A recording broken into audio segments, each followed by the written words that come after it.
Chapter 1. Beast Tamer. In the heart of Baifeng City, Huaxia, within a beast cultivation shop, a young boy was diligently serving food to the beasts confined within their cages, balancing several plates in his hands.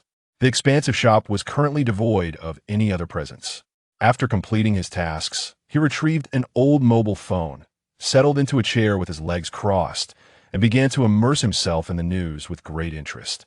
Yesterday, outside Baifeng City, a Star Diamond level demon attacked a team of beast tamers. All members of the team are currently unaccounted for. A Star Diamond beast tamer has been dispatched to pursue the demon and search for survivors. Cheng Ziyi sighed, recognizing the perilous nature of the world outside. A moment's lapse could lead to dire consequences. Unlike the Huaxia of his previous life, which was devoid of such threats, Cheng Ziyi was a transmigrator, having crossed into this beast-taming world 10 years prior. Upon his arrival, the original body's parents had sacrificed themselves to protect Baifeng City. Fortunately, his parents were acquaintances of the shop's owner, allowing him to secure employment while balancing his studies and self-sustenance.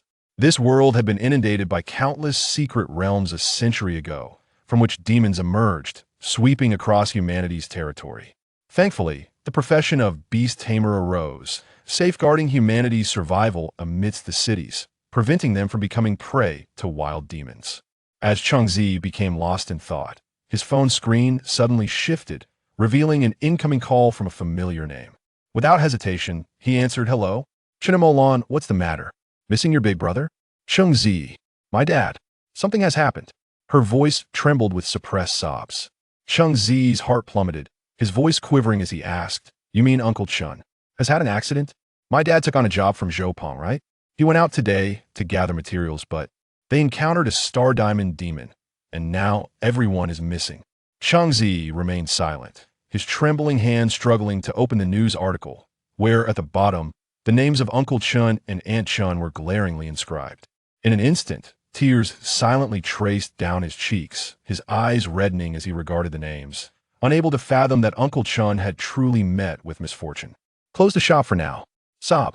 Chinnamolan could no longer contain herself, bursting into tears. "Don't be too despairing. Uncle Chen will be fine. It's just a case of being missing. Nothing is definitive yet. There's still hope." Cheng Ziyi's body trembled slightly as he gazed at the ceiling, struggling to accept this harsh reality. "Hello, is anyone there?" A sudden knock at the door interrupted, as a fair-faced girl peeked into the shop. Someone has arrived. I need to hang up," Cheng Ziyi said, rubbing his eyes and mustering his composure. "Yes, how may I assist you?" Xiaoyang, noticing a boy of similar age inside, stepped in. "Actually, I want to evolve my beast. With the battle assessment tomorrow, it would be dangerous if my beast doesn't reach gold status." "I see." Cheng Ziyi's gaze dimmed slightly. Being a second-year student at the Beast Tamer Academy, he too faced a battle assessment tomorrow. However, his beast strength was genuinely concerning, having reached a bronze bottleneck, and evolution was imperative for further progress. "I visited many shops, but they all failed to evolve my beast. I heard your Xiaolan cultivation shop is reliable, so I came to give it a try," Xiaoyang explained. Cheng Ziyi forced a smile, about to explain when loud voices erupted from the entrance. "Damn Xiaolan cultivation shop.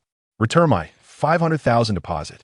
Zhao stormed in, flanked by several lackeys, a fierce expression on his face. Xiaoyang, seeing the aggressive group, instinctively recoiled. Cheng Ziyi frowned. This man was the client involved in Uncle Chen's unfortunate incident. "Hey there, little sister.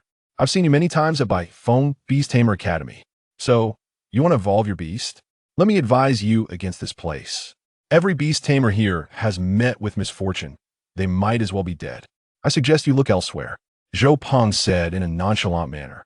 This, Xiaoyang's face displayed fear, her resolve wavering. She had heard of Zhao Peng's notorious reputation. They had once been classmates, and he was not known for his kindness. Yet, she felt she had no other options. She had visited every shop in Baifeng City, and no one knew how to evolve her beast. Cheng Ziyi glared at Zhao, feeling powerless in the face of his words.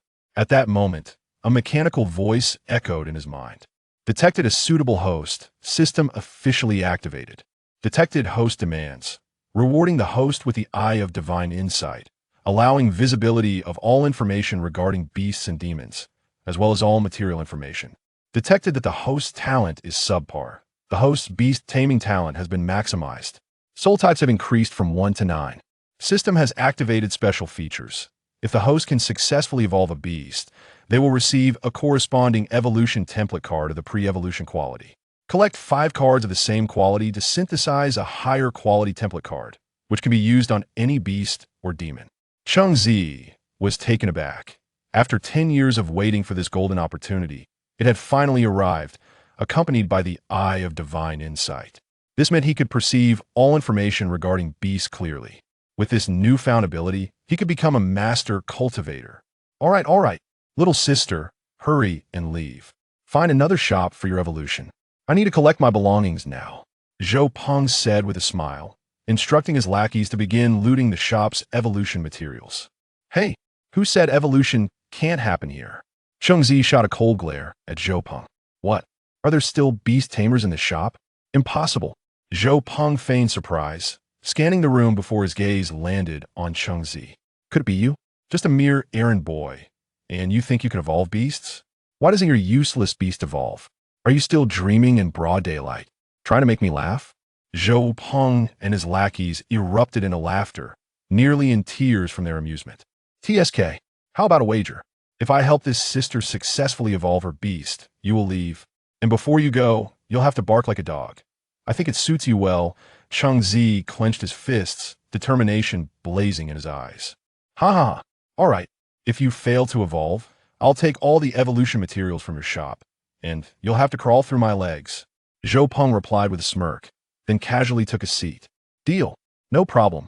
Cheng Ziyi readily agreed, his confidence stemming from the golden opportunity he had just received. Seeing both parties engaged in a wager, Xiaoyang hesitated for a moment before summoning her beast under their watchful eyes. A hexagram formation emerged, and a small bird flew out. Under Xiaoyang's guidance, it landed on the ground, its head drooping, appearing somewhat fatigued. A Qing bird. Little sister, your beast is quite rare, Zhao remarked, his eyes glinting with interest. Xiaoyang shook her head gently and murmured, It is not the Qing bird. I truly cannot discern what kind of beast it is. I have visited numerous shops, and without exception, all attempts to evolve it using the Qing bird's method have ended in failure. Indeed, it is not the Qing bird. This is a hybrid type of beast. You are quite fortunate to have such a companion, Cheng Ziyi remarked as he examined the information provided by the divine eye. Beast name, Qingling bird. Level, silver level 10. Note, bronze, silver, gold, star diamond, king, monarch. Each level consists of 10 sublevels. Quality, silver level 10 attributes, flight, wind skills, hurricane, iron peck, skyward weakness, lightning. Description, a newly birthed species resulting from the union of the Qing bird and the Fengling bird. Its claws are slightly smaller than those of typical avian beasts, and its plumage is somewhat lighter than that of the Qing bird, requiring careful discernment to avoid confusion. At this moment, it appears somewhat weak. It relishes having its wings stroked, a symbol of strength, and its favorite food is the Qingqing worm, which can gradually enhance its power over time. Evolution path and required materials. Ethereal bird, requiring 100 grams of ethereal crystal. Upon consumption, it will evolve, elevating its quality to gold level 10. You certainly understand. Why not ensure its successful evolution? Zhao scoffed, curling his lip in disdain. Cheng Ziyi ignored him and moved to a corner of the materials counter, where he measured out 100 grams of ethereal crystal using a device. Then, under the watchful eyes of the onlookers, he gently fed it to the Qingling bird. 1 minute passed after ingestion, and there were no noticeable changes in the Qingling bird. I can't stop laughing. You, a mere bystander, think you can evolve a beast? Have you even considered if you're worthy? Zhao mocked Cheng Ziyi without restraint, seeing no change in the Qingling bird. Xiaoyang's expression darkened slightly. Had it failed again? Cheng Ziyi remained silent, aware that the Qing bird's condition was not optimal, thus requiring time. Take all the materials from the store. Consider it my collateral. Zhao commanded his subordinates as the Qingling bird showed no signs of transformation. But just as the group began to move, a faint glow began to emanate from the Qingling bird, enveloping its entire form in a radiant sphere. Its body started to expand gradually. Moments later, The once petite creature had grown to over a meter in height. Its plumage became more vibrant, accompanied by a subtle luminescence, and its beauty had significantly increased. As one approached, a delightful fragrance reminiscent of rice wafted through the air. Congratulations, the host has acquired a silver quality template card. This card carries the skyward skill. Any beast or demon utilizing it can learn this skill. Chapter 2. Utilizing the template card for beast evolution. Xiao Yang's eyes sparkled with joy as she embraced the newly evolved ethereal bird. It worked. Now it is called the ethereal bird, a splendid companion. Cheng Ziyi exhaled a sigh of relief. Success was paramount, especially since this was his first attempt at evolving a beast. Pretending not to feel nervous would be disingenuous. This is impossible. How could a mere errand boy evolve a beast? It must be sheer luck. Zhao Peng's incredulity was evident, his pupils dilating as if shaken by an earthquake, his body trembling with disbelief. What are you still doing? Bark like a dog and get out of the store. Cheng Ziyi kicked Zhao Peng, who stood dumbfounded. We're closing up. Make yourself scarce. Have you lost your mind? Zhao Peng exploded with anger at the sudden kick. Let's go, young master. It's getting crowded. The old master instructed you to avoid trouble during this time. Several of his underlings urged as they dragged him toward the door. Just wait, you worthless fool who can't even evolve your own beast. This was merely a stroke of luck for you. Don't get too arrogant. I will deal with you sooner or later. Zhao Peng shouted, his voice fading into the distance.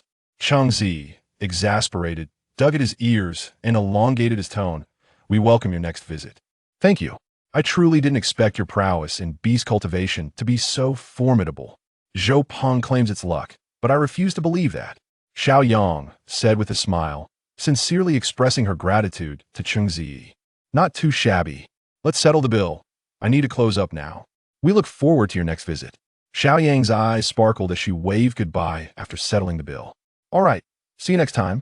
After sending Xiao Yang off, Cheng Ziyi locked the door and tidied up before heading home. That evening, Cheng Ziyi returned to his residence in a neighborhood on the outskirts of Baifeng City. This area was somewhat remote, often frequented by rogue demons, which contributed to the generally low property prices. Upon entering, a black turtle, roughly the size of a wash basin, was pushing a food bowl with its front foot, gazing eagerly at Cheng Ziyi. Cheng Ziyi quickly registered the information about the turtle in his mind. Beast name, Iron Shell, Turtle Level, Bronze Level 10 Quality, Bronze Level 10. Attributes, Water Skills, Impact, Water Gun Weakness, Lightning. Description, a diligent and disciplined iron shell turtle. It strives tirelessly for the sake of all mother turtles, albeit with limited potential. Its fondness lies in basking under the sun. To it, the arrival of auspicious energy signifies the best means of cultivation. Notably, a trace of the Xuanwu bloodline seems to reside within it. If provided with a female turtle, its strength can rapidly ascend in a short span. Evolution path and required materials. Currently at its limit, it can utilize a silver template card to enhance its quality, and with the card's assistance, it can evolve randomly. Are you hungry, old black? Let me get you something to eat. After reading the introduction, Cheng Ziyi felt a flicker of excitement. Old Black was unexpectedly remarkable. Without the system, he would have remained oblivious to its potential, and obtaining the materials for Old Black's evolution was beyond his means due to their exorbitant cost. This iron shell turtle was the beast left to him by his parents in this life, and it was also his first contracted beast. Old Black had accompanied him for a full decade, and they were as close as family. The iron shell turtle was a common demon. Once contracted as a beast, its potential was not particularly high. Over the past 10 years, it had barely advanced a level each year. Its combat prowess was dismally weak. Even after promotion, its combat effectiveness remained alarmingly low. However, with the system at his disposal, everything was about to change. Once Old Black had eaten its fill and was comfortably resting in its water bowl. Old Black, do you wish to grow stronger? Cheng Ziyi asked with a smile. Absolutely, just like I desire a female turtle. Cheng Ziyi received the excited message from Old Black. His consciousness observed the silver card floating within the beast's space, adorned with a pair of wings. That's the spirit. Today, I shall fulfill your wish. With that, Cheng Ziyi addressed the system. Use the silver template card on the iron shell turtle. As soon as the words left his lips, A radiant glow enveloped Old Black, and its form began to swell rapidly. Moments later, Old Black successfully evolved, its size increasing several folds, and now standing over a meter tall, with a width nearing 2 meters, reaching up to Cheng Ziyi's abdomen. Its shell had grown even darker, adorned with numerous protruding edges. A look of incredulity flashed in Old Black's eyes, soon replaced by sheer delight. I have grown stronger. Indeed, from this moment forth, your strength will only continue to increase. Cheng Ziyi exclaimed, excitedly patting its large head. Yes, from now on, I shall also have an increasing number of mother turtles. Upon hearing the voice within his mind, Cheng Ziyi's lips twitched in exasperation. Could you not aspire to something greater? The life of a turtle. The most important thing is the mother turtle. Countless mother turtles. The fervent voice resounded. Cheng Ziyi remained silent, carefully examining the data provided by the Eye of Divine Insight. Beast name, Xian Shui, turtle level, silver level 1 quality, gold level 5. Attributes, water, flying skills, water cannon, water gun, charge, flight weakness, lightning. Description, the first flying turtle since the dawn of time.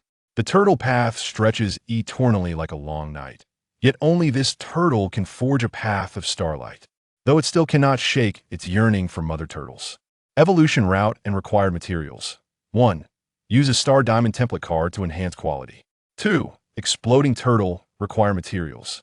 Old Black, take flight, Cheng Ziyi said with a smile. All right.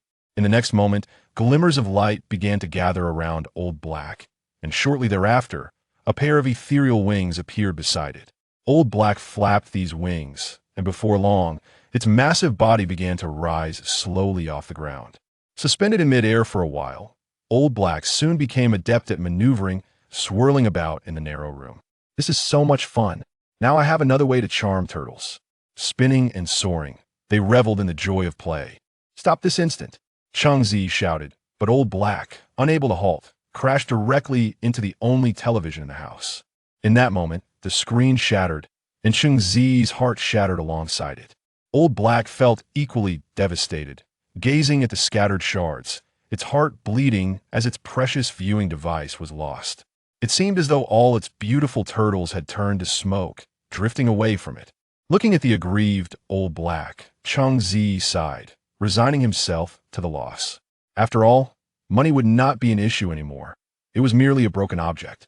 Old Black's current strength was considerable, and with the added advantage of flight, the practical assessment scheduled for tomorrow would be a breeze. Tomorrow, he would witness just how far Old Black's strength had progressed. The following day, September 1st, in the wilderness not far from Baifeng City, the Baifeng Beastmaster Academy lay nestled at the foot of a mountain. Cheng Ziyi arrived here alongside Chen Molan. Today marked the opening day of the academy, and the entrance was bustling with activity, overflowing with students. As soon as Chen Molan appeared, many students turned their heads, unable to look away. Her stunning beauty, complemented by the blue and white uniform that accentuated her curves, along with her strikingly long legs, made her a veritable eye-catching sensation. Cheng Ziyi accompanied her to the battle arena, where the second-year assessments would involve beast battles. Among the nearly 1,000 participants, rankings would be assigned, and those finishing in the bottom 50 would receive expulsion letters from the academy. While perseverance was an option, failing to achieve satisfactory results by the end of the semester would lead to outright dismissal. After all, the Beastmaster Academy had no need for incompetence. It required individuals capable of combating the invasion of demons in the future. Upon entering the vast arena, the two found a place to sit. Chen Molan appeared somewhat weary, her demeanor slightly haggard, clearly still recovering from recent events. Rest assured, Uncle Chen will be fine, Cheng Ziyi gently reassured her, though his heart felt heavy despite his words. Yes, I know. No need to worry. I'm getting better, Chen Molan replied, lifting her gaze to the sky in an effort to soothe her spirit, but her eyes were suddenly filled with disdain as she spotted a few individuals. Following her gaze, Cheng Ziyi noted several young men not in uniform, clad in ostentatious attire typical of wealthy science. They approached Cheng Ziyi, their expressions displeased. Hey, Cheng Ziyi, get over here, Zhao, the leader, shouted from a distance of 10 meters. Cheng Ziyi rose with a smile, He was quite familiar with these individuals, who were among Chen Molin's most fervent admirers. Having walked closely with Chen Molin, he had faced their threats on several occasions. Yet, out of consideration for Chen Molin, nothing ever escalated beyond verbal threats and physical intimidation. Though Cheng Ziyi felt indignation, he had refrained from acting out of respect for their power and status. This time, however, it was time to address these bothersome individuals, for the circumstances had changed. As Cheng Ziyi stood, Chen Molin grasped his arm. "Don't go," she said, shaking her head with concern. "Don't worry," Cheng Ziyi replied softly. A moment later, they stood before the group. "Get lost.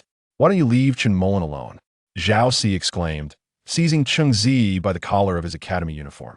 Cheng Ziyi calmly evaded the grasp, feeling the surge of strength and physical prowess bestowed upon him by Old Black's recent enhancement. Seeing his attempt to evade, Zhao Si's face contorted with fury. "You think you're being clever, huh? Still daring to dodge? Are you simply asking for a beating? Is there a problem?" Cheng Ziyi shrugged, jesting. "Can you just roll away from Chen Molin? I'm not pleased. Chen Molin is just another one of your kind. Can a mere turtle be worthy of touching my beast?" Zhao Si, infuriated, spat as his hands trembled. "Do you live by the sea? Why are you so nosy? What I do with Chen Molin is none of your business." Upon seeing Zhao Si's pockmarked face and unappealing features, Cheng Ziyi scoffed. "Your features are all over the place. It's truly a sight to behold." "You." Zhao Si, furious, raised his fist, intent on striking Cheng Ziyi, but was restrained by his companions. A teacher was already approaching from a distance. Fighting among students was strictly prohibited within the academy, and the penalties for violations were severe. Consider yourself lucky. Just wait. During the assessment, I'll personally deal with you. I want Chen Molin to see what a waste you truly are." Zhao Si flung his arm. "Oh, I'm so scared. Be a little gentler, brother." Cheng Ziyi mockingly cupped his ear and shouted. Zhao Si and his group turned back, visibly shaking with rage. Cheng Ziyi, unfazed, blew them a kiss. "Don't hold me back. I'll chop this disgusting thing to pieces." Zhao Si growled, but his friends forcefully dragged him away, leaving only a parting threat. "Just you wait. I'll smash your head in during the assessment." Chapter 3. The Flying Turtle, a stunning first battle as time passed. More individuals gathered at the battle arena. Several teachers ascended the podium and operated the machinery, swiftly illuminating the large screen on the wall, which began to display a series of names.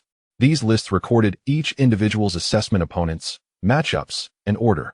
As the names scrolled, Cheng Ziyi soon spotted his own. Venue 1. Fifth assessment, Cheng Ziyi versus Zhao Si. Cheng Ziyi smirked. It would be strange if there was no inside information, though Zhao Si was unattractive. His family background was rather affluent. It was rumored they had a star-level beastmaster at home. No wonder he carried such unfounded confidence. With the announcement of the list, teachers stood at each venue, responsible for recording the outcomes of the battles and ensuring the students' safety. "I'm off to my assessment." Chen Molin glanced at the list. She was at venue 2, facing an opponent of little renown. "Good luck." Cheng Ziyi smiled and clenched his fist. "All right." As he observed Chen Molin begin her assessment, he suddenly felt someone's gaze fixated on him. Turning his head, he discovered Zhao Si staring intently, making a throat-cutting gesture. Cheng Ziyi smiled back, sending him another kiss. Zhao Si's eyes widened, his body trembling as he seemed to be enduring a storm of emotions. The teacher overseeing the assessments at Venue 1 was a strikingly attractive woman, exuding an air of mature beauty. Watching the earlier matches, she felt disappointed. A group of students who couldn't even command their beasts properly. Their battles resembled children squabbling. As for the fifth match, she remained skeptical. What promising talent could emerge from a small academy like Baifeng Beastmaster Academy? Cheng Ziyi, just await your doom.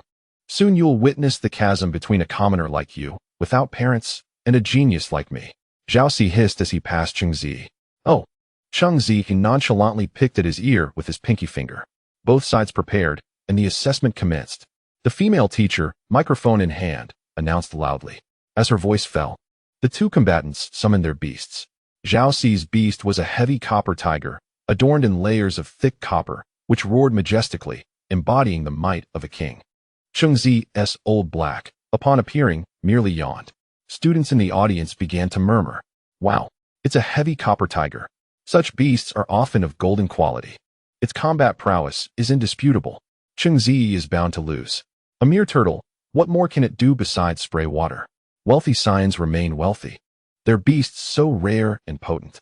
Cheng Ziyi scrutinized the information on the heavy copper tiger. Despite Zhao Ci's unremarkable appearance, this beast was indeed formidable and impressive.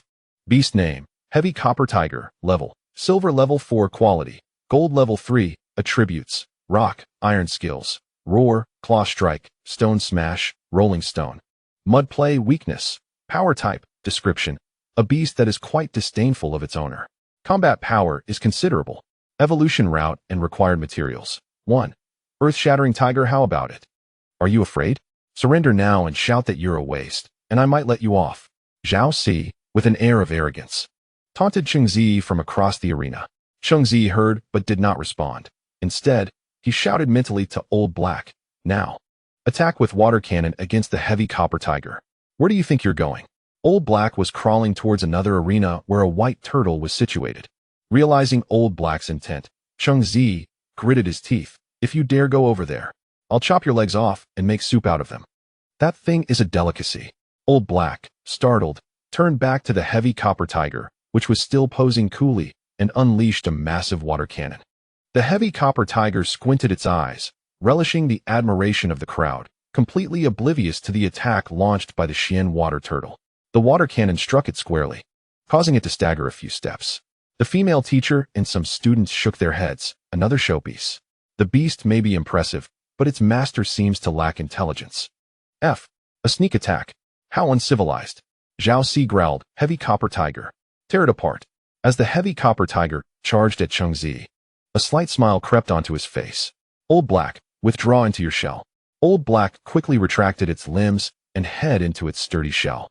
In an instant, the heavy copper tiger lunged, leaping high, its claws shimmering with white light, preparing to strike down on Old Black. A loud thud resonated as the immense force struck Old Black's shell, sending up a cloud of dust.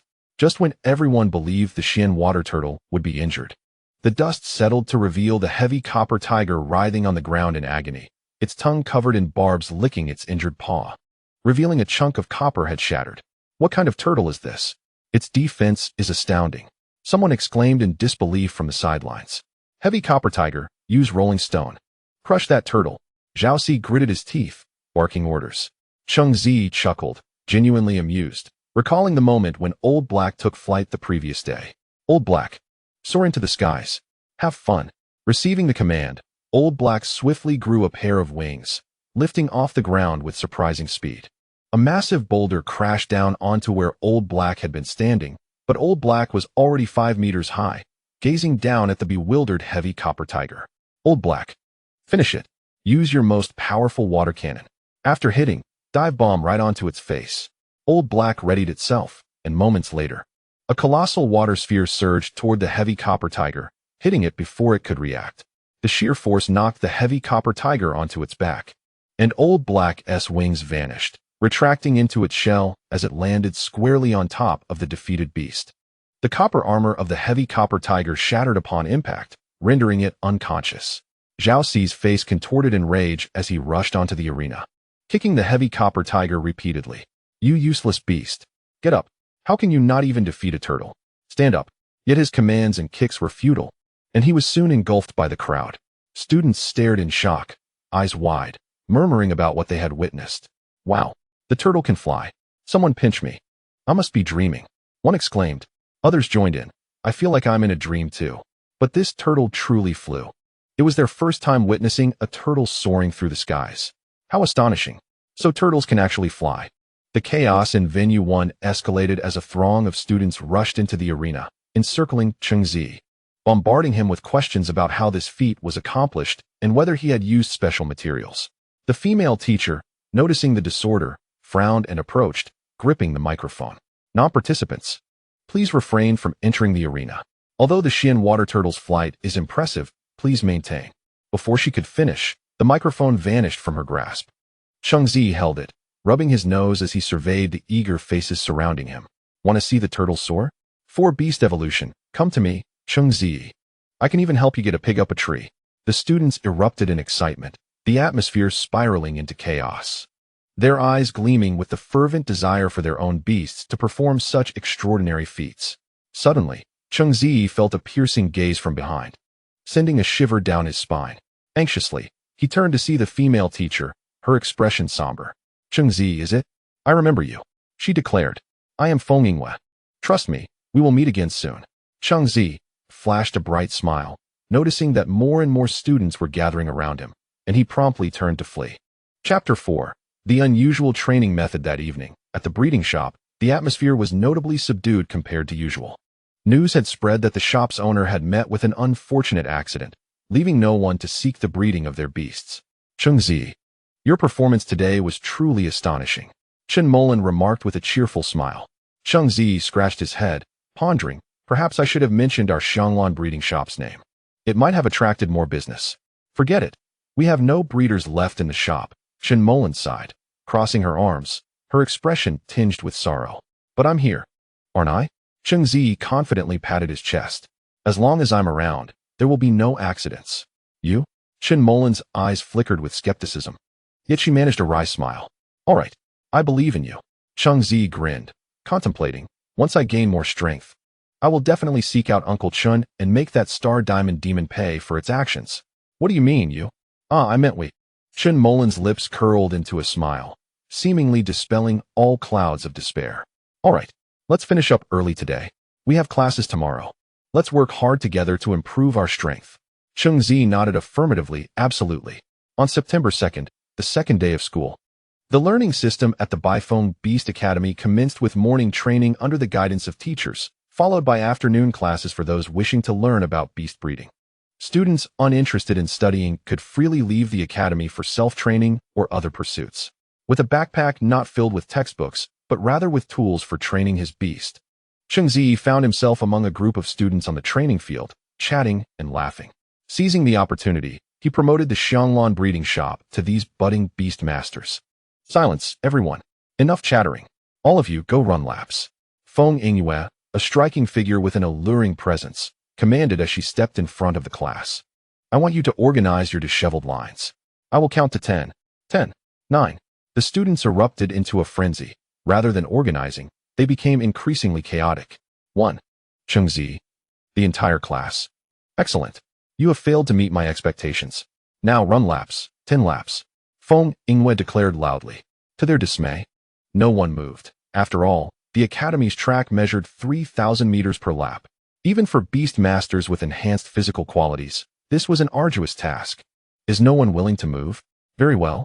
If someone dares to step forward for the beast training assessment, then the rest of you may forego your laps. Feng Yingwe smiled at the group before her. The students exchanged glances, their gazes converging on Cheng Ziyi in the front row. Only he remained lost in thought, pondering the unique nature of this teacher and her unconventional style. All right, Cheng Ziyi, I commend your courage. Step forward. Taken aback, Cheng Ziyi noticed that everyone around him had retreated, leaving him standing alone at the front. Teacher, I lack such courage. Please summon someone more qualified, he said, maintaining a calm demeanor as he returned to the group. Not stepping forward? Then you shall run laps alone. Feng Yingwe raised an eyebrow and approached him. Cheng Ziyi scoffed inwardly, thinking, what does she take me for? I won't just do whatever she says. Noticing his reluctance, Feng Yingwe frowned, an imperceptible aura radiating from her. Cheng Ziyi felt a shiver run through him and quickly smiled. All right, I shall run laps. But if you have any instructions, please feel free to share. Huh? Feng Yingwe chuckled coldly. I want to see how you usually encourage your beasts during training. If I am satisfied, the entire class will be spared from running. With her words, all eyes turned expectantly to Cheng Ziyi. This is simple. Just wait a moment, teacher. Cheng Ziyi dashed to the edge of the field, retrieved his backpack, and returned with a series of thick cards, which he assembled into a three-dimensional poster of a colorful turtle. Classmates, please cooperate. If any of you have rock-type beasts, kindly summon a large stone, Cheng Ziyi cheerfully requested. In no time, several students stepped forward, summoning their beasts to collectively conjure a stone approximately 2 meters tall and 3 meters wide. Come, I wish to see how you handle this. If your beast can shatter this stone with pure strength, I will let everyone off the hook. Feng Yingwe surveyed the stone with satisfaction. Cheng Ziyi, however, was apprehensive. These classmates are too strong. How can we possibly break such a massive stone? Yet, there remained hope, for he had his trusty old black ready to provide a significant boost to their efforts. With a flicker of light at his brow, a mystical array appeared, from which Old Black emerged, groggy and bewildered. It gazed around in confusion. What is going on? Another fight? Old Black communicated internally. Look what I have in my hand. Cheng Ziyi thought excitedly. My goodness. Is this my treasure? Boss, did you reward me with this? Indeed. Do you see that massive stone? Shatter it, and this exquisite turtle poster will be yours. Of course it's mine. Without a hint of hesitation, Old Black charged at the stone with a burst of speed. Its formidable head collided with the stone. But while it staggered back a few steps, the stone only bore a few cracks, remaining steadfast. Feng Yingyue chuckled, shaking her head. Indeed, still too young. Witnessing this, many students felt disheartened, some even beginning to warm up for the impending lapse. Old Black, look here. If you shatter this stone, that limited edition turtle poster will be yours. Cheng Ziyi called out excitedly. Use your shell to strike. Remember to push from below. At these words, all the students twitched their lips, astonished by such an unusual method of motivating a beast. My beautiful turtle poster. Wait for me. Old Black's excited voice echoed in Cheng Ziyi's mind. It distanced itself from the stone, crouching low, its eyes gleaming with determination. In the next moment, it surged forward with astonishing speed, transforming into a streak of light in the eyes of the onlookers. As Old Black approached the stone, it sprang high into the air, leaping over 4 meters. With its back facing the stone, it descended heavily, utilizing inertia. Boom! A resounding thud echoed as the stone succumbed to the impact.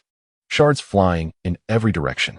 Old Black landed triumphantly, having successfully shattered the stone. The crowd stood in awe, quickly erupting into astonished chatter. Incredible! That poster truly granted the turtle a power boost. I'm finished. I've learned nothing. When I return, I'll have my fire monkey summon a mother monkey poster. I shall become the next king of beast masters. Give it up. The fire monkey is engulfed in flames. The poster would burn to ashes without the mother monkey. Feng Yingyue's lips twitched, her heart filled with myriad emotions. Despite her extensive experience, this was the first time she had witnessed such a unique method of encouraging beasts. Seeing Old Black on its back, Cheng Ziyi rushed to help it up, but Old Black refused, insisting on rising in a stylish manner. Old Black's massive body began to spin rapidly, like a top, faster and faster, until a pair of illusory wings appeared beside it, lifting it into the air. As it ascended, it truly began to show off. Chapter 5. The Showboating. Old Black was no longer on all fours, but stood upright, squinting its eyes as it playfully flicked its head with its stout feet. The onlookers were utterly entranced. They had seen people trying to show off, but never a beast doing so. My goodness, I've lived for so long, yet I can't even compare to a turtle. I can't even show off as well as it does. How impressive. This is no mere beast. It's a turtle sage. Lao He took a poster from Cheng Ziyi's hands, standing upright on his 2 hind legs, clutching the poster between his other 2 limbs, proudly parading it before all his classmates, staggering as if to flaunt his trophy. Laughter erupted from everyone, accompanied by applause. Encouraged by the clapping, Lao He intensified his performance, walking faster and working harder. All right. Come back, Lao He. Cheng Ziyi, the owner, could no longer bear to watch. When had Lao He acquired such antics? Perhaps he learned it from the television? This thought gave him a headache. He was a beast master, not a beast tamer, and certainly not one to have Lao He performing tricks. With a thought, Cheng Ziyi summoned a magic circle beneath Lao He, retracting him into the beastmaster space. Although Lao He reluctantly clung to his cherished turtle poster, reminiscent of a pair of star-crossed lovers. I'll bring it back. You'll get it later. Cheng Ziyi sighed slightly, retrieving the poster. He then approached the dazed Feng Yingyue, saying, Teacher, how was that? Feng Yingyue nodded numbly, and the class erupted in cheers, flocking around Cheng Ziyi, boasting about his prowess. Meanwhile, Feng Yingyue was left in a state of shock, her worldview irrevocably altered, even neglecting discipline. When class ended, Feng Yingyue called Cheng Ziyi over. Your breeding methods might actually be quite effective. I must commend you on that. Henceforth, I shall not impose any further requirements on you for the Beast Master training class. Thank you, teacher. Cheng Ziyi responded with a modest smile. However, you must pay close attention in the courses on beast breeding knowledge and demon theory. Feng Yingyue swiftly shifted the topic, her tone turning stern. Cheng Ziyi was taken aback.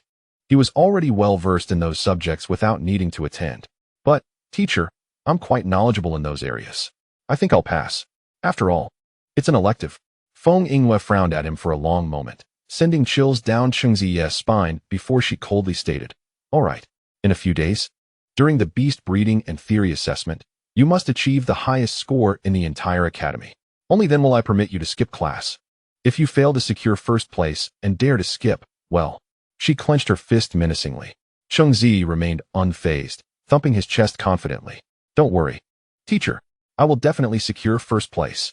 Feng Yingyue rolled her eyes, choosing not to respond. She could hardly believe that Cheng Ziyi would achieve such a rank. This assessment involved the entire academy, including all senior students. As far as she knew, this desolate academy had several prodigies nurtured from childhood by beast master families.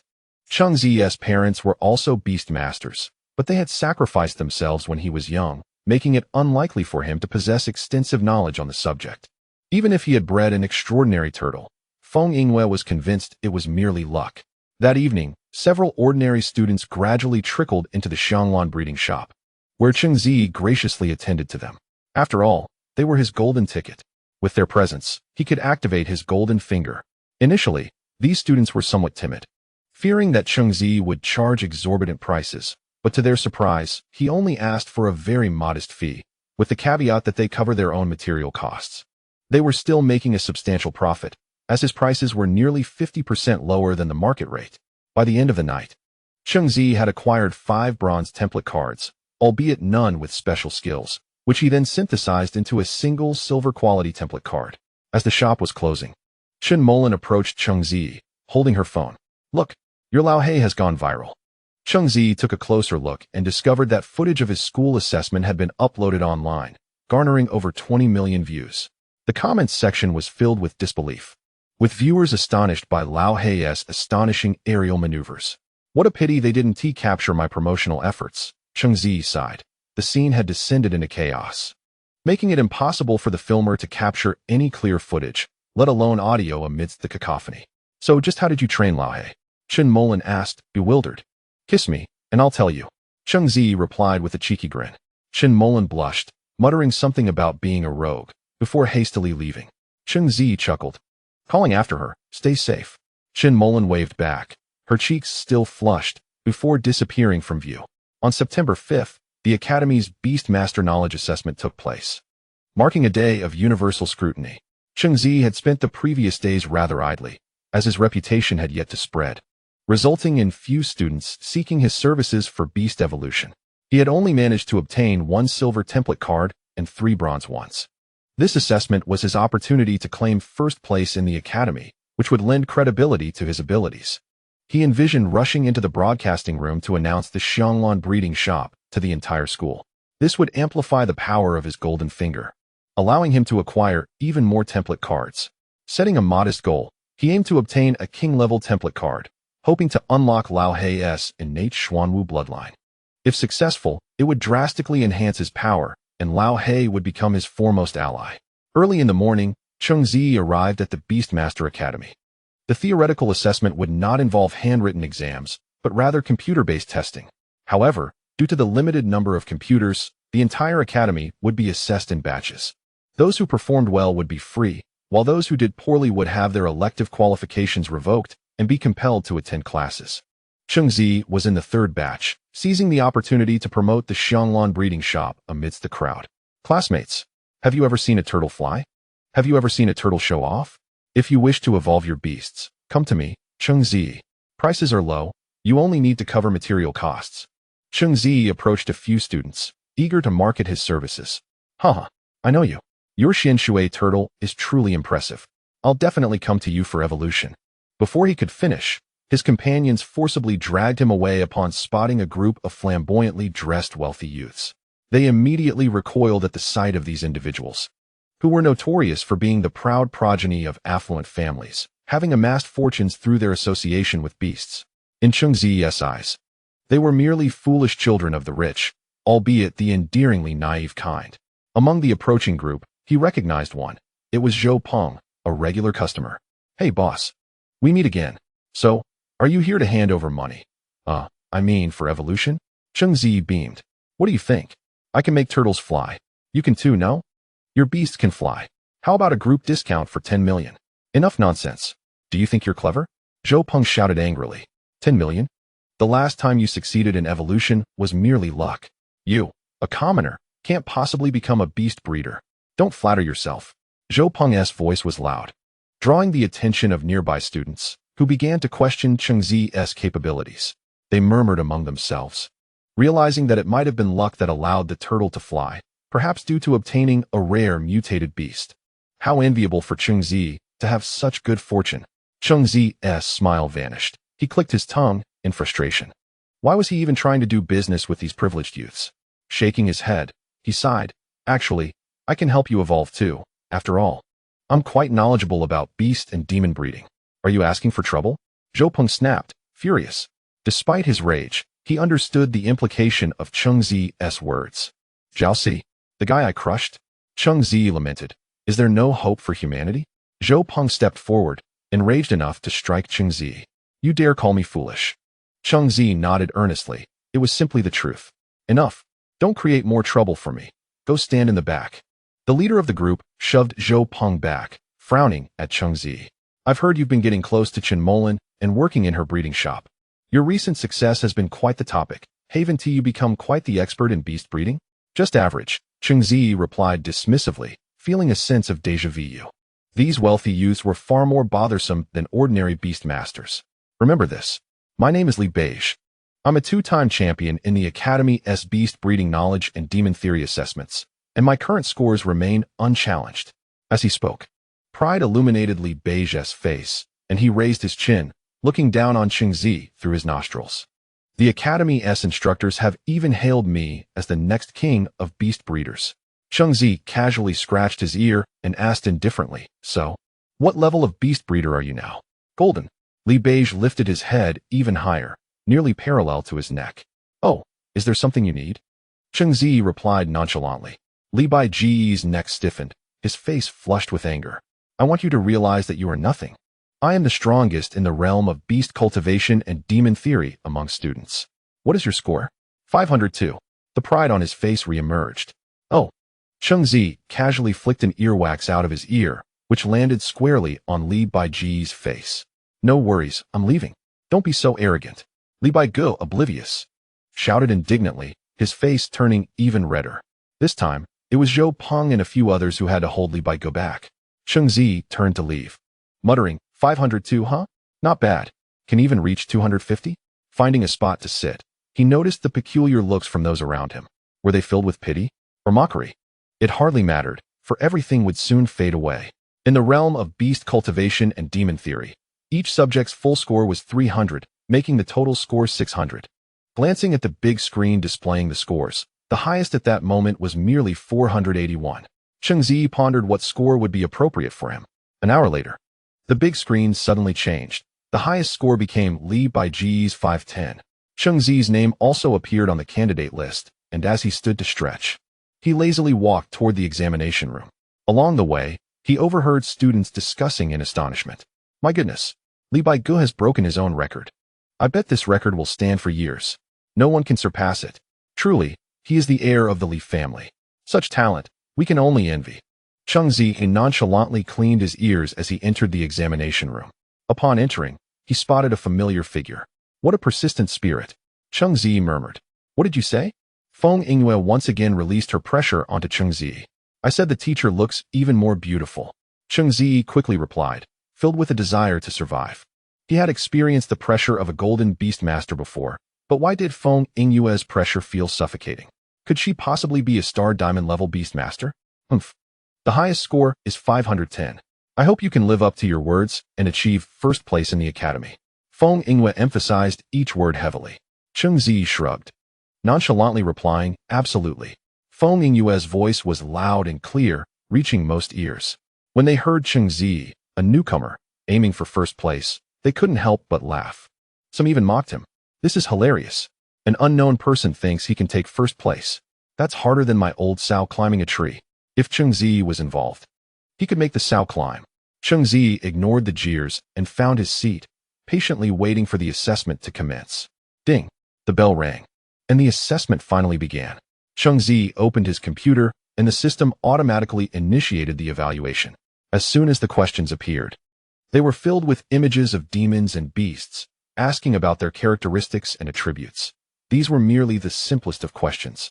The most challenging were the Beast Master evaluation questions. The Eye of the Divine Insight provided detailed information about all beasts. Cheng Ziyi merely had to transcribe it. The real challenge lay in controlling his score. If he scored too high, he feared he would be caught and dissected, especially since his previous highest score had only been 400. That time, he had relied on other support. Therefore, he needed to achieve a suitable score, but it had to be higher than Li Baiji's. After a moment of contemplation, Cheng Ziyi began answering the questions. What is the behavior of the Mo tongue monster? Cheng Ziyi's answer: they enjoy binding with female Mo tongue monsters, which is what legends refer to as love. Furthermore, this group has a particular fondness for humans. If a human enters their territory, they will engage in a binding game. What is the behavior of the Yushan monkey? Cheng Ziyi's answer: they like to smear feces on creatures entering their territory. If you see them doing this, it is a good sign. However, do not attempt to attack unless absolutely certain, or you may find yourself buried in feces. What is the evolution method and materials for the mercury fish? Cheng Ziyi's answer: prepare a large pot, some scallions, ginger, garlic, and preferably some chili. First, place the mercury fish in the oil pot, providing it with 200 degrees of hot oil. Then add water along with the scallions, ginger, garlic, chili, and both dark and light soy sauce. Once the water boils, add the mercury fish. After an hour, it will emerge as braised fish. Cheng Ziyi's answers ranged from serious to whimsical, embodying the pinnacle of score control. Soon, he completed all the questions. While waiting for the assessment to conclude, he calculated his probable score. If it was too high, he would randomly write a few more incorrect answers. When the bell rang, Cheng Ziyi submitted his exam paper, estimating his score to be around 520, a splendid number indeed. Chapter 7. First place, infuriating Li Baigu. Exiting the examination room, Cheng Ziyi looked up at the big screen to see his score. At that moment, Li Baigu, accompanied by his lackeys, approached him again. Did you see? My score has once again broken the record. Can you compete? Look at yourself. Li Baigu declared arrogantly. Cheng Ziyi remained silent, merely cleaning his ears and saying nothing. What's the matter? Feeling guilty? Knowing you cannot compare, you dare not speak? The more Cheng Ziyi remained silent, the more Li Baigu believed he was frightened, his pride swelling. Indeed, our brother Li is the most talented beast master in the entire academy. How could a mere commoner like you compete? If you wish to attain first place, you might as well return to your mother's womb and train for another decade. Zhao grinned widely, fervently flattering Li Baigu. Hearing this, Li Baigu looked down his nose at Cheng Ziyi and boasted, "Come on, call me brotherly, and I will protect you in the academy." Not interested, Cheng Ziyi replied coolly. You. Very well. You have guts. Li Baiji's smile vanished, revealing a menacing grin. After all, I wouldn't want to associate with a fool. And are you sure you are first in the academy? Cheng Ziyi glanced at the changing screen, a mysterious smile forming. Am I not first? Then who is? Li Baiji's expression twisted, his teeth clenched in frustration. Brotherly look. Zhao suddenly noticed something amiss on the screen, lightly tugging at Li Baiji's sleeve. Get lost. Li Baigu swatted away his lackey's hand, turning to Cheng Ziyi, incessantly ranting. Let me tell you, the record for first place in the academy will forever be mine. No one can surpass it. Brotherly, look at the screen. Zhao timidly urged. Look at what? Can someone really surpass my score? Before he could finish, Li Baigu froze, staring at the highest score displayed on the screen, his eyes widening in disbelief. First place, Cheng Ziyi, 534 points. Impossible. Absolutely impossible. Li Baiji's eyes were filled with disbelief as he turned stiffly to the nonchalant Cheng Ziyi, muttering incessantly. You must have cheated, otherwise. There is no way you could achieve such a high score. Li Baigu exclaimed furiously. Oh, it's merely skill. Besides, how could one cheat in an electronic assessment? Cheng Ziyi sighed. Li Baigu stood there in a daze, then gritted his teeth. You wait. I will definitely break your score. Cheng Ziyi nodded. Go ahead. I believe in you. With determination, Li Baigu turned and rushed back to the examination room, intent on surpassing Cheng Ziyi's score and proving himself as the most knowledgeable person in the academy. Zhao and the others shot Cheng Ziyi a venomous glare, but he merely replied indifferently, Don't stare at me, otherwise I might develop a sense of racial superiority. The group fell silent, suppressing their anger as they left in defeat. Meanwhile, more and more people began to notice Cheng Ziyi's score, their mouths agape in astonishment. My goodness, Cheng Ziyi actually claimed first place. This is impossible. April Fool's Day was abolished ages ago. Not only first, he has set a new record. 534 points. That's more than double mine. I thought the 510-point record would stand for years. How could it be broken so soon by this Cheng Ziyi? Cheng Ziyi smiled subtly, relishing the shock among the students. The more astonished they were, the better it would serve his next plan. With that thought, Cheng Ziyi strolled into a teaching building amidst the incredulous gazes of the crowd, eventually arriving at a room. Along the way, he donned a mask, concealing his face and exposing only his eyes. Above the door hung a sign that read broadcast room. Knocking on the door, Cheng Ziyi declared with great authority, "Hey, students inside, come out quickly." Moments later, a student emerged, visibly irritated, and snapped, "Who are you?" Cheng Ziyi, brimming with indignation, swiftly struck the student across the face. The sharp sound of the slap resonated, leaving the student momentarily stunned. Witnessing Cheng Ziyi's fierce demeanor, he quickly became apprehensive. "Who exactly are you?" Leaning closer, Cheng Ziyi whispered ominously, "My elder brother, Li Beige, is quite displeased with you all in the broadcast room for not promoting his prowess." Trembling, the student recognized the name Li Beige. The most prominent figure in the academy, his notoriety was unmatched. He had intimidated many students, relying on his family's influence while the academy turned a blind eye. "But we are merely following the teacher's orders." The student stammered, "Enough. Get lost. Remember the name Li Beige." Cheng Ziyi's fierce demeanor sent the student fleeing in terror. Once the student had vanished from sight, Cheng Ziyi could no longer contain his amusement and burst into laughter. He had heard of this student, who often flaunted his connections. But today he had met his match in Cheng Ziyi. Upon entering the room, he fiddled with the equipment, finally grasping its function. As the time for assessments concluded, Cheng Ziyi pressed the broadcast button, cleared his throat, and announced, "Attention, everyone. I have an important message to share." The broadcast echoed throughout the campus, halting all activity as every student listened intently.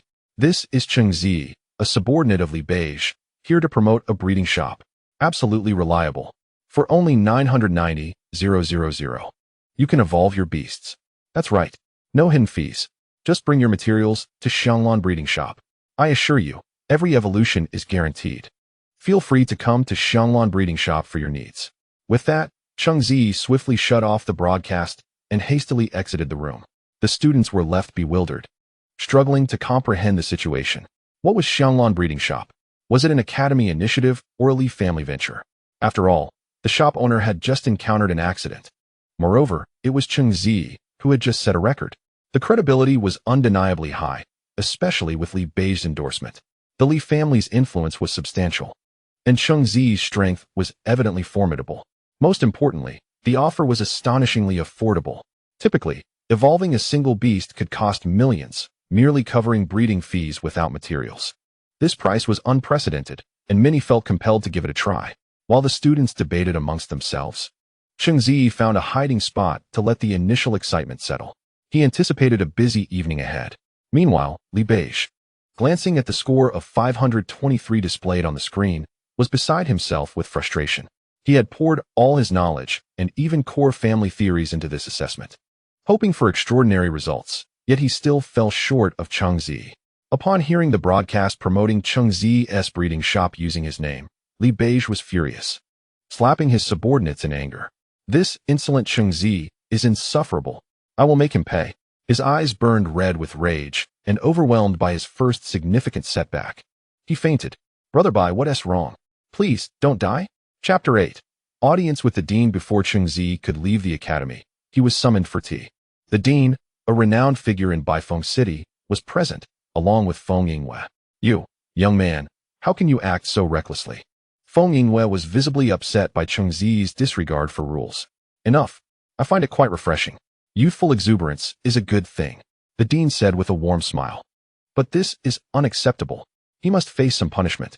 Feng Yingwei insisted, gritting her teeth. "No, I am fully aware of the situation within the academy. I simply choose to ignore it.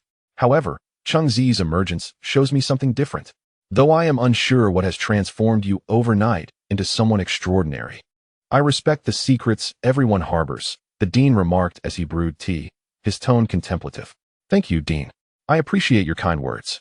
Cheng Ziyi replied, scratching his head, feeling somewhat embarrassed. Was he truly that conspicuous? The dean, stroking his white hair, had reviewed Cheng Ziyi's exam paper and recognized that he had deliberately avoided a perfect score, inserting curious answers. Coupling this with Cheng Ziyi's actions, the dean sensed that the academy might soon welcome a genuine beast breeder. In an era plagued by monstrous chaos, past breeders pursued strength for humanity's sake, but now, many were blinded by self-interest. In you, I see the purest form of ambition, the dean mused, a nostalgic smile gracing his lips. Indeed, my dream is for everyone to grow stronger. Cheng Ziyi proclaimed passionately. Excellent. I shall have Teacher Feng mentor you. I hope you can lead Baifeng Academy to brilliance in the upcoming inter-academy competition. The dean patted Cheng Ziyi's shoulder encouragingly. Cheng Ziyi raised an eyebrow. The inter-academy competition? Baifeng Beast Academy ranked only in the 90s among the hundreds of academies nationwide. It was a definite underdog. How could they possibly shine? Would he have to don LED lights to stand out? Exiting the dean's office, Cheng Ziyi was confronted by a group of elegantly dressed individuals, their status unmistakable. Hey, you are Cheng Ziyi? As the largest faction in Baifeng Academy, we are giving you another chance. The leading young man declared, hands on his hips. Cheng Ziyi counted them, 7 in total. What's this? 7 dwarfs trying to recruit me to make an 8th? He mused. So, you're refusing to join us, then? Cheng Ziyi nodded. What's the benefit? Lavish cars, beautiful women, and divine beasts? At least it could save your life. You've only been here a few days and have already offended all the big shots. Just pray you survive to graduate. Cheng Ziyi, unimpressed, merely scratched his ear and walked past them. He had more pressing matters to attend to and no time for childish games. The ideological education in this world seemed woefully inadequate. Instead of focusing on honing their beasts, they wasted time on trivialities. Once, the wealthy were shrewd. Now, the richer they are, the more foolish they become, exponentially so. On his way back to the breeding shop, Cheng Ziyi noticed students in uniforms, drenched in sweat, diligently training alongside their beasts. Even those with lower potential remained vibrant and dedicated. Cheng Ziyi sighed, finding them far more endearing than the wealthy youths who only knew how to mock and belittle others. Inside Xianglan breeding shop, Chen Mulan was already open for business, eagerly awaiting Cheng Ziyi's arrival. You've truly surprised me. How did you achieve such a score in the academy's history? She smiled upon seeing him. Today is different. I had an epiphany. So, from now on, you can leave all the orders in the shop to me. Cheng Ziyi replied cheerfully, beginning to sort through the shop's materials. Before my father returns, I entrust everything to you. Chen Mulan tilted her head, watching Cheng Ziyi's back with a grateful smile. Cheng Ziyi paused momentarily, turning to rub his slightly sore nose, and softly assured, Don't worry, I've got this. Knock knock. A series of knocks interrupted, and Cheng Ziyi turned to see several timid students standing by the door. His eyes brightened. Oh, visitors. It seems today as promotion has indeed yielded results. Hello, Senior Cheng Ziyi. We are students of Baifeng Beast Academy. We heard you say that evolving beasts here is affordable, just covering material costs. So we came to give it a try. Hee, you've come to the right place. Just bring your beasts in. Let me take a look, and I'll provide you with my assessment. Seeing Cheng Ziyi's amiable demeanor, several students sighed in relief as they entered the shop. Release your beasts, please. Those with larger ones should head to the bigger room at the back. It wouldn't do to damage my storefront, Cheng Ziyi said, rubbing his hands together. He hoped that these individuals possessed golden beasts, as they were perfectly matched in number. Should they all be golden, he would be presented with a stellar template card. Alas, his hopes were soon dashed when he discovered that these students were merely bronze beast tamers. With a sigh, he thought, well, having some is better than none, after all. Quantitative changes can lead to qualitative transformations. Perceiving Cheng Ziyi's sigh, the students immediately tensed up. A sigh from a beast tamer carries the same weight as a sigh from a doctor. Could it be that their beasts were beyond saving? That seemed unlikely. Their beasts were hardly rare, merely the common varieties. Is something wrong with Senior Cheng? Is evolution not possible? One student asked nervously, clutching the hem of his trousers. No, it's just a simple sigh. You see, the greater the ability, the more one is inclined to tackle challenging endeavors. Cheng Ziyi chuckled.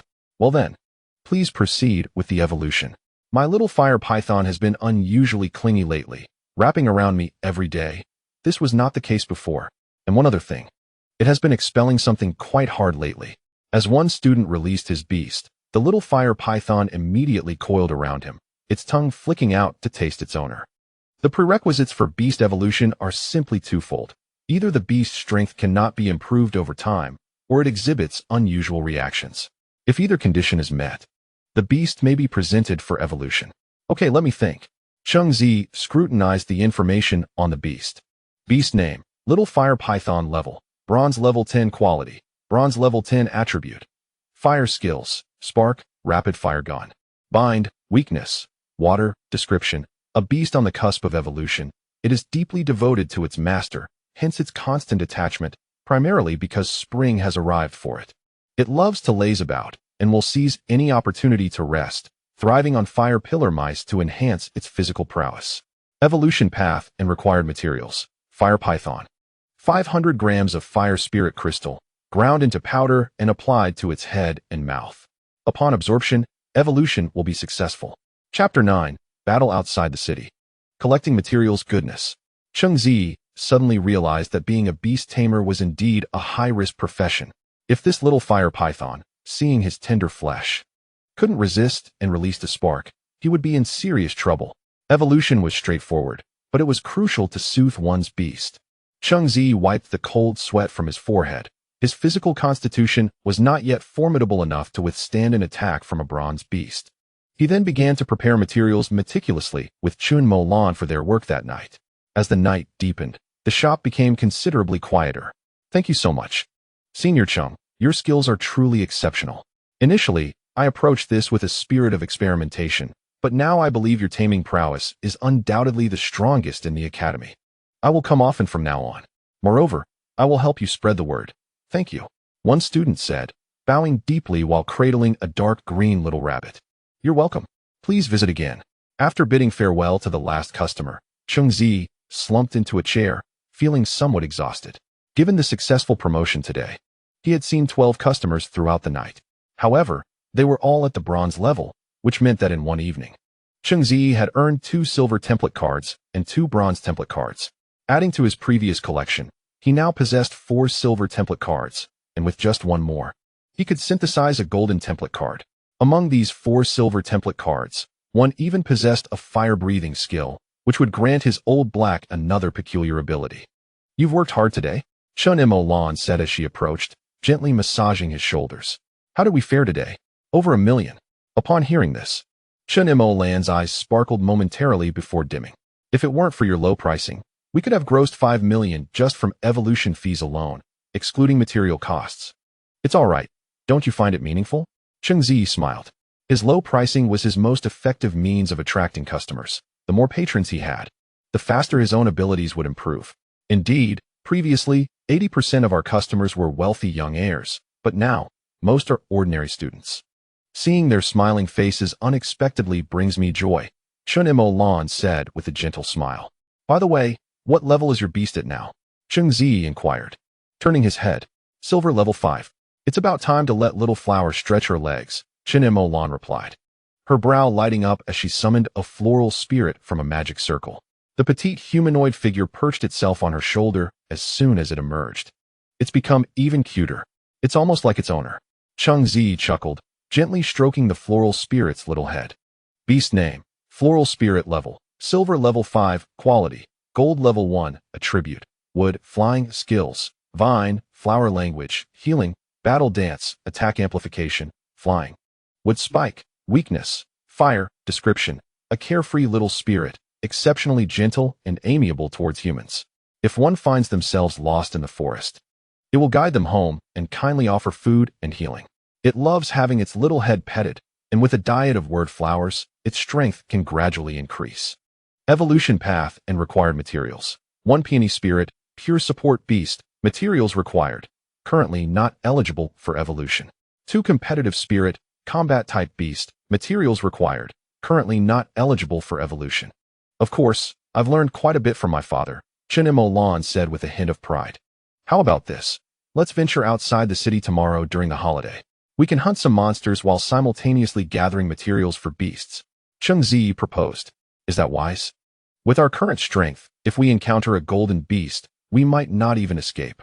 Chun Lan expressed her concerns, recalling that her father had met misfortune outside the city. It's fine. We're not going far, just a short distance outside the city. In case of emergencies, we can call for the city guard support, and you must trust in our abilities. My old black can handle the main offensive without issue, especially with your floral spirit assisting. We can face any danger, Cheng Ziyi said earnestly. Gazing into Cheng Ziyi's resolute eyes, Chun Lan felt an inexplicable sense of reassurance and nodded, almost unconsciously. All right, we'll head out tomorrow. Cheng Ziyi felt a surge of excitement. He had yet to venture outside the city since arriving in this world, let alone engage in battles against wild monsters. After a bustling journey, they returned home. Just as they stood at the door, they heard the commotion from the neighboring old man. Fool! You big fool! You're the fool! Your whole family are fools! Cheng Ziyi rubbed his ears. It seemed that old man Huang next door was arguing with his parrot beast again. This parrot was indeed quite lively, especially after the enhancements in this world. If you insulted it, it would retaliate faster than you could speak. It could hold its own in a war of words, leaving you speechless. Sighing, Cheng Ziyi anticipated yet another sleepless night. Old man Huang was suffering from dementia. After scolding, he would forget and babble on for ages. Suddenly, Cheng Ziyi considered the possibility of getting a parrot of his own. It could serve as an additional ally in debates. Ignoring the noise, Cheng Ziyi soon fell into a deep slumber. The next day, he and Chun Lan set out of the city, with Cheng Ziyi having prepared several simple urea bags, claiming that the more precious the material, the more unadorned its packaging should be. This way, if they were to gather anything, it would appear to others as mere beast food, thus avoiding any ill intentions. Traversing the vast buffer zone, the two entered the wilderness. As the monsters ran rampant and the area remained unvisited, the flora grew wildly, with many trees soaring to heights of dozens of meters. It was impossible to see far without climbing to a height. Be careful, Cheng Ziyi cautioned. Some of these roadside plants have quite sharp leaves. A careless move could lead to cuts, and some plants are even poisonous. Chun Lan nodded, attentively observing her surroundings. She had a signal gun tucked in her pocket, provided by the city guards before they left. In case of uncontrollable dangers, firing the signal gun would summon nearby beast tamers and guards for assistance. Here they come. Suddenly, a rustling sound emerged from the grass ahead. Cheng Ziyi, fully alert, swiftly summoned Lao He. Lao He, prepare for battle, Cheng Ziyi said, suppressing his excitement and maintaining his composure. Lao He shook off its weariness, its four legs coiling with energy, fixated on the grass ahead. Out of the underbrush, a small green rabbit leaped forth, tilting its head to gaze at the towering figure of Lao He, trembling in fear and rendered motionless. Well, I thought it was something significant. It's just a little rabbit. Cheng Ziyi sighed in relief, realizing from the information provided by his divine eye that it was merely a bronze-level green leaf rabbit. This creature possessed no combat capabilities, its only skill being a simple charge, and its skin, resembling leaves, was hardly useful. Shoo! Shoo! I have no desire for your blood today. Lao He, chase it away. Cheng Ziyi waved his hand. With a fierce roar, Lao He lunged, and the green leaf rabbit darted away, leaving a small puddle in its wake. Just as Cheng Ziyi and his companion prepared to move forward, a loud crashing noise erupted from the direction the rabbit had fled. A tree came crashing down, and Lao He bared its teeth, its body slightly crouched, eyes warily fixed ahead. Not good. Quickly, prepare for combat. A formidable creature is approaching. Chapter 10. Unexpected events. Chun Lan summoned her beast, the flower spirit, her expression tense as she stared forward. The rustling grew louder, suggesting that some creature was rapidly scuttling through the underbrush, snapping branches and crunching dried leaves beneath its weight. Suddenly, a gaping hole tore through the foliage, revealing a menacing head that proudly gazed at Cheng Ziyi and his companion. Cheng Ziyi examined the creature's details and felt a sense of relief. Thankfully, it was not a gold-tier monster, or else they might not even escape with their lives. Beast name: Stone-Skin Snake. Level: Silver 6. Quality: Silver 10. Attribute: Stone skills. Charge: Stone drop. Spikes: Hardening vulnerability. A stone core hidden within its head, which serves as a substantial supplement for stone-type beasts. Removing it will drastically weaken the stone-skin snake's power. Description: a bothersome snake that enjoys spitting at any creature it dislikes. Evolution path and required materials. Ironstone snake. Cheng Ziyi's eyes brightened. You shall be my first blood in this wilderness battle. Lao He, use water cannon. Cheng Ziyi commanded in his mind, then spoke to Chun Mulan beside him. That one. Let's engage. Have your flower spirit distract it while Lao He receives a buff. Chun Mulan understood immediately. Little flower, use battle dance. Who's Lao He? After their commands, Lao He unleashed a water cannon, while the flower spirit danced around, showering it with shimmering light. With the boost from the battle dance, Lao He seemed invigorated, raising its massive head and roaring defiantly. The stone-skinned snake sensed an imminent attack, and, just as it prepared to evade, a foul odor struck its keen senses, immobilizing it and ensuring the water cannon hit home. Seeing the attack connect, Cheng Ziyi pressed the advantage. Lao He, take to the sky, he ordered. Then use charge to strike its head. Understanding the command, Lao He quickly manifested wings and soared upward, crashing through branches before diving down, retreating into its shell. With momentum on its side, it struck the moving stone-skinned snake. The snake, feeling the encroaching threat, immediately activated its hardening skill. But the foul stench engulfed it once more, disrupting its defense. Lao He crashed down with tremendous force, shattering the snake's head, blood gushing forth and staining the vibrant surroundings. Though Cheng Ziyi found it peculiar that the stone-skinned snake did not retaliate, he encouraged Lao He, recognizing this as its first kill. Well done. However, as he approached Lao He, a repulsive odor assaulted him. Anger arose within him as he grabbed a branch and swung it at Lao He. You rascal! I let you out last night, and you snuck off to find those filthy turtles. You're grounded now. No more outings for you. And you're due for a bath. Can't you behave a little better? After catching his breath, Cheng Ziyi asked seriously, how many turtles did you find last night to smell this foul? Lao He retracted its head, looking pitiful. Just 7, that's all. Cheng Ziyi raised his thumb, reflecting on the previous experience. Such opportunities are rare. They want to come again. Please. My little blue, little green, and flower need my company. Lao He lamented. With a sigh, Cheng Ziyi noticed that Lao He had leveled up slightly, now at silver 2. Indeed, the presence of those turtles was no mere coincidence for growth. The flower spirit watched Cheng Ziyi reprimanding Lao He, quietly clinging to Chun Mulan's hand, realizing that only one's true master is gentle.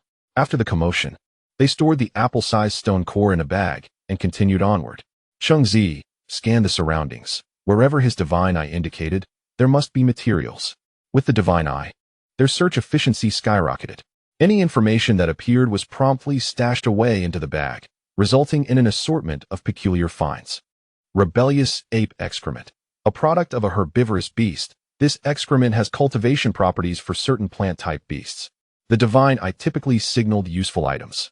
When Cheng Ziyi picked it up, he noticed a pleasant aroma, so he paid it little mind and added it to his bag. Notably, this material was abundant, filling half a bag. Sighing, he thought it might be useful for little flower, but it would be best not to reveal its true nature. Perhaps he could trick Lao He into thinking it was food and let it experience the taste? Just as Cheng Ziyi pondered this, an explosion echoed nearby. Wisps of smoke curling into the air. Should we head back? That commotion could either be a golden beast or a multitude of silver beasts in battle. We should avoid getting involved. Chun Mulan tugged at Cheng Ziyi's sleeve, worry etched on her face. Cheng Ziyi's expression wavered, but he ultimately gritted his teeth and declared, Chun Mulan, have you heard the saying? Huh. Fortune favors the bold. Let us go. This uproar clearly indicates it's not a flying beast. As long as Lao He carries us, we should be fine, Cheng Ziyi asserted earnestly. Seeing his determination, Chun Mulan nodded. All right, but remember, don't take any risks. Trust me, if anything goes wrong, I'll take the blame. Cheng Ziyi felt an irresistible pull ahead, his curiosity piqued by the prospect of potential treasure. Perhaps they could find something rare. In agreement, the duo, along with their beasts, cautiously approached through the underbrush, moving silently and making only the faintest sounds. As the sounds of battle grew louder, they edged closer to the fray. Cheng Ziyi and Chun Mulan exchanged glances, deciding to press on. Chunan, you must die today. How dare you steal from me? You truly seek your demise. Damn it. Kill him, you filthy monkeys. Leave the human alive. I want him to understand why the flowers are so red. The furious voice reached Cheng Ziyi and Chun Mulan's ears as they observed the situation in the small grove. A figure in the uniform of the Bifeng Beast Academy stood before them, blood splattered across his body, gripping a vibrant flower tightly. Before him, a towering ape, over 2 meters tall, despite its numerous injuries, fiercely guarded the beast before it, protecting its master. Beast name, Diamond Ape, weakened. Level, Silver 10th quality, Silver 10th attribute, Gold. Strength skills, Iron Fist, Diamond transformation, weakness, Fire, introduction. A beast endowed with innate strength, possessing considerable potential for evolution. It is a remarkably loyal companion with considerable combat capabilities and high cultivation value. Regular consumption of any demon meat can enhance its physical attributes, and engaging in numerous battles can expedite its growth. Life and death confrontations serve as the fastest means to augment its power. Evolution path and required materials. Golden Bell Monkey currently has reached its limit and can evolve. Before this individual stood 3 figures clad in black uniforms, accompanied by a flamboyantly dressed young master. Without needing to look, Cheng Ziyi understood the situation, a dispute arising over the discovery of precious materials. Moreover, it was a life-threatening scenario. In the wilderness, when an ordinary person perishes, their disappearance is reported in the city, and if they remain unaccounted for after a month, it is assumed they fell victim to a demon attack. Without solid evidence, it is challenging to hold the perpetrator accountable.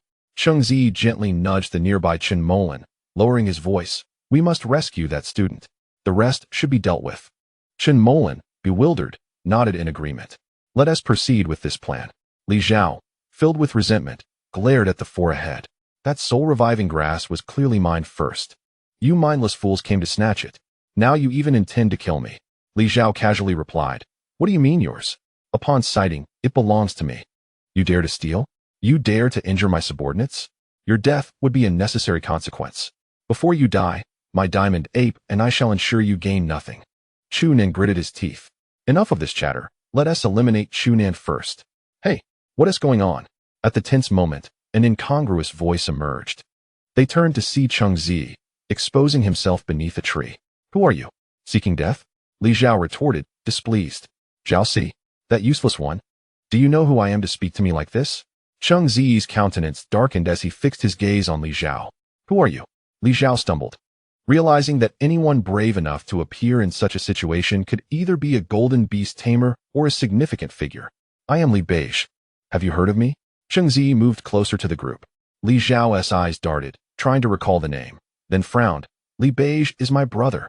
You dare impersonate him? Are you courting death? I've told you, I am not Zhao Si. Do you not comprehend? I am Li Beige. Cheng Ziyi shouted. Such an imbecile.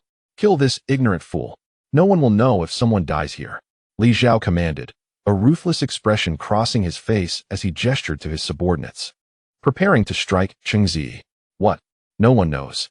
Cheng Ziyi felt a moment of panic. Li Zhao, noticing his alarm, sneered, in this desolate place. Burying a body goes unnoticed. It's too late for you to fear death now. Even if you kneel and beg for mercy, it won't help. You're rather handsome. Perhaps I might let you off. No one knows. Cheng Ziyi realized this was fortuitous. His gaze drifted, spotting Chen Molan and Xiao Hua stealthily dragging several bags of urea through the woods. A cold smile graced his lips. Who would perish remained uncertain. Brother, you should leave. Don't worry about me. Chu Nan, seeing someone approach, felt a surge of excitement, only to be disheartened upon realizing it was just one person. What difference did it make? Cheng Ziyi remained silent, mentally urging, Old Hey, make your move. As several bodyguards approached Cheng Ziyi, their pace quickened upon noticing he had no beast. Suddenly, a dark object plummeted from above, crushing them just as they reached Cheng Ziyi. The overwhelming force rendered them unconscious without resistance. The 3 beasts confronting the diamond ape sensed their connection to their master severed, experiencing a sudden, excruciating pain akin to 1,000 needles piercing their heads. Writhing helplessly on the ground. What in the world? Li Zhao rubbed his eyes in disbelief as his subordinates were unexpectedly felled by a descending turtle. Indeed. Have you ever seen a turtle fall from the sky? Cheng Ziyi chuckled. What is that? Li Zhao trembled, a vague sense of impending doom slowly enveloping his mind. Suddenly, the concealed Chen Molan sprang into action. The flower spirit swiftly flew to Li Zhao's side, summoning vines to ensnare him, holding the bag filled with desiccated feces. Chen Molan promptly placed it over Li Zhao's head. Li Zhao's once clear vision darkened, a fragrant aroma invaded his nostrils, which did not calm him but instead chilled his heart. The threat of death loomed over him. He realized he had been ambushed. Cheng Ziyi had merely come to divert attention, and he had an accomplice. Yet it was too late for realization, as he had lost any chance to struggle. Old He, deal with those 3 beasts. Cheng Ziyi observed the stillness of the black-clad figures on the ground, and the anguished expressions of the beasts confirmed their demise. These individuals posed no further threat. Typically, those who served powerful families were only capable of nurturing a single beast, seeking to ally with such families for resources to cultivate their beasts. Cheng Ziyi approached Li Zhao, delivering a kick. With your condition, you dare to entertain any thoughts about me? How do you know I have thoughts about my brother? Li Zhao's terrified voice emerged through the urea bag, and as he spoke, he inadvertently ingested some of the vile contents. Cheng Ziyi. Not bothering with him further, Cheng Ziyi focused on commanding Old He to eliminate the remaining 3 rebellious beasts. It was evident that these creatures felt a strong bond with their master. Upon realizing their master's plight, they were filled with rage, seeking to eliminate Cheng Ziyi. However, Old He blocked their path. Chu Nin remained in a daze, unable to quickly respond to the rapidly changing situation. Upon seeing the 3 beasts attacking Old He immediately commanded the diamond ape to assist. With Xiao Hua joining the fray, the battle turned into a 3-on-3 contest. However, without their master, the 3 beasts suffered severe damage to their spirits and soon fell. Brother, what is your name? I am Chu Nan, and I must sincerely thank you for saving my life. After defeating the adversaries, Chu Nan approached Cheng Ziyi, deeply bowing. What had initially appeared to be a death sentence had turned into salvation due to this individual's timely intervention. No need for such formalities. It seems these wealthy youths are not enjoying themselves. Cheng Ziyi waved his hand, giving Li Zhao a kick, casually stating, "You can deal with this fellow as you see fit. Whether to kill him or not is entirely up to you. Chu Nan, if you dare kill me, my brother, the entire Li family will not let you off easily." Li Zhao shrieked in terror, twisting his body, yet unable to escape the bindings, sinking further into the bag. Of course, he must die. Such a person is a menace to society, contributing nothing to humanity, and has even harmed many formidable beast tamers venturing outside the city. A glint of ruthlessness flashed in Chu Nan's eyes. Cheng Ziyi nodded, while Chen Molin turned her head away, unwilling to witness the impending events. Calling upon the diamond ape, Chu Nan raised a fist, landing a precise blow amidst Li Zhao's agonizing screams. The cries abruptly ceased, and blood began to seep through the outer layer of the urea bag. Very well, bury him, Cheng Ziyi declared. Chu Nan nodded, preparing to carry the urea bag for burial. On second thought, it's better to leave it here. The ensuing stench will attract numerous demons. It would be fortunate if even bones remained. Cheng Ziyi contemplated. He did not neglect the corpses of the beasts, collecting all useful materials before departing. Watching the departing figures, Chu Nan glanced at the soul-reviving grass in his hand, gritting his teeth and following Cheng Ziyi. Chapter 12. New Beast Tamer. Mimic Parrot, what is the matter? Cheng Ziyi inquired, observing Chu Nan's approach with curiosity. Here, this is soul-reviving grass, a rare treasure. You saved my life today. Please accept this as a token of my gratitude. In the future, should you encounter any difficulties, do not hesitate to seek my assistance. While I may not be able to offer substantial help, I assure you I will exert every effort. Chu Nan spoke earnestly, extending his hands to present the soul-pulling herb. Cheng Ziyi was taken aback for a moment. After a brief pause, he smiled and accepted the herb, recognizing it as a rare treasure. Its market value stood at 2 million per stalk, and demand far exceeded supply. This herb could directly enhance the soul power of a beast master, exhibiting remarkable effects on cultivation and the construction of beast spaces. Chu Nan's prowess as a beast master was formidable. He could effortlessly escape from multiple beasts, likely having engaged in a fierce battle with the guardian demon of the soul-pulling herb before encountering Li Zhao and his companions. The generosity with which he offered such a hard-earned treasure attested to his commendable character, making him a worthy ally. All right, I shall take the soul-pulling herb, but I will not let you suffer a loss. Has your diamond ape been struggling to advance in strength recently? Cheng Ziyi inquired, raising an eyebrow. Chu Nan was momentarily startled, wondering how he knew, yet he responded sincerely, yes. It has not improved in half a year and has been quite irritable, often defying my commands. I suspect it may be on the verge of evolution. My venture outside the city to slay demons and seek treasures was also to gather funds for this purpose. Indeed, it is likely to evolve. How about this? I shall assist with your diamond ape's evolution. All you need to do is prepare the materials I specify. and the cost for the evolution will be this soul-pulling herb. Cheng Ziyi said with a grin, shaking the herb. Chunan hesitated. It seemed too great a loss for Cheng Ziyi. No, I will pay. That way, I will feel better about it. Cheng Ziyi scrutinized him. Such an advantageous offer would have had others elated, believing it to be an unexpected windfall, yet Chunan remained obstinate. Very well. The cultivation fee will be 100,000. 100,000? Are you sure you didn't forget that my diamond ape is a silver level 10 beast? The market price starts at 1 million. You should adhere to market rates. Chunan exclaimed, his eyes wide with disbelief. My 100,000 is my maximum price. Cheng Ziyi asserted. Indeed. Previously, our shop's evolution fee was only around 60 to 70,000. This is already the highest. Chun Molan chimed in with a smile, covering her mouth. Thank you, Brother Cheng. Chunan's emotions welled up, and he bowed again. For days, his mind had been consumed with the thought of raising the several million needed for his diamond ape's evolution. He had not anticipated that Cheng Ziyi would alleviate half of his worries. Are you not afraid I might deceive you? Cheng Ziyi chuckled, countering his sincerity. Chunan shook his head resolutely. All right then, since we are still outdoors, let me inform you of the evolution materials for the diamond ape, golden refining stones. Cheng Ziyi elaborated. Chunan listened intently, committing the information to memory. Yes, these 6 items are essential. I have chosen to evolve into a wrathless monkey, a type with formidable combat strength. Thus these materials must be secured to ensure the diamond ape's physical capabilities are up to par. Good. Cheng Ziyi suddenly recalled something and asked Chunan, are there any areas outside the city where parrot demons are known to appear? Yes, a bit deeper into the forest. There is a region teeming with parrot demons. They exhibit minimal aggression, thus human beast masters often visit to entertain themselves, which has led these parrots to learn many peculiar phrases over time. Chunan replied with a smile. How peculiar? Cheng Ziyi pressed curiously. They can sing. Sing what? Cheng Ziyi was intrigued. Father, I am your son. Chunan's expression turned contemplative. Cheng Ziyi silently gave a thumbs up. Impressive. I need such an extraordinary beast. Chun Molan tugged at his sleeve, whispering, but don't you only have one soul type? Cheng Ziyi chuckled proudly. No more pretense. I shall lay my cards on the table. I possess 9 soul types. Chun Molan was taken aback, rolling her eyes in disbelief. Have you undergone a second awakening? Historically, there have been fortunate individuals who, after their first awakening, could slowly form an additional soul type within their beast space. But those are rare cases, practically negligible. Indeed.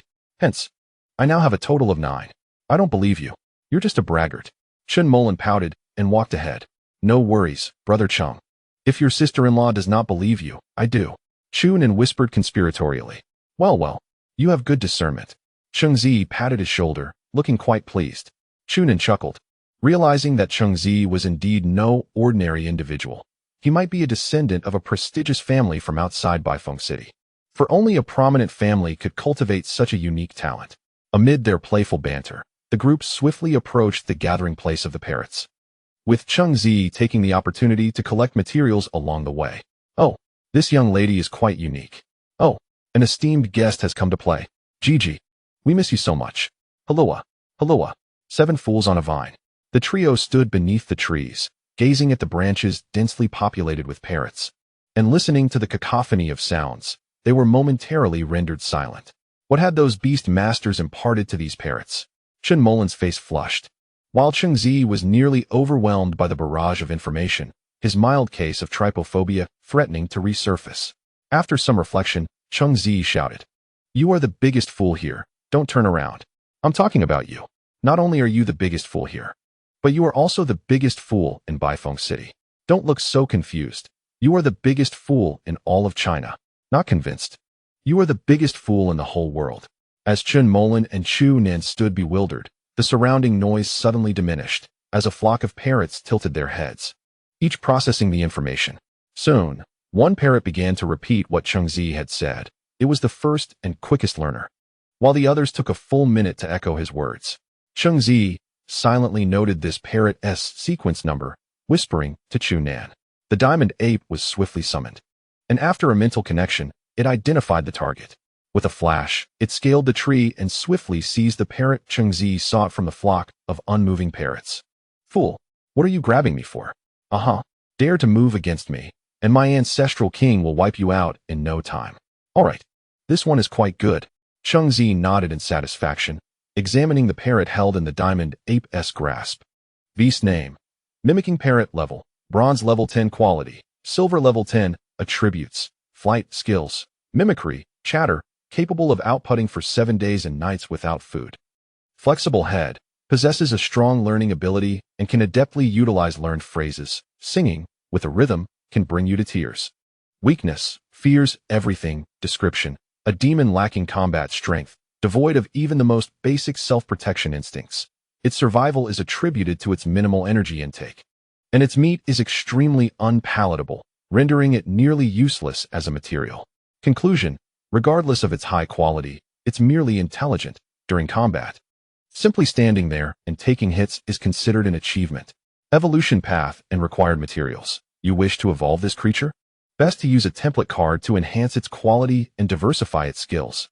Evolution is merely a transformation of waste into more waste. Cheng Ziyi's lips twitched. A useless beast? While it certainly lacked combat prowess, could it not be directed toward another purpose? Why not make it a verbal combatant? Given the opportunity, it could acquire rapid flight and similar trumpet-like skills. If there were concerns about demons not understanding, it could be given a mental communication ability. Would it not then become a master of psychological warfare? All right, this one will do. It's quite impressive. Cheng Ziyi was thoroughly satisfied. This parrot possessed the most skills of all. Brother Cheng, why would you want such a useless beast? Chu Nin inquired, puzzled. Indeed, Cheng Ziyi. Soul types are not to be squandered. Chen Molan echoed his sentiment. Hee, a pair of unparalleled vocal cords will provide the answer. Wait until I return and give it special training. You will soon understand its terrifying potential. Cheng Ziyi smiled, offering no further explanation. As darkness began to descend, the group, laden with heavy bags of materials, embarked on their journey back to the city. Chapter 13. Assisting Chu Nan's evolution into the wrathless monkey. Cheng Ziyi led Chu Nan back to the shop. The materials for the diamond ape's evolution were not exceedingly rare. With the items collected both in the city and those Cheng Ziyi had specifically sought outside, they quickly gathered 5 necessary components. Then I shall summon the diamond ape, Chu Nan said, excitement gleaming in his eyes as he rubbed his hands together. Let us head into a larger room. I will assist you with the evolution shortly. The diamond ape's process is somewhat complex and may take a considerable amount of time, Cheng Ziyi said, taking a deep breath. This would undoubtedly be the most intricate evolution he had encountered in his high-level beastmaster cultivation. All right, the two entered the room, and Chu Nan summoned the diamond ape. The mighty ape, aware of the impending evolution, danced with joy, rhythmically beating its chest. After a moment of coaxing from Chu Nan, it gradually calmed down. Cheng Ziyi busied himself preparing the necessary equipment, a pot, various medicinal packs, and heating tools. Once the materials were ready, he meticulously crushed the golden refining stone into a powder using a hydraulic press, poured it into the medicinal packs, and sprinkled some lime. Dozens of packs were evenly applied to the mighty ape's body. Next, various herbs were ground into powder and mixed with water, a laborious task indeed. This was not a mere hodgepodge. Precision was paramount, as different ingredients required different heat levels, and timing had to be exact. Any slight miscalculation could lead to failure, diminishing the effectiveness of all materials. Therefore, in order to ensure the mighty ape emerged stronger post-evolution, Cheng Ziyi could not afford any distraction. Holding his breath, he dared not exhale, even as the temperature rose. An hour later, he gently wiped the sweat from his brow, his clothes soaked through. Before him, a large pot brimmed with warm, yellow-green liquid. Next, have your mighty ape sit in this pot. After an hour, once its body has absorbed enough energy, it will successfully evolve. Cheng Ziyi said weakly, the intense focus of the past hour having nearly drained him. Wonderful. Thank you so much. Cheng, you've worked hard. Chu Nan exclaimed, preparing to bow. Cheng Ziyi quickly supported him, a hint of exasperation in his voice. Brother Chu, must you bow so often? There's no need for such formality. Just wait here quietly. I'll step outside for a moment. With that, Cheng Ziyi trudged out of the room, weary. Did it succeed? Chen Molan raised an eyebrow, noticing his exhaustion, and quickly fetched a chair for him. Sort of. Once the time is up, the mighty ape will evolve into the Wuhan monkey, Cheng Ziyi replied, closing his eyes. It wasn't long before he fell into a deep slumber. Chen Molan smiled softly, her eyes narrowing into crescent moons. as she gently draped a blanket over him. Winter had arrived, and the cold winds were about to sweep through the Xianglan breeding shop. Congratulations, host. You have obtained a silver template card, granting the skill of golden transformation. You already possess 5 silver template cards. Would you like to synthesize a new template card? Cheng Ziyi suddenly jolted awake, excitement evident in his demeanor, startling Chen Molan beside him. Synthesize. No need for further discussion. Synthesize. Cheng Ziyi urged, suppressing his enthusiasm, addressing the system within. First golden template card acquired. Unlock successful. Synthesis complete. You have obtained a golden template card, granting the skills of fire breathing and golden transformation. Would you like to use it? Will using it enhance the quality of your Xian Shui turtle? Or will it only learn the skills? Cheng Ziyi pondered, somewhat confused. Quality will be elevated to golden level 10, and all skills of the template card will be learned. Excellent. Let the Xian Shui turtle learn. Usage successful. Please check the information. Beast name, Xian Shui turtle, level, silver level 4 quality, golden level 10, attributes, water. Flying skills, water cannon, water gun, charge, flight, fire breathing, basic fire control ability. Golden transformation, defense enhancement, weakness, lightning, description. The first turtle to fly since the dawn of time. The turtle's path is as timeless as the long night. Only this turtle can forge a starlit avenue, although it still cannot shake its desire for a mother turtle. Evolution route and required materials. 1. Use Star Diamond template card to evolve and enhance quality. 2. Explosive turtle, required materials. Oh no, the Star Diamond template card requires 5 golden template cards. That translates to a staggering 25 silver template cards. I must evolve 25 beasts to gold to acquire the Star Diamond template card. When will this end? As Cheng Ziyi sighed, lost in thought, an excited shout from Chu Nen broke the silence. Brother Cheng, it worked. My mighty ape has successfully evolved into the Wuhan monkey. It looks incredible. Cheng Ziyi shook his head as he walked into the room, only to behold the Wuhan monkey, now towering at 2.5 meters. Its muscles bulging. Its once golden fur had transformed into an ancient golden crow color, and its dark eyes radiated a formidable aura. In an instant, Cheng Ziyi perceived all its information. Beast name, Wuhan monkey level, golden level 2 quality, golden level 10, attributes, strength skills, Wuhan fist, inherited racial skill, golden transformation. Cloud stick technique, inherited racial skill, weakness, mental attacks, description, a species born for battle. For them, combat is the finest means of enhancement. The stronger the opponent and the more intense the life and death crisis, the more they can unleash their potential. Evolution route and required materials. 1. Cursed monkey. As Chu Nan gazed at the formidable Wuhan monkey, he couldn't contain his joy, seizing the moment to embrace Cheng Ziyi. What are you doing? Trying to take advantage of me? Cheng Ziyi jested, pushing him away with a laugh. Chu Nan's eyes glistened with tears. He had endured countless hardships and deceptions to facilitate the mighty ape's evolution. He never expected Cheng Ziyi to resolve the issue that had plagued him for so long. And at such a low cost, it left him feeling as though he had received an undeserved fortune. Brother Cheng, from now on, I will follow you. Just give me a call whenever you need anything. Are you sure? Cheng Ziyi raised an eyebrow, seriously stating, I need a security guard. Salary is based on mood. Are you up for the job? Chu Nan chuckled, thumping his chest. I'll work for free. I'm already an experienced student, now a golden beast master. I'm satisfied. I could apply for graduation directly at the academy. So working with you is no problem. Cheng Ziyi nodded, gesturing towards Chun Molan. Actually, she is the boss now. I'm just the worker. Ha. Chu Nan was momentarily perplexed. Chun Molan covered her mouth, smiling as she extended a hand, sincerely saying, Xianglan breeding shop. Welcome, Senior Chu. Chu Nan quickly shook her hand, then released it. Well, I'll just stick around then. Let us go, Brother Cheng. The shop is closed today, so let us battle our beasts. Chu Nan eagerly suggested. All right, but my beast is only silver level 4, so take it easy on me. Of course. Hey, you two big guys, wait for me. As night fell, deep within the demon-infested forest outside the city, Li Beige, clad in dark attire and wielding a flashlight, muttered angrily. So what if a Li Zhao has died? A useless failure, gone is gone. Why does the family have me leading a search party? Young master, even if Li Zhao was a soulless waste, he is still your brother. An elderly man behind him consoled gently. Enough. Zhang Lao, have you found any clues? Li Beige scoffed. My wind speed dog is tracking the scent. We should be able to find him. Suddenly, the wind speed dog surged forward, darting ahead. Up ahead is the parrot forest. Young Master Li Zhao must have gone there. The two hastened their steps, plunging into the parrot forest. The noise they made soon startled the parrots perched in the trees. "You're the biggest fool here." The parrot squawked immediately. Li Beige, puzzled, wondered why the wind speed dog had brought him to this place. Just as he turned to ask, the parrot continued, "Don't turn around. I'm talking about you. Not only are you the biggest fool here, but you're also the biggest fool in Baifeng City."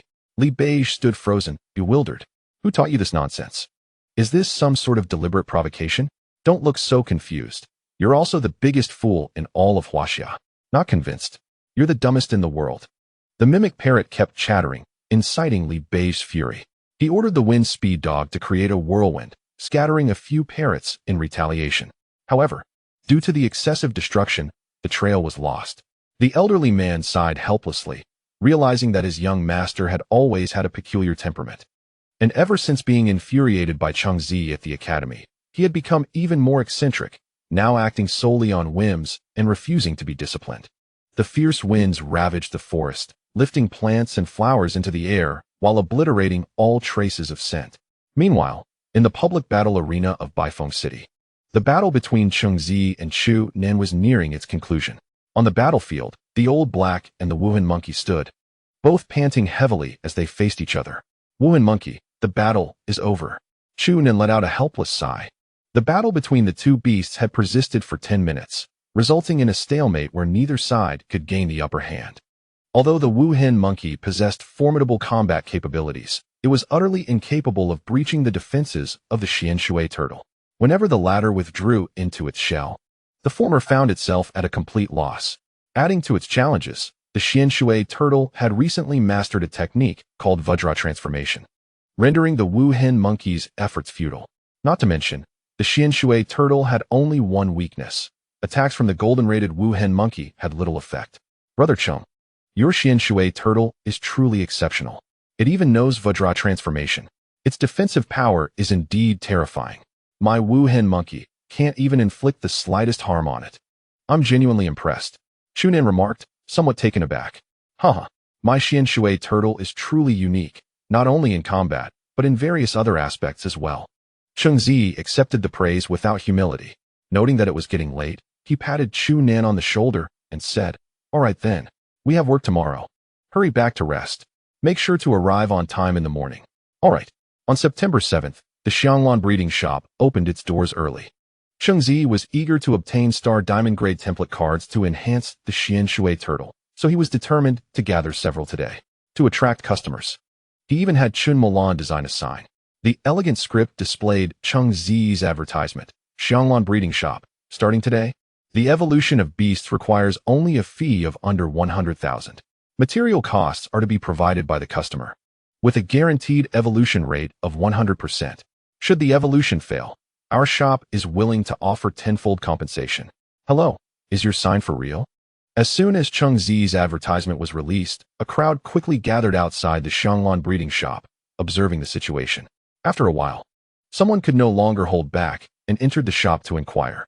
Of course, Cheng Ziyi greeted his first customer with a beaming smile. "Are there really no hidden terms?"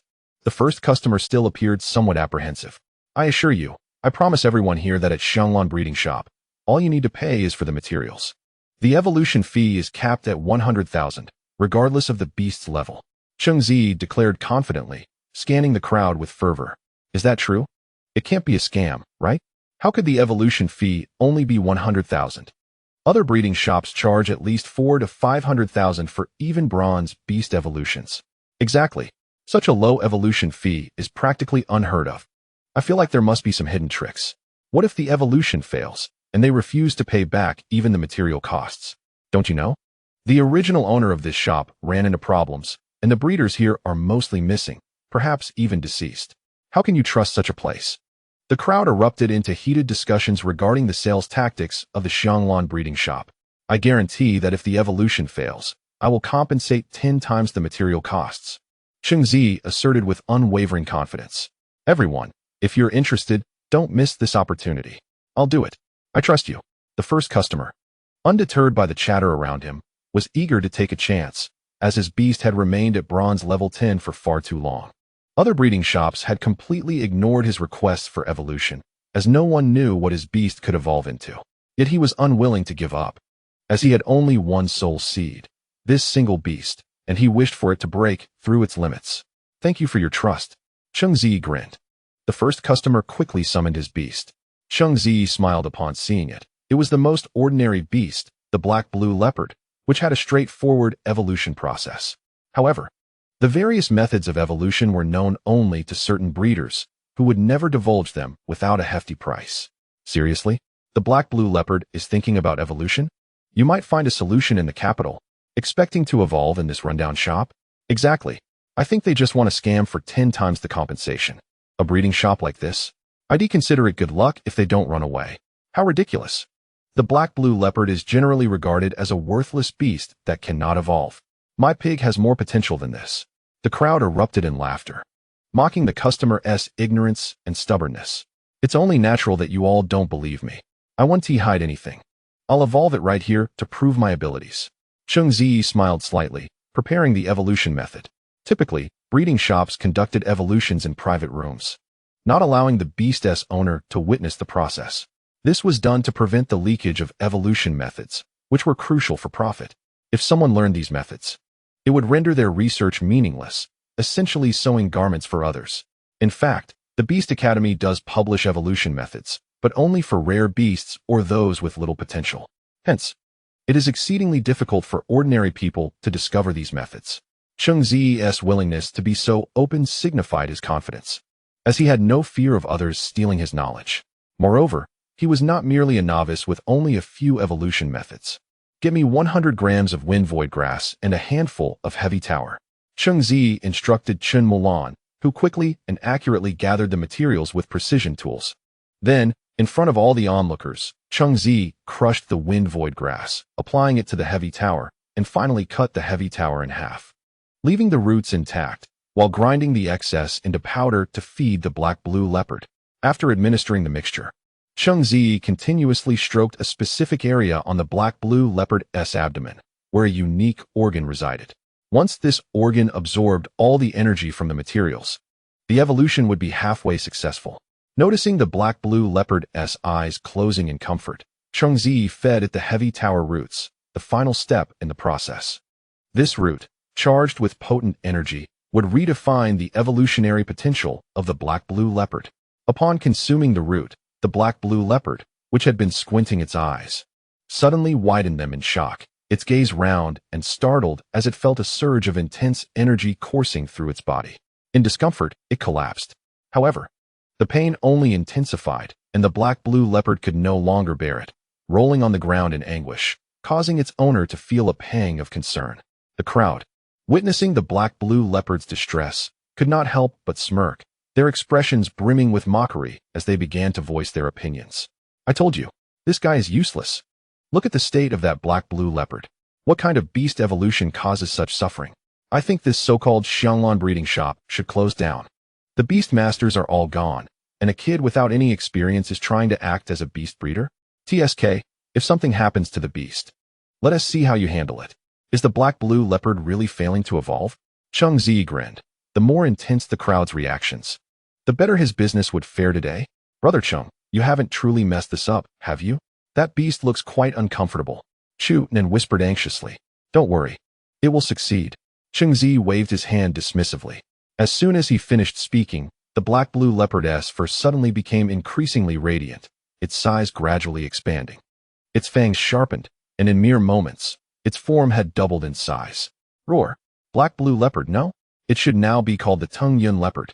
The Tung Yun leopard howled to the heavens, exuding an aura of power that swept through the surroundings, announcing to all that it had succeeded in evolution. Moreover, its strength and quality had significantly increased, shedding its former identity as a worthless beast. The once noisy crowd fell silent in an instant. The mockery in their eyes diminished, replaced by disbelief and excitement. With the lowest price, the most beautiful beast had evolved. They had never encountered such a breeding shop before. Cheng Ziyi's actions ignited a commotion among the crowd. Wow, it really succeeded. And it's a Tung Yun leopard, a rare beast. Who would have thought that a worthless black-blue leopard could evolve into something so extraordinary? Indeed, This is the first time I've seen a black-blue leopard successfully evolve. Other shops wouldn't even accept its evolution application. Boss, I want my black-blue leopard to evolve too. The first customer, stunned, gazed at the majestic Tengyun leopard, unable to hide his astonishment. He never expected the black-blue leopard to truly evolve. Remembering the hardships he had endured and the deceptions he had faced over the years in pursuit of this evolution, tears of gratitude welled in his eyes. Thank you. Thank you so much. I truly find myself at a loss as to how to repay you. The first customer, wiping away tears, pretended to kneel in gratitude. Cheng Ziyi swiftly intervened, jesting, how to thank. Just settle the bill. Quickly move aside. Do not disrupt my business. The customer, both laughing and crying, bowed deeply before paying and departing with the Tengyun leopard. As he left, the onlookers gazed at him with envious eyes, longing for a chance to possess a Tengyun leopard themselves. After all, this was a golden tier beast. An evolution would elevate its quality by 2 grades. Witnessing the success of one, others in the crowd could no longer contain their excitement and rushed into the shop, eager for their own beasts to soar to greatness. Suddenly, a powerful aura swept over everyone. A formation appeared, revealing the fearsome Wuhan monkey, glaring menacingly at the throng, releasing its overwhelming pressure. Hey, maintain order. Anyone who dares to cut in line or disrupt the peace will be placed on our blacklist. Chunin shouted angrily. The crowd, intimidated by the imposing Wuhan monkey, found themselves breathless under its pressure and began to queue obediently. Cheng Ziyi rubbed his hands together, welcoming all customers, yet regrettably, most were merely bronze and silver tier beast tamers, no big catches. With a sigh, Cheng Ziyi resigned himself. Accumulating small gains could still lead to acquiring star diamond template cards, and perhaps even some unique skills. With frequent attempts, the possibilities would only increase. Meanwhile, Zhao observed from a high-rise across the street, his eyes nearly ablaze with frustration as he witnessed Cheng Ziyi's bustling business. As a core heir of his family, he had initially planned to seize the shop through special means, intending to impress his family. To his dismay, his careful schemes were shattered by a mere shop assistant. And this assistant's rising popularity was intolerable for Zhao. Young master, I have invited Master Lin. A respectfully dressed attendant announced, followed by the appearance of Master Lin, who exuded an air of ethereal wisdom. Please come forward, Zhao said with a smile, grasping Lin's hand.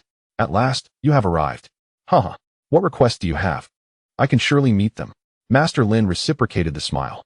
Master Lin was a renowned golden beast tamer in Baifeng City, standing at the pinnacle of breeding excellence.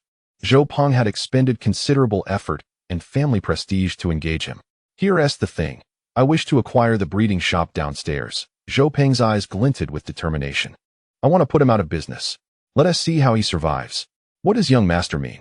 Master Lin inquired, puzzled. I intend to leverage your reputation to establish another breeding shop opposite Xianglan, completely overshadowing it and forcing it to close. Zhao replied bitterly, recalling the humiliation he had suffered. This is simple. I pride myself on my expertise in beast taming. I hold some renown in Baifeng City. Master Lin chuckled, stroking his white beard. Then let us proceed, master, to give them a stern warning. Regarding compensation, rest assured I will not let you suffer a loss. Zhao assured him. I trust the Zhao family. Cheng Ziyi wiped the cold sweat from his brow, having evolved 6 beasts, yielding 5 bronze template cards. Yet none bore any skills, only pure quality template cards. It must be said that evolving beasts is mentally exhausting, as even the slightest error could adversely affect the process. Next, Cheng Ziyi called, only to find the customers had all vanished. What is happening? Cheng Ziyi asked, bewildered. Master Lin has arrived outside. He used the same sales tactics as us to draw all the customers away. Chun Mo Lan exclaimed angrily, clenching her fists at the excited crowd outside. This is outrageous. Stealing business right in front of us. Chunin frowned, visibly irritated. What kind of master is this? Cheng Ziyi raised an eyebrow, perplexed. Chun Mo Lan sighed, releasing her fists in resignation. Lin Qianda, the top golden tamer in Baifeng City. He has been taming beasts for decades, with thousands evolved. It's said he has reached the threshold of a half-step star diamond beast tamer. My father has always held him in high regard. Cheng Ziyi frowned. Indeed, Lin Qianda was remarkable. He had once been someone Cheng envied, but now with the divine eye, no so-called master, no matter how knowledgeable, could rival its power. Brother Cheng, should I go and drive him away? Chu Nan suggested, stretching his limbs, displeased. No. If we chase him off, our reputation will be ruined. Let us observe the situation for now, Cheng Ziyi replied, settling into a chair to relax. He wished to unleash his frustration on the crowd, or perhaps let his mocking parrot loose to vent at them. However, the parrot was still in training. Cheng had recorded a plethora of scathing remarks for it to learn, and the day it mastered them would be the day the parrot was unleashed. For now, Cheng Ziyi could only wait. If someone chose to believe in him, they would come. If not, it was no great loss. He could afford to take a day off. After all, one day was inconsequential. Suddenly, his eyes narrowed as he recognized a familiar face, Zhao Peng. In an instant, he understood why Lin Qiandao was there. It was undoubtedly Zhao Peng's doing. Chapter 16. The Silent Parrot. Wow, Master Lin. What brings you here? It is truly a stroke of luck to see you this year. Look at me. My father's beast was evolved by you. Though it has passed, it was formidable in its time, departing peacefully. Master Lin, is your fee really this low? In the past, to have you assist, one would have to pay millions for evolution. Lin Qiandao surveyed the murmuring crowd, cleared his throat, and gestured for silence. Everyone, I am here at the behest of my young friend Zhao Peng, to officially join Zhou's the Peng breeding shop. I will be stationed here from now on. This is a promotional event, so feel free to visit often. Lin Qiandao announced with a smile. Absolutely. Typically, to have Master Lin assist with evolution, one would have to queue for a year. Now that there is an opportunity, we must take full advantage. Yes, we must earn as much as possible. Not evolving a dozen beasts would feel like an injustice to Master Lin. The crowd's eyes sparkled with fervor, as if they had discovered a rare treasure. Upon seeing Master Lin, all thoughts of the Xianglan breeding shop faded away. In their view, a young man might possess strength, but could he compare to Master Lin, who had spent decades mastering beast breeding? The answer was a resounding no. Under the same conditions, they were far more inclined to place their trust unconditionally in Master Lin. His presence sent the atmosphere into a frenzy, attracting numerous beast tamers, turning the scene into a vibrant spectacle. Meanwhile, the Xianglan breeding shop grew desolate. Cheng Ziyi yawned, bored as he gazed at the crowd assembled not far from the shop's entrance. Alas, defeat was inevitable. It was a bitter but realistic acknowledgement. Lin Qiandao, a revered veteran of decades, overshadowed Cheng Ziyi, a mere inconspicuous tamer without any credentials. Naturally, they preferred the former. Oh, Zhao Peng is truly insufferable. Chun Imolan pouted, feeling disheartened. Indeed, he's notorious for his arrogance at the academy, and it seems he's only become worse outside of it. Chu Nen gritted his teeth. Honestly, I've never heard of such a thing, and that Lin Qiandao, he has no shame, aiding such a villain. Ah, what can be done? He is an old master after all. His face is as thick as a city wall, unlike our delicate sensibilities. Cheng Ziyi remarked with a raised eyebrow. Agreed. Chu Nen nodded. Yet I feel your skin is even thicker. Chen Imolan suddenly recalled Cheng Ziyi's various peculiar antics, and couldn't help but chuckle. Cough, cough. Let us keep it low-key, Cheng Ziyi said, wearing a proud expression. After all, who am I? A man with a golden finger. Yes. Baifeng City has yet to see a star diamond beast tamer. When the time comes, I'll simply take the exam, and I'll reduce this old fellow to thin skin. Let him tremble before the audacity of attempting to disrupt my path to acquiring template cards. And as for Zhao Peng, I will deal with him in due time. The bustling crowd outside was met with the sardonic entrance of Zhao Peng into the Xianglan cultivation shop. Oh dear, why is business so sluggish? Perhaps you should sell your shop to De Peng Cultivation. He jested, eyeing Cheng Ziyi, the sole newcomer, with a smirk. Can you truly compete with Master Lin in terms of experience and ability? Zhao Peng continued with a playful grin. Absolutely not. Zhao Peng, you must leave at once. I have no desire to see you in my shop. Chun Mulan retorted, her teeth grinding in irritation. Come now, Chun, how can you be so harsh? I'm merely a client. Zhao Peng protested, cheerfully claiming a chair. Cheng Ziyi squinted. So, young Master Zhao, are you here for an evolution or merely to chat? Evolution can wait. After all, with Master Lin present, I have no need to seek you out. Zhao Peng replied, casually grabbing a drink from nearby. Chu Nen furrowed his brow, standing up as if to confront the irritating presence, but Cheng Ziyi restrained him. We do not provide casual conversation here, but our dedicated staff is at your service. Cheng Ziyi responded with a slight smirk, revealing a knowing smile. Ah, is that not a talking parrot? Zhao Peng remarked with interest. What is this? Do you intend for it to serve as a recorder? Unable to contain himself, he chuckled. Let the parrot teach this irritating fellow a lesson. Cheng Ziyi communicated silently. The parrot tilted its head, its dark eyes quickly finding Zhao. Ugh, why do I feel nauseous the moment I emerge?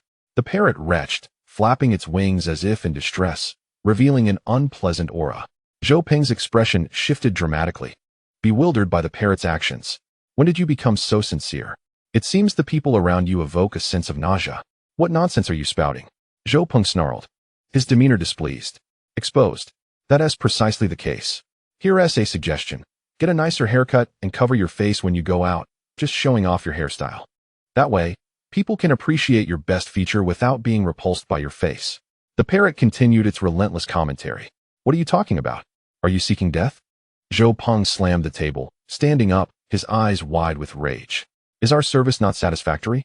Don't say I didn't warn you. According to the first 120th rule of the Urban Beastmaster S Code, if you attack a tamed beast first, you are liable for all damages. And both the Beastmaster and the beast will face sanctions. Cheng Ziyi said, his eyes narrowing with a smile. Humph, your shabby shop will close down eventually. Zhao scoffed, his face ashen, turning to leave. How surprisingly reasonable. I thought you were devoid of logic. Yet seeing you so furious, yet still seeking reason, fills me with joy. The parrot trailed after Zhao, provoking him further. Come back. Cheng Ziyi commanded inwardly. Summoning the formation. The parrot, with a proud flutter, returned to Cheng Ziyi's beast space. Wow, that is not a talking parrot, that is a silencer. Chu Nin stood bewildered, unable to believe the parrot's ability. Truly impressive. Such a master has such a remarkable beast. Chun Milan chuckled, feeling a sense of justice served. Cheng Ziyi modestly rubbed his nose. Low profile, low profile.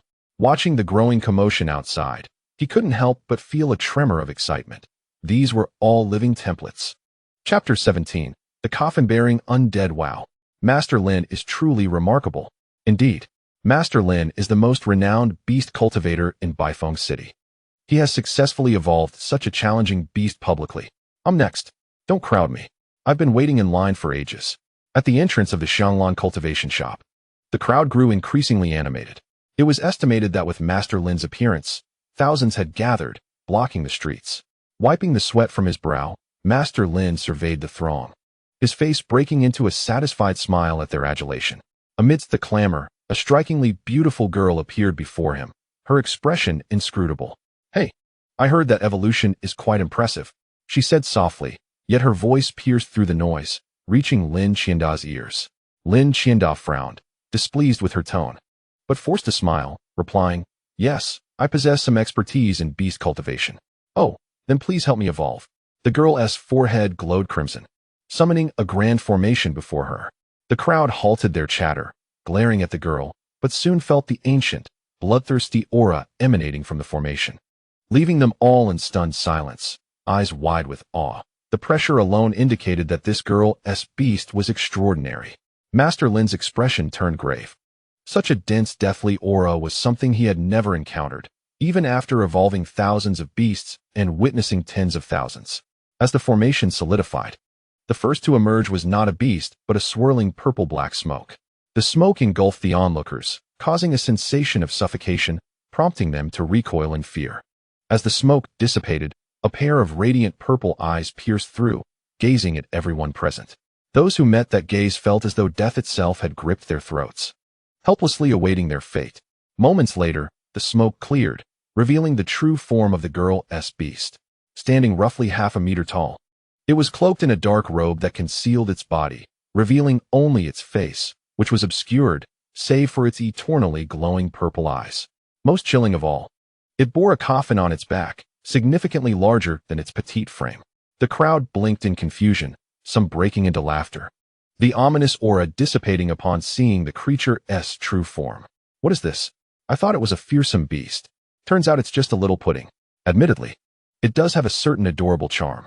Yet Master Lin could not find humor in the situation, rubbing his eyes, straining to recall what kind of beast this was. Xiao, this person said they'd help you evolve.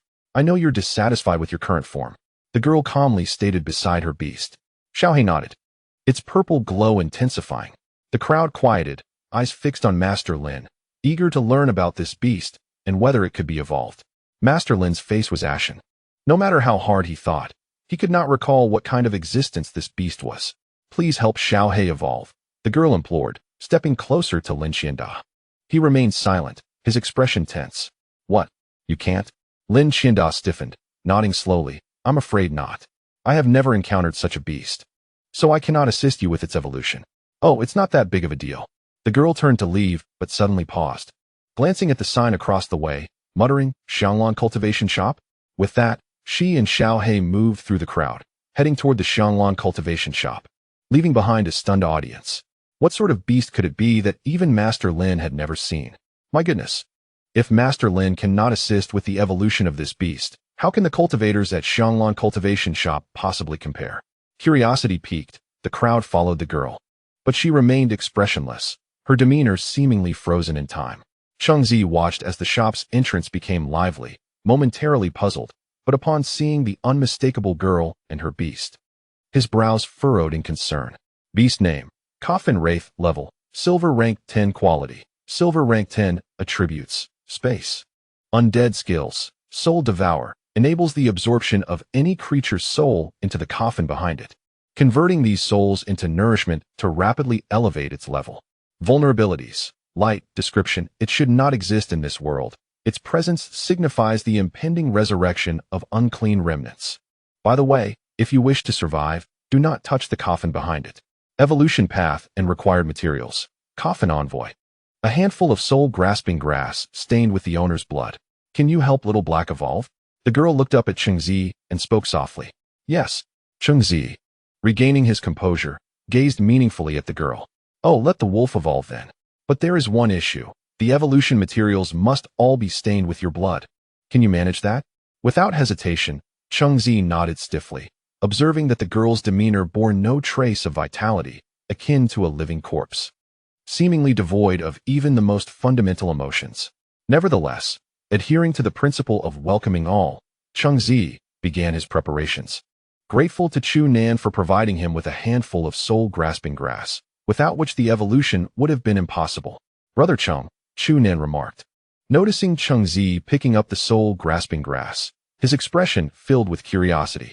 The reason soul-grasping grass can enhance a beastmaster's soul power is due to its prolonged exposure to the spiritual energy of the deceased. Thus it inherently possesses soul power. This is an essential material for this particular beast. In summary, it is quite unique. To facilitate its evolution, soul-grasping grass is indispensable. Cheng Ziyi stated earnestly. All right, Chu Nan replied, momentarily taken aback, gazing at the hard-earned soul-grasping grass with a hint of sorrow. So this is how the grass is produced? Chen Mashuan pondered, grappling with this newfound concept. Indeed, Cheng Ziyi affirmed, his expression serious as he began preparing the materials. The girl remained silent, accompanying Little Black as she waited patiently. Outside, the crowd erupted in murmurs. Is this for real? Cheng Ziyi actually dares to tackle a beast that even Master Lin cannot evolve. I think Cheng Ziyi has evolved a few beasts and is now getting a bit carried away, not assessing his own capabilities before taking on such a challenging unknown beast. Indeed, let us see how Cheng Ziyi handles this. It would do him good to face some setbacks to ground him. Chapter 18. Preparing for evolution. Aside from the soul-grasping grass, several other precious materials were required, notably demon crystals, and they had to be from golden beasts. Fortunately, there were some available in the shop, and the necessary materials for this evolution could be gathered. Before long, Cheng Ziyi had assembled the requisite materials. His expression grave as he placed them on the table, and on the other side, he retrieved a sterilized knife. Young lady, come forth. Control your strength. And be careful not to cut too deeply. Just a bit of blood will suffice. Cheng Ziyi said seriously, his hand gripping the knife, beads of sweat forming involuntarily. Oh. The girl took the knife, and Cheng Ziyi expected her to prepare herself mentally, but without a moment's hesitation, she swiftly cut into her palm. Her face displayed no signs of emotion. She seemed entirely unfazed by pain. No blood flowed from the initial cut. The girl blinked in surprise, made another cut, and then tightly squeezed her palm to extract blood onto the materials. Cheng Ziyi stood frozen, astonished. A normal person would bleed profusely from such wounds. Yet this girl had made 2 deep cuts without a drop of blood. It was increasingly strange and mysterious. The surrounding crowd gasped in shock, their expressions a mix of confusion and horror. feeling pain for the girl while she seemed to inflict the harm upon herself without a hint of sensation. And the absence of significant bleeding was perplexing. Finally, the girl clenched her fist, and a trickle of blood emerged, which Cheng Ziyi observed closely. Quickly noticing a faint trace of black within her blood, Cheng Ziyi remained silent, his mind stirring with awe. This girl's background was undoubtedly extraordinary. Here, the girl turned to Cheng Ziyi, her eyes wide open. Cheng Ziyi could even see his own reflection within them. He quickly stored the blood-stained materials and approached the machine in the shop, placing them into a special bowl, preparing for the mixing process.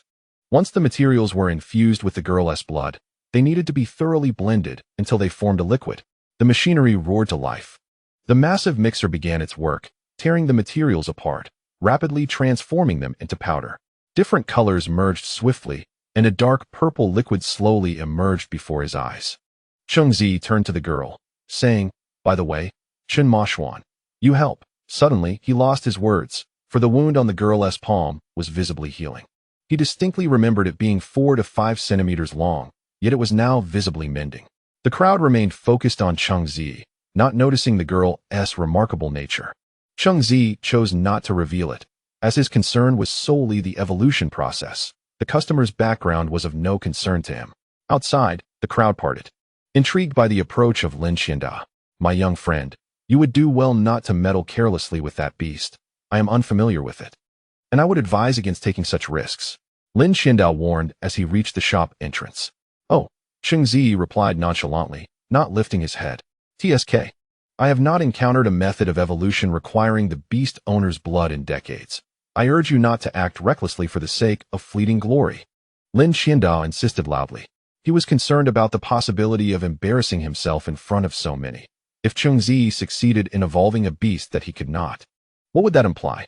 Would it not reveal to everyone that Lin Xianda was inferior to this unassuming Cheng Ziyi? "Thank you for your advice." Cheng Ziyi shot a glance at the old man, his expression filled with exasperation. He understood the man's motives all too well. "I'll say this. If the evolution fails, you shall bear the consequences," Lin Xianda scoffed before retreating. The crowd resumed their chatter, openly discussing Cheng Ziyi's apparent disrespect towards his elders. With Lin Xianda as an example, they were not optimistic about Cheng Ziyi's chances of successfully evolving the mysterious beast. What audacity Cheng Ziyi has! A fledgling beastmaster daring to show disdain towards his elders? TSK. I'm just waiting to see him fail. If Master Lin couldn't succeed with that beast, how could he dare to take it on? Cheng Ziyi gazed at the pool of dark purple, subtly glimmering liquid before him, sighing with relief. It was a success. The timing was crucial. If left too long, the energy within the materials would dissipate, rendering the evolution ineffective. If not properly formed, it too would result in failure. Thus, he remained on edge, fearful that a moment of negligence would squander the materials. "All right, let your beast come forward," Cheng Ziyi called, rising and looking at the girl. "Oh, Little Black, come here." The girl gently patted the head of the coffin wraith. Little Black, lacking legs, floated as a mass of purple-black mist. The crowd outside fell silent, collectively witnessing the evolution process that Cheng Ziyi was about to undertake. Cheng Ziyi squatted down, holding the bowl in his right hand, softly instructing, "Come, tilt your head back. I will assist you in your evolution. Do not shy away or run. No matter how painful it is, you must remain still, all right?" Little Black nodded, as expected. It understood. There was no need for the girl to relay the message. The coffin wraith comprehended his words. "Then let us begin." The coffin wraith tilted its head back, its purple eyes gleaming with heightened brilliance, as though it too was eager. Cheng Ziyi held the bowl, beads of sweat quickly forming on his forehead. He tilted the bowl, allowing the viscous liquid to flow down, reflecting light, the purple glow somewhat dazzling. Moments later, the liquid dripped onto the dark visage of the coffin wraith. The coffin wraith cried out in pain, yet it remembered Cheng Ziyi's words and bravely endured, refusing to budge. "Little Black, do you not wish to become more handsome? Endure it. No matter how painful, you must persist," the girl softly reassured, sensing the wails echoing in her mind. As the liquid in the bowl diminished to half, it needed to be administered in 2 portions. Only then could the coffin wraith fully absorb the material's effects. Furthermore, each interval required a duration of at least 10 minutes before the final liquid could be poured in. As the anguished cries of the creature intensified, A faint purple aura began to emanate from its face, sweeping through the store and causing the onlookers outside to hold their breath and instinctively recoil. Hang in there. I hear you wish to become more handsome. Endure, Cheng Ziyi said with a cheerful smile, all the while silently keeping track of time. The wails of the coffin-bearer's spirit gradually diminished, and after 10 minutes, Cheng Ziyi poured the remaining liquid into its face. The substance slowly disappeared, and the ethereal screams of the spirit surged once more, its surrounding purple aura growing even more potent. As time flowed on, the visage of the coffin-bearer's spirit began to transform. The crowd's disbelief began to waver, and even those who had initially doubted Cheng Ziyi's prowess began to admire his skills in cultivation and evolution. With the last of the potion absorbed by its face, the creature's suffering intensified manifold, and it finally curled up, unable to bear the torment any longer. Little Black, don't give up. Stand up. The girl beside it said calmly, her expression unchanged despite the creature's agony. Just a few more minutes, and you will successfully evolve. Cheng Ziyi wiped the sweat from his brow, acknowledging that this evolution was indeed the most challenging he had faced. The inherent talents lying dormant within this spirit were exceptional, making each evolution a harrowing ordeal. Yet, if it could endure, it would ascend to a higher echelon. A failure, however, would significantly diminish its potential. Little Black fell silent, its once vibrant purple glow now reduced to a mere line as it persevered, envisioning a future where it would no longer inhabit a diminutive form, but rather possess a majestic stature, a vision of grandeur. Suddenly, the coffin-bearer's spirit began to change, faintly. Human-like features emerged from the dark mist on its face, and its height began to increase. 1 centimeter, 2 centimeters, 3 centimeters. An astonishing surge of 20 centimeters. The black robe expanded, adorned with mysterious runes. Cheng Ziyi breathed a sigh of relief. Success was within reach. Evolution had commenced. Little Black's violet-black eyes grew increasingly radiant as the mist surrounding it thickened, obscuring it from view. The crowd could only catch glimpses through the fog of a form that was continuously transforming. Congratulations, host. You have acquired a silver template card, which carries the special Skill Soul Devourer. Cheng Ziyi's mind brightened at the announcement. He had not expected to obtain this singular talent. Bestowing this template card upon Little Black would undoubtedly elevate its prowess, allowing it to thrive in battle, a future full of promise. As the mist cleared, the evolved visage of the coffin-bearer spirit was revealed to all. Cheng Ziyi was momentarily taken aback, unable to suppress a laugh. The more he examined the details, the more he felt a pang of sympathy for the spirit. Beast name, Coffin-bearer youth level, gold rank 3 quality, star diamond rank 4 attributes, space, undead skills, soul devourer. Ethereal strike, void claw, ignores opponent's defenses to deal true damage. Weakness, light, description, powerful but somewhat introverted, it has awakened fragments of its ancestral memories. Evolution route and required materials. Soul messenger, the coffin-bearer youth exhibited a visage resembling that of a human child, sitting despondently on the ground, sorrowful as if it had lost a cherished toy. Despite the overwhelming surge of power within, it remained dejected. Little Black, don't cry. You look adorable even now, the girl said, kneeling beside her beast and gently stroking its head.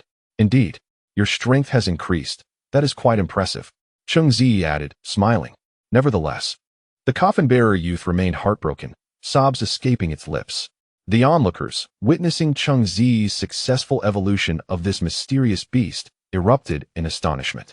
My goodness, Cheng Ziyi truly succeeded in the evolution. Is this truly just a young man? When did such a prodigy emerge in Baifeng City? Despite their disbelief, reality stood before them, and they could not deny it. Cheng Ziyi, who knew of a beast even Master Lin was unaware of, had successfully evolved it. Did this not imply that his skills in beast cultivation surpassed even Master Lin's? Let me apologize for my previous underestimation. From now on, I shall seek out Cheng Ziyi for my evolutions. Cheng Ziyi, grinning widely, approached the entrance and proclaimed loudly, for all your beast evolution and cultivation needs, come to me. Cheng Ziyi, the evolution fee is capped at 100,000. Material costs are additional. Trust in Xianglan Cultivation Store. We ensure your evolution is secure and your cultivation is worry-free. Our prices will ease your mind. At his words, the crowd responded eagerly, driven by the allure of profit, much like they had with Master Lin just moments before. After his promotion, Cheng Ziyi closed the store to rest, utterly exhausted. Meanwhile, Zhao Peng watched as the Xianglan cultivation store's reputation soared, his expression darkening as his carefully laid plans fell apart due to the appearance of that girl. Glancing at Lin Qianda beside him, he grumbled, "Master Lin, what is the meaning of this?" Lin Qianda, visibly shaken, replied awkwardly, "This young friend Cheng Ziyi possesses indeed some remarkable skills. I must admit, I find myself lacking in comparison. But no buts." Zhao Peng interjected, "I will cover your fees. But future transactions? Heh." A glint sparked in Zhao Peng's eyes as he began plotting. He was determined to undermine the Xianglan cultivation store and diminish Cheng Ziyi's burgeoning fame. "Young Master Zhao, regardless of the circumstances, I am a renowned beast cultivator in Baifeng City," Lin Qianda retorted, his patience wearing thin. Zhao Peng dismissed him with a glance, saying coolly, "My family's ancestor has recently ascended to the rank of Star Diamond Cultivator, having evolved a Star Diamond beast for the family. And you? Well, let us just say it's best left unsaid." Lin Qianda's heart sank at the mention of Zhou's ancestor, an elder who had gained recognition long before him, having always overshadowed him. The prospect of facing such a figure left him feeling powerless. On the other side, after promoting his services, Cheng Ziyi found a chair to rest briefly. "Miss, let us settle the bill. The evolution of your beast has required considerable effort. So the fee is 100,000, Cheng Ziyi said, lifting a jug of water to his lips. Chen Mulan, prepared for this moment, held out a sheet, stating, "The price of soul-devouring grass is market rate. What is money?" The girl tilted her head, perplexed. Cheng Ziyi sputtered, spraying water onto Chu Nan's face. Chen Mulan froze. The paper in her hand whisked away by the wind. "What did you say?" Cheng Ziyi asked, confusion etched across his face. "What is money?" The girl replied flatly. "Money is what you use to purchase things. If you want me to evolve your beast, you must pay me afterward," Cheng Ziyi exclaimed, astonished that someone could reach adulthood without knowledge of such a fundamental concept. "Oh, right." The girl clapped her hands. As everyone awaited her response, she earnestly declared, "I don't have any money." Cheng Ziyi lost his balance and tumbled from his chair, while Chu Nan clenched his fists, and Chen Mulan gaped in disbelief. The group exchanged glances, unsure how to handle the audacity of the girl who seemed unbothered by the prospect of receiving services for free. Cheng Ziyi sighed, perplexed whether the girl was genuinely ignorant or simply attempting to avoid payment. However, he leaned toward the former, as her demeanor suggested she truly knew nothing. "Do you have any family?" Cheng Ziyi pondered aloud. The girl shook her head. "Do you know where your home is?" Again, she shook her head. Cheng Ziyi felt exasperated, questioning the origins of this girl as if she had descended from the heavens to torment him. "Surely you know your name?" he asked helplessly. "This I know. I am Feng Bower." Chapter 20. Xuanwu Turtle. Feng Bower clapped her hands, her tone shifting slightly as she announced her name. "How much is her bill, Chen Mulan?" Cheng Ziyi tugged at Chen Mulan's sleeve, inquiring quietly. "Including material costs, it totals around 4 to 5 million. Those materials are quite precious. Collected by my father over many years." Chen Mulan sighed. Cheng Ziyi rolled his eyes, nearly fainting at the staggering sum. At his standard rates, it would take months to earn that amount. After contemplating for a while, Cheng Ziyi, gazing at the expressionless Feng Bower, inquired, "How about you work for us? After all, you owe us money and have no idea where your home is. Since we cannot reach any of your relatives, it would be better for you to stay at the Xianglan breeding shop for the time being." Feng Bower nodded. "What can you do?" Cheng Ziyi asked. Feng Bower replied without hesitation, "I can knock people out. Then let Xiaohe bury them in a coffin." Cheng Ziyi was taken aback. "What about becoming a security guard?" he tentatively suggested. Beside them, Chu Nan looked puzzled and sullen. "Then what about me? Having more security guards is not a problem. You two are alike. Both know nothing about beast cultivation," Cheng Ziyi remarked with a smirk. Chu Nan felt a wave of despair, while Feng Bower nodded enthusiastically. "All right. Then I'll be the security guard." Cheng Ziyi smiled with satisfaction, finally feeling that this girl understood something. "What does pawn mean?" the girl asked innocently, scratching her head. Cheng Ziyi suddenly felt breathless. Just listen to Chu Nan. Upon hearing his name called, Chu Nan's eyes sparkled as he puffed out his chest with pride. "No, Chu Nan is too foolish. I'm afraid he'll lead you to do something silly. Better listen to Chen Mulan." Cheng Ziyi reconsidered and changed his mind. "Enough. No need to say anything more. Let us do it this way. I have to go out and get busy this afternoon.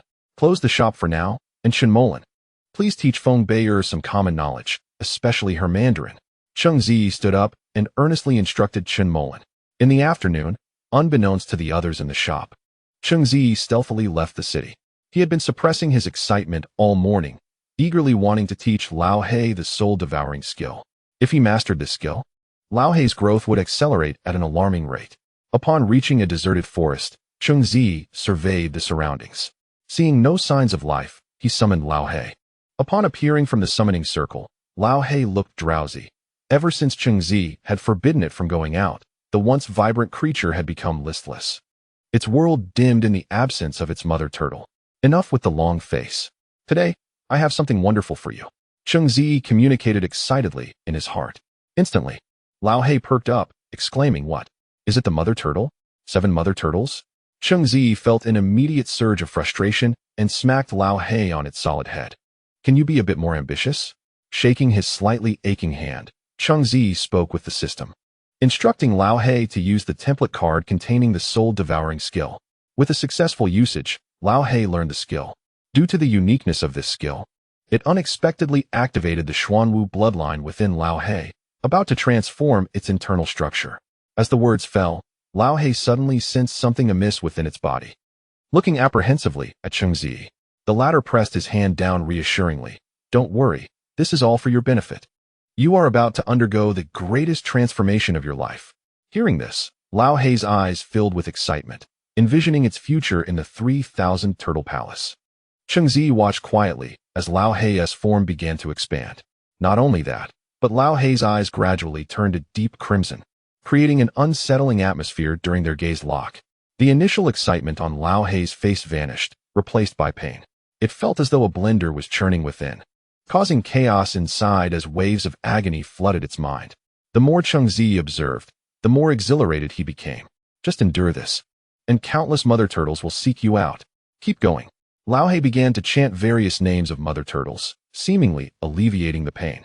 After what felt like an eternity, Lao He's size surged to 5 meters in length and 2 meters in height, its shell-s spikes protruding menacingly, exuding an aura of majesty.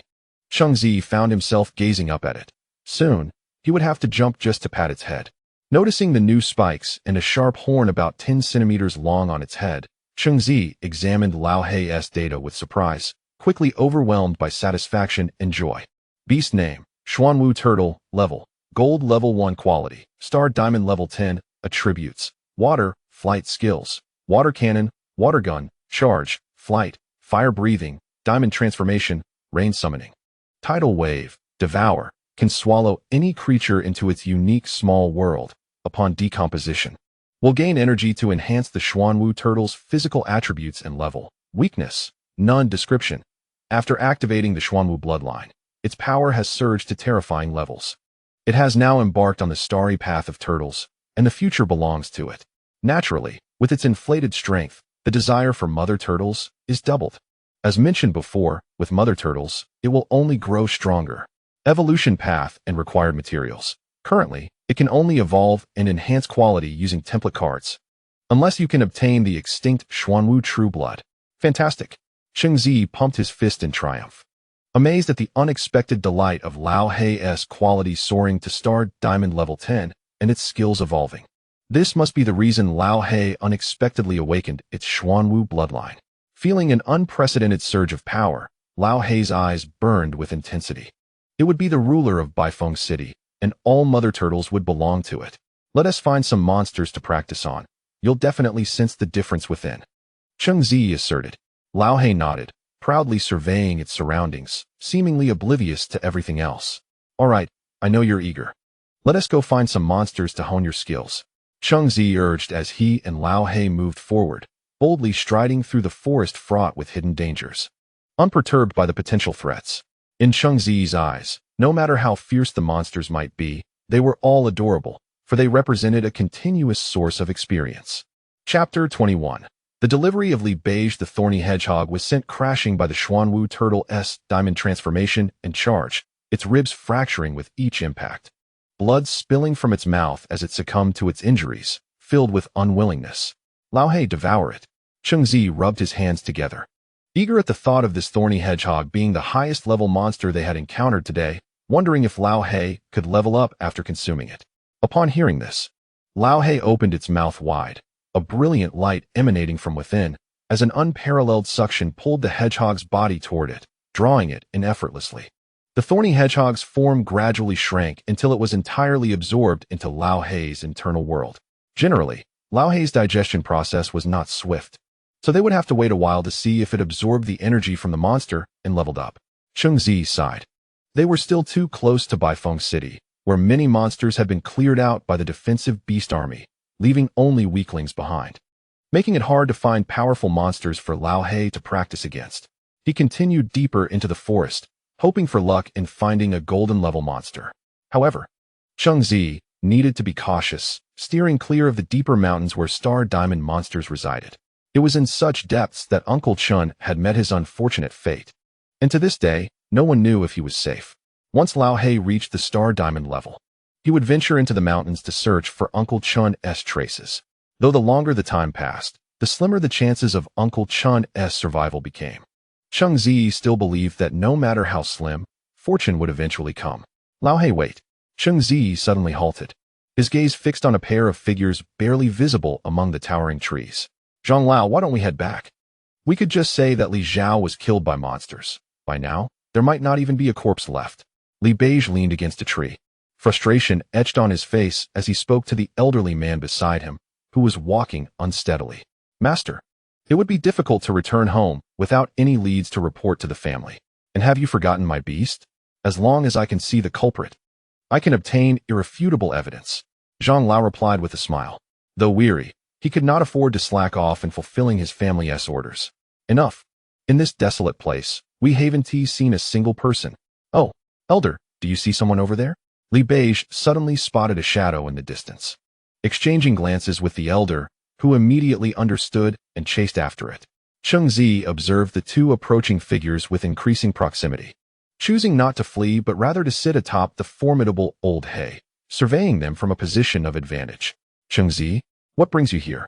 Li Beige emerged from the dense thicket, confronting him with a scowl as he recognized the familiar face, his voice laced with barely concealed resentment. Recalling vividly the incident that had left him unconscious at Cheng Ziyi's hands, Cheng Ziyi casually dug at his ear and replied nonchalantly, What is it to you? Did you lay claim to this patch of woods? Am I not permitted to roam? Humph, I have no desire for idle chatter. I seek only a straightforward answer. Have you encountered someone by the name of Li Zhao? A fair-skinned individual, accompanied by several bodyguards clad in black. Li Beige's tone shifted to one of urgency. Cheng Ziyi, though slightly unsettled internally, maintained a facade of indifference, shaking his head. Never seen him. Why the interest? Is he your little wife? He is my brother. The words escaped Li Beige, and a flurry of dark lines appeared on his forehead, igniting unwelcome memories. Oh, never seen him. I have pressing matters to attend to. Farewell. With a dismissive pat on old Hei's head, Cheng Ziyi turned and began to walk away. Li Beige fixed his gaze on the duo, a contemplative look in his eyes. Once they had retreated, he leaned close to Elder Zhang and spoke in a hushed tone. Elder Zhang, unleash your dream thief spirit to follow that lad.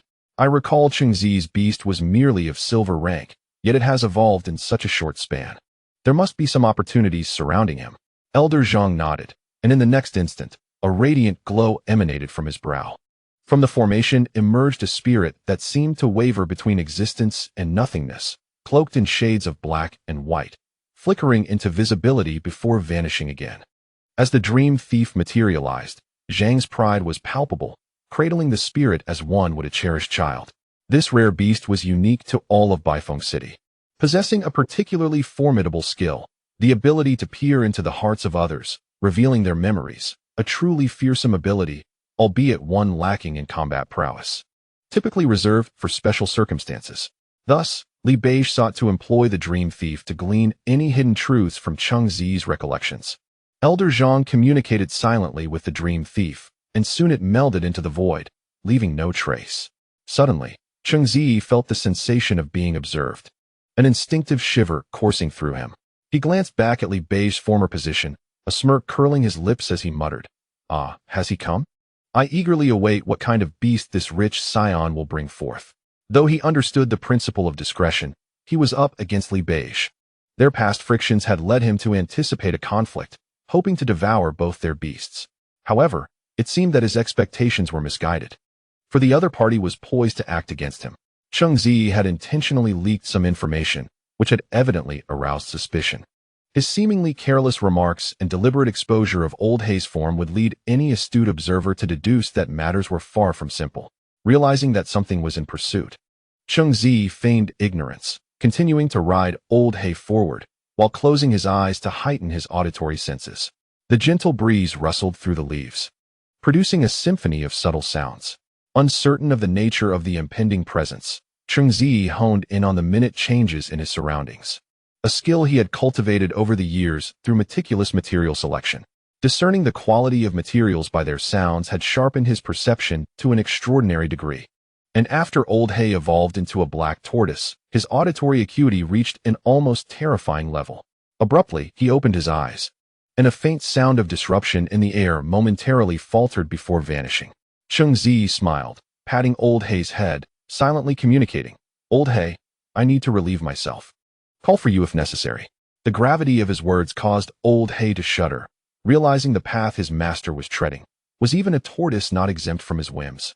Cheng Ziyi hurriedly adjusted his trousers and approached the source of the peculiar noise, whereupon a template of information materialized before him, allowing him to pinpoint its location. Chapter 22. The Dream Thief Spirit. Beast Name: Dream Thief. Level: Golden Rank 4. Quality: Golden Rank 10. Attribute: Fairy Skills: Mind Reading, Dream Theft, Hypnosis, Invisibility. Mental Link: Weakness: Powerful physical or mental attacks. Description: A beast designated for interrogation or surveillance. Lamentably weak in combat, but containing vast reserves of energy that cannot be utilized in battle. Evolution path and required materials: Concealed demon spirit. Cheng Ziyi feigned nonchalance, scanning his surroundings as though distracted, yet in reality, he was silently conferring with Old Hei. After alerting Old Hei of the suspicious location, he adjusted his belt and stretched before sauntering away. Just as he departed, Old Hei unleashed a torrent of water, striking the area with precision. "Continue. Do not cease your assault," Cheng Ziyi commanded. Old Hei unleashed a series of water blasts, and the Dream Thief, caught unawares, revealed its form beneath the onslaught. Cheng Ziyi frowned at the ethereal creature, recognizing it as an exceptionally rare beast. Li Beige truly held him in high regard to have sent such a unique spirit. Yet it was a futile gift, one of no return. He graciously accepted this offering. He directed Old Hei to unleash a few more water blasts, and the trembling form of the Dream Thief gradually fell silent.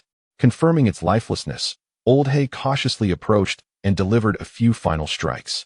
Despite its intangible appearance, it was still susceptible to physical harm, likely due to its relatively low level. If its rank were higher, Cheng Ziyi would be the one in peril. Seeing no signs of life, Cheng Ziyi commanded Old Hei to consume the Dream Thief. After all, it was a golden rank 4 beast. While its combat ability was lacking, its rank was undeniable, making it a substantial boon for Old Hei. Old Hei, obeying the command without hesitation, swallowed the Dream Thief whole and, satisfied, let out a contented burp. "Let us return to Baifeng City. Today's haul is quite satisfactory. We shall absorb our gains," Cheng Ziyi remarked, pondering where he might find a plethora of high-level demons for Old Hei to devour, an expedient means to enhance strength without side effects.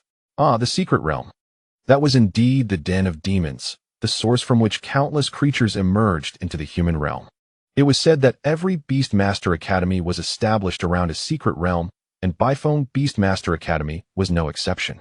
However, Baifeng's was merely a minor one, accessible only during team assessments, rendering it off-limits at all other times. Calculating the time, it seemed they would have to wait several months to elevate Old Hei's strength. Not only his own, but also that of his companions could not be neglected. With these thoughts in mind, Cheng Ziyi rode Old Hei back to Baifeng City. Elder Zhang had been psychically linked with the Dream Thief, believing the situation well under his control, and was utterly unprepared for the sudden assault.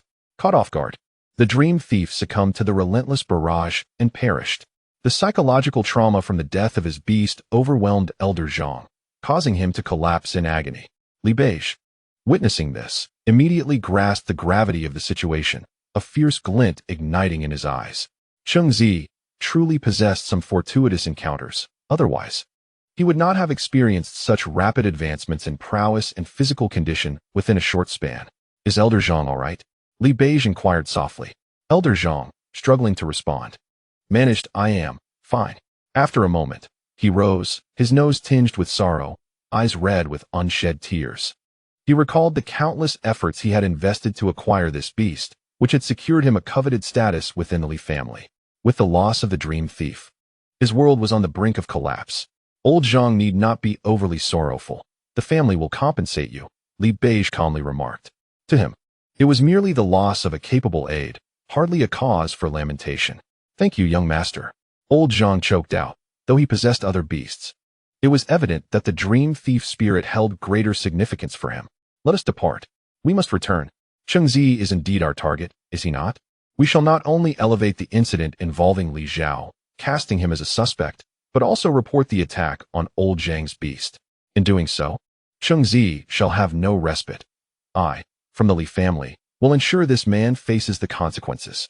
A glint of slightly deranged fervor flashed in Li Beige's eyes.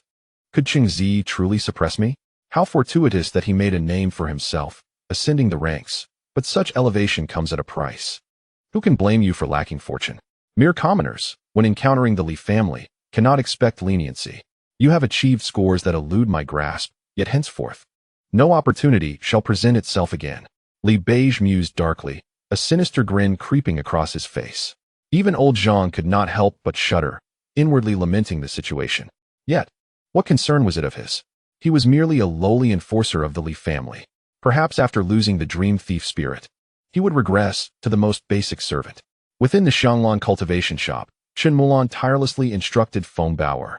You cannot eat with your hands. Why not? Because hands are dirty. Not at all. My hands smell delightful. Chen Mulan was left speechless, unsure how to continue teaching. No matter how she explained, Feng Bower always countered with peculiar justifications, leaving her at a loss for words. As they conversed, Feng Bower felt an itch on her chest and directly slipped her hand into her collar to scratch. Chen Mulan's face flushed instantly, her eyes widening. Staring in disbelief at the scene, she was grateful they were in a separate room. Otherwise, her dignity would be irreparably tarnished. You, how can you act so rudely? Chen Mulan stammered, grasping Feng Bower's hand, flustered. What is rude? Oh, I see. You mean I should be more ladylike? In that case, my clothes are rather superfluous. With a swift motion, Feng Bower clapped her left hand into her right fist and quickly shed her garments, revealing her fair form. Chen Mulan, witnessing this, turned beet red, her fingers trembling as she pointed at Feng Bower, at a loss for words. I'm back. How's the teaching going? Cheng Ziyi barged into the room, only to freeze in place the next moment. Chen Mulan quickly regained her composure, wrapping her arms around Feng Bower and shouting, Cheng Ziyi, you idiot, get out. Cheng Ziyi paused, blood rushing to his head, causing his vision to blur, and a warm stream flowed from his nose. Once he regained his senses, he promptly shut the door. Leaning against the door frame, his chest heaved as he recalled the earlier scene. How exquisite! How round! Shaking his head to steady himself, he muttered, Namalamit Ba. After reciting this mantra several times, he finally calmed down, wiping his nose, realizing he had indeed bled, and in shaking his head, had splattered it on the white wall. Was this the only real experience of his life? Perhaps the only one in 2 lifetimes? What a marvelous sensation. Chapter 23. Teacher-student challenge. Feng Bower felt enveloped in a warm embrace, her body trembling slightly as she murmured, Is this what a hug feels like? So warm. I like it. Chen Mulan initially felt anger towards Feng Bower for not cherishing this moment, but upon hearing her innocuous remark, her heart sank. Had no one ever embraced her? Not even her family? Feng Bower shook her head, responding vacantly no. Chen Mulan's heart ached inexplicably for this naive girl, who seemed oblivious to even the concept of money. What had she endured? May I come in? Cheng Ziyi knocked softly, hesitantly asking. Chen Mulan nudged Feng Bower, urging, Hurry, put your clothes back on. Oh, fine, come in. Chen Mulan gently touched her flushed cheeks, calling out to the door. I didn't mean to.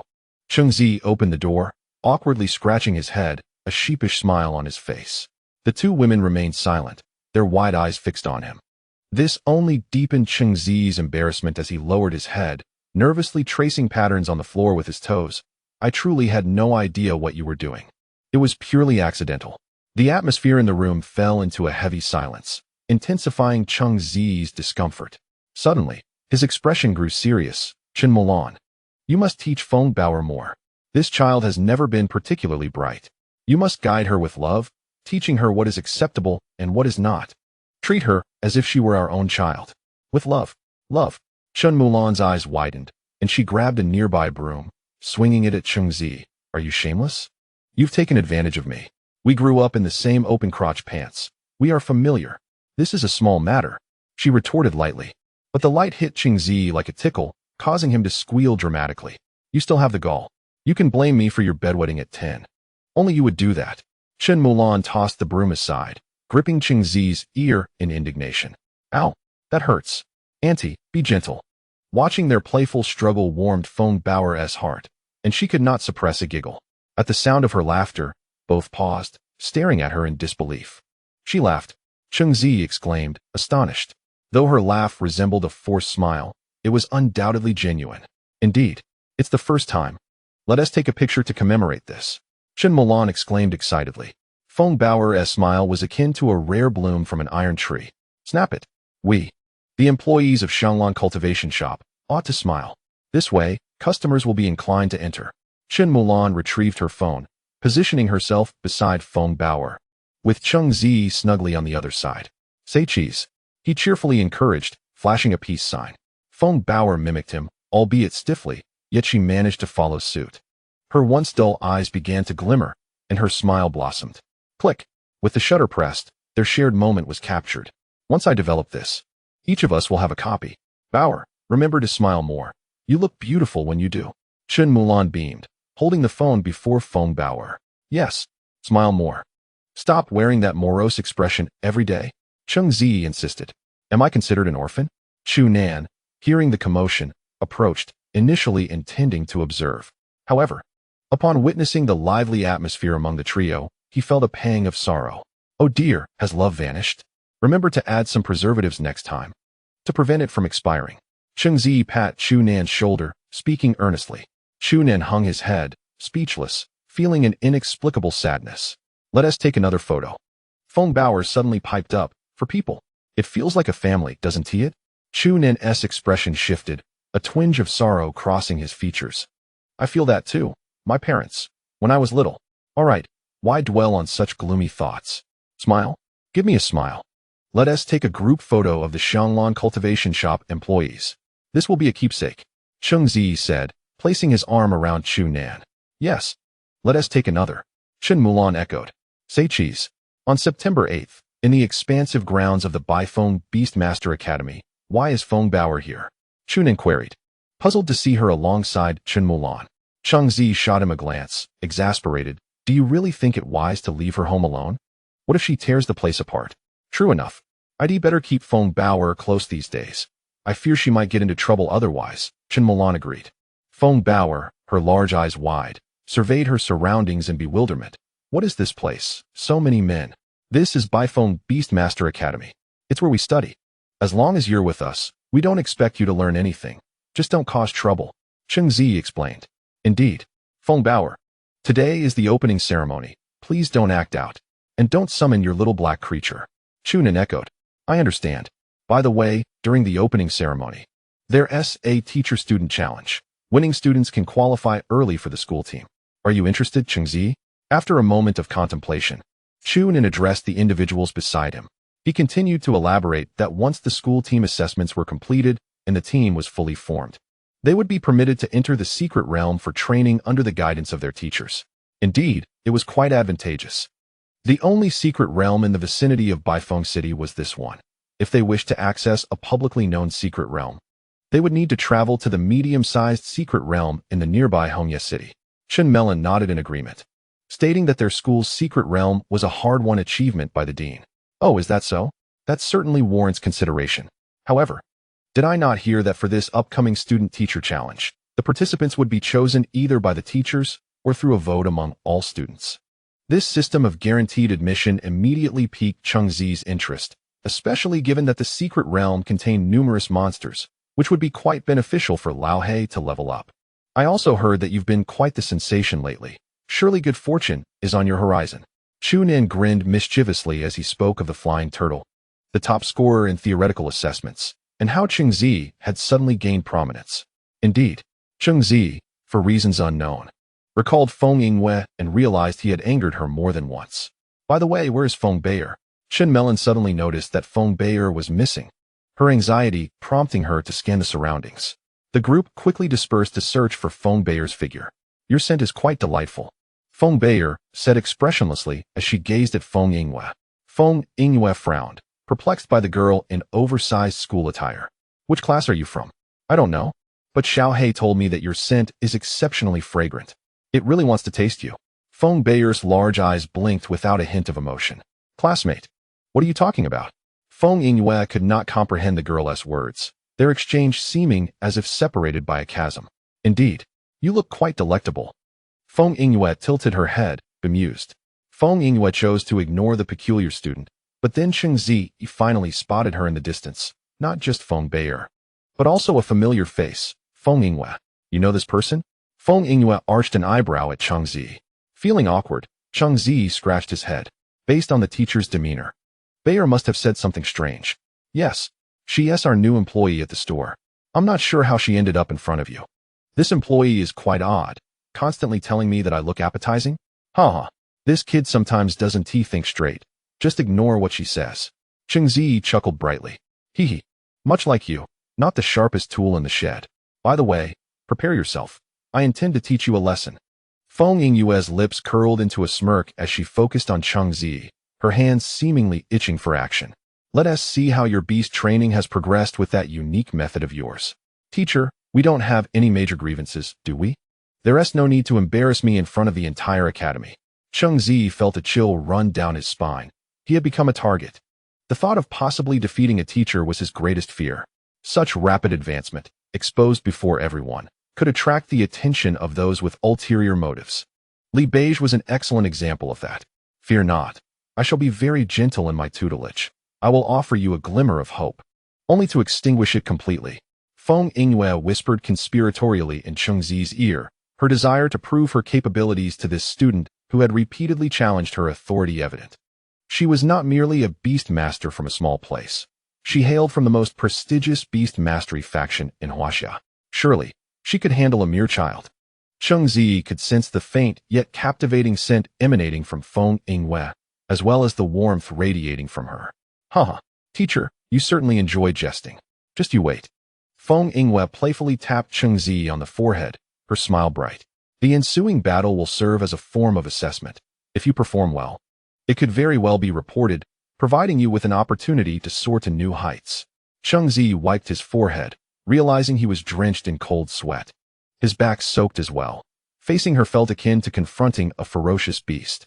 The intangible pressure she exerted left him devoid of any will to resist. The more he pondered, the more curious he became about Feng Yingwei's true identity. He had never encountered a teacher of her caliber at the academy. She seemed to have descended upon Baifeng Beastmaster Academy out of nowhere. What exactly did you say to that lady? Cheng Ziyi inquired curiously, glancing at Feng Bei'er. She truly does smell wonderful. Feng Bei'er stared blankly at Feng Yingwei's receding figure. Wonderful smell? Cheng Ziyi was equally puzzled, suddenly recalling Feng Bei'er's beast mastery skills.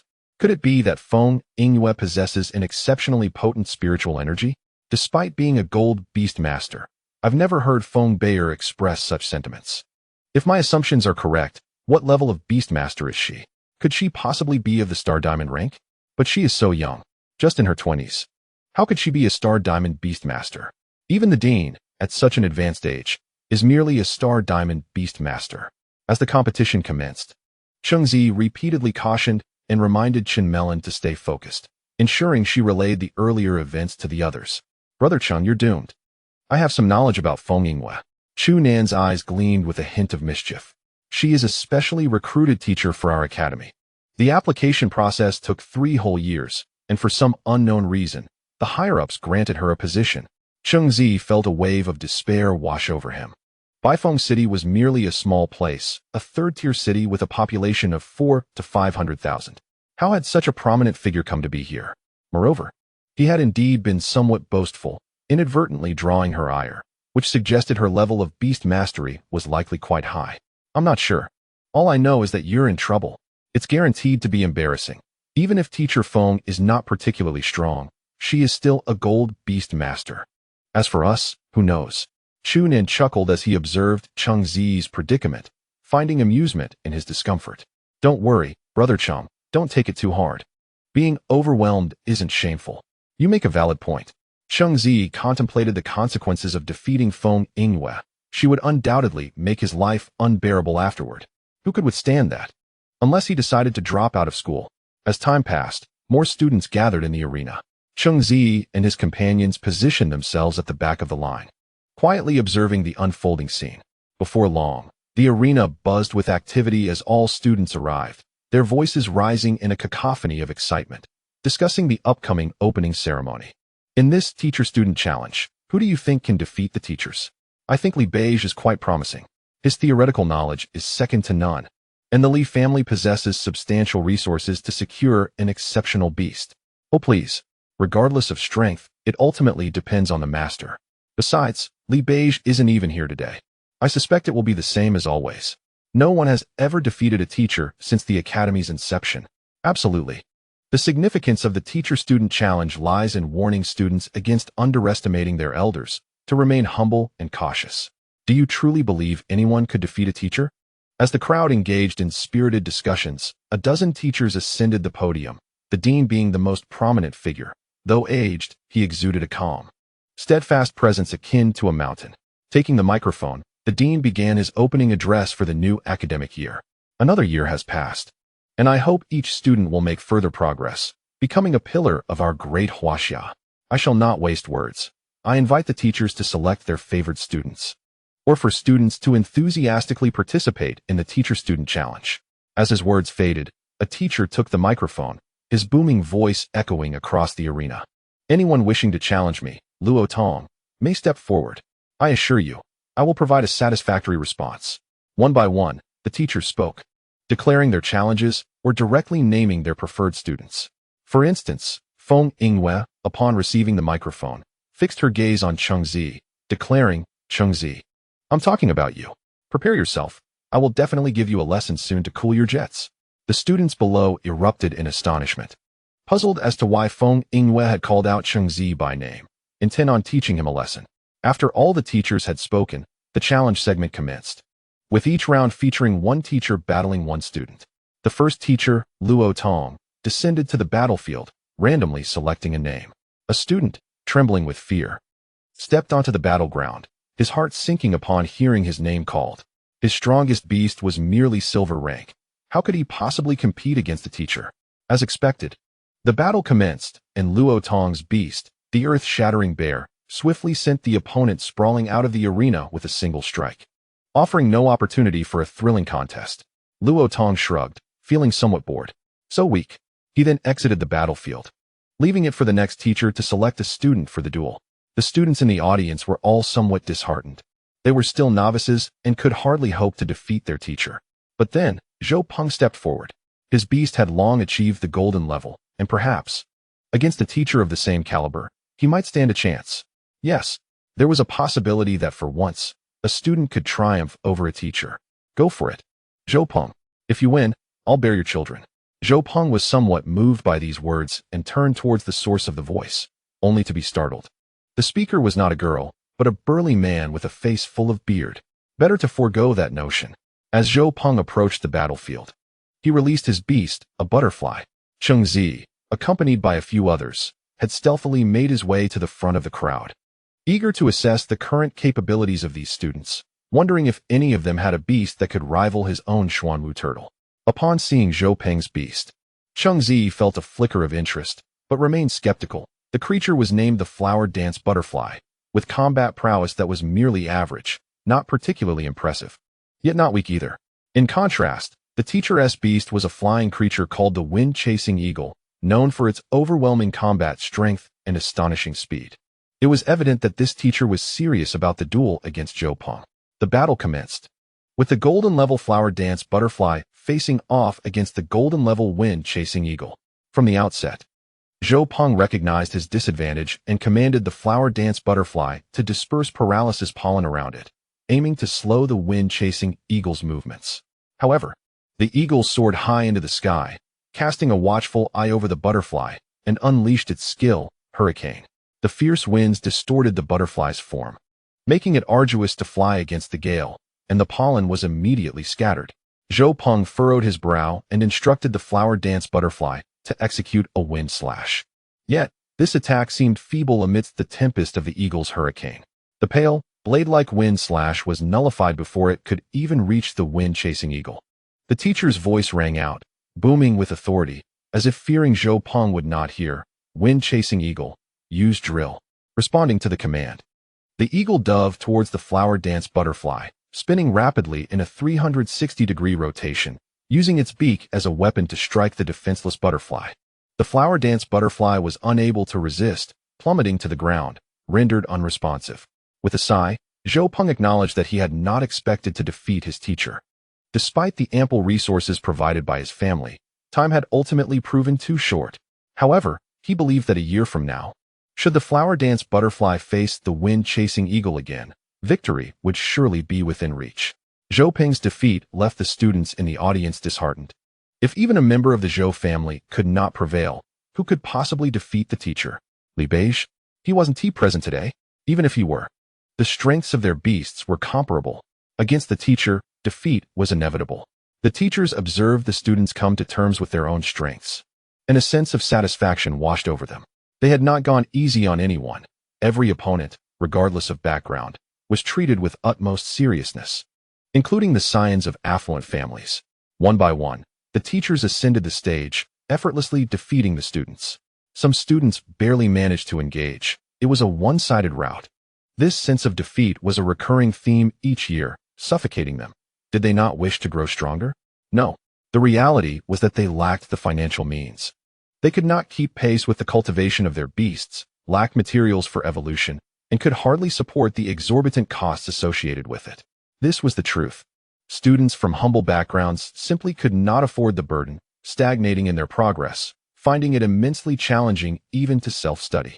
As for the wealthy offspring, despite having resources, their command skills were often quite questionable. Ultimately, for the students from modest means, teachers served as exemplars, demonstrating that even those from humble beginnings could grow stronger. For the affluent, it was merely a wake-up call, urging them to recognize their place and encouraging them to strive earnestly. Hey, Cheng Ziyi, you, step up. I'm going to give you a lesson. Feng Yingwei seized the microphone and pointed at Cheng Ziyi. In an instant, the eyes of all faculty and students converged on Cheng Ziyi. He sheepishly rubbed his nose and stepped onto the battlefield. Are you ready? I'm going to show you what a beast truly is. Feng Yingwei's brow shimmered as a steed cloaked in flames appeared on the battlefield. I know your beast is of the water type. I'm giving you an advantage. Whether you seize this opportunity is up to you. Her words elicited a stir among the onlookers. Was this teacher really so audacious? Offering an advantage outright, without pretense? Cheng Ziyi was indeed fortunate. But even so, the nature of the advantage remained to be seen. The fire steed was a rare beast. A well-cultivated fire steed possessed formidable combat power, often able to take on 3 foes at once. Indeed, regardless of elemental weaknesses, that did not guarantee victory. Ultimately, a disparity in levels rendered all else moot. Cheng Ziyi examined the information on the fire steed, falling into deep contemplation. Beast name, fire steed level, golden level 10 quality, star diamond level 5 attribute, fire skills, flame gun, fire wave, fire wall, Godspeed, fire burst. Shadow clone, weakness, lacking speed advantage significantly reduces combat capability. Description: a creature with a fiery appearance but a gentle temperament. It possesses immense strength, and its skills are terrifyingly destructive. It is fiercely loyal to its master, a rare companion. Regular consumption of lava greatly aids its strength enhancement. Evolution path and required materials. 1. Fire demon steed. 2. Blazing Pegasus. His own old black had devoured several demons and absorbed their energy, yet now stood only at golden level 4. To think that Feng Yingwei had directly summoned a golden level 10 beast. Was this truly her weakest? Cheng Ziyi was certain that Feng Yingwei was indeed a star diamond level beast master. Her beast space must contain even more formidable creatures above that level. And he was fortunate she had not unleashed them. Otherwise, even with old black evolved to golden level 4, there would be no chance of victory. The gulf between golden and star diamond was not something that could be bridged by the potential of a beast. Hey, are you scared? Don't be. The teacher is very gentle. Feng Yingyue, noticing Cheng Ziyi's hesitation, comforted him softly, though sparks danced in her eyes. Cheng Ziyi smiled, releasing Old Black, while his mind raced with strategies to secure victory. This time, he was determined to win. He wanted Feng Yingyue to never bother him again. What need did he have for a teacher? None. The system was sufficient. With the eye of divine insight, his reservoir of knowledge was unparalleled. Moreover, for the sake of pride, Cheng Ziyi had to win. With such an open advantage, was she not looking down on him? The more she underestimated him, the more he intended to impress her. Teacher, I'll be gentle too, Cheng Ziyi suddenly declared, leaving Feng Yingyue momentarily stunned. Good. I hope you can show me just how gentle you can be. Feng Yingyue replied through gritted teeth. Let the battle begin. Cheng Ziyi calculated inwardly. While the fire steed had formidable attack power, Old Black's water attribute naturally conferred a degree of mitigation, allowing the level disparity to be compensated for. As the battle commenced, the murmurs of the surrounding students gradually quieted. Though they were aware of the differences between the two, upon witnessing the evolution of Cheng Ziyi's beast, they unconsciously began to hope for his victory. After all, no student had yet managed to defeat a teacher, and students from humble backgrounds had long awaited someone to shatter that record. Initially, under Feng Yingyue's command, the fire steed unleashed Godspeed, running laps around the arena. Old Black's speed was its Achilles heel, an insurmountable challenge. With its heavy shell, it could hardly hope to keep pace with the fire steed. The fire steed soon left behind phantoms, scorching marks where it had run. Cheng Ziyi frowned, as the naked eye could hardly discern the fire steed's afterimages. A testament to Feng Yingyue's audacity in employing the fire steed despite the elemental counter. Suddenly, the flames enveloping the fire steed surged. Old Black, retreat into your shell, Cheng Ziyi shouted, realizing the impending threat. The turtle shell possessed formidable defensive capabilities. As anticipated, the fire steed charged relentlessly, spewing forth flame guns at Old Black. And within moments, 6 or 7 flames surged towards the turtle, ensconced within its shell. Boom! The sound of explosions echoed as the flame gun struck Old Black, generating wisps of white smoke. Before the smoke could dissipate, the fire steed circled Old Black, quickly erecting walls of fire from all sides. Old Black found itself surrounded by fiery barriers, sealing off every avenue for escape. The original flamethrower had already begun to overwhelm the Old Black, as if all the moisture within him was being scorched away. Feeling the anguished wails of the Old Black reverberating in his mind, Cheng Ziyi decisively issued an order. Old Black, use skyward, and then tsunami. Cool that fiery steed down. Although the fire wall encircled the surroundings, it could not contain the fiery horse above. Old Black could fly, but the latter could not. Ethereal wings materialized on Old Black's body. And just as the fire wall was about to close in, he flapped his wings and soared into the sky, breaking free from the encirclement of flames. The students were once again astonished to see the Xian Shui turtle soaring through the air. The turtle is flying again. It seemed so unscientific in the videos, but witnessing it made it feel even more implausible. What kind of science is this? This defies biology. Which turtle can fly? I feel that Cheng Ziyi, with this flying ability, truly has a chance to triumph over the instructor. I believe I am witnessing the birth of a milestone. Feng Yingyue's lips curled into a slight smile. Indeed, it has taken flight. Who better than me to know the capabilities of Cheng Ziyi's beast?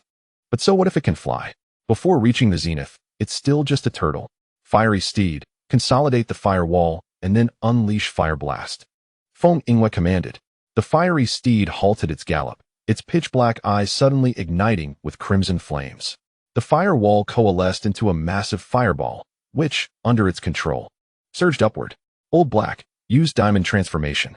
Cheng Ziyi ordered urgently as he saw the fireball racing toward Old Black. A layer of golden substance enveloped Old Black. Just as the fireball detonated nearby, the intense flames caused the temperature around them to surge, and sparks flew into a nearby teaching building, igniting it and prompting several teachers to rush to extinguish the flames. Around the battlefield, students were swept up in a scorching wind, with sparks igniting some of their hair. Truly a searing experience. I take back what I said earlier. This attacks power rivals that of Star Diamond level beasts. Even if the flying turtle has evolved, it couldn't possibly withstand such a strike. Enough talk. Let us run. This is a celestial clash. I firmly believe. Regardless of the outcome, Cheng Ziyi is undoubtedly the creme de la creme among our new students.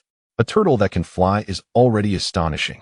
The students scattered in all directions, instinctively distancing themselves from the battlefield.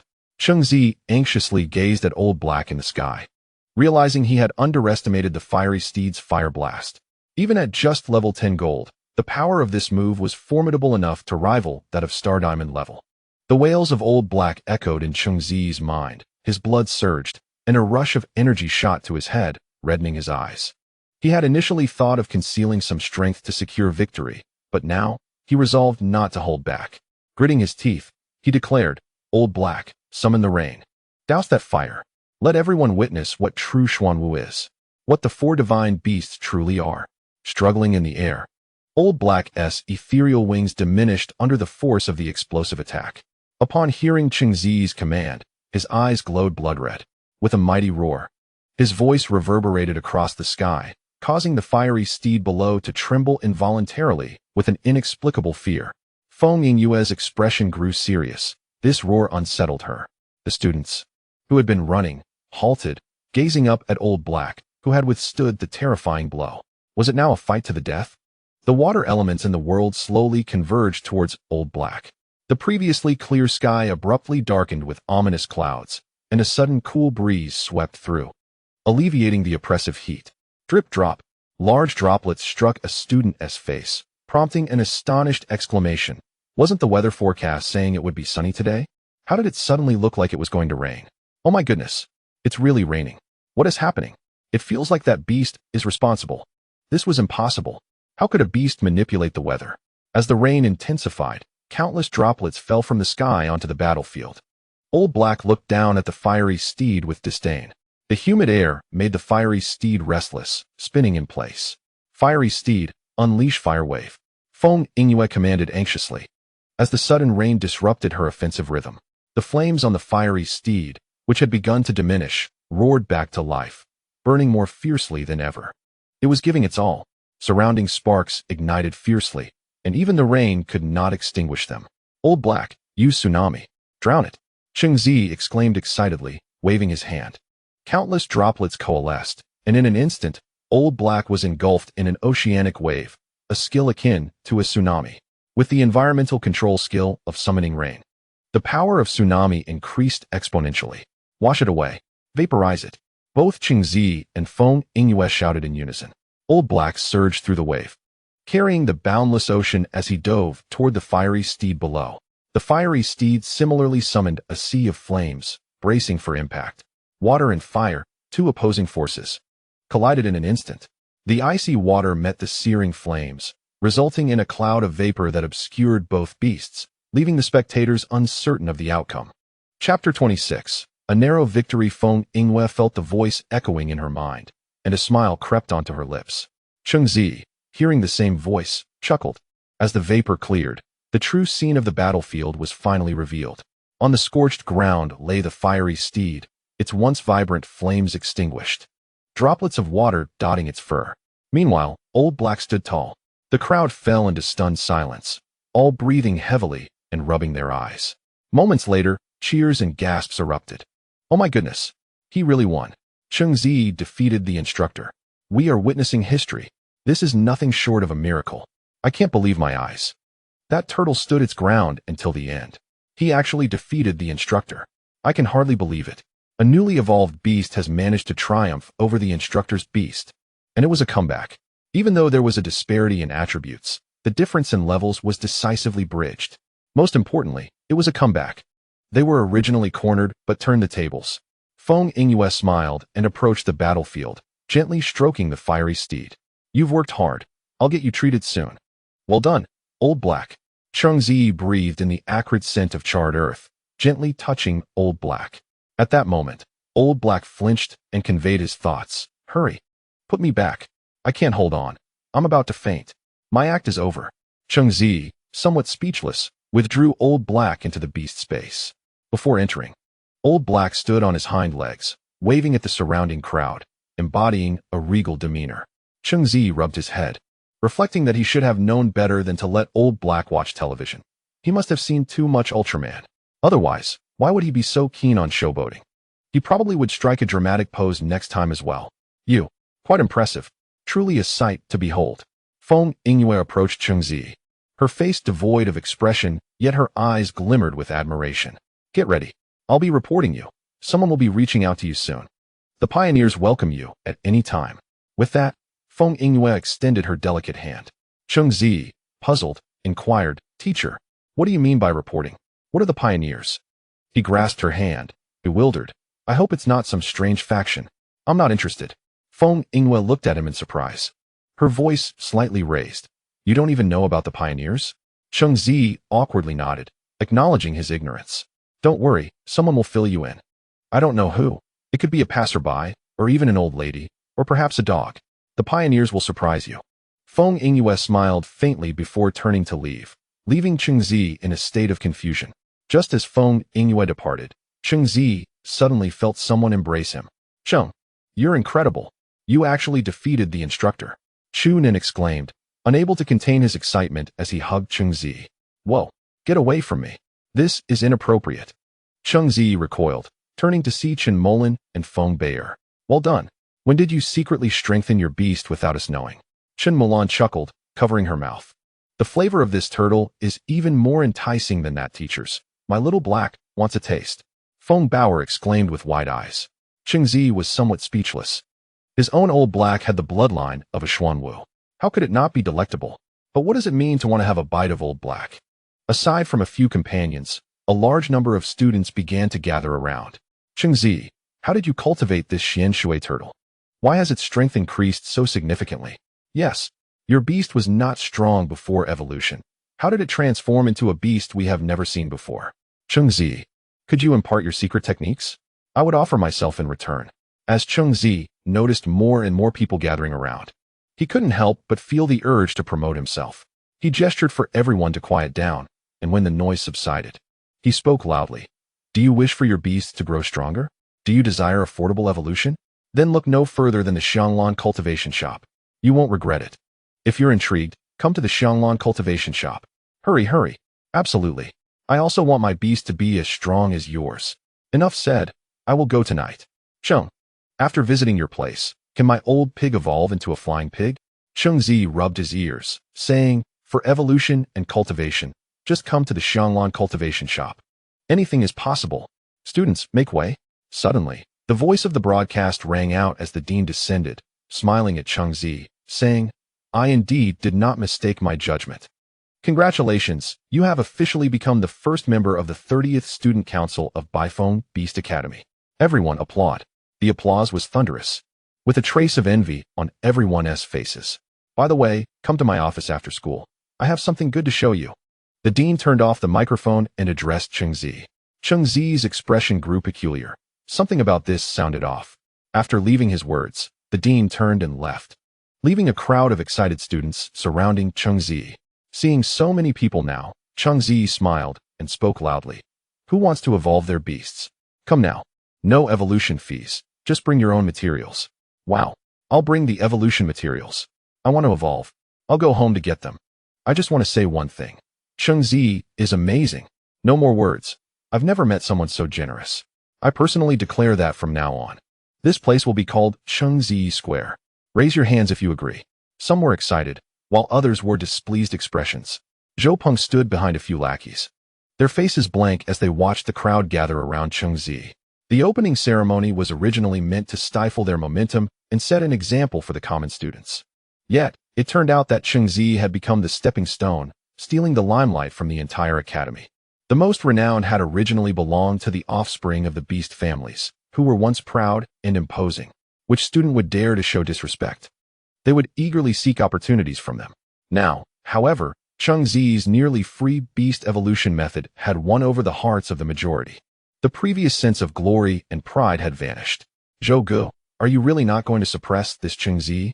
This kid has only just emerged, and he has already shaken our status. My former lackeys now only speak of Cheng Ziyi, making me quite irritable.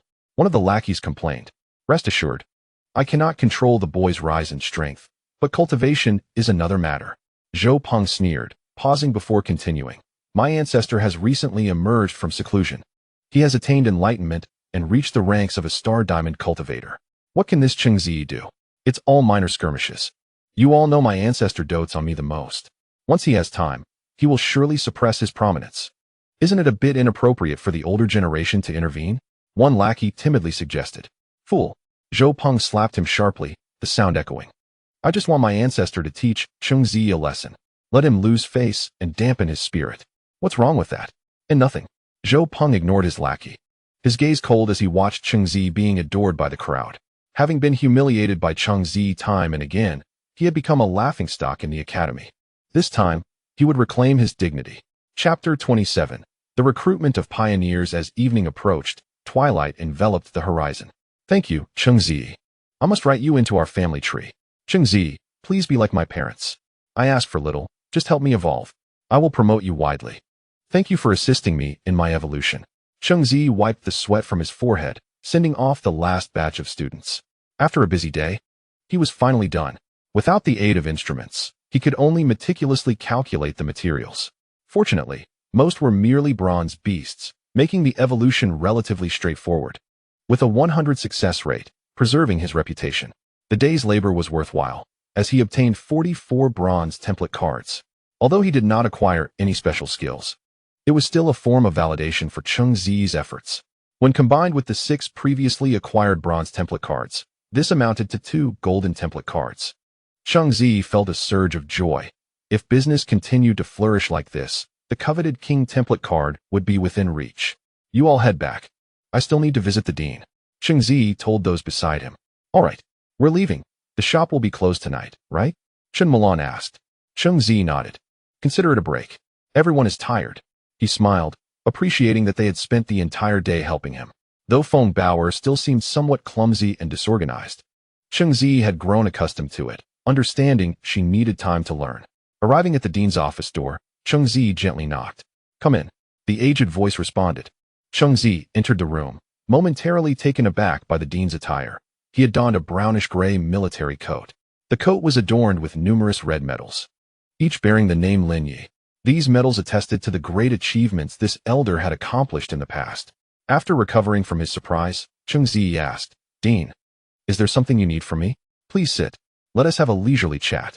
The dean wore a kind smile, and once Cheng Ziyi was seated, he slowly began.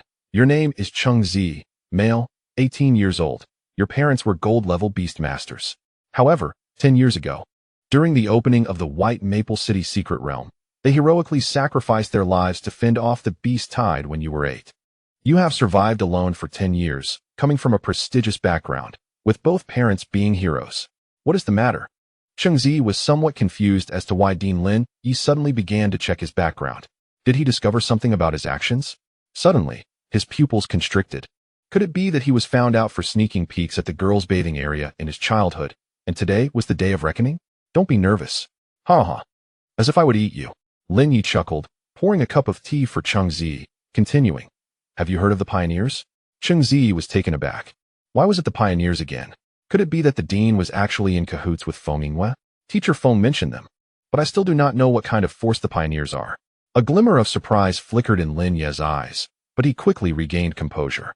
This girl is quite quick. However, it's not a big deal. Since you are unaware of what the pioneers are, I shall explain it to you. Cheng Ziyi nodded, listening attentively. A century ago, when the secret realm opened, humanity endured the most tragic 20 years, until the emergence of beast masters, who cleansed most of the monsters, allowing humanity to survive. However, the secret realm is infinite. Or rather, another world is vast beyond imagination. The number of monsters there is terrifying beyond belief. Each time the secret realm appears, it signifies that a multitude of monsters from various otherworldly regions will sweep across human territories. Thus, the pioneers were born. Unlike ordinary beast armies, this unit's primary mission is to detect fluctuations in the secret realm. Upon discovering a newly formed secret realm, this team is the first to rush in, eliminating all king-level monsters. After all, king-level monsters possess destructive power akin to nuclear weapons. If they were to descend upon human cities, it would lead to catastrophic bloodshed, potentially claiming millions of lives in an instant. Having spoken at length, Lin Yi seemed a bit parched and took a sip of tea, allowing Cheng Ziyi time to digest the information.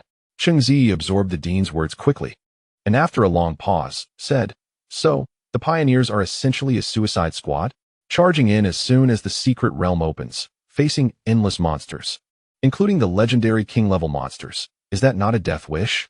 "That is one way to interpret it, but it is not entirely accurate." Lin Yi smiled and remarked, "The pioneers are far from as simple as you might imagine.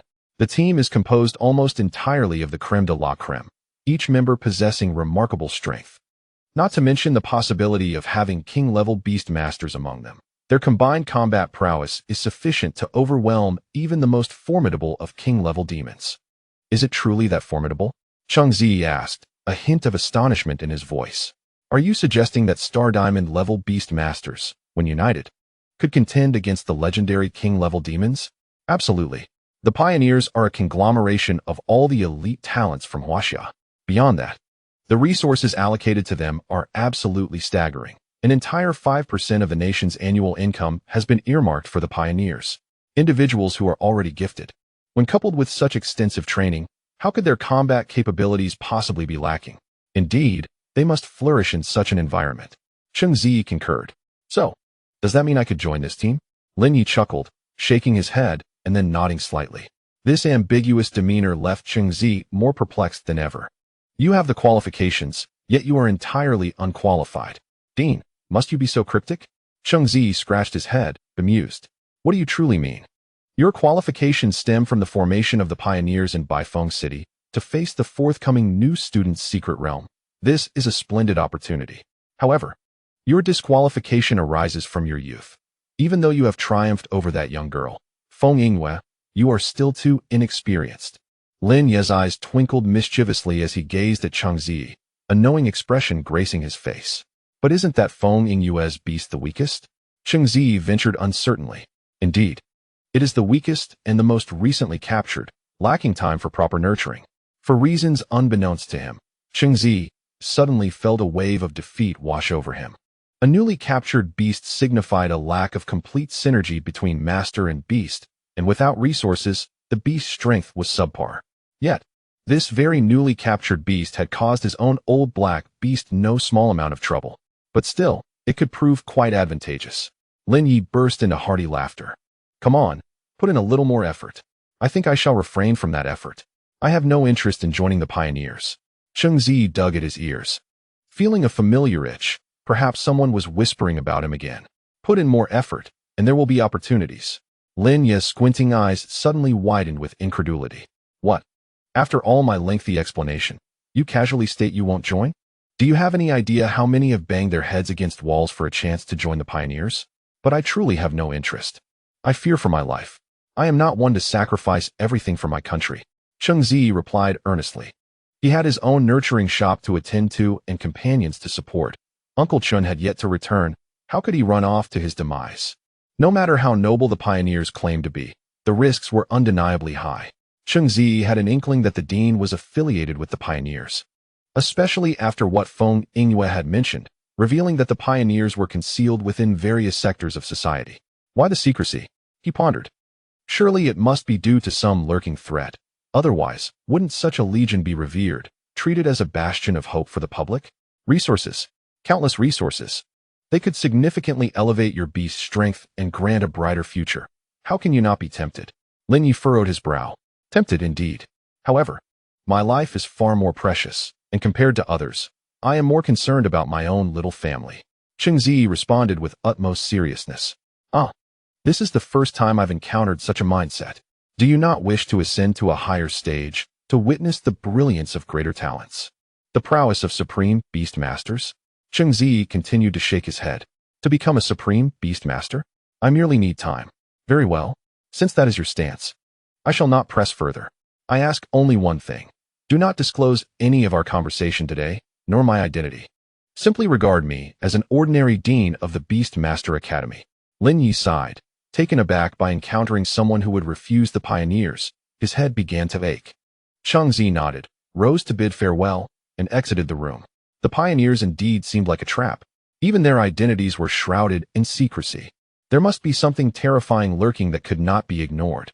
Lin Yi watched Cheng Ziyi leave and let out a long sigh, addressing a shadowed corner. "Come out." Little girl. Did he truly refuse? Were it not for his exemplary character and undeniable skill in beast nurturing, how could the pioneers possibly extend an olive branch to him? Feng Yingyue stepped out from the shadows, her expression complex. "I never anticipated that after I personally intervened, he would still reject me and the pioneers.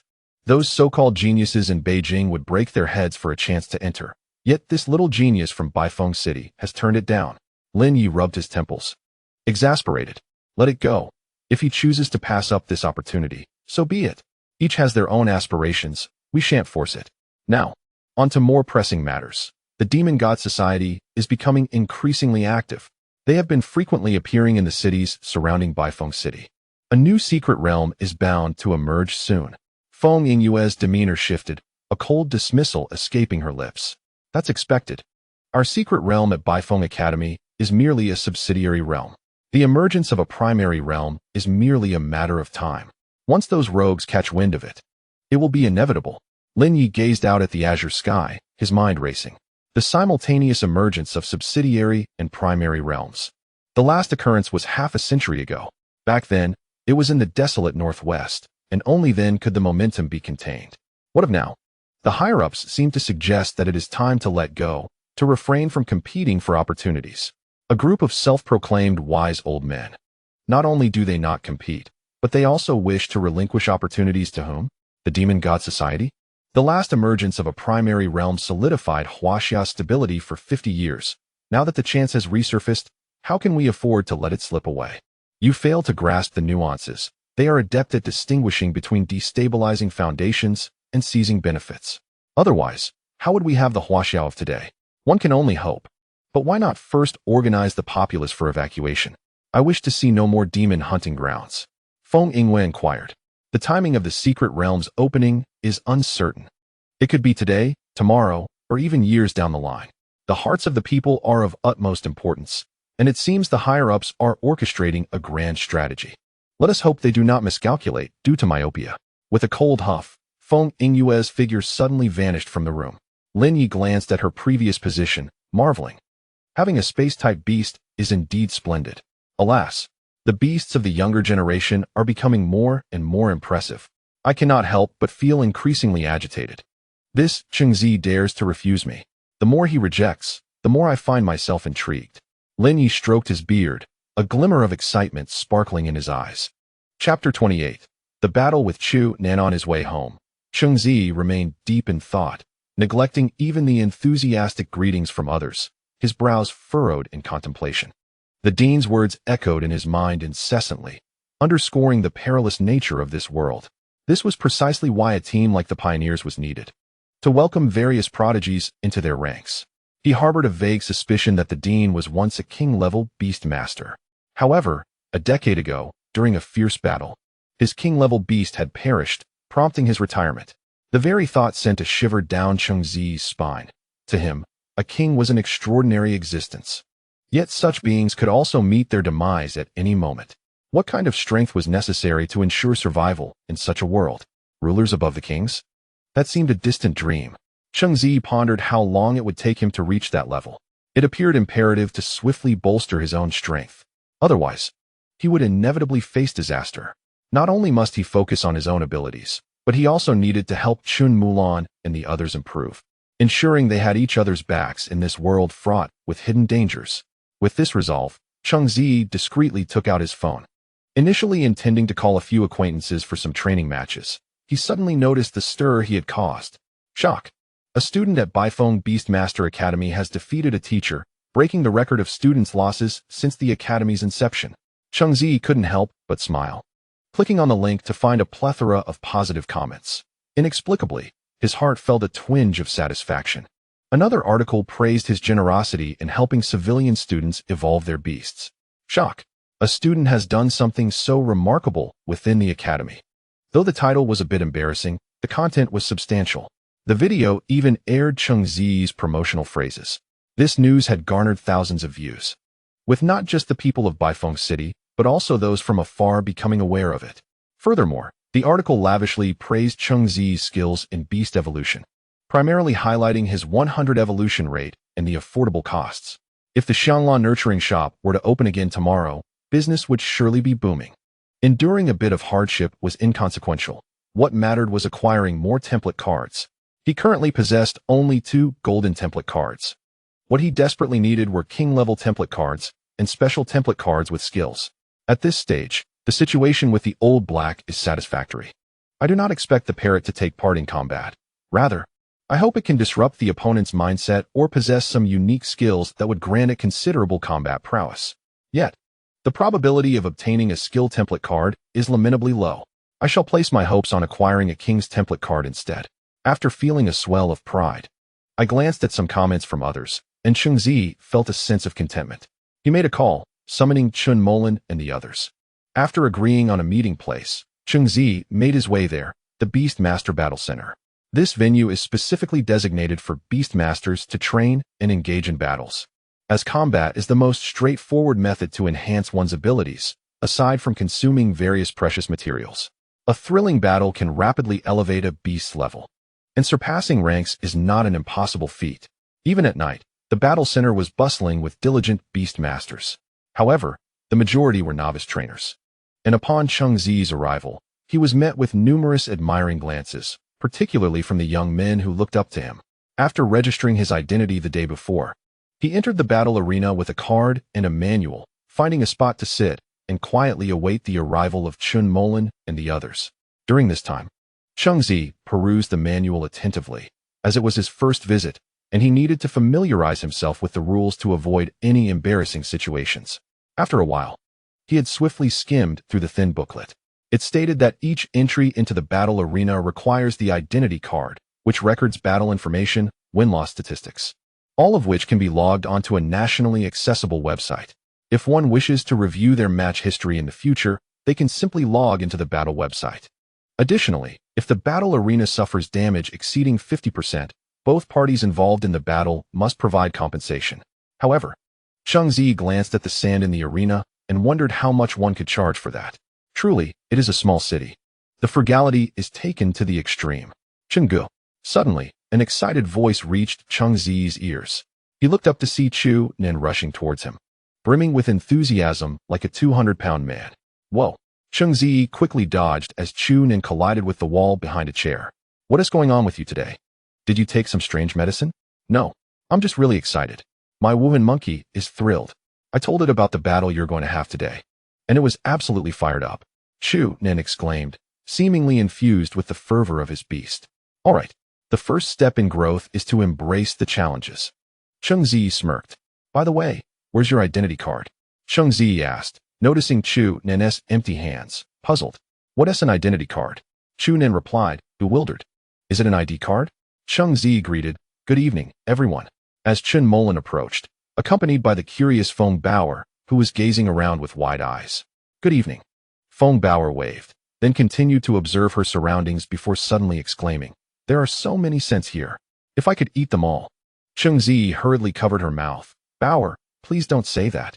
You can't go around causing trouble here. Is she really that bold? Chu Nen exclaimed, wide-eyed. Realizing Feng Bower had no qualms about considering even other people's beasts as potential meals. Bower, didn't I tell you? You can't just eat other people's beasts. Chun Molan gently reminded her. Cheng Ziyi had shared with the group about Feng Bower's beast abilities, so Chun Molan often cautioned her. Though the warnings seemed to have little effect.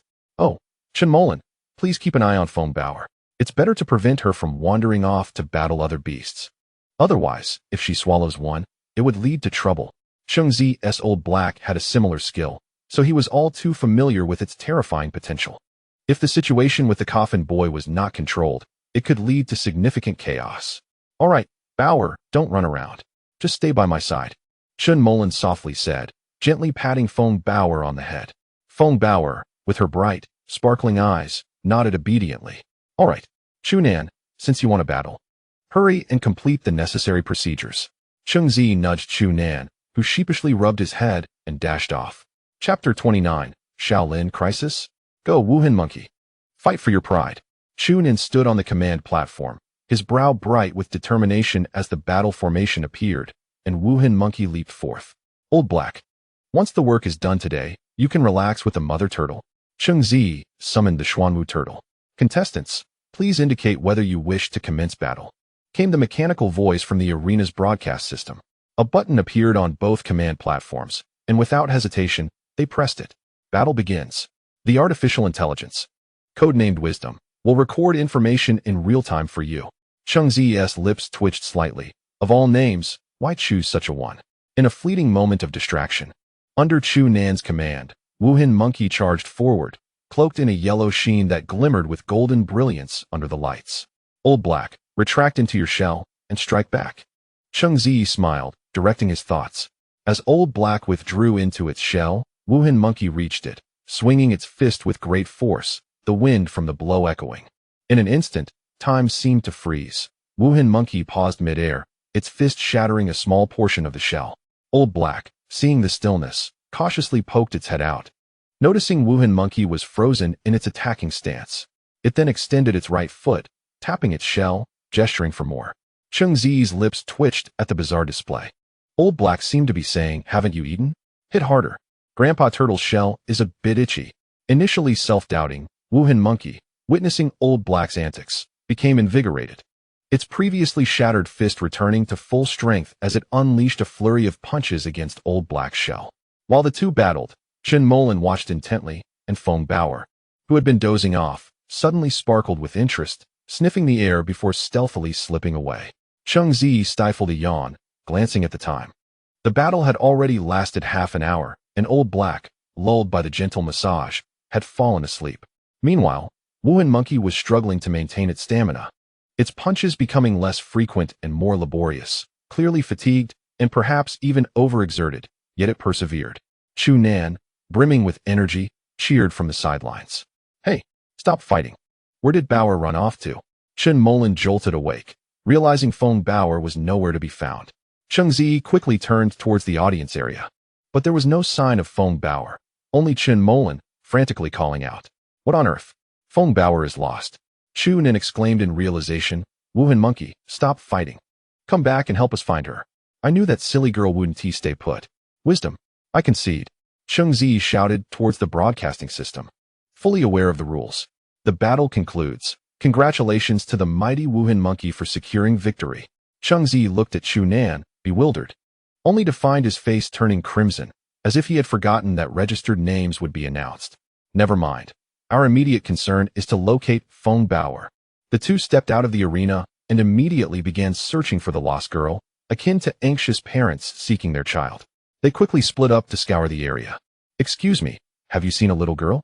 She is wearing a gray t-shirt and always looks disenchanted."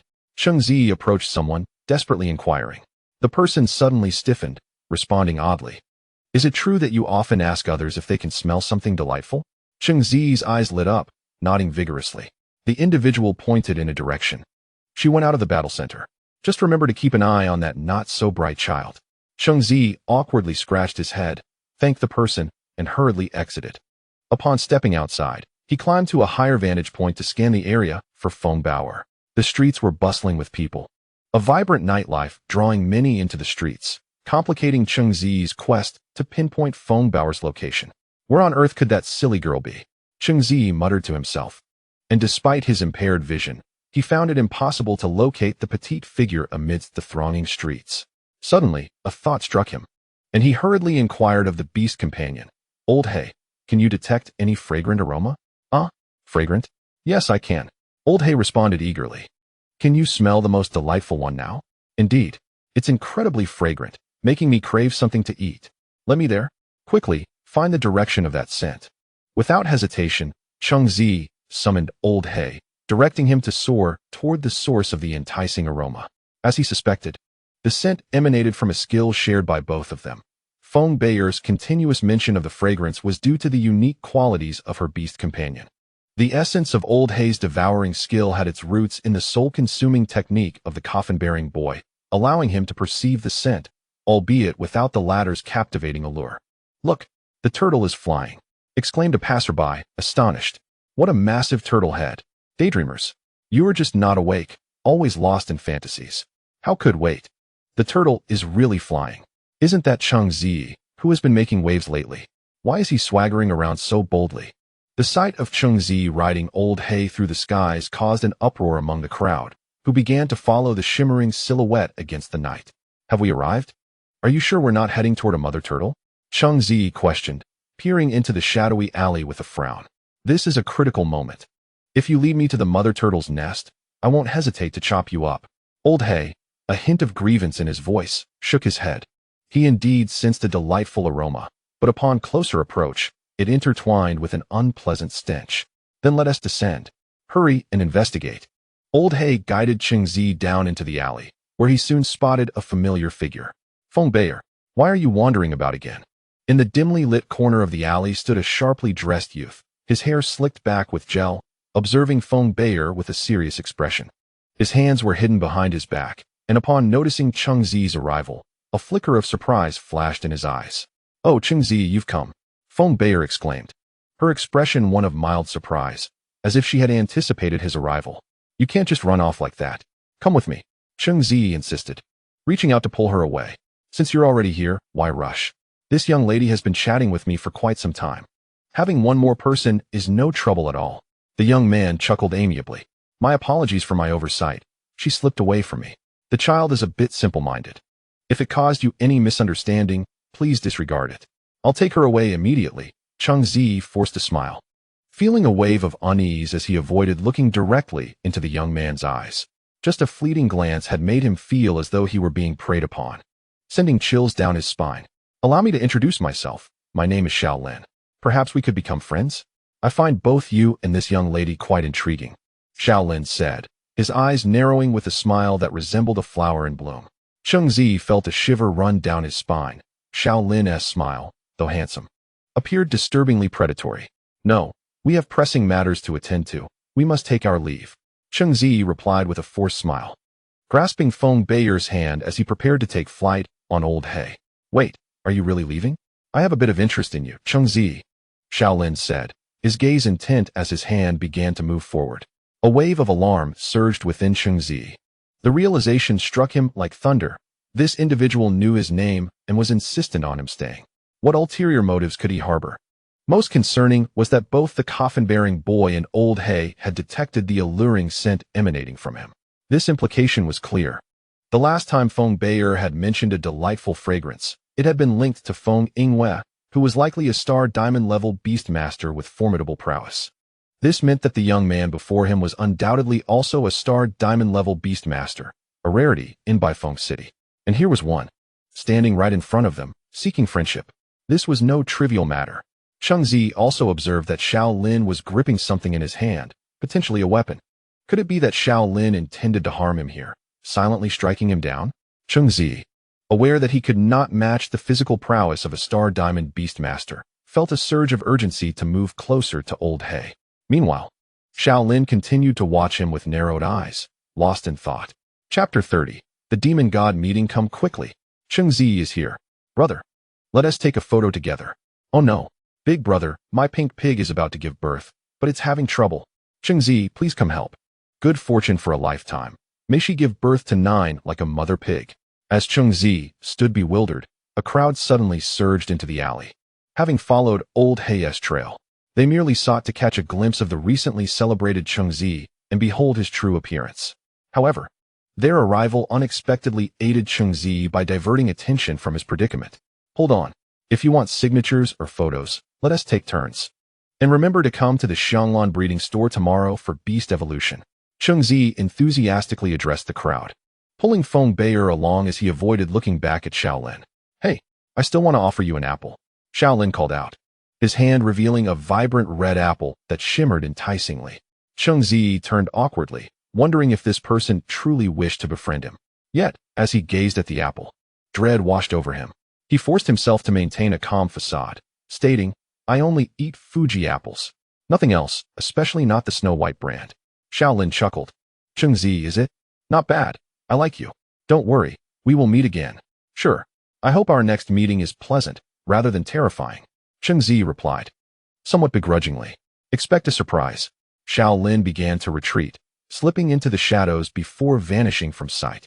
No one in the crowd seemed to notice this exchange.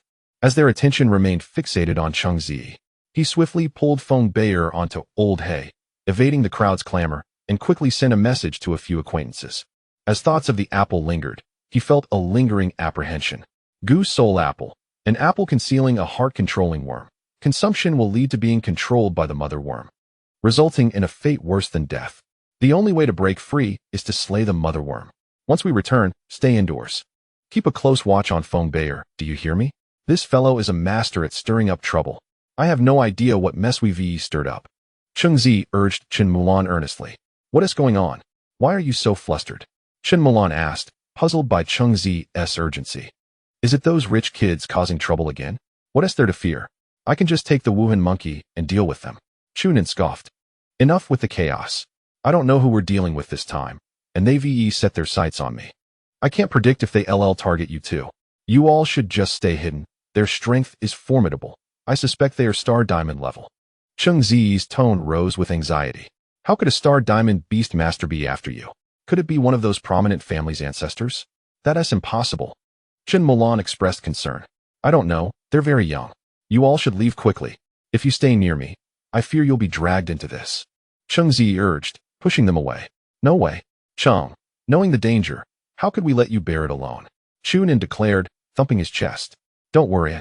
Chunan, fear nothing. If anything happens, we'll face it together. Cheng Ziyi sighed. Though touched by their solidarity, he knew that trouble had found them, and their involvement could simply lead to unnecessary sacrifice. After pondering for a moment, he slowly spoke under the gaze of the crowd. The principal mentioned wanting to recruit me into a unit called the Pioneers, but I declined. Pioneers? Chen Mulan was slightly taken aback, her voice rising a notch. Is that the unit that gathers the nation's prodigies? Indeed, I turned it down. Cheng Ziyi nodded affirmatively. Wow. Brother Cheng, you're amazing. Although this group remained hidden, who among them was unaware of the Pioneers' esteemed reputation? The disparity in resources was so pronounced. Yet you chose not to join. Chu Nan's eyes widened in disbelief, his mouth agape as he muttered. We've never heard of anyone reaching the threshold of the Pioneers in Baifeng City. You just casually rejected it? You're leaving us no way out. Enough. Time is of the essence. I will find the teacher. You all need not worry. Cheng Ziyi declared. The dean should be in the courtyard. I must hurry. Without further ado, he mounted the old black beast and sped toward Baifeng Beast Taming Academy. Keep an eye on Feng Bao. Cheng Ziyi glanced at the silly Feng Baoer, still somewhat concerned. This child truly seemed to lack discernment. How had she managed to survive thus far? Don't worry, I won't make any mistakes, Chen Mulan assured, tightening her grip on Feng Baoer's hand. Hello, Dean, are you in the academy? Cheng Ziyi quickly asked as he dialed Lin Ye's number. Yes, at this late hour. What brings you to call me? Lin Ye yawned, his tone tinged with annoyance. Do you not know that old folks need their beauty sleep? Dean, it's urgent. I'm not joking. This is serious. Cheng Ziyi replied anxiously, even as he urged the old black beast to disregard the security's objections and fly straight into the academy. Urgent? Lin Ye paused for a moment, suddenly realizing something. All right, come to my office and explain. Moments later, Cheng Ziyi retrieved the old black beast and entered Lin Ye's office. The dean was clad in cartoon pajamas adorned with SpongeBob and Crayon Shinchan, clearly having been caught off guard. Cheng Ziyi paid little heed to the dean's attire and swiftly got to the point. Dean, I encountered a peculiar person who might possess star diamond level strength. And he was holding an apple. Lin Ye fell silent, quickly grasping the gravity of the situation as he observed Cheng Ziyi without uttering a word. Feeling the weight of the silence, Cheng Ziyi grew apprehensive and asked, who was that person? Did you eat that apple? Lin Ye inquired solemnly. No. I found that person exceedingly strange and was eager to leave. Besides, there were many people around, so he couldn't act, allowing me to slip away amidst the chaos. I came to find you the moment I got out. Cheng Ziyi earnestly explained, his gaze fixed intently on Lin Ye. A glimmer of insight flickered in Lin Ye's eyes, and after a long pause, he spoke gravely. That is a member of the Demon God Society, a group of lunatics intent on merging our world with the other realms. I am quite surprised you encountered them. The Demon God Society? Cheng Ziyi stammered, having never heard of such a thing before. Realizing the dean's seriousness, he understood that this organization was certainly no trivial matter. Feng Baoer's luck was truly extraordinary to have crossed paths with such bizarre entities. It seems they have set their sights on you. I will have Teacher Feng Yingwei accompany you for your protection. Lin Ye sighed. Teacher Feng is coming to protect me? Cheng Ziyi felt a sense of unease at the thought of being in constant contact with the irritable Feng Yingwei, but he preferred her presence over that of Shaolin. Yes, trust in Feng Yingyue's abilities. She can handle these individuals. You should continue with your usual activities, Lin Yi stated. Shouldn't I lay low? No, with Feng Yingyue. You need not fear. Moreover, considering the pioneers, since the Demon God Society has targeted you, we are all in the same boat, Lin Yi emphasized, tapping the table with seriousness. Consider it? I must certainly consider it. Cheng Ziyi felt a wave of despair. He understood the dean's intentions. It seemed he was to be used as bait. After some thought, Cheng Ziyi resolved to enhance his own worth. Dean, I have undergone a second awakening. Lin Ye's expression shifted, his pupils dilating, his voice involuntarily rising. Is what you say true? You are not deceiving this old man. Absolutely. I have now contracted a second beast, Cheng Ziyi declared, summoning a mimic parrot, only to return it moments later. Lin Yi was momentarily speechless, his brow furrowed in contemplation. You truly have surprised me. However, this matter is critical. Continue your daily activities as usual. I will bolster your protection. Cheng Ziyi offered a wry smile and nodded. He had no other choice. Lacking sufficient strength, he was left to rely on others. Had he been a Star Diamond Beast Master, he would have already vanquished Shaolin. Rather than seeking Lin Yi's assistance, do not return tonight. By the way, you have a few companions you care about, right? Yes, I have them hiding at home. From tomorrow, gather together. The Demon God Society excels at psychological manipulation, Lin Yi pondered. Cheng Ziyi was taken aback. These individuals were indeed insane, willing to target those around him. Tonight, stay in the academy. Do not wander about. I will go out for a while. Seeing Cheng Ziyi's concern, Lin Yi added, rest assured, the academy is not easily entered. With Feng Yingyue present, you are safe. All right, Cheng Ziyi resignedly conceded, then lay down on the sofa in the dean's office. Seeing Cheng Ziyi show no inclination to run off, Lin Yi nodded and summoned a massive blue hawk before departing the academy. Cheng Ziyi gazed out at the darkened sky. Feeling a sense of melancholy, he seemed to have been unwillingly thrust into a perilous situation. He hoped that Chen Molan and the others would not encounter any danger. Otherwise, Cheng Ziyi would be utterly distraught, perhaps even driven to extremes, for in this world, there were few he truly cared about. Chapter 31, Acquisition. The mimic parrot sees off knock, knock. The sound of knocking roused Cheng Ziyi from his hazy slumber. Hey, rise and shine. Feng Yingyue pushed the door open, frowning as she stepped into the room to regard Cheng Ziyi. Oh. Cheng Ziyi hastily covered his second sibling, startled awake. Who could withstand this at such an early hour? Shouldn't Feng Yingyue wait for his permission before entering? What are you covering for? I still have work to do. It's so annoying. I can't even get a good beauty sleep. Feng Yingyue crossed her arms. Should I head to the Xianglan breeding shop then? What else? Gather your companions. If you want to avoid any mishaps, you better. Feng Yingyue rolled her eyes, disregarding whether he followed her, and walked out. Cheng Ziyi scratched his head helplessly, his scalp tingled. Spending time with this human-shaped dinosaur felt even more perilous than dealing with Shaolin. However, seeing her run so far ahead, Cheng Ziyi had no choice but to follow. Along the way, he also informed the others via phone about the previous day's incident and urged them to refrain from wandering about these days. Initially, Cheng Ziyi worried whether Chen Molan and the others might encounter misfortune, but it seemed he had overthought it. The so-called Demon God Society appeared to be solely interested in him. At the Xianglan breeding shop, are you all right? Upon seeing Cheng Ziyi, Chen Molan rushed over to inquire. How did Boar attract such people? How would I know? All I can say is Boar has truly exceptional luck. Cheng Ziyi cast a somewhat resentful glance at Boar. Feeling the gazes of the others, Feng Boar bowed deeply. I'm sorry, it was unintentional. The others were momentarily taken aback. And Chen Molan's eyes softened as she gently patted Feng Boar on the head. It's all right. We haven't encountered any issues, right? It's not your fault. Just remember not to wander off next time. Did you hear that? If you're not the sharpest, you must listen to your elders. Cheng Ziyi lightly tapped Feng Boar's head, feigning seriousness. Got it. Boar, I want to ask, where did you find so many strong individuals? My Wuhan monkey is quite interested. It says it needs a good beating. Chunin chimed in, grinning widely. Enough with the nonsense. Cheng Ziyi slapped him lightly. I'm curious too. Where did you all find such oddities? Feng Yingyue suddenly interjected. That's a long story, Cheng Ziyi recalled. Oh, indeed. It seems your brain isn't quite functioning well. Fine, I'm going to rest. You all carry on with your activities as usual. Feng Yingyue yawned, found a room, and went into rest. By the way, don't be afraid. I can sense any danger. The group exchanged glances, unsure of what to say, perplexed by the dean's intentions, and decided to stick to their routine. As the door to the Xianglan breeding shop swung open, many people flocked in, and business began to thrive. Cheng Ziyi focused on the evolution of his beasts, gradually pushing the dangers to the back of his mind. As noon approached, a long queue unconsciously formed outside the Xianglan breeding shop. Excitement radiated from the faces of those waiting, eager for their cherished beasts to undergo successful evolution. My goodness, Cheng Ziyi is simply extraordinary. The evolution success rate is astonishingly high.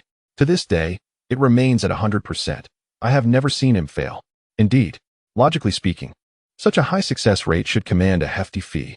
Yet, he only charges a maximum of 100,000. I have never encountered such an affordable breeding shop. Let us show our support. Hee, one might even say we're getting a free ride. The crowd fervently discussed and wholeheartedly praised Cheng Ziyi's actions. Just then, a sleek black luxury car drove into the alley and parked right in front of the Xianglan breeding shop, attracting numerous curious gazes. Zhao stepped out of the car, dressed impeccably in an exquisite suit, followed closely by a subordinate carrying a bag made from demon skin. Isn't that Zhao? What brings him here today? Surely he isn't here to stir up trouble again after being humiliated by Cheng Ziyi? Yes. Can he hurry along?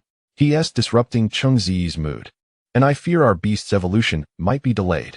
I have been waiting in line for quite some time. Zhao glanced disdainfully at the waiting crowd, ignoring their stares as he boldly strode past the line and entered the shop. Hey, Cheng Ziyi, come here. I have something good for you.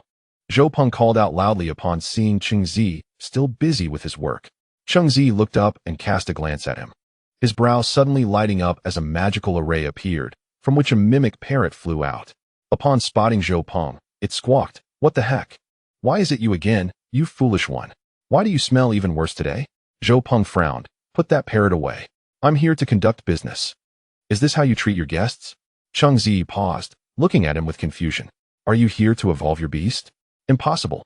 I'm here to do business." Zhao replied with a smile, beckoning to his subordinate, who placed the bag in his hands. He leisurely opened it, revealing its contents. "I am here to purchase the Xianglan breeding shop. Here is a bank card with 100 million huaxia coins. What do you think? Are you tempted?" The crowd, initially fuming, suddenly changed expressions, murmurs of astonishment sweeping through them.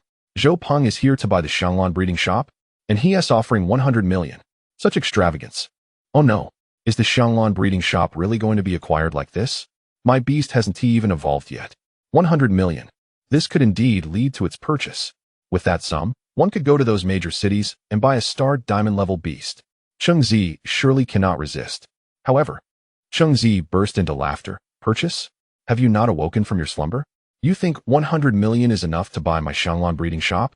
Zhao frowned, shaking the bank card mockingly. "What? 100 million isn't enough? Cheng Ziyi, you have truly lost your mind. You must understand. My family's ancestor is not only a star diamond beast master, but has also become a star diamond level beast breeder. Offering 100 million for your shop is an immense favor. How dare you refuse?" Cheng Ziyi could not help but laugh even louder. "Oh, how impressive. I'm so scared. Are all the Zhao family members as short-sighted as you? Just because one is a star diamond beast breeder, you think that grants you superiority? You." Zhao, furious, tightened his grip on the bank card, leaving a white mark on his hand. "My family's ancestor holds a prestigious title in Baifeng City. Who can rival my ancestor in the field of beast evolution and breeding? I believe it is you, Cheng Ziyi, who is truly blind to the reality. Say what you will, but I stand firm.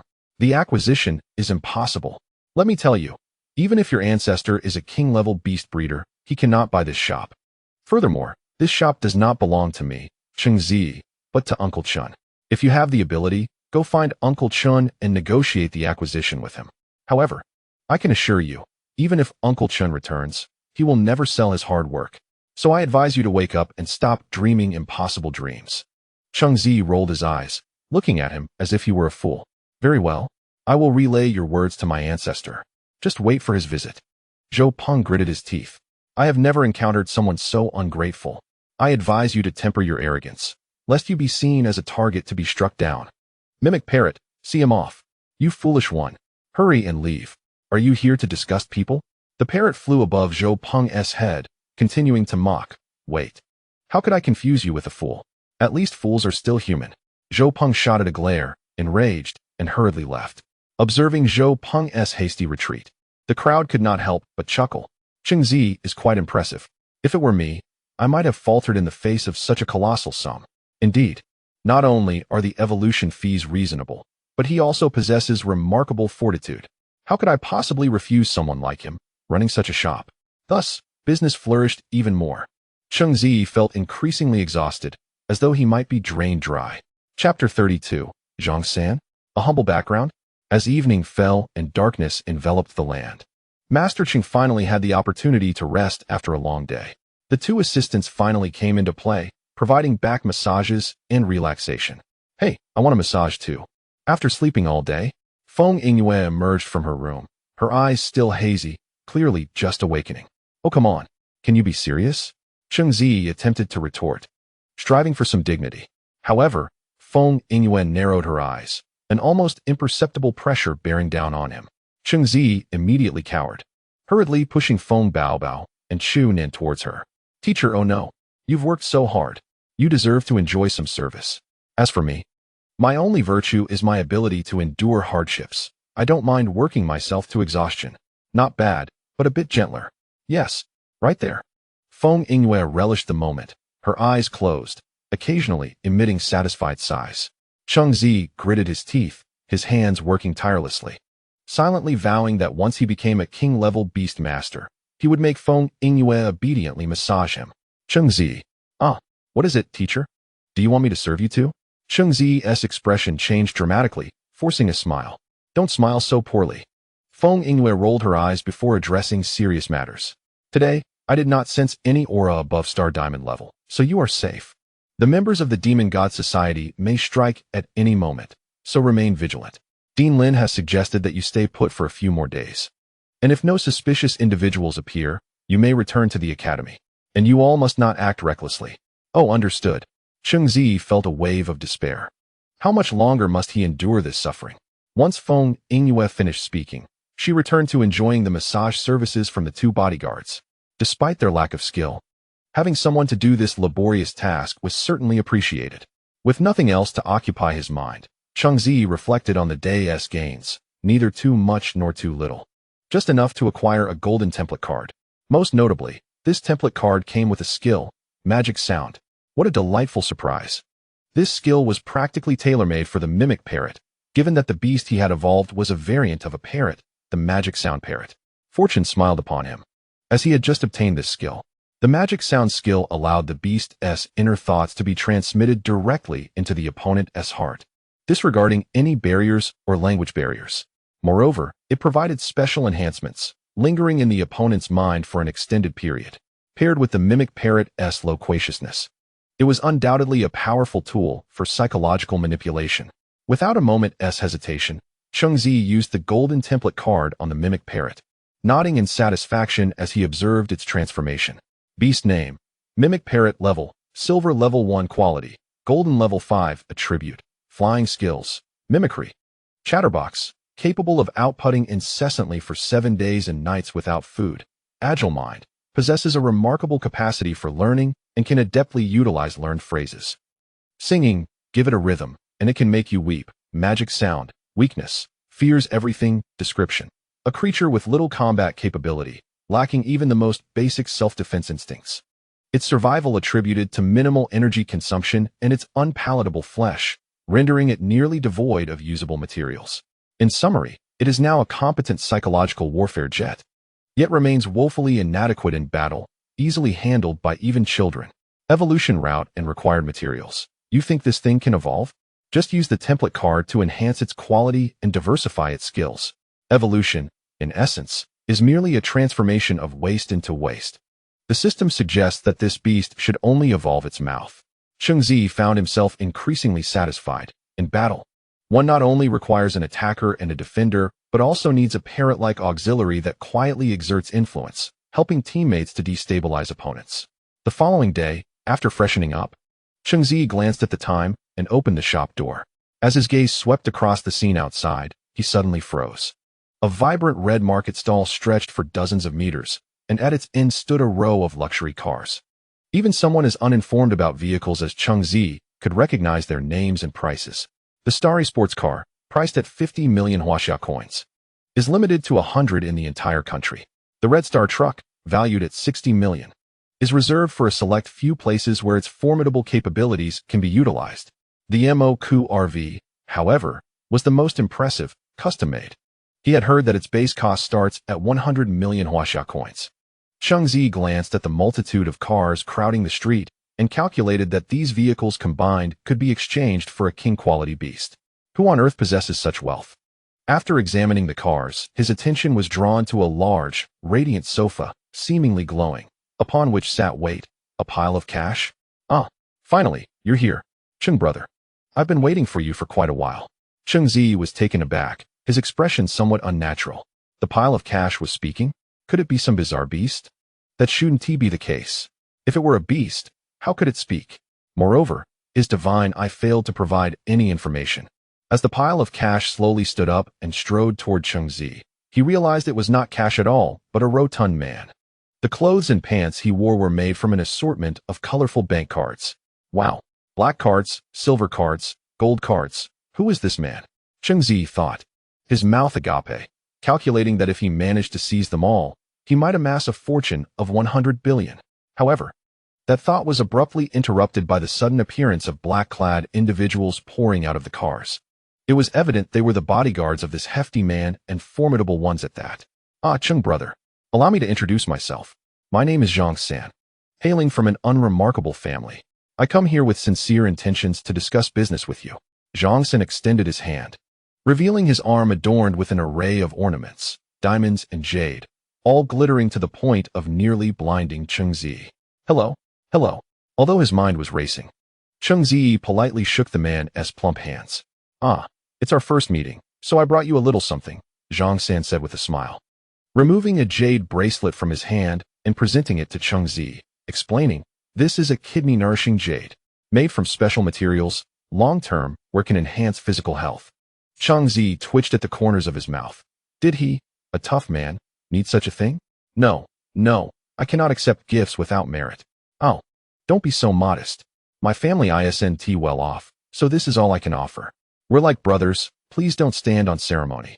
Zhang San insisted, placing the bracelet in Cheng Ziyi's hand and patting his shoulder with a smile. Right, then I shall keep it safe for you. Cheng Ziyi raised an eyebrow. Perhaps this item would be of use to him after all. Exactly. We're all family here. No need for false formalities. Zhang San's smile grew ever brighter, genuinely disarming any sense of disdain. Zhang San entered the shop, and one of his bodyguards effortlessly lifted the sofa, carrying it inside. Zhang San plopped down on it, grinning as he awaited Cheng Ziyi. Cheng Ziyi glanced at his own chair, then at Zhang San's sofa, feeling an inexplicable sense of inferiority. His own was decidedly shabby. Chen Mashuan and the others peered out, with Feng Yingwei taking a look at Zhang San, her eyes flashing with surprise before retreating back into her room. Zhang brother? Cheng Ziyi asked, puzzled. What brings you here today? Ah, it's nothing major. I've heard about the things you're doing and greatly admire you. So, I thought I'd come and make your acquaintance. Just to befriend me? Cheng Ziyi raised an eyebrow. Ha. It seems Cheng brother is a straightforward individual. Actually, I have another purpose. I wish to invest in your breeding shop. Zhang San stated his intent directly, laughing heartily. His laughter was resonant, seeming to touch the hearts of others. However, Cheng Ziyi could not muster a smile. Invest? Wasn't that tantamount to a takeover? Just yesterday he had chased away a Zhou Pong, and now another Zhang San appeared? Was his shop so insignificant that it could be easily acquired? Cheng Ziyi's expression grew colder. This shop was the fruit of Uncle Chen's labor. How could he possibly sell it? Zhang San, this shop is not for sale. Don't be hasty. I'm offering 10 billion. If that is not enough, I can increase it. Zhang San's smile slowly faded, urgency creeping into his tone as he revealed his offer. Cheng Ziyi scoffed, No. The shop is absolutely not for sale. It bears too much of my history. Ever since his parents sacrificed themselves, Cheng Ziyi had spent most of his time in the Xianglan breeding shop. After school, he would come in, basking in Uncle Chen's warm smile as he immersed himself in work to support himself. He had been there too long. He could never allow the shop to belong to someone else. He did not need anyone's help to grow it into something grand. In truth, investing isn't as you envision. It merely means I invest, and you manage the operations. I see great potential in you, Cheng brother. I've heard of your illustrious deeds. I don't care about the profits. I primarily wish to forge a friendship. After all, I enjoy associating with geniuses. Zhang Sen quickly clarified, noticing Cheng Ziyi's misunderstanding. Cheng Ziyi, upon hearing this, found himself at a loss for words. Perhaps he had been too hasty. Angered by Zhou Peng's foolishness, he recognized that Zhang San was different from the arrogant rich kids he had encountered. He genuinely came with goodwill. With a sigh, he finally said, Zhang brother, the owner of this shop is not me or anyone present. It belongs to Uncle Chen. However, he recently went missing after a star diamond demon attack while away, so I cannot take charge nor do I have the authority to do so. I see Zhang San faltered momentarily, then quietly said, I'm sorry. I didn't mean to bring up such a painful topic. Cheng Ziyi was taken aback, remaining silent. For some reason, his fondness for Zhang San increased. Perhaps it was due to his exposure to the pretentious rich kids at the academy. Encountering someone as sincere as Zhang San was refreshing. It's all right, Cheng Ziyi smiled. Since that's the case, if Uncle Chen is merely missing, then there is still hope. I shall assist you in searching for your business partner. Zhang San stood up, smiling as he declared. Cheng Ziyi was momentarily dumbfounded. Zhang San clearly wasn't from an ordinary family, and his family's influence must be formidable. If he truly wished to help, perhaps there was a chance of locating Uncle Chen. Don't mention it, Cheng brother. This is a trivial matter for me. Just a small effort on my part. To befriend you, this is no burden at all. Once Uncle Chen returns, we can continue our discussions on cooperation. Zhang San chuckled, patting Cheng Ziyi on the chest. Now, I must get busy. The sooner, the better. Cheng Ziyi nodded, watching as Zhang San and his bodyguards efficiently boarded their vehicle. Oddly enough, the car did not drive away. Perhaps he merely needed to contact his subordinates. What on earth is this man's background? Could he really find my father? Chen Moshwan approached him, her eyes glimmering with hope. Let us hope so. This man does not seem ordinary. Perhaps he hails from a prominent family in another city. Cheng Ziyi shook his head, uncertain whether he could truly uncover Uncle Chen's whereabouts. After all, so much time had passed. Uncle Chen's fate may already be sealed, and his disappearance might simply be Cheng Ziyi's self-deception. Even the Zhang family is unaware. That bodyguard Zhang San brought has 5-star diamond beast masters. Huh. The Zhang family truly operates on a grand scale. This Zhang San's character is quite different from his brother, Feng Yingwei remarked, peeking out with an intrigued glimmer in her eyes. Let me tell you all, the Zhang family is both worth befriending and yet not, for fear of corrupting influence. After all, one cannot engage in illegal activities in the name of so-called friendship. Each member of the family is a renegade. I find this Zhang San rather commendable. Cheng Ziyi timidly remarked. I was referring to the Zhang family. Oh, I see. Zhang San's convoy, within that motorhome, was led by a bewildered bodyguard with an explosive hairstyle, who quietly inquired of Zhang San, young master, is it truly worth such a hefty price to indulge this Cheng Ziyi? What do you know? Can you truly comprehend my discerning eye? If you could, then you would surely be a person of great stature. Zhang San rolled his eyes, somewhat speechless. Very well, it seems I have underestimated my subordinate. Remember our family's principle. Cultivate friendships that are worth fostering, and when a friend is in trouble, escalate the challenge to uncover greater wealth from adversity. With a smile, Zhang San recited the bizarre family motto that has contributed to the Zhang family's immense growth, aside from a few stalwarts within the clan who have diligently upheld this doctrine. Following this brief interlude, the Xianglan breeding shop experienced another bustling day of business. Even in the morning, throngs of individuals seeking evolution flocked to the establishment. Cheng Ziyi had no choice but to cast aside all distractions and immerse himself in his work. Meanwhile, those idly waiting did not squander this precious opportunity for gossip, discussing their observations regardless of the identities of those involved. Did you know? This morning, while I was stationed here, I spotted a multitude of luxury cars and a sofa made of fox fur. Most astonishingly, there were heaps of bank cards resting upon that very sofa. No way. Is it truly that terrifying? Have bank cards become monstrous beings? Can such oddities exist in this world? Are you all blind, or simply too myopic? That was clearly a person. Moreover, a person of considerable wealth. In my estimation, someone must be preparing to acquire the Xianglan breeding shop. Judging by the display, Cheng Ziyi surely could not resist such a generous offer, hence the sale. How is that possible? I acknowledge that Cheng Ziyi is indeed a master of evolution. With a success rate that is 100%, I have never witnessed him fail. However, who has ever seen him evolve a star diamond level beast?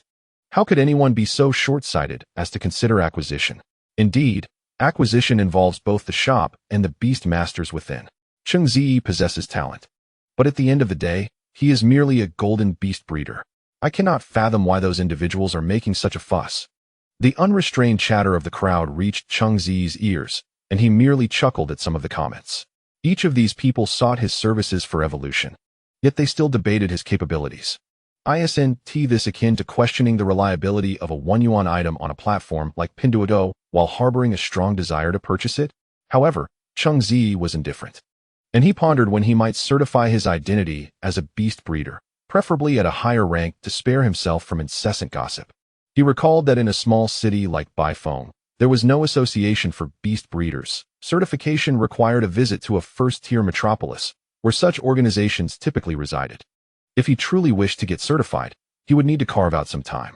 Suddenly, he remembered that during the upcoming college league, he would be traveling to a major city for competition, as he had been selected as a designated participant. He could easily find an opportunity to get certified then. Speaking of the college team, it seemed that selection was imminent.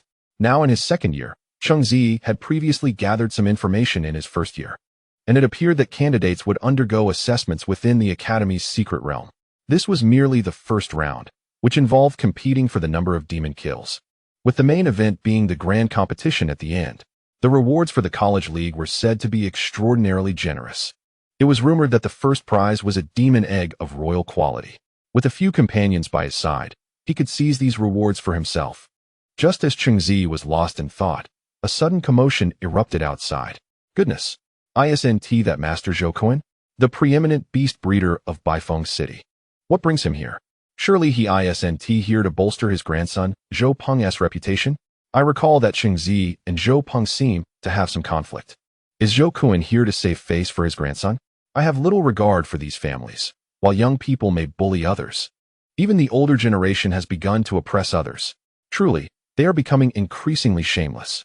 Whispers filled the air, and many cast weary glances at the pair of Zhao and Zhao Peng. These murmurs reached the ears of the grandfather and grandson, but they remained unfazed. Zhao, clad in traditional attire and holding a handful of walnuts, entered the shop with a broad smile. Cheng Ziyi had just completed an order for a beast when he turned, surprised to see the duo, utterly confounded by their intentions. Upon entering, Zhao first surveyed the shop's environment, silently grimacing, then turned his gaze upon Cheng Ziyi. Young friend Cheng, your reputation has reached my ears of late. It appears you are indeed deserving of such acclaim, Zhao said with a cheerful demeanor. So old, sir. Do you have business with me? If not, I must continue with my tasks. Cheng Ziyi replied, maintaining a calm demeanor. He remembered that Zhao Peng had previously mentioned bringing his grandfather for a lesson. Is he here to disrupt my work? I believe your talents in beast breeding are quite remarkable, and I wish to engage in a friendly exchange, Zhao proclaimed. Cheng Ziyi rolled his eyes, dismissively waving his hand, expressing his disinterest. Grandfather, do find a road to work on instead of bothering me, if you please. Zhao smile abruptly vanished, and a chill crept into his voice. What? Cheng Ziyi, do you dare to reject me? When I was evolving beasts, you had yet to be born. Is there not even a modicum of respect? Respect is reserved for those of equal or greater strength. You are merely an antiquated figure. Cheng Ziyi raised an eyebrow, discerning the old man's intentions. It was clear that he sought to undermine his reputation, using his own name to regain prominence. Yet what confidence did this elder possess? At his advanced age, he had yet to attain the status of a royal beast breeder, barely qualifying as a star diamond beast breeder. Sighing, it became evident that he would never escape the confines of Baifeng City. Ah, how delightful! I have never encountered a youngling so oblivious to their own limitations. I have evolved more beasts than you have eaten grains of rice. How can you be so arrogant? Zhao fumed, his anger palpable. Was his name not sufficiently renowned in Baifeng City? Countless individuals sought his services for beast evolution. How could he, a venerable elder, be dismissed so casually by Cheng Ziyi? It was utterly intolerable. Very well. I implore you leave. Do not sully my establishment any longer. I cannot afford to host a revered figure such as yourself. Kindly seek mischief elsewhere, Cheng Ziyi said, casually cleaning his ears and nonchalantly stepping past the two, preparing to invite the next customer for beast evolution. Stop. I demand a contest. A wager, no less. Zhao Kuan snapped, unable to contain his indignation. When had he ever faced such disrespect? Wherever he went, people welcomed him with smiles, eager to please him. Yet here, he was subjected to Cheng Ziyi's disdain. Fueled by rage, he trembled with fury. A wager? Yes, indeed. I wish to compete in beast evolution against you, transforming bronze into silver beasts, followed by beast duels. We shall proceed through 3 rounds. The one who wins 2 rounds shall be declared the victor, Zhao Kuan proclaimed coldly. Yes, a wager. My Zhao family will stake 50 million on this bet. If you win, you shall receive a bounty of 50 million. However, should you lose, you must surrender the Xianglan breeding shop, and you, Cheng Ziyi, must work for my Zhao family for 3 years, understood? Zhao Peng interjected loudly, presenting the terms.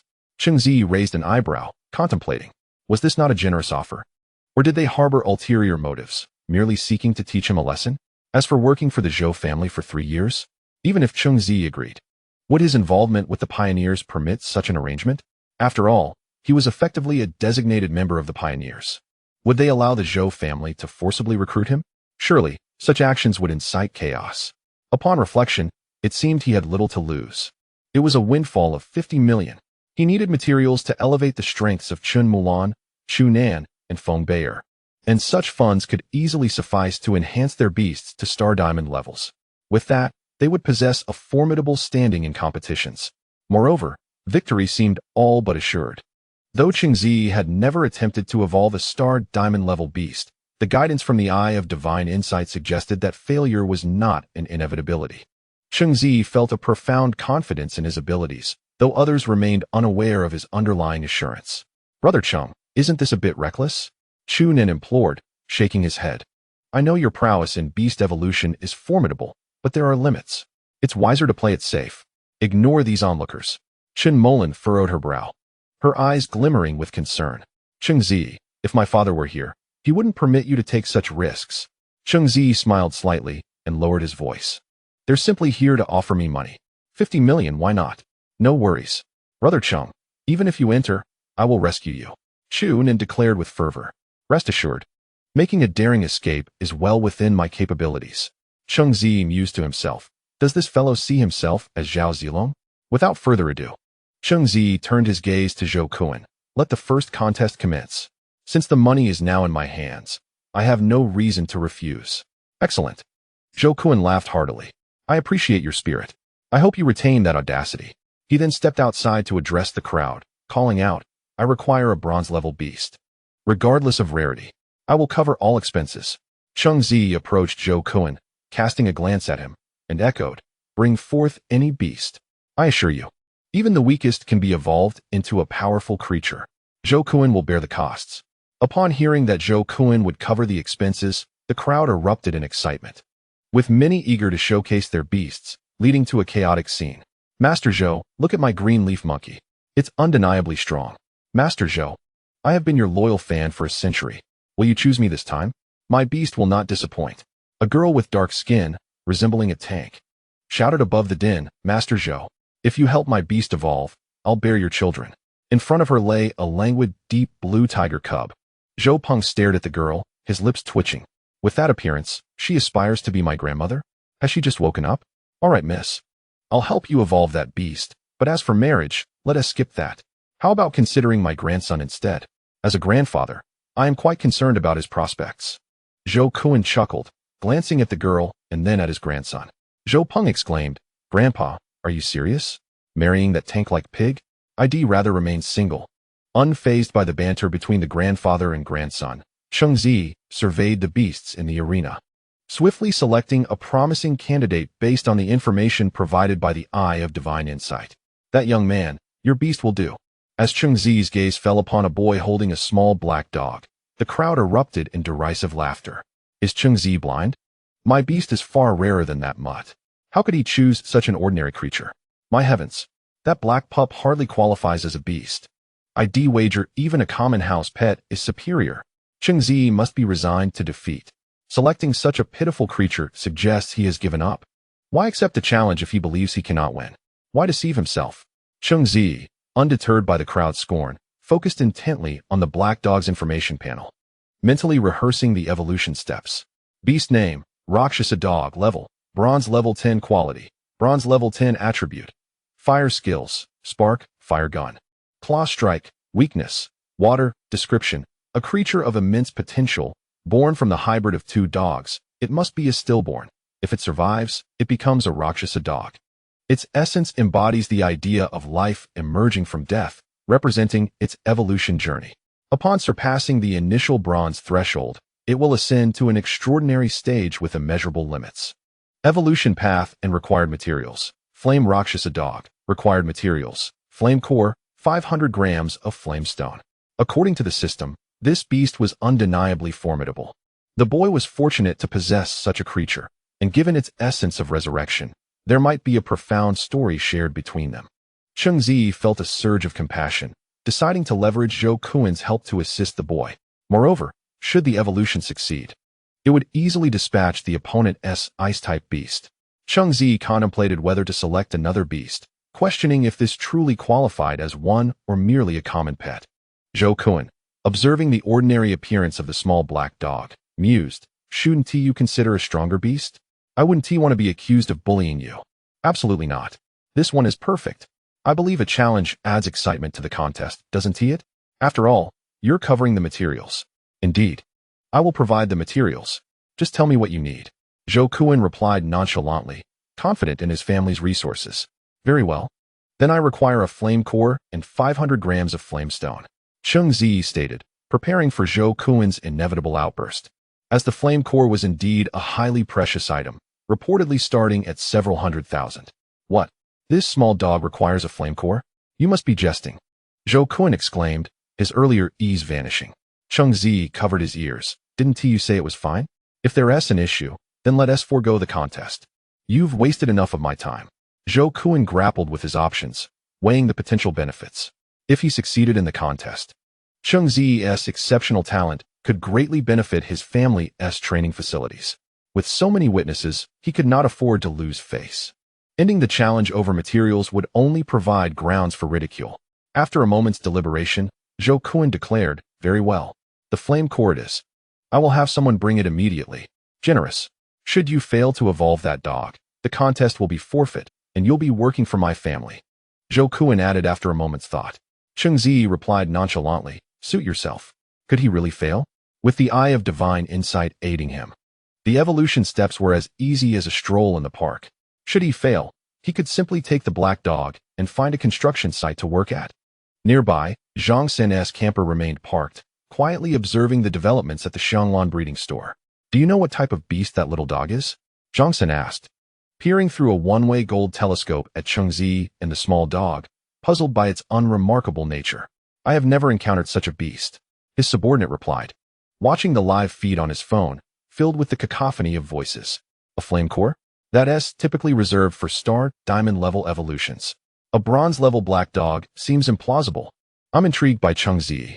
If he performs well, I will gladly recruit him, even at great personal cost."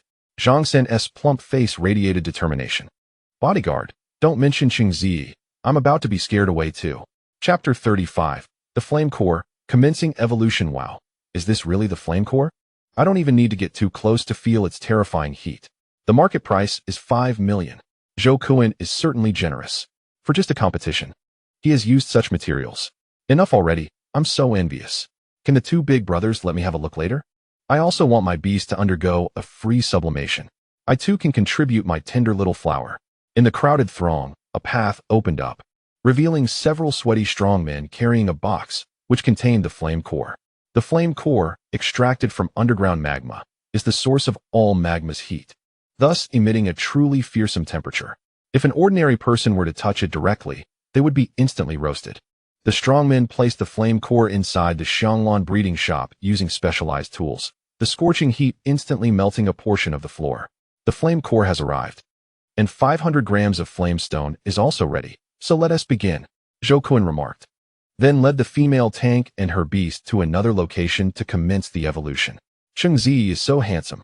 You must do your best too. The female tank blew a kiss to Cheng Ziyi as she left.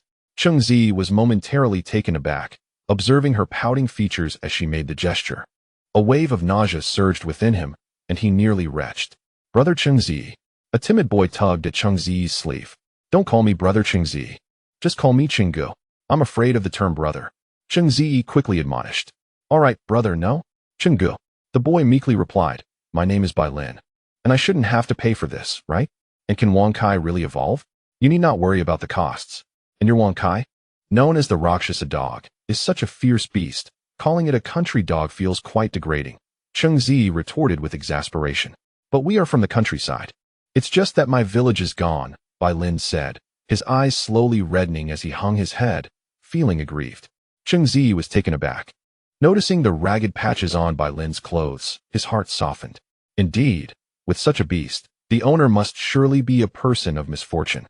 Rest assured, I will definitely ensure your Wang Kai evolves successfully, but it ultimately depends on whether it can endure. However, I have faith. Cheng Ziyi gently patted his head, explaining softly. Okay. Bai Lin rubbed his eyes, looking at Wang Kai, who was wide-eyed at his feet, remaining silent. Cheng Ziyi gazed at the flame core and the flame stone, feeling a tinge of melancholy. This was indeed a monumental project, and the difficulty level was quite high. Wearing specialized gloves, Cheng Ziyi picked up the 500 grams of flame stone and approached a special machine, beginning to grind it into powder. This was the first step, as the flame stone powder was to be fed to the Rakshasa dog, a crucial part of the evolution process. The flame stone contained a significant amount of fire energy, enhancing the fire resistance of beasts and demons, and 500 grams was neither too little nor too much. After a while, holding a bowl of gleaming flame stone powder, Cheng Ziyi squatted before Wang Kai, saying earnestly, come, consume this. Remember, you must eat it all at once, no matter how uncomfortable it feels. Promise me you won't spit it out, all right? Bai Lin relayed the message, and Wang Kai nodded, then swallowed the entire bowl of powder in one go, immediately feeling a sense of blockage as it struggled to gulp it down. However, the effect was hardly noticeable. Cheng Ziyi stood up, lifting Wang Kai's head to help it swallow the powder completely. After a moment, Wang Kai stood there, stunned, as if ignited, with streams of magma flowing within it. It was uncomfortable, truly uncomfortable, but Wang Kai persisted, not uttering a single cry of distress. After a moment, Wang Kai began to move its body slowly. Well done. Cheng Ziyi encouraged as he observed Wang Kai's skin gradually turning crimson. Bai Lin placed his hand on Wang Kai's head, but was suddenly scalded, causing his hand to swell immediately. Wang Kai whimpered, feeling distressed for its owner's injury, and also felt a tinge of guilt. It's all right. Bai Lin endured the high temperature and gently stroked its head. All right, the final step. Cheng Ziyi noted the slight resistance Wang Kai had developed to the intense fire energy.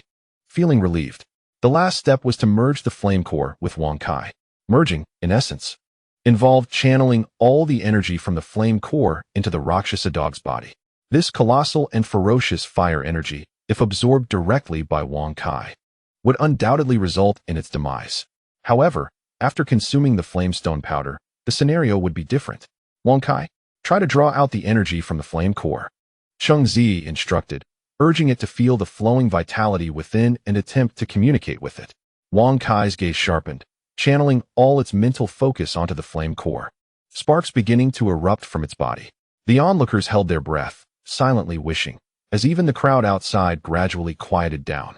After all, sensing fire energy was a feat only achievable by diamond-level beasts and demons, while this Rakshasa dog was merely a bronze-level beast. Such an ability, could a small black dog truly accomplish it? It was evident that Wang Kai genuinely could not. It stood before the flame core for quite some time, its eyes nearly bulging out, yet still failed to draw forth the fire energy. Someone in the crowd erupted in laughter, and the laughter spread like wildfire. As many joined in. How absurd. It thinks it can draw fire energy? Does it really consider itself a diamond-level beast? Just look at its appearance. It's merely a little puppy. I think Cheng Ziyi has truly lost his mind. How could this little black dog possibly succeed in drawing energy? Just look at Master Zhao next door. His process is going so smoothly. And this? No progress whatsoever. It's becoming increasingly tedious. This peculiar beast, with such a uniquely special evolution method, Cheng Ziyi still dared to choose it. He might as well concede. I want to see Master Zhao evolve a diamond-level beast. At this rate, it's looking grim. Cheng Ziyi frowned deeply as no signs of movement emanated from Wang Kai. Could it truly be impossible? Had he been too ambitious? Though rare, this Rakshasa dog was merely bronze level. How could it achieve such a feat? Bai Lin's expression darkened as he watched Wang Kai with worry. Cheng Ziyi hesitated for a moment before exhaling deeply. It seemed he had no choice but to resort to the most primitive method. Chapter 36. A failure? Wang Kai, use your claws to shatter this flame core, then swallow it piece by piece. Cheng Ziyi declared. Bai Lin, having just wiped the sweat from his brow, was taken aback by Cheng Ziyi's words, disbelief evident in his eyes. He glanced at the smoking flame core and uncertainly asked, swallow it? That's impossible, right? How could you consume something at such a high temperature? Not only swallow it, you must also drink the magma inside. Cheng Ziyi lowered his voice. This is the only way. Once you overcome this hurdle, your Wang Kai will undergo a complete transformation. Wang Kai howled, looking at its master with determination in its eyes.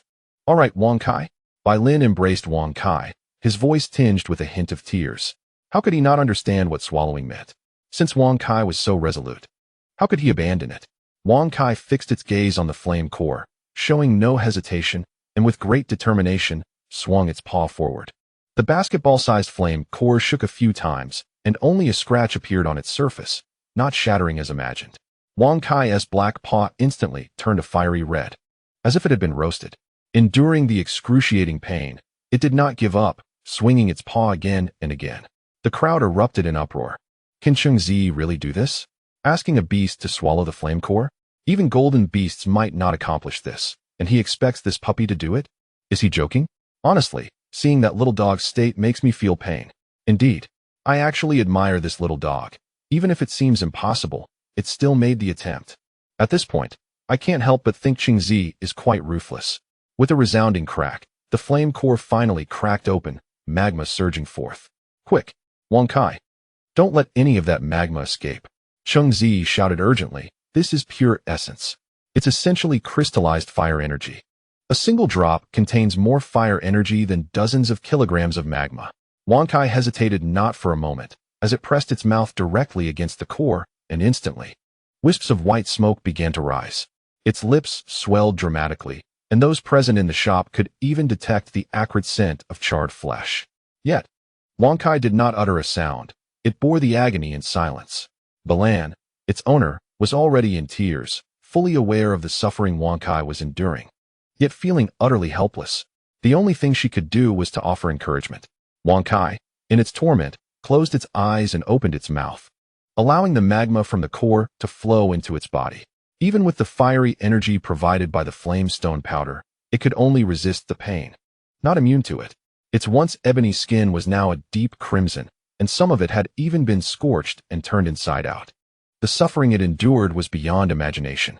Still, Wang Kai remained silent, enduring the pain with a resilience that belied its intellect.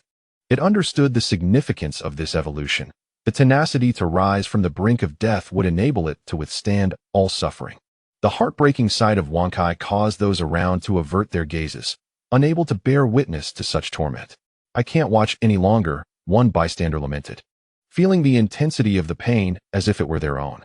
What is the difference between this and the most severe punishments?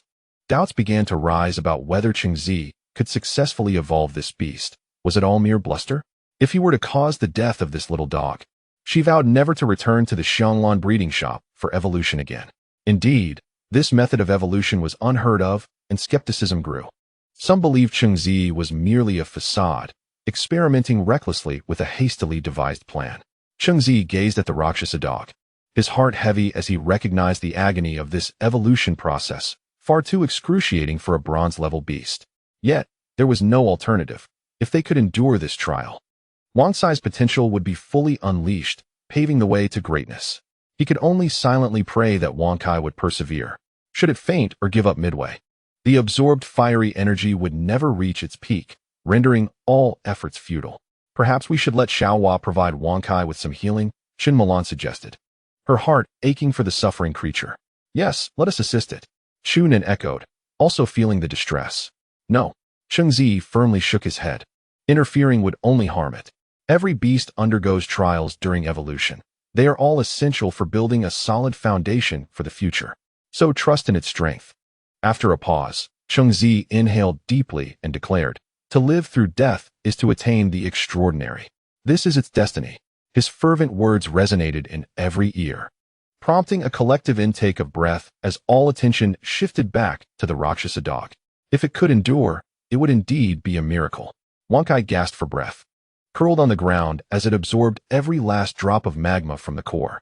Every organ within it felt as though it were ablaze, an unending agony invading its mind. Cheng Ziyi's expression dimmed. It appeared Wankai had reached its limit, teetering on the edge of collapse. Was failure imminent? Wankai, hang in there. Have you forgotten our promise? We agreed to travel the world together, to savor delightful meals, to have a comfortable bed to sleep in every night, and countless toys. Balan's tears flowed freely as she conveyed her heartfelt wishes to Wankai. Upon hearing her words, a surge of strength erupted from within Wankai, coursing through its body, revitalizing its weary form. With a fierce howl, it began to strike the magma core repeatedly, lowering its head to swallow the various sized fragments. Cheng Ziyi's eyes brightened. Had it regained some strength? This signified that there was still hope for a successful evolution. Master Lin has succeeded in evolution. The Icefang tiger has transformed into the Icefield tiger. How magnificent! Exactly. The possibility of this little dog evolving is still uncertain. And who knows how it will fare in the upcoming battle against Master Zhao's Icefield tiger. Zhao Kuan, accompanied by his imposing Icefield tiger, approached the Xianglan breeding shop, expressing disappointment at Cheng Ziyi's progress. Using the magma core, typically reserved for evolving golden beasts into diamond beasts, seems rather hasty. Cheng Ziyi remained silent.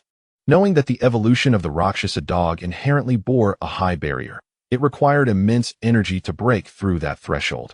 Without it, Wankai would remain a Rakshasa dog forever, never becoming the Inferno Hound. However, success was within reach. They had nearly completed the final step. If Wankai could consume all the magma core, the barriers to its higher evolution would shatter. You should reconsider. This little dog's life force is already very weak. Despite appearing normal, its internal organs are in disarray. Everything that could fail has failed. For its sake, you must halt the evolution and seek treatment. Zhao Kuan warned, a note of concern in his voice. Hearing his words, the crowd cast sympathetic glances toward Wankai, doubt creeping into their minds about its chances of successful evolution. Chapter 37. Inferno Hound. A swift execution as they had feared, Wankai, moments ago seemingly unfazed, was now utterly exhausted. It lay on the ground, eyelids drooping, its body convulsing violently, clearly at its breaking point. Yet, it pressed on, its bloodless tongue repeatedly extending to roll the hot fragments of the magma core into its mouth. Struggling to swallow each piece, Balan could no longer stand idly by. Wiping her tears, she knelt beside Wankai, picking up the remaining fragments to gently feed it. Her voice, tinged with sorrow, reached everyone's ears. Wankai, my parents are gone, my grandparents, my siblings, none have survived the monsters.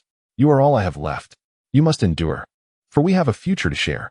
In Wankai's eyes, a glimmer of human-like memories surfaced.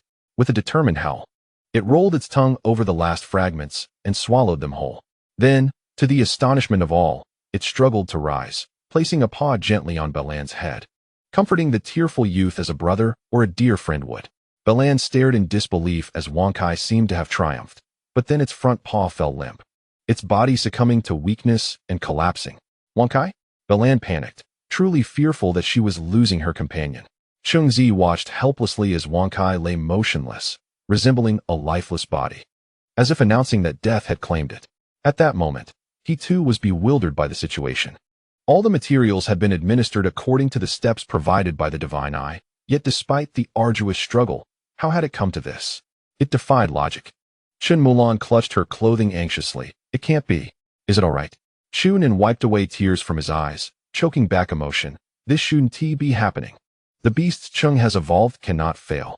I refuse to believe it. Wankai must be all right. Even Feng Bayer, rarely expressive, revealed a look of confusion. Sensing the familiar aura of death surrounding Wankai, an unmistakable sign of failure. Zhao Kuan sighed, frustration evident in his tone. Cheng Ziyi, evolution must be approached with caution. You forced it beyond its limits. This was a blatant risk to the creature. You have surprised me in ways I did not anticipate. A sigh echoed from the crowd outside, accompanied by whispers of sorrow. This little dog had shown such strength. Why did it still fail? Cheng Ziyi has condemned it to this fate. He is unworthy of being a beast tamer. The poor creature endured so much suffering only to meet this end. What will become of its owner? Alas, it would be wiser to seek a reliable beast tamer like Master Zhao for evolution. Cheng Ziyi is indeed untrustworthy. It has been years since a beast has perished during evolution. The tamer back, then, is likely long gone. Cheng Ziyi furrowed his brow, deep in thought, trying to discern the cause of failure. Was there a misstep that led to this outcome? It shouldn't be. He had meticulously followed the guidance of the divine eye. Moreover, I have considerable experience and have no issues with material control. Why is this happening? Why? This should not have gone awry. A torrent of self-reproach surged within him, and he was equally unable to accept this outcome. He had meticulously followed every step, yet why did it still go wrong? No, Cheng Ziyi suddenly shouted, and a glimmer of light flickered in his once dull eyes. A resurrection from the brink of death. This is a success. His shout startled many, and as they regained their composure, they regarded Cheng Ziyi as if he were mad. It was evident that he could not accept reality and had lost his sanity. It appeared as though he had never faltered before. Perhaps this failure was too much for him to bear, pushing him to the brink of madness. Others scoffed and mocked. What success is this? It's dead. The atmosphere fell into an oppressive silence, with all hope extinguished, except for Cheng Ziyi, who fixed his sharp gaze on the still body of Wang Kai. In Zhang San's vehicle, he and his bodyguards had been observing Cheng Ziyi's every move.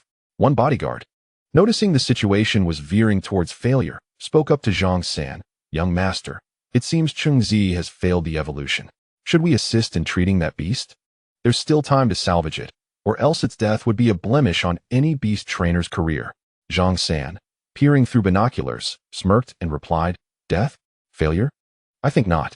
The evolution has been quite successful. Have you forgotten that my binoculars have night vision? Ah, my oversight. Indeed. It is commendable to trust in such a reliable man." Bai Lin's face was streaked with tears, her eyes flowing like a breached dam. Suddenly, she sensed something amiss. The once cold Wang Kai began to regain warmth, its body slowly heating up. Bai Lin could scarcely believe it, then felt a wave of relief as she embraced Wang Kai tightly. The fur on Wang Kai was visibly transforming, shifting from deep black to fiery red, as brilliant as the sun. Its size was also expanding, from that of a small dog to that of a Tibetan mastiff. Most strikingly, two dark horns began to emerge at the sides of its head, glimmering faintly with a white light. Suddenly, flames erupted from Wang Cai's body, startling Bai Lin. The fire grew more intense, enveloping Wang Kai entirely. The flames illuminated Cheng Ziyi's face, and he felt their searing heat. He exhaled deeply. He had succeeded. Is this what it means to rise from the dead? Only when pushed to the brink can one unlock their true potential. Torrential flames engulfed Wang Kai, extending beyond the storefront. It rose, shedding its wounds, a true rebirth. Wang Kai? How wonderful! Bai Lin cried, holding Wang Kai protectively. Chen Moulin and others attempted to intervene, but soon realized that the flames posed no danger to Bai Lin. This demonstrated the profound bond between them. Among the crowd, many were wide-eyed with astonishment, exclamations of disbelief echoing. Incredible! It truly evolved successfully. It was dead, yet now it lives. And it has evolved successfully. I can feel its terrifying power up close. Is Cheng Ziyi truly that remarkable? Is this really a resurrection from the dead? I thought his claims were mere madness, but how wrong I was. It has revived with even greater ferocity. It appears far stronger than an ice-field tiger. Unbelievable, yet undeniable. Is this truly Cheng Ziyi? He has slapped my face with reality. Can such a mysterious beast really evolve into something so formidable? How enchanting! Why do I feel that Cheng Ziyi surpasses Master Zhao? I recall Zhou Kuan stating he would not evolve this beast. Zhou Kuan's expression turned to one of horror, surprise etched across his face. He now had to reassess this opponent he had initially dismissed as merely a youthful upstart. The abilities displayed were even more formidable than his own. He pondered that if he were to attempt evolving this unfamiliar beast, he would be left utterly bewildered, incapable of finding any breakthrough. Yet Cheng Ziyi succeeded. And this beast was undeniably powerful. So, I can indeed evolve beasts, right? Cheng Ziyi said with a grin, recalling Zhou Kuan's condescending tone. Having achieved a successful evolution without incident, was this not a delightful slap in Zhou Kuan's face? Indeed, you possess talent, but I am no slouch either. Let us continue the contest. Zhou Kuan replied coldly. Beast battles require considerable skill. He was not only a Star Diamond Beast trainer, but also a Star Diamond Beast master. Decades of battle experience had endowed him with a wealth of knowledge. Thus, the outcome of this beast battle could not be easily determined. Experience could compensate for many shortcomings. Zhao Kuan fixed a cold gaze on the smiling Cheng Ziyi, resolved to show no mercy in the forthcoming battle. Let it begin, Zhao Kuan declared. Though he had lost the evolution contest, the upcoming battle was a different matter. He would employ all his experience to decisively defeat Cheng Ziyi. Then let it commence, Wang Kai. Unleash your abilities freely. Do not suppress your inner strength. Cheng Ziyi gently patted Wang Cai's head, offering calm reassurance. Cheng Ziyi's confidence was not unfounded. Glancing at the information panel of the Yin Sha dog, it was nearly comparable to that of a Xuanwu turtle. Beast name, Yin Sha dog level, Silver 1 quality, Star Diamond 5, attributes, Fire, Demon skills, Fire burst, Flame gun, Fire wall, Sea of fire. Demonic canine gaze, a controlling skill that can momentarily daze the opponent. Terror claw, ignores all defenses, directly striking the opponent's spirit. Weakness, water, description, rising from the dead. Possessing flames akin to those of hell, its potential will only increase. Fearless in battle, known as a weapon of slaughter. Evolution path and required materials. The crowd quickly cleared a spacious area for the two to battle, their excitement palpable as they eagerly anticipated the spectacle. I have no doubt Zhao Kuan will secure victory. I'm an unwavering supporter of the master. Rational viewing. I believe Cheng Ziyi will win. Though the process may be challenging. In the arena, the Yin Sha dog faced off against the Icefield tiger. The tiger, with its imposing presence, seemed to hold the upper hand, but in reality, the former had the advantage of attributes at the same level. Let the battle commence. I shall not hold back due to your youth. Zhao Kuan shouted. Cheng Ziyi smiled, offering no response to Zhao Kuan. The battle began. Icefield tiger, use extreme ice bind. Zhao Kuan commanded, directing his female tank to issue commands.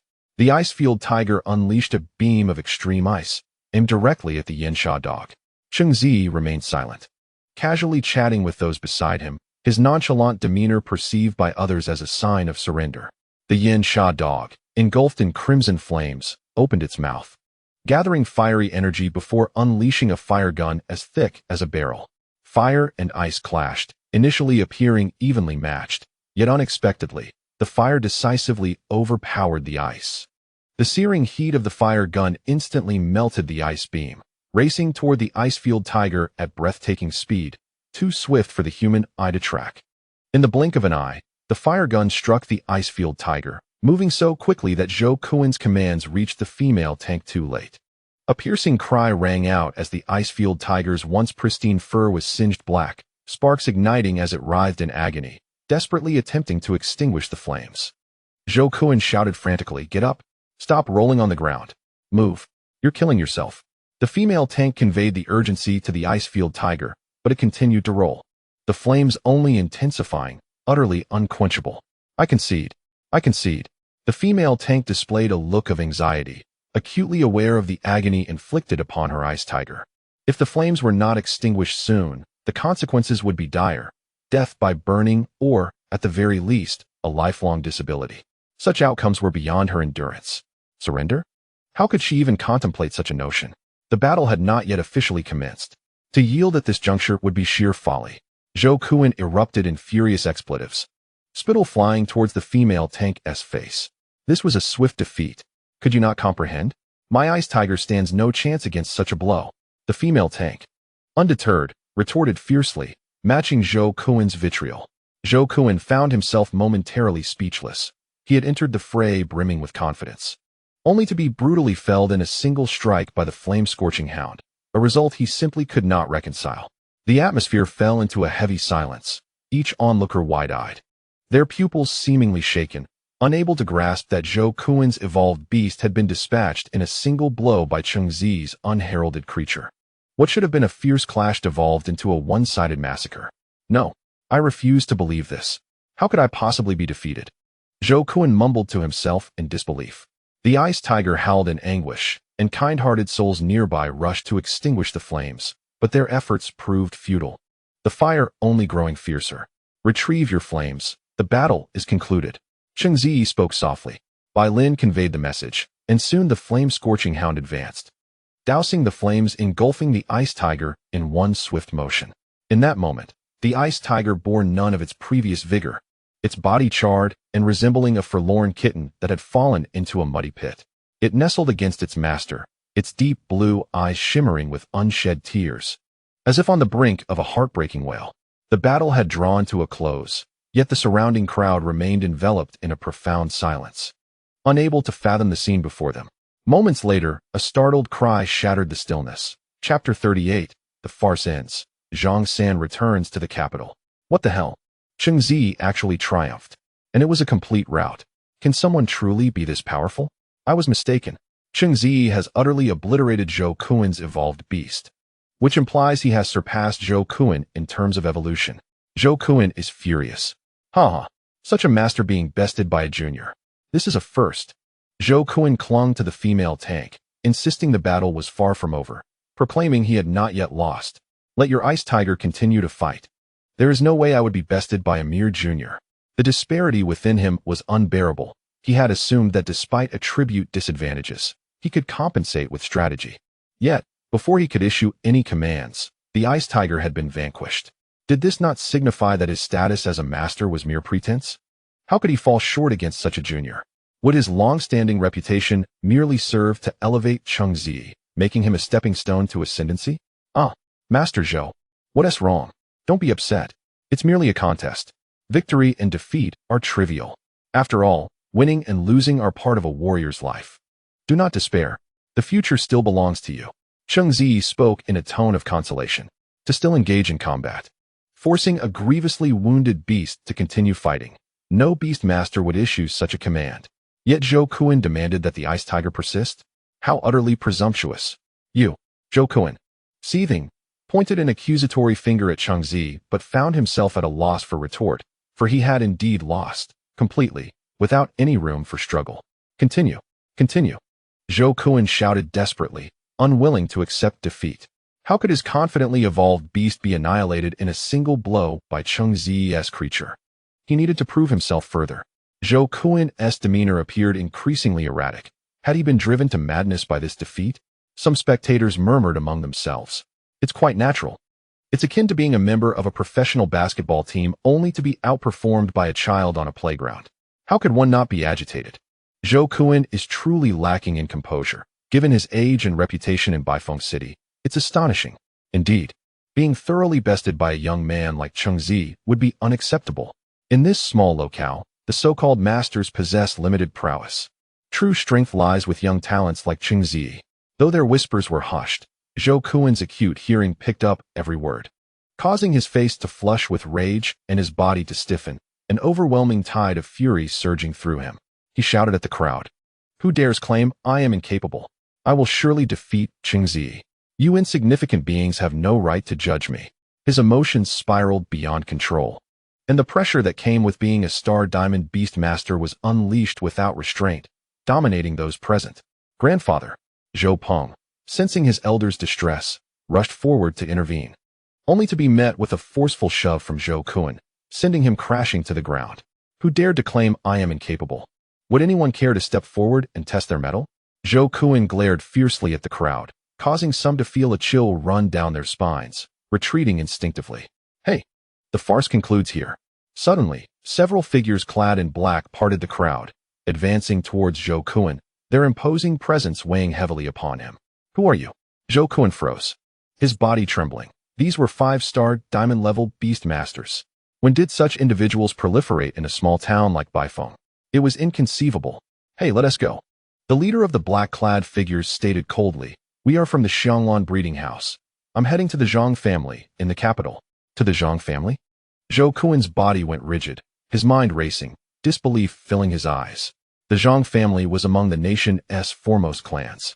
How could such a colossal entity appear in such a small town? Cheng Ziyi was nothing more than an ordinary citizen. How could he possibly have connections to such power? Leave quickly. My young master wishes to speak with young Master Cheng Ziyi. All bystanders are to vacate immediately.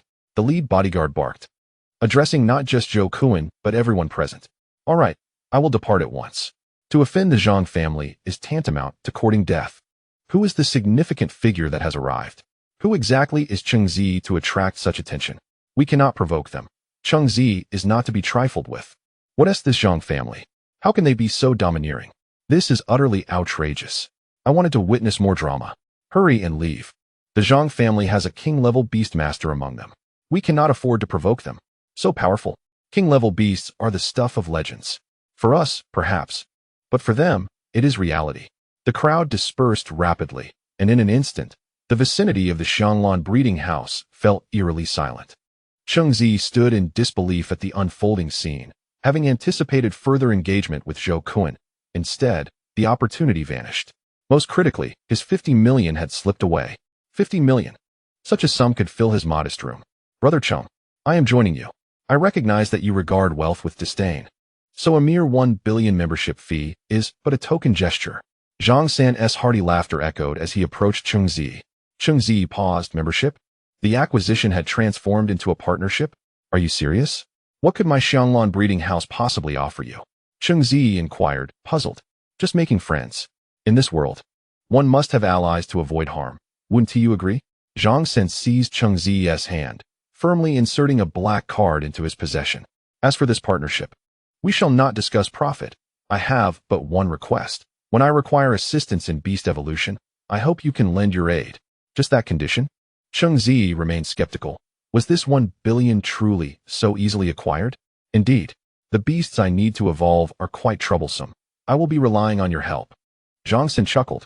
Cheng Ziyi examined the black card in his hand, noticing a string of numbers, likely a password. Given this, he felt no hesitation. Although he remained unsure of Zhang San's intentions, he recognized that what he stood to gain was substantial, providing access to higher-tier beasts and templates he could scarcely imagine. Moreover, Zhang San had no reason to deceive him. Very well, since you have agreed, then it is settled. I have matters to attend to. Here is my phone number. We shall meet again. Zhang San handed him a business card, then departed with his entourage, a procession of luxury vehicles. What is this Zhang family? Chunin pondered. Bewildered by the sudden appearance of individuals from the capital in their small southern city, and why they sought Cheng Ziyi. Aside from his prowess in beast breeding, what unique attributes does Cheng Ziyi possess that would warrant such attention from Zhang San? Moreover, why did they leave so abruptly? Chen Mulan was equally perplexed. The fragrance is delightful. Those bodyguards have truly captivated me.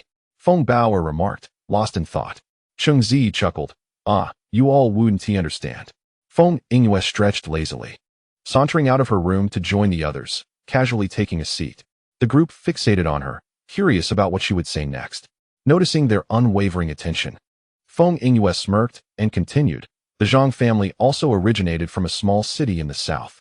Their ancestor rose to prominence as a beast master, eventually transforming into a vast enterprise. Hence, Zhang San has linked recent events concerning Cheng Ziyi to a hopeful future, wishing to place his bet on him as the potential second ancestor of the Zhang family. With this explanation, the group instantly comprehended, subsequently directing their gazes towards Cheng Ziyi. He awkwardly puffed out his chest and mused, truly worthy of the Zhang family. They possess remarkable insight. To which the others inquired, what urgency could Zhang San possibly have? Shouldn't someone of his stature be idling about?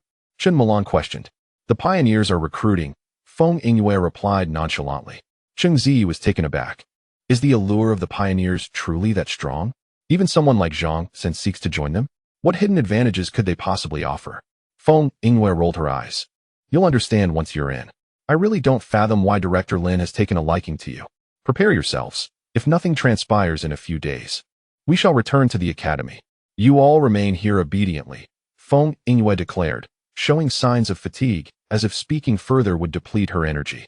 As the others stood in stunned silence, she yawned and re-entered her room, leaving behind a parting remark. Observing the surroundings is exhausting. Do remember to bring me some delicious snacks to replenish my energy. Cheng Ziyi and the others exchanged glances. Chapter 39. The Li family arrives following the commotion involving Zhao Kun. Cheng Ziyi commenced yet another bustling day. Ever since Zhao Kun's arrival, business at the Xianglan breeding shop had flourished tremendously. Cheng Ziyi busied himself throughout the day, with the others in the shop equally caught up in the whirlwind of activity. By the end of the day, they had amassed nearly 2 golden template cards, a satisfactory yield, even though Cheng Ziyi held little regard for money, which amounted to several million nonetheless. Are you really not leaving? Cheng Ziyi inquired, gazing intently at Bai Lin. I have nowhere else to go, Lin murmured. Her head lowered. Cheng Ziyi slapped his forehead, almost forgetting that her village had been destroyed, likely leaving her to wander to Baifeng City without a place to stay. What skills do you possess? He asked. Lin hesitated. I can wash dishes. I can do laundry. I can't stop right there. Cheng Ziyi interrupted, his head throbbing. This is a beast breeding shop, not a restaurant, Lin. I can learn. I'm quite clever. Cheng Ziyi remarked. Do you truly believe she is clever? Chunan leaned closer to Feng Bao, whispering, she seems less sharp than you. Feng Bao scrutinized Lin, not as clever as me, but slightly sharper. I will work very hard. Please don't reject me. I truly have no place to go, and you have shown me great kindness.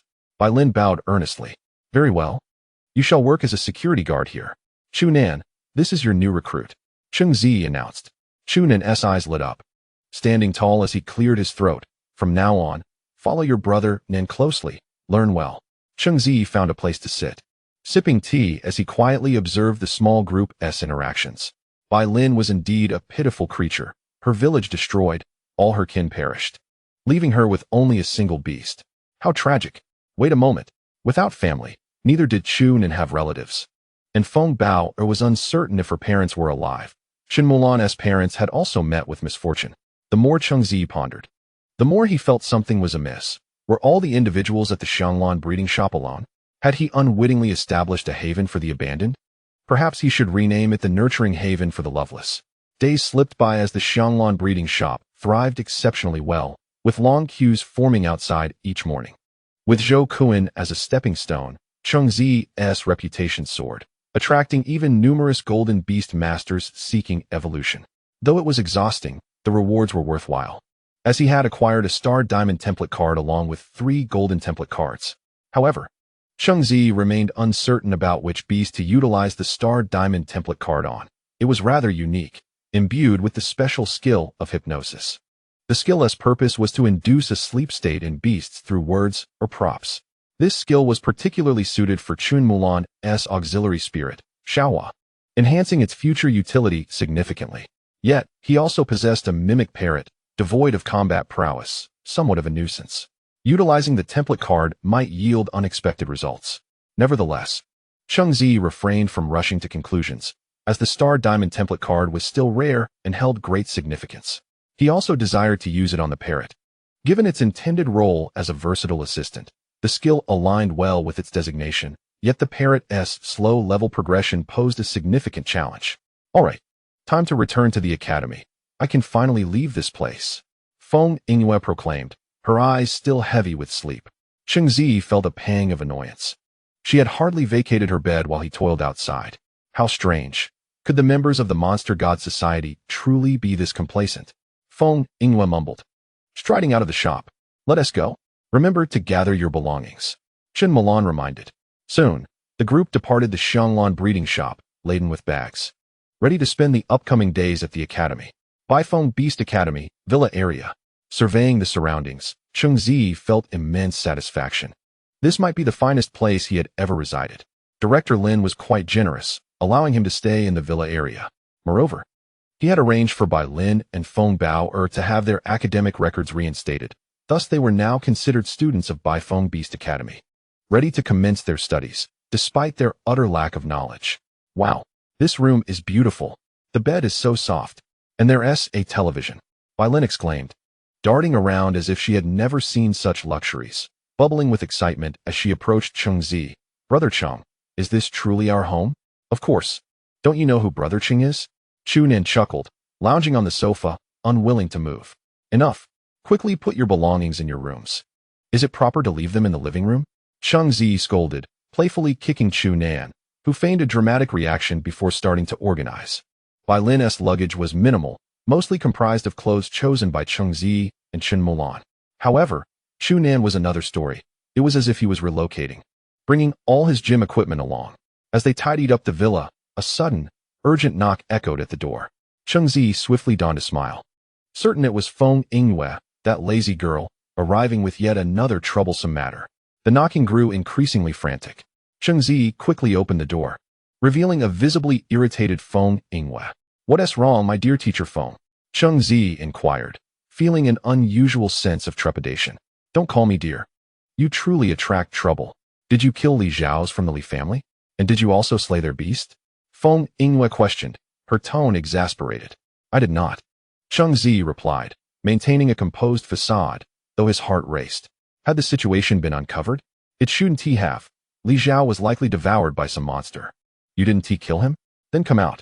The ancestor of the Li family is adamant that you are responsible. They wish to interrogate you. You better handle this yourself. Feng Yingwei turned and walked away. At the entrance of Baifeng Beast Academy, a throng of students had gathered, clearing a space as two figures stood before them, Li Beige and Li Xiaojie, the ancestor of the Li family.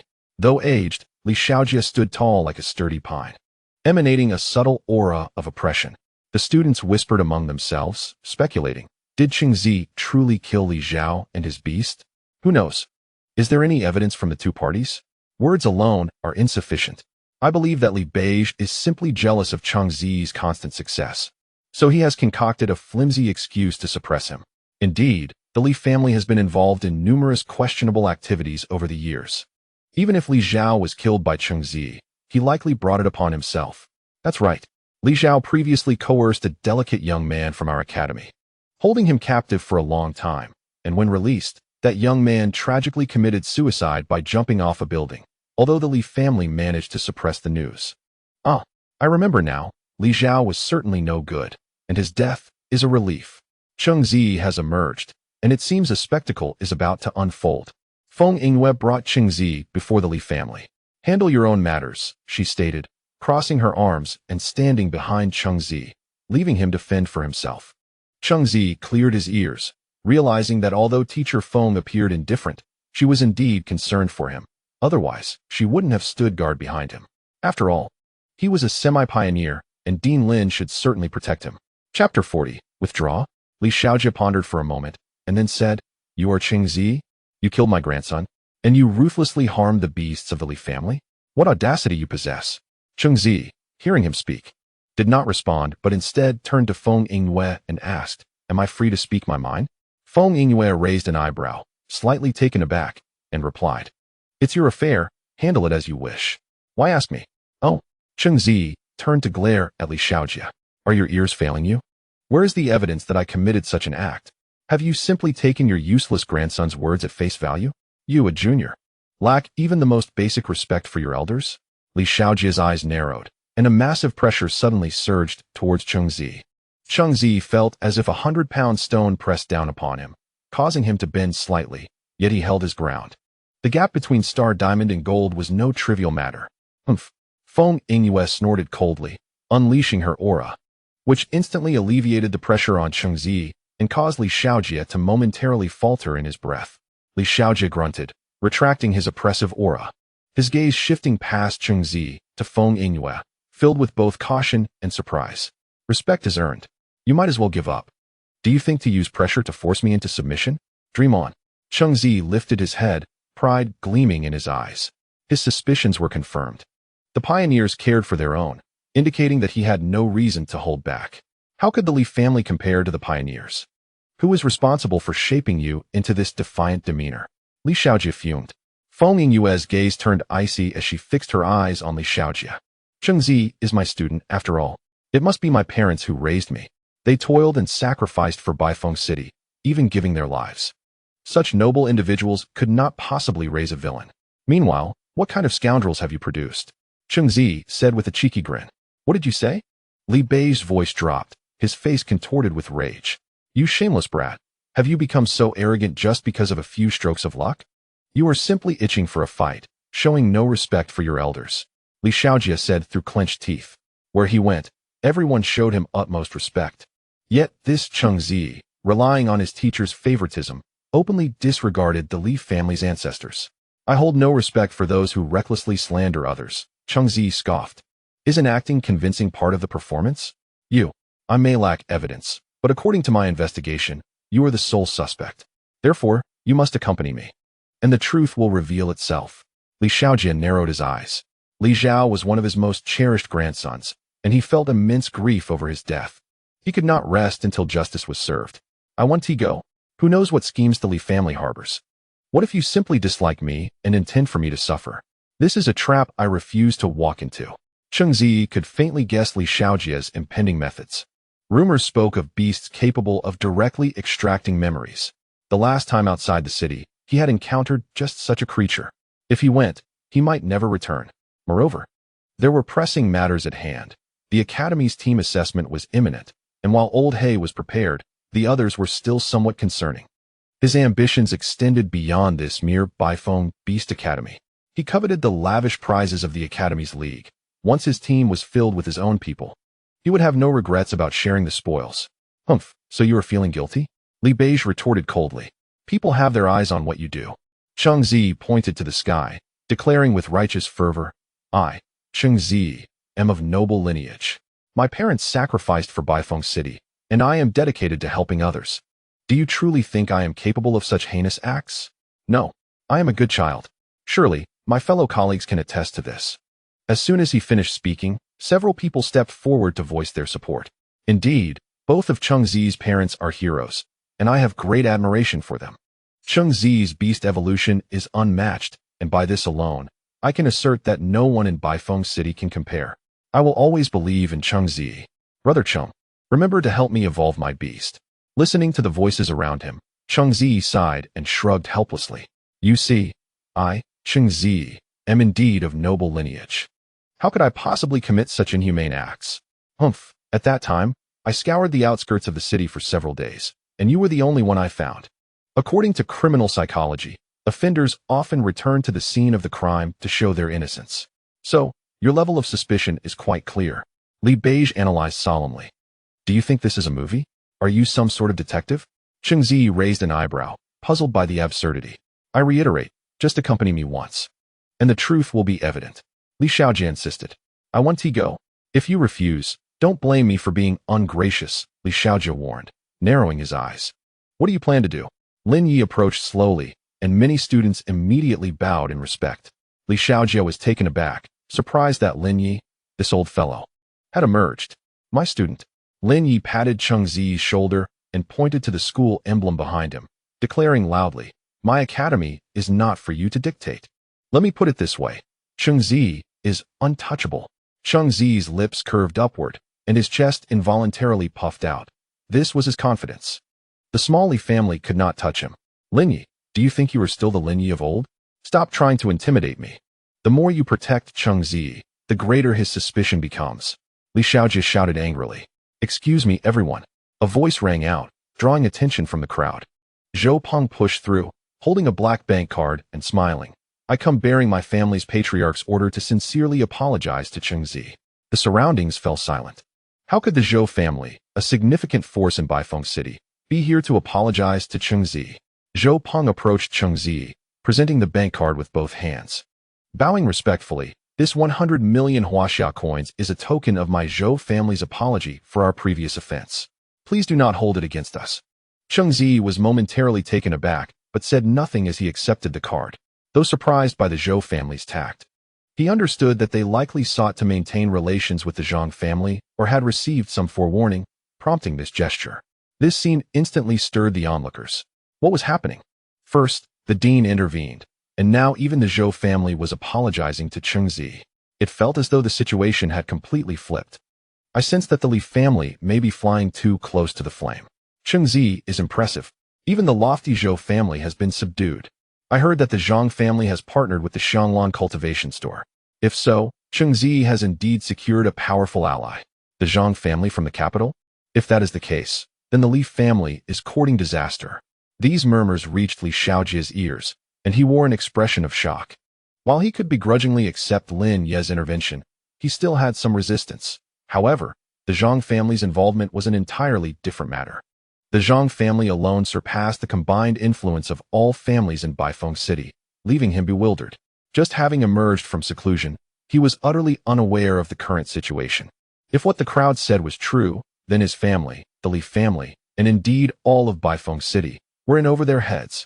Li Xiaojie pondered deeply, the shock in his eyes gradually fading. He exhaled slowly and said, Let us conclude our discussion for today, but I assure you, the Li family will seek justice for this matter. He then turned to leave with Li Beige, leaving behind a crowd that murmured in amazement. Indeed, the Li family had proven to be nothing more than a paper tiger, once dominating Baifeng City, now silenced by a formidable opponent. Chapter 41. Xiao Yang returns for evolution. Discharged from hospital, my ancestor. I have gathered information.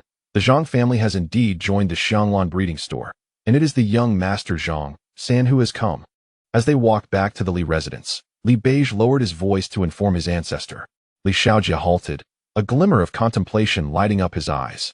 After a moment, he spoke in a deep tone. I believe this may present an opportunity. What do you mean, ancestor? Given that the Zhang family places such importance on Cheng Ziyi, and if Cheng Ziyi truly caused Zhao Sun's demise, perhaps we could derive some benefit from this situation. Li Xiaojia mused. Are we to prove that Cheng Ziyi indeed killed Li Zhao and then pressure the Zhang family for compensation? Li Beige inquired. No. In the eyes of the Zhang family, we are hardly more significant than ants. What we require is to use public opinion to crush Cheng Ziyi, forcing him to concede. Then we shall seek compensation. Li Xiaojia expressed his thoughts with a smile. Public sentiment can indeed be lethal, and moreover, the prospect of bringing Cheng Ziyi before the judgment authorities to reap benefits is hardly out of reach. Wise as always, my ancestor, Li Beige reverently acknowledged, though confusion soon crossed his face. But how shall we obtain evidence? Cheng Ziyi is protected within the academy by Lin Yi. We have no means to approach him. He will inevitably emerge at some point. We shall spread the word and closely monitor Cheng Ziyi's movements, lying in wait for the perfect opportunity, Li Xiaojia replied, a glimmer of determination in his eyes. Understood, my ancestor. Lin Yi accompanied Cheng Ziyi along the academy path, with Feng Yingyue trailing closely behind. Young Cheng, I have submitted your credentials to the pioneers for review. We await their response. To be honest, I initially recognized your talent for beast taming. But I was truly astonished by your second awakening of the beast taming ability, Lin Yi remarked cheerfully, patting Cheng Ziyi on the shoulder. Thank you for your praise. Cheng Ziyi replied modestly. By the way, the members of the Demon God Society have kept a low profile recently, and a small team of pioneers has arrived in Baifeng City. You should be safe for the time being. Teacher Feng has her own matters to attend to and can no longer provide constant care, Lin Yi added. Cheng Ziyi cast a wistful glance at Feng Yingyue, preparing to voice a complaint, only for her to interject first. Finally, I no longer need to care for this guy. I would rather busy myself than continue being a babysitter. Cheng Ziyi. During this time, was it not he and those around him who had been taking care of Feng Yingyue? How had the tables turned so that she now claimed to be looking after him? If she had been protecting him, he could accept that. But caring for him was a different matter entirely. Feng Yingyue appeared relieved and turned to leave, showing no concern for Cheng Ziyi's thoughts. Lin Yi, noticing Cheng Ziyi's discontent, chuckled. This girl Feng Yingyue is like that. Growing up in a privileged environment, she always had others to cater to her needs, so she struggles in daily life. I apologize for the trouble she has caused you during this time. Cheng Ziyi felt he might weep with gratitude. At least the dean understood him. He had certainly been subjected to considerable pressure from Feng Yingyue these past few days. All right, focus on your training. I have matters to attend to. Lin Yi waved his hand and turned towards his office. Back at the villa, Cheng Ziyi patted Chu Nan, who was sprawled on the sofa, asleep. What is it? Chu Nan mumbled, blinking sleepily at Cheng Ziyi. Cheng Ziyi sighed, glancing at Chu Nan and then at Bai Lin, who was engrossed in a book. Look at Bai Lin. And then look at you. You're a living embodiment of laziness. Chu Nan replied, somewhat aggrieved. I have nothing to do. Just wait until tomorrow. I'll definitely challenge the beast tamers at the academy then, and help the Wuhan monkey grow properly. Cheng Ziyi rolled his eyes. Fine. Go to the school forum and post a message saying that I, Cheng Ziyi, will conduct beast evolution at the villa on a specific date. Those interested should make an appointment in advance and bring the necessary materials. The reason for the appointment was that Cheng Ziyi needed to know in advance what kind of beast would be evolving, enabling him to determine the required materials for preparation, as they were not at the Xianglan breeding store, which had no material reserves. Okay, I'm on it. Chu Nan sprang to his feet, retrieving his phone to get to work. Seeing Chu Nan busy himself, Cheng Ziyi approached Bai Lin and softly asked, how is your studying coming along? Bai Lin had no foundational knowledge of beast theory, so he needed to catch up. Cheng Ziyi worried that he might struggle to absorb the information. Brother Cheng, you're back. I'm doing well, though there's still quite a bit I don't understand. But if I dedicate more time, I can grasp these concepts. Bai Lin replied with a smile. He felt an overwhelming sense of gratitude towards Cheng Ziyi, who had opened a new chapter in his life. rescuing him from a life of wandering and hardship. Good. If there are no issues, I suggest you have Chu Nin take you to the Academy's battle arena to find a few classmates for beast battles. Familiarizing yourself with your beast and enhancing your strength and synergy is essential for every beast tamer, Cheng Ziyi advised. Bai Lin nodded earnestly, expressing his thanks. Thank you, Brother Cheng. I understand, and I will strive to become stronger, so as not to hold back my older siblings. Indeed, Cheng Ziyi smiled, ruffling his hair. The next morning, within the villa, knock, knock. While busy, Cheng Ziyi suddenly heard a knock at the door. He set down his work and hurried to open it. He had received numerous order requests yesterday and had noted the necessary materials, but he hadn't expected visitors so early. Coming. Cheng Ziyi called out as he approached the door and opened it. A young girl stood outside, her face somewhat familiar. Hello, who are you? Cheng Ziyi? You don't remember me? I'm Xiao Yang, the one who sought you for evolution before. Xiao Yang beamed, revealing two adorable dimples as she smiled. Cheng Ziyi recognized her. She was indeed the very first customer for his beast evolution services, leaving a deep impression on him, especially since she had entrusted her beast to him for evolution in front of Zhao. Long time no see. Do you need another beast evolution this time? Cheng Ziyi asked with a warm smile, having a favorable impression of Xiao Yang. Yes, I've recently acquired a new beast and have been feeling quite anxious. I saw your post on the Academy forum, so I came to find you. Xiao Yang replied playfully. I see. But you didn't make an appointment yesterday, did you? Cheng Ziyi noted, observing that Xiao Yang came empty-handed and feeling a bit puzzled. It's just that the materials for this beast are rather rare. So I was hoping you could take me out to find some, Xiao Yang said, playfully tugging at Cheng Ziyi's arm. Cheng Ziyi furrowed his brow but then silently withdrew his arm, considering she was his first customer and a milestone in his beast evolution services. He was not unwilling to assist her, even offering to cover some costs where possible. All right, release your beast so I can assess what materials will be needed, Cheng Ziyi instructed. Okay, just a moment. Xiao Yang hesitated before summoning a formation, and a small, dark green cat leapt out. Cheng Ziyi examined the information panel. Beast name, Anrin cat level, bronze level 10 quality, bronze level 10 attribute, leaf skills, howl, claw strike, leaf attack, vine claw, weakness, fire, description, a small spirit residing in the forest, agile and fast, making it difficult to capture. To contract it, one must either earn its approval or overpower it. Evolution route and required materials. Sueli cat, required materials. 10 leaves of sky-soaring green, gorgeous flower. These materials were not exceedingly rare. A general search would yield results, so it posed no significant challenge. Perhaps the rarest item was the sky-soaring green leaf, which required a bit of luck to find. Rumor had it that such trees had appeared in Baifeng City, and some had even acquired them. If they truly could not locate one, they could always search the specialized market in Baifeng City. Let us go. The area around the academy surely has materials other than the sky-soaring green leaf. We should be able to gather everything we need. Cheng Ziyi rose to gather his backpack, determined to be well prepared for this outing. All right. Xiao Yang, cradling a cat, followed closely behind him. Cheng Ziyi greeted his companion and set off with Xiao Yang. Meanwhile, Lin Yi was engrossed in his work, documenting Cheng Ziyi's profile, when he suddenly sensed something amiss. He gazed out the window, murmuring to himself, has that kid really gone out? Surely, nothing serious will occur. With so many forces watching him, any trouble would be quite entertaining. He chuckled lightly before returning to his writing. Outside the academy, Li Beige held a mobile phone, which had just pinged with a new message. Ancestor. Cheng Ziyi has left the premises, and he is accompanied by a woman. After reading the message, Li Beige turned to Li Shaojia, who was resting nearby. Li Shaojia opened his eyes groggily and asked a woman, is it that teacher? If so, we should refrain from intervening. Let me take a look. Li Beige zoomed in on the photo, scrutinizing it carefully before stating, no, it seems she is just a female student, merely dressed in the Academy's uniform. However, we cannot dismiss the possibility that she might be a formidable expert. An expert? They need to disguise themselves? Even if she were, we should follow her. Whether she is an expert, I can ascertain at a glance. If not, this presents an excellent opportunity to seize Cheng Ziyi, Li Shaojia exclaimed, springing to his feet and stretching his limbs. Keep an eye on your position, do not lose track. Such a splendid opportunity should not be squandered. Yes, ancestor, Li Beige replied respectfully. Chapter 42. Xiao Yang is not human. Cheng Ziyi walked ahead with Xiao Yang, but for some reason, she gradually moved to the front, seemingly leading the way. Cheng Ziyi, perplexed, inquired, Xiaoyang, are you familiar with the locations of those materials? Yes, I gathered some information before coming here. Xiaoyang replied without turning her head. Unbeknownst to Cheng Ziyi, a flicker of red light briefly flashed in her eyes before returning to normal.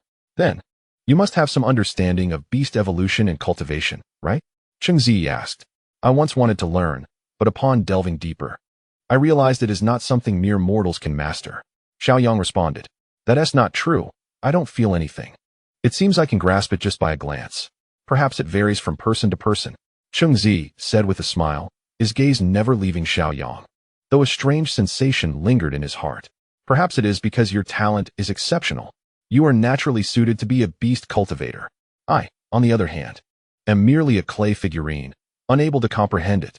You certainly care for your beast, Cheng Ziyi remarked, narrowing his eyes. Indeed, I have inquired for quite some time. Xiaoyang nonchalantly replied. I recall you just acquired it recently, and such beasts are quite rare. Generally, even if one knows the materials for beast evolution, they wouldn't easily disclose that information. How do you know? Cheng Ziyi paused, finally recognizing what was amiss with Xiaoyang. She was not genuinely interested in evolving beasts. Perhaps she harbored ulterior motives? For instance, luring him to a desolate place to take away his virtue? Cheng Ziyi thought, suddenly finding the notion rather appealing. How could you know? Cheng Ziyi's body stiffened. Although it was merely Xiaoyang speaking, he distinctly heard two voices, a delicate female voice and a steady male voice. You. Cheng Ziyi had no time to think and turned to flee. The male voice was all too familiar. It belonged to Shaolin from the Demon God Society. He had been deceived. Haha, where do you think you're going? Shaolin emerged from behind a sturdy tree, a radiant smile adorning his face as he quietly observed Cheng Ziyi. Ah, long time no see. Cheng Ziyi chuckled awkwardly, realizing he was surrounded on all sides. And the figure behind him did not seem benevolent. Was Xiaoyang a member of the Demon God Society, intent on killing him to prove her loyalty? Indeed. We meet again. As I said, we would cross paths once more. Shaolin rubbed his wrists. Ha! This reunion is quite delightful. However, I have matters to attend to. So I shall take my leave first. Shaolin, Miss Xiaoyang, may we meet again when fate permits. Cheng Ziyi chuckled, patting his head, preparing to sneak away in another direction. Miss Xiaoyang, do take a look behind you. Shaolin teased, his eyes gleaming with mischief. Cheng Ziyi stiffly turned his head, and upon seeing Xiaoyang's condition, his heart leapt into his throat, cold sweat pouring down his body. This was no longer Xiaoyang. This was an outright monster. The once human Xiaoyang had skin peeling away from her face, her pristine form swelling grotesquely, the oversized academy uniform bursting apart. Her delicate features were replaced by a grotesque insect head, green liquid dripping from her mouth as her long tongue licked greedily at the corners of her mouth, her dark green eyes gleaming with avarice. Cheng Ziyi gazed at the monster's information, the flicker of hope in his heart extinguished. Beast name, Goo Soul Mother Bug level, Star Diamond level 2 quality, Star Diamond level 10, attributes, insect. Fairy skills, soul control, able to manipulate the nerves of humans or demons, human transformation, able to disguise as a human or demon. Ingestion, consuming a person to acquire their memories, soul-devouring apple. Mind unity, able to share the same perspective with the master or be controlled by the master. Weakness, none. Description, a repulsive insect known for its grotesque manipulation of humans. Lacking combat prowess. However, the current host is utterly defenseless. Good luck. Evolution route and required materials. This was no longer Xiaoyang. The real Xiaoyang had likely been consumed by this bug, inheriting all her memories, thus luring Cheng Ziyi into the open. Cheng Ziyi deduced that Xiaoyang had revealed her true form because they had reached a desolate area far from the academy. Shaolin must have been confident enough to show himself. How was that for a surprise? Shaolin settled himself on the ground. Cheng Ziyi stiffly nodded, glancing at the Goo Soul Mother Bug now so close, paralyzed with fear. He had no idea what Shaolin was scheming. Was he here to negotiate? Surprise is good. Come, let us sit and discuss. I have been keeping a close eye on you lately. You've been quite the sensation, I can assure you. Your prowess in beast cultivation has rivaled that of Zhou Kuan from Baifeng City. The Zhang family has even sought to join your establishment, and Lin Yi has shown significant interest in you. All of this underscores your importance, and your future prospects are exceedingly bright. The Demon God Society has a keen interest in you. Shaolin scrutinized Cheng Ziyi and spoke slowly. I'm flattered. It's merely luck. Beast evolution is still a mystery to me. I possess no unique abilities. I'm just an ordinary student. You must be mistaken, Cheng Ziyi replied, feeling embarrassed. Shaolin chuckled, raising a finger to enumerate. 1. A flying turtle, and I can assure you, this beast is unlike any I have seen before. Its bloodline quality is undoubtedly extraordinary. In all these years of secret realms, only your turtle exudes such a potent bloodline. 2. A mimicking parrot. I have never encountered a parrot capable of such fluent discourse. If it exists, it must be a paragon of its kind. Or perhaps you have cultivated it yourself. Which are you? If I recall correctly, there's a parrot grove nearby. How did you find this extraordinary mimicking parrot among countless others? If you cultivated it, where did you learn the methods? No one has researched this. 3. The beast you evolved for Bai Lin, the Rakshasa dog. This has been an unsolved dilemma for our organization, yet you, an unknown individual, easily managed the evolution. How could I not be curious? Cheng Ziyi felt a cold sweat break out as he listened to Shaolin's analysis. His heart sank further. Had he been under surveillance all this time? What was Feng Yinghua doing? How could she allow such a formidable adversary to linger near him? No, wait. The Goose Soul Mother Bug. This meant Shaolin had likely controlled many onlookers or absorbed some of them, as it was impossible to gather such detailed information in merely a few days. His information had been circulating for some time, and the crowd was ever-changing. To collect intel, one would need to seize a multitude of individuals. As Cheng Ziyi pondered this, dread seeped into his bones. He had often heard tales of the Demon God Society being a band of lunatics, and now he was inclined to believe it was true. For the sake of their own ambitions, they resort to any means necessary, showing no regard for the consequences faced by others. Shaolin squinted as he observed Cheng Ziyi. Noticing a flicker of fear in Cheng's eyes, he smirked and said, "So, what do you think? Would you consider joining our Demon God Society? Together, we could achieve great things. I have high hopes for you. With your presence, our Demon God Society's beasts will undoubtedly reach an unparalleled level of supremacy. And you would be celebrated as the most illustrious figure in the history of our society, admired by all. It would be so straightforward. And your name would be etched in history. It's practically a foregone conclusion. Imagine creating a legacy that future generations of the Demon God Society would revere." As he spoke, a manic gleam danced in his eyes. A madman. He is truly insane. What trickery has the Demon God Society employed to turn these individuals into lunatics? What is the true purpose behind this group S formation? Surely, it cannot be a ridiculous ambition to unify the world? That is not for me. I'm far too gentle for such things. I couldn't harm a fly, let alone take a life. Cheng Ziyi's voice trembled as he contemplated how to escape this madness. If he refused to join, he might be devoured by that cursed mother worm. Gentle? Oh, I'm quite gentle. That's Xiao Yang. Before I met my end, I made sure she experienced nothing but bliss. Rest assured, she departed this world in utter ecstasy. So, join us. Please don't refuse. Otherwise, I might just ensure you meet a pleasurable end as well. By the way, I should mention, I'm quite versatile in my tastes. Shaolin grinned, a chilling smile that sent shivers down Cheng Ziyi's spine. This man was not only mentally deranged but utterly unhinged in every aspect. Shaolin pressed closer to Cheng Ziyi, his radiant smile unwavering, suggesting that the moment Cheng uttered a refusal, he would strike with deadly intent. What to do? What to do? Curse it. Summoning old hay would take too long. Am I truly destined to perish here today? Panic surged within Cheng Ziyi, who felt utterly devoid of any means of escape. Just as despair loomed, he spotted two figures emerging from the distant woods, reigniting a glimmer of hope. He frantically devised a plan to extricate himself from this perilous situation. Chapter 43. Shaolin, my elder brother, diverting the calamity. Oh no, my enemies are here. I killed their family member. If I join, can the Demon God Society help me eliminate those two behind me? Cheng Ziyi whispered anxiously. Shaolin turned to glance behind him, and, after discerning the approaching duo, an elder and a youth, he burst into laughter. Fear not. They are merely a Star Diamond Beastmaster and a Golden Beastmaster. I, Shaolin, can easily handle them for you. This boisterous laughter reached Li Shaojia's ears. Though momentarily bewildered, he quickly realized that the flamboyantly dressed man was Cheng Ziyi's ally, while the insect-like beast behind him must belong to this man. Instantly, Li Shaojia became wary. maintaining his distance from Cheng and his companion. Shaolin ignored the individuals trailing behind and beckoned to the cursed mother worm. The creature regurgitated an apple, which fluttered above Cheng Ziyi's head, dripping some mysterious liquid onto him. Cheng rubbed his eyes. The object in Shaolin's hand was none other than the cursed soul apple. This man intended for him to consume it. No way. Judging from the description, he would never allow himself to be controlled.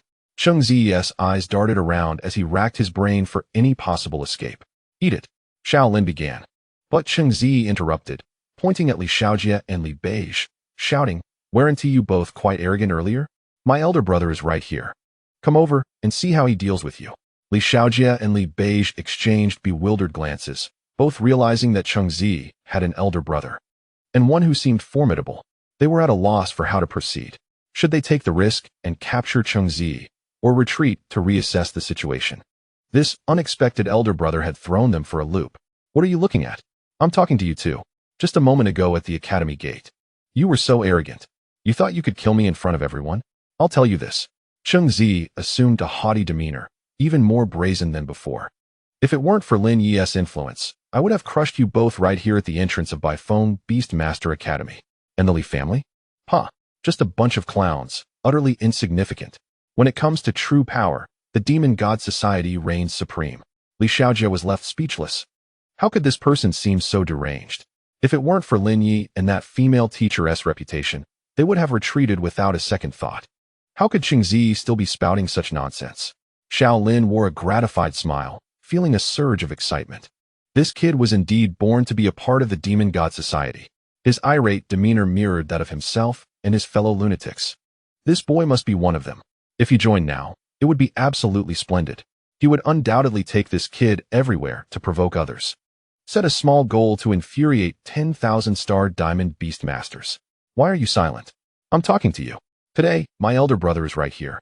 And you dare not respond? Think you're quite impressive, don't you? Cheng Ziyi feigned outrage, glaring at the two. Cheng Ziyi, it doesn't matter who is here today. I, Li Shaojie, the elder of the Li family in Baifeng City, am taking you back. Li Shaojie narrowed his eyes at Cheng, a hint of malice surfacing as he continued. Your elder brother, is it? I'm quite curious to see what he can do that allows you to act so brazenly before me. Brother, can we tolerate this? This old fool is asking for it. Cheng Ziyi turned to Shaolin, feigning indignation, fully immersing himself in the role. Humph. My grand demon god society is not to be looked down upon by a small, insignificant family, and you wish to deal with my newly acquired prodigy? You should consider whether you're even worthy. Shaolin glared at Li Shaojie, a mocking expression on his face, his hands itching for action. Who are you? I've never heard of you when I roamed Baifeng City, Li Shaojie retorted, his eyes widening in disbelief.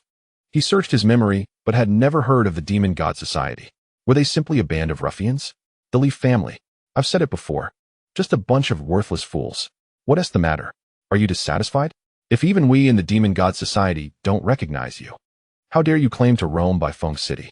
As Shaolin spoke, a magical array appeared before him, summoning several massive beasts that appeared in an instant, unleashing their oppressive presence toward Li Shaojie and his companion. Li Shaojie's expression shifted dramatically. The beasts summoned by this flamboyant young man were clearly on par with his own.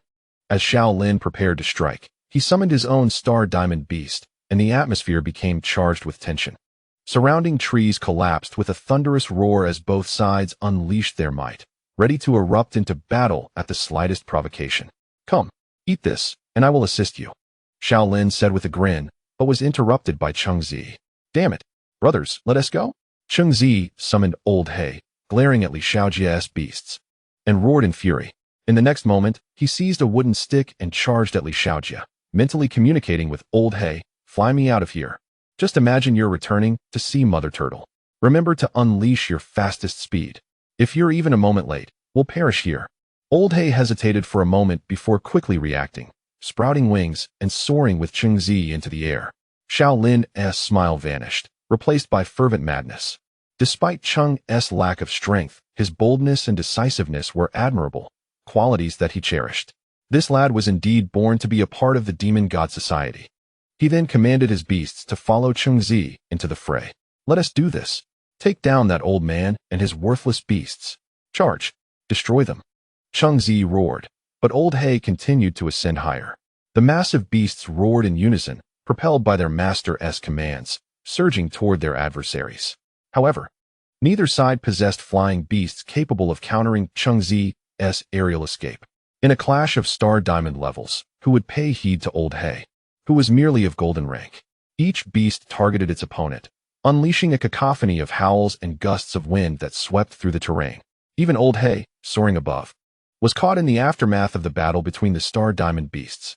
For Cheng Ziyi, this was his first encounter witnessing the combat of star diamond beasts, and the scene stirred a surge of adrenaline within him. As I gazed upon the earth collapsing under the fierce battle of several summoned beasts, vast swathes of trees were being swept away.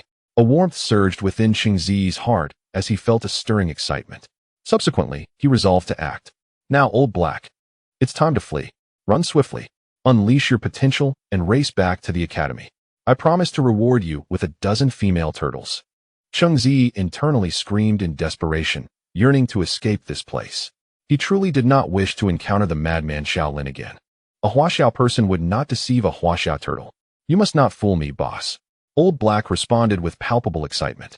Rest assured, just run. If you delay, you may never see a female turtle again. Cheng Ziyi urged, urgency mounting in his heart. Old Black's dark eyes sparkled with exhilaration as it flew with renewed vigor, transforming into a fleeting comet in the sky. Cheng Ziyi turned back to the battlefield, now left behind, and bellowed, Brother Shaolin, I'm heading back to pack my things.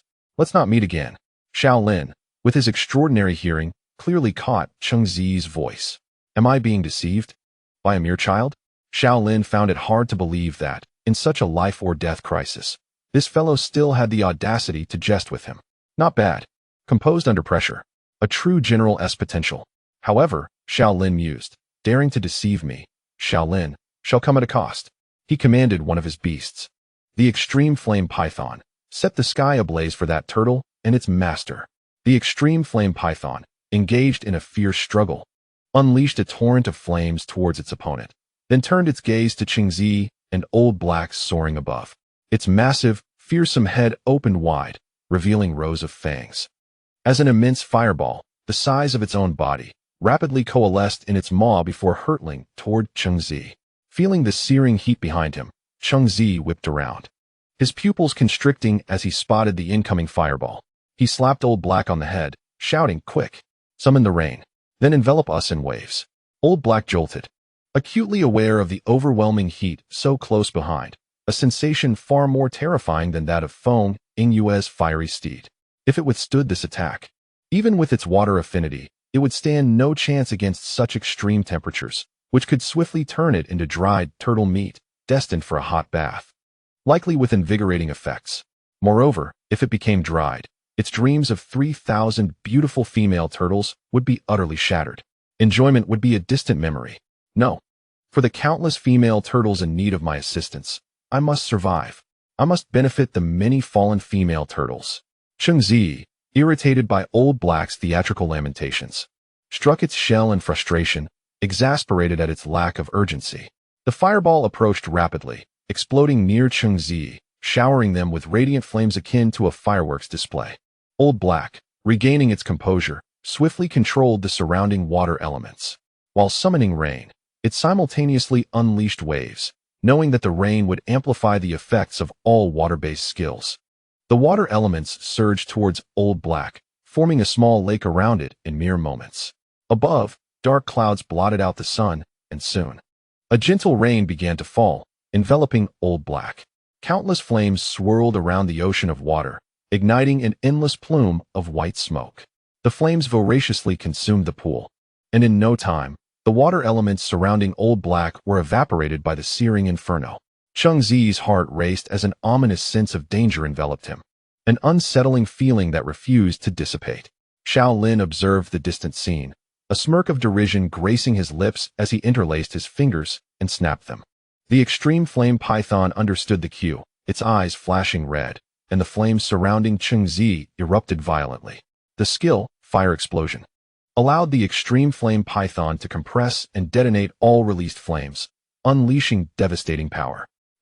If you perish, consider it a stroke of luck, but should you survive, I shall become your unshakable nightmare. Lin coldly remarked, watching the tumultuous explosion and the rising mushroom cloud. Suddenly, a dazzling white streak burst forth from the forest, soaring into the mushroom cloud, and moments later, a turtle and its master emerged from within. Lin was momentarily taken aback, and as the brilliance faded, he bitterly shook his head. The white jade light eagle, a unique beast of the Zhang family, clearly indicated their regard for Cheng Ziyi. After regaining his composure, he fixed a cold gaze on Li Shaojie and his companion, murmuring to himself, "The Li family, They seem rather formidable. Cheng Ziyi, the Li family shall not rest until we meet again. If given the chance, I will ensure you are torn to shreds." A piercing scream echoed through the forest, followed by an engulfing silence, as if a monumental event had transpired, yet nothing had changed. Chapter 44. News from Uncle Chun. Have the members of the Demon God Society been lying in wait for this opportunity all along? Feng Yingyue remarked, her expression emotionless. Yes. This was indeed beyond my expectations, yet it seems we have emerged unscathed. Lin Yi stroked his beard, adding, "Do not worry. These pests will find peace for the time being. A task force has been dispatched from the pioneers, and they are quite formidable. Upon their arrival, they will cleanse the Demon God Society, and I hear there might even be an acquaintance of yours among them. The elite special squad from Shanjing? Impossible. That squad must remain stationed in Shanjing. They cannot be mobilized. Only if the mother and son secret realm were to appear could they be dispatched." Lin Yi chuckled. "Oh, then I have no interest in learning more." Feng Yingyue replied, her enthusiasm waning as she stifled a yawn. "The captain of this squad is named Su Duoyu. Surely you know him?" Lin Yi inquired. Feng Yingyue's previously dull gaze sparked with clarity. "Wait, is that the one my family intends to arrange a marriage with? Ugh, he is coming to chop me down, isn't? Huh, I can't say for certain, but Su Duoyu is indeed a fine young man. He is only a year or two older than you, and is already a beast master of great renown. You must catch up," Lin Yi encouraged. "Bah, that flower boy is merely a bit lucky. I'm not lacking," Feng Yingyue retorted angrily. "Mind your language with outsiders, young lady," Lin Yi admonished. Turning to a middle-aged man in a suit beside him, "Mr. Xiang, forgive the outburst." "Not at all. I have heard of Shangjing's Feng Yingyue. You are quite the notorious troublemaker," Mr. Xiang replied, understandingly. "Humph, can we not discuss such embarrassing matters?" Feng Yingyue huffed, feeling frustrated in the presence of these two older men. Had they been peers, she would have gladly given them a piece of her mind. All right, Mr. Xiang laughed, his gaze drifting to Cheng Ziyi, who lay unconscious on the bed. "When will this fellow awaken? If he doesn't tea soon, I shall have to return to report back. There are matters that require your assistance in conveying. Should be soon." Cheng Ziyi let out a low grunt, gradually opening his eyes to the sight of a pristine ceiling and 3 figures beside him. Notably, Feng Yingyue was on his left, making it difficult to see her face from this angle. "You're awake." Lin Yi supported Cheng Ziyi. "Am I at the academy?" Cheng Ziyi's voice was weak, noticing the multitude of bandages wrapped around him, and he struggled to muster strength in certain areas. "Where is my summoned beast?" "The turtle?" Mr. Xiang smiled. "Your summoned beast performed admirably. When I rescued you, it clung tightly to you, shielding you from much of the flames. Otherwise, even if I had arrived, you would have been nothing more than a charred corpse." Cheng Ziyi paused, an unsettling feeling washing over him.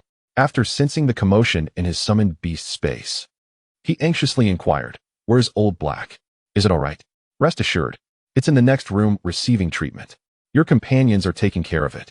I must say, your turtle's defensive capabilities are astonishing. It withstood such a powerful blow and sustained only severe injuries. Had it been any other summoned beast, it might have perished." Lin Yi comforted Cheng Ziyi with a kind voice, significantly easing the latter's worries. Cheng Ziyi sighed in relief. Nothing was amiss. And if anything were to happen to Lao He, it would undoubtedly be a tremendous blow to him. "The individual who approached you is named Shaolin, also known as the thousand-faced man. Surviving under his grasp is indeed a stroke of luck," Xiang Jiang commented with a hint of nostalgia. "This person is both righteous and wicked. He must see something valuable in you. I, too, am curious as to why my young master holds you in such high regard." "Your young master?" Cheng Ziyi inquired, puzzled. "The Zhang family, Zhang San," Xiang Jiang replied with a cheerful smile. "I have heard that your talents in beast taming and evolution are quite remarkable. Initially, I was skeptical, wondering what genius could emerge from such a small place. However, after witnessing your beast, I am now convinced. Your turtle beast is no ordinary creature. Thank you. Cheng Ziyi responded softly, expressing gratitude not only to Xiang Jiang, but also for Zhang San's care. Had it not been for Xiang Jiang's appearance, the outcome might have been uncertain. Actually, I have another piece of news to share with you. Xiang Jiang paused. You previously asked my young master to inquire about your Uncle Chen. Upon hearing this, Cheng Ziyi's eyes brightened. Had the Zhang family uncovered some information? Yet, he quickly reconsidered, his expression dimming. It had been quite some time. Uncle Chen might already be in grave danger. Nevertheless, a voice inside him desperately wanted to know the outcome. Please, Senior Xiang, go ahead. I can handle it. Well, I have both good news and bad news. Which would you prefer to hear first? Xiang Jiang inquired, a smile on his face. Cheng Ziyi hesitated for a moment before deciding. Let us hear the good news first. The good news is that your Uncle Chen may not have encountered any misfortune. Is that true? Cheng Ziyi's eyes sparkled with hope. Could you elaborate, Senior Xiang? Hold on. There's also bad news. Xiang Jiang coughed lightly. Please go on. The bad news is that your Uncle Chen may indeed have encountered trouble, Xiang Jiang said, maintaining a smile, as if discussing trivial matters rather than life and death. Cheng Ziyi was taken aback, his expression darkening. He struggled to comprehend Xiang Jiang's intent, wondering if such serious matters could truly be treated lightly. Enough with the jesting. Xiang Jiang. Lin Yi interjected, casting a glance at Xiang Jiang before turning to Cheng Ziyi. What he means is that if your Uncle Chen is alive, that is good news. If he is met with misfortune, then that is indeed unfortunate. Senior Xiang, please spare me the consolation. Just tell me the truth. Cheng Ziyi said through gritted teeth. My Zhang family possesses a highly valued spatial beast. I suspect this situation may relate to that, which is why I brought it up. Xiang Jiang stated seriously. As I suspected, that is why I reached the conclusion I mentioned earlier. What conclusion? Please do not keep me in suspense. Cheng Ziyi urged anxiously. All right. You must listen carefully from here on.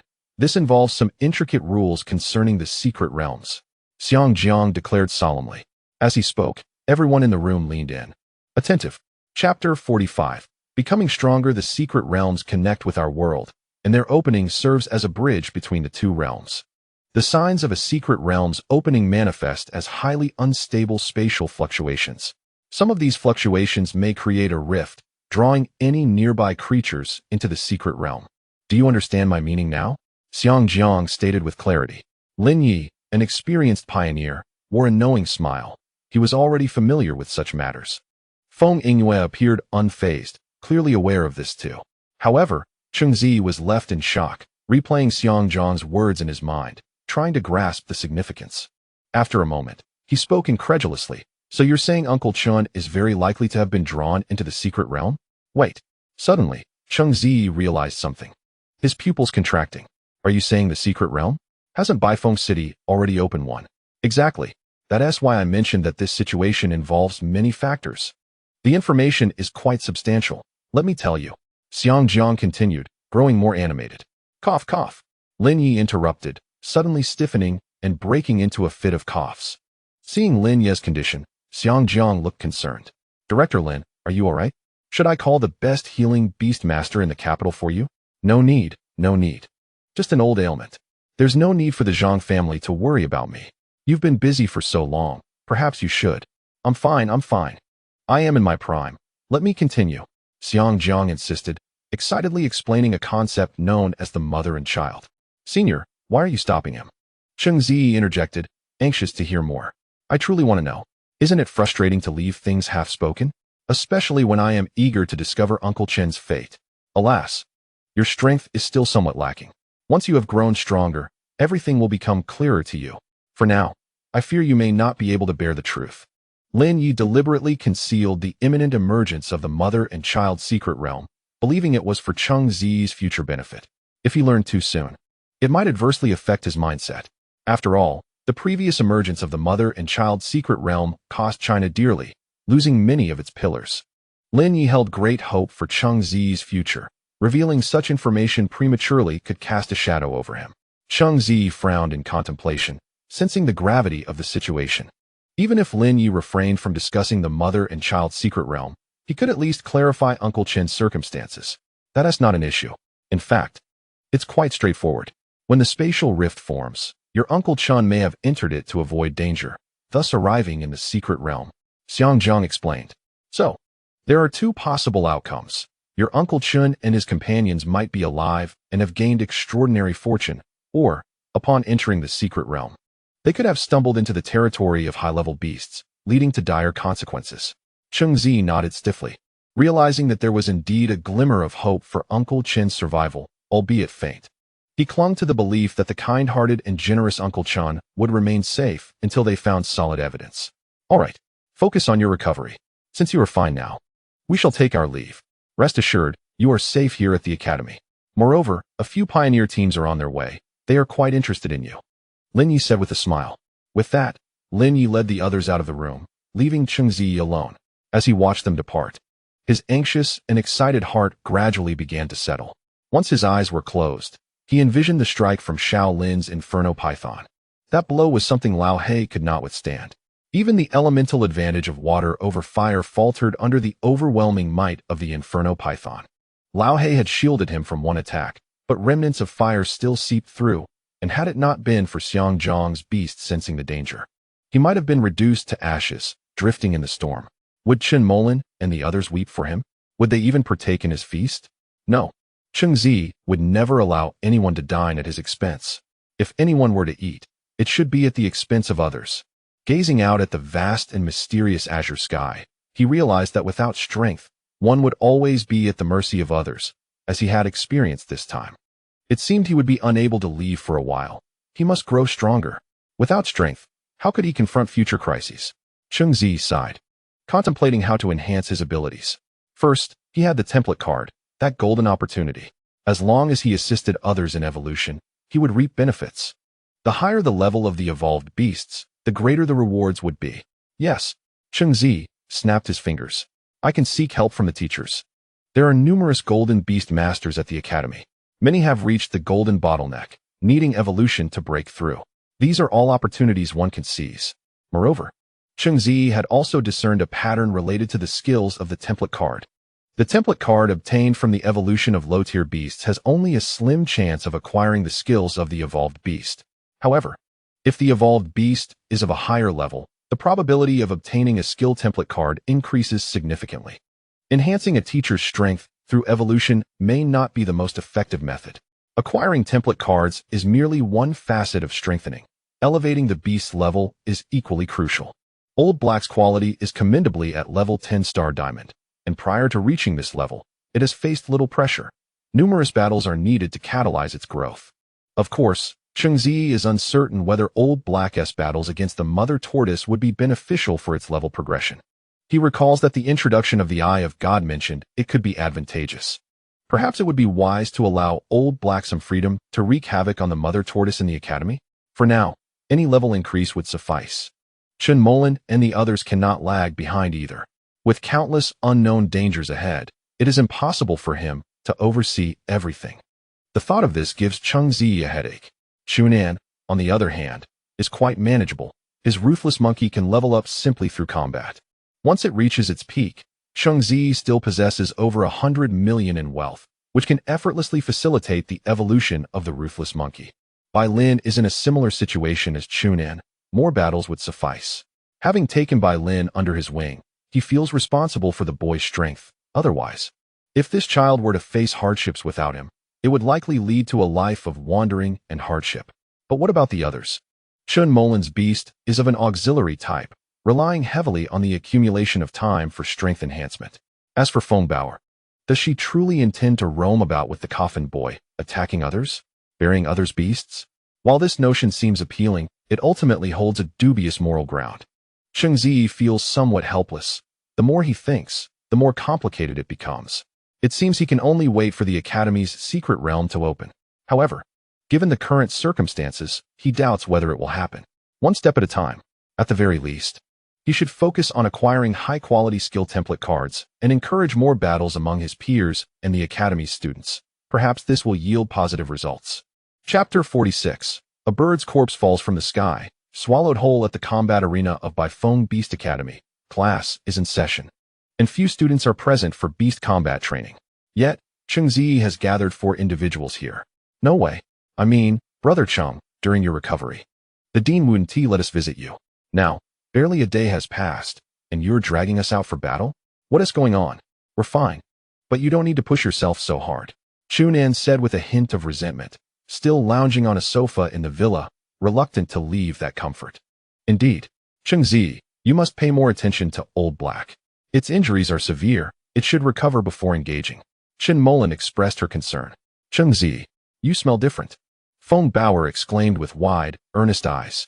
Cheng Ziyi was momentarily taken aback. He smelled different? Could it be that Old Black's level had increased? If that were the case, it would indeed be possible.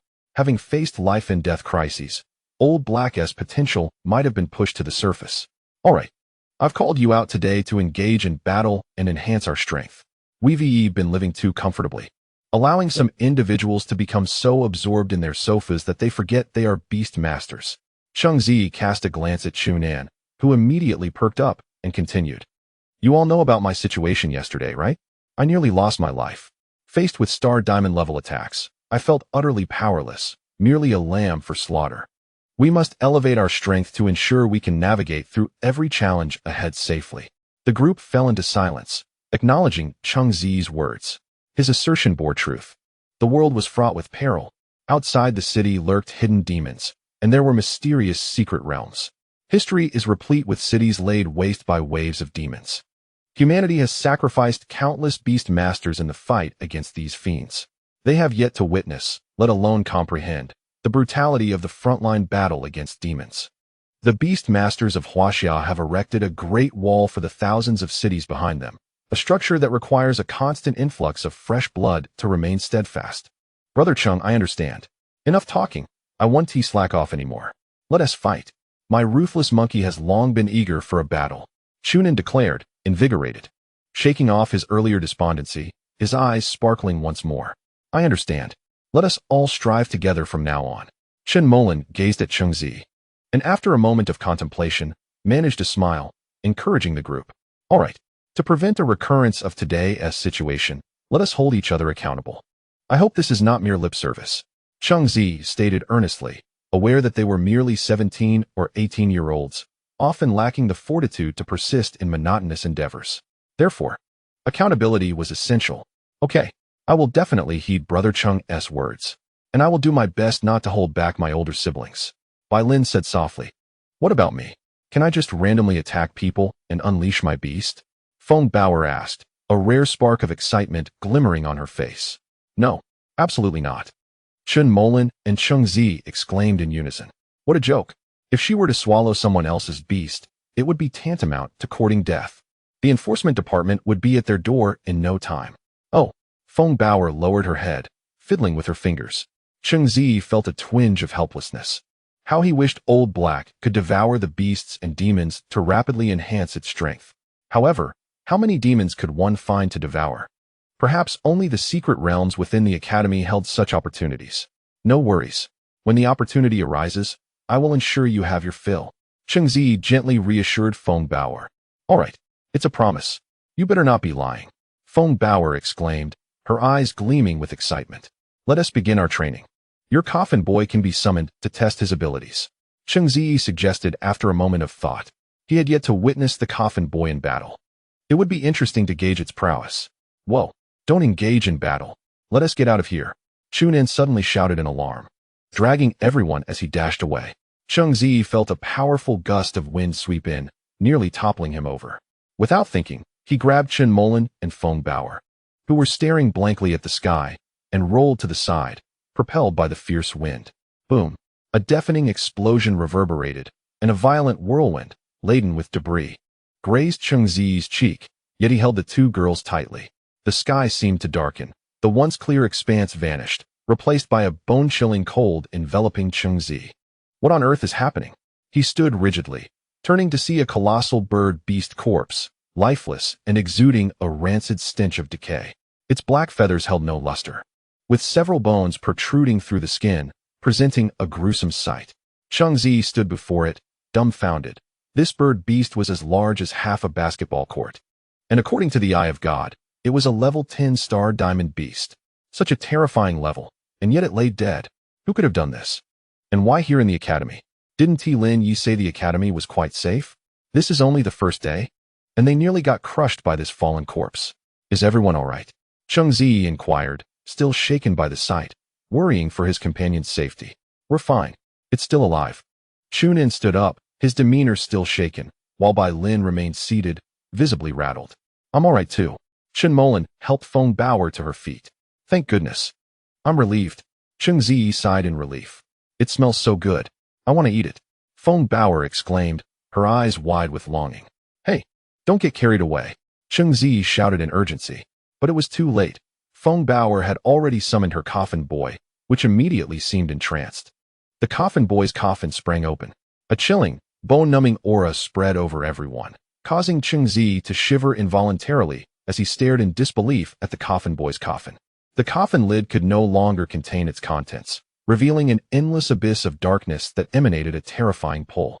In an instant, the corpse of the bird beast, which was many times larger than the coffin, was effortlessly drawn in by this overwhelming force. Whoa! Chunin trembled in fear, still in shock as the corpse vanished before his eyes. I'm so full. Is the coffin boy enjoying his meal? Feng Bao gazed at the coffin-bearing youth and softly remarked, I feel so sleepy.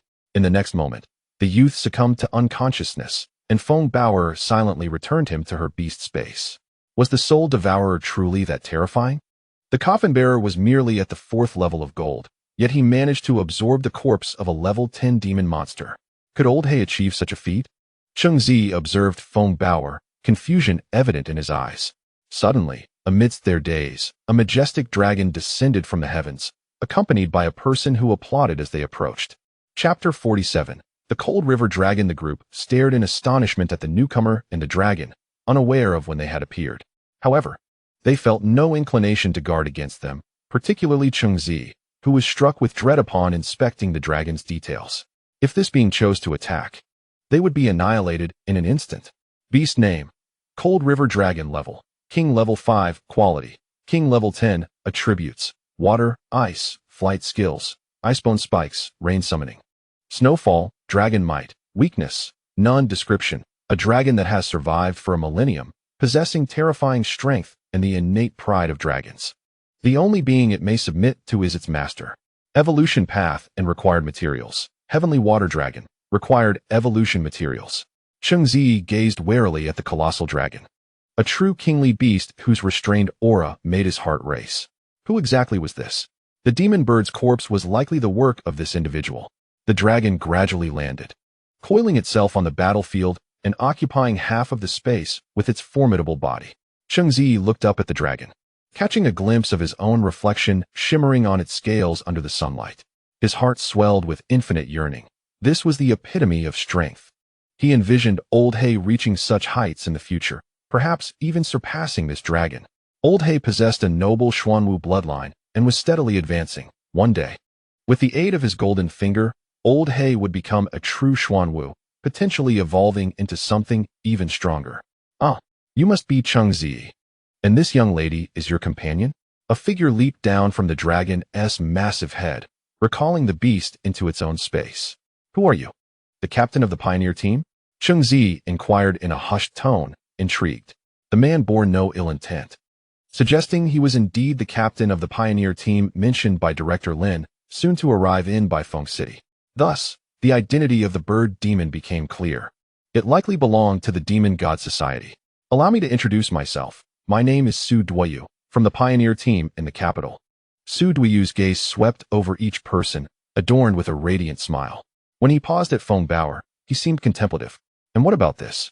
Cheng Ziyi gestured to the spot where the bird demon's corpse had been, puzzled by the lack of any signs of battle. The leader of the Demon God Society in Baifeng City, was Shaolin dealt with? Cheng Ziyi recalled the unsettling figure vividly, having previously toyed with him. He dreaded encountering that perverse creature again before reaching a sufficient level of strength. Shaolin, the faceless man, Su Duoyu pondered, recalling his prior intelligence about the Demon God Society South gathering place in Baifeng City. He had heard of the faceless man, but had never encountered him. Although his combat abilities might be lacking, his skills in evasion and concealment were formidable. It was possible he had encountered the faceless man without realizing it, as he had no reconnaissance-type beasts. I see. Cheng Ziyi fell into silence, contemplating the implications. Could it be that Shaolin could infiltrate their midst without detection? If he were to strike, Cheng Ziyi's current strength fell short of even the star diamond level, leaving him defenseless. I must bolster my strength, Cheng Ziyi resolved, unwilling to repeat his previous misfortune. Should they meet again, lacking sufficient power would render any trickery futile. Su Duyu noticed Cheng Ziyi's silence and directed his curious gaze toward Feng Bao. Who is this young lady? Where did you meet her? Cheng Ziyi was taken aback. Did Su Duyu know Bao's origins? The few who knew her past were oblivious. Even if they asked Bao, she could only shake her head.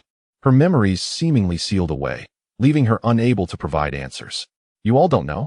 Su Duyu was momentarily stunned, struggling to believe that someone could remain so oblivious, yet still coexist with them. Unknown. I have no idea. Bao stammered, unable to articulate her background. Chen Moshuan gently stroked her head. We took her in as she seemed lost and without a place to go. I don't even know where I came from. My earliest memory is of wandering everywhere, Feng Bao said, her large eyes wide open. Su Duyu appeared perplexed. Did she truly emerge from such a place? Since you don't know, I shan't press further. Just a word of caution, manage your beast well.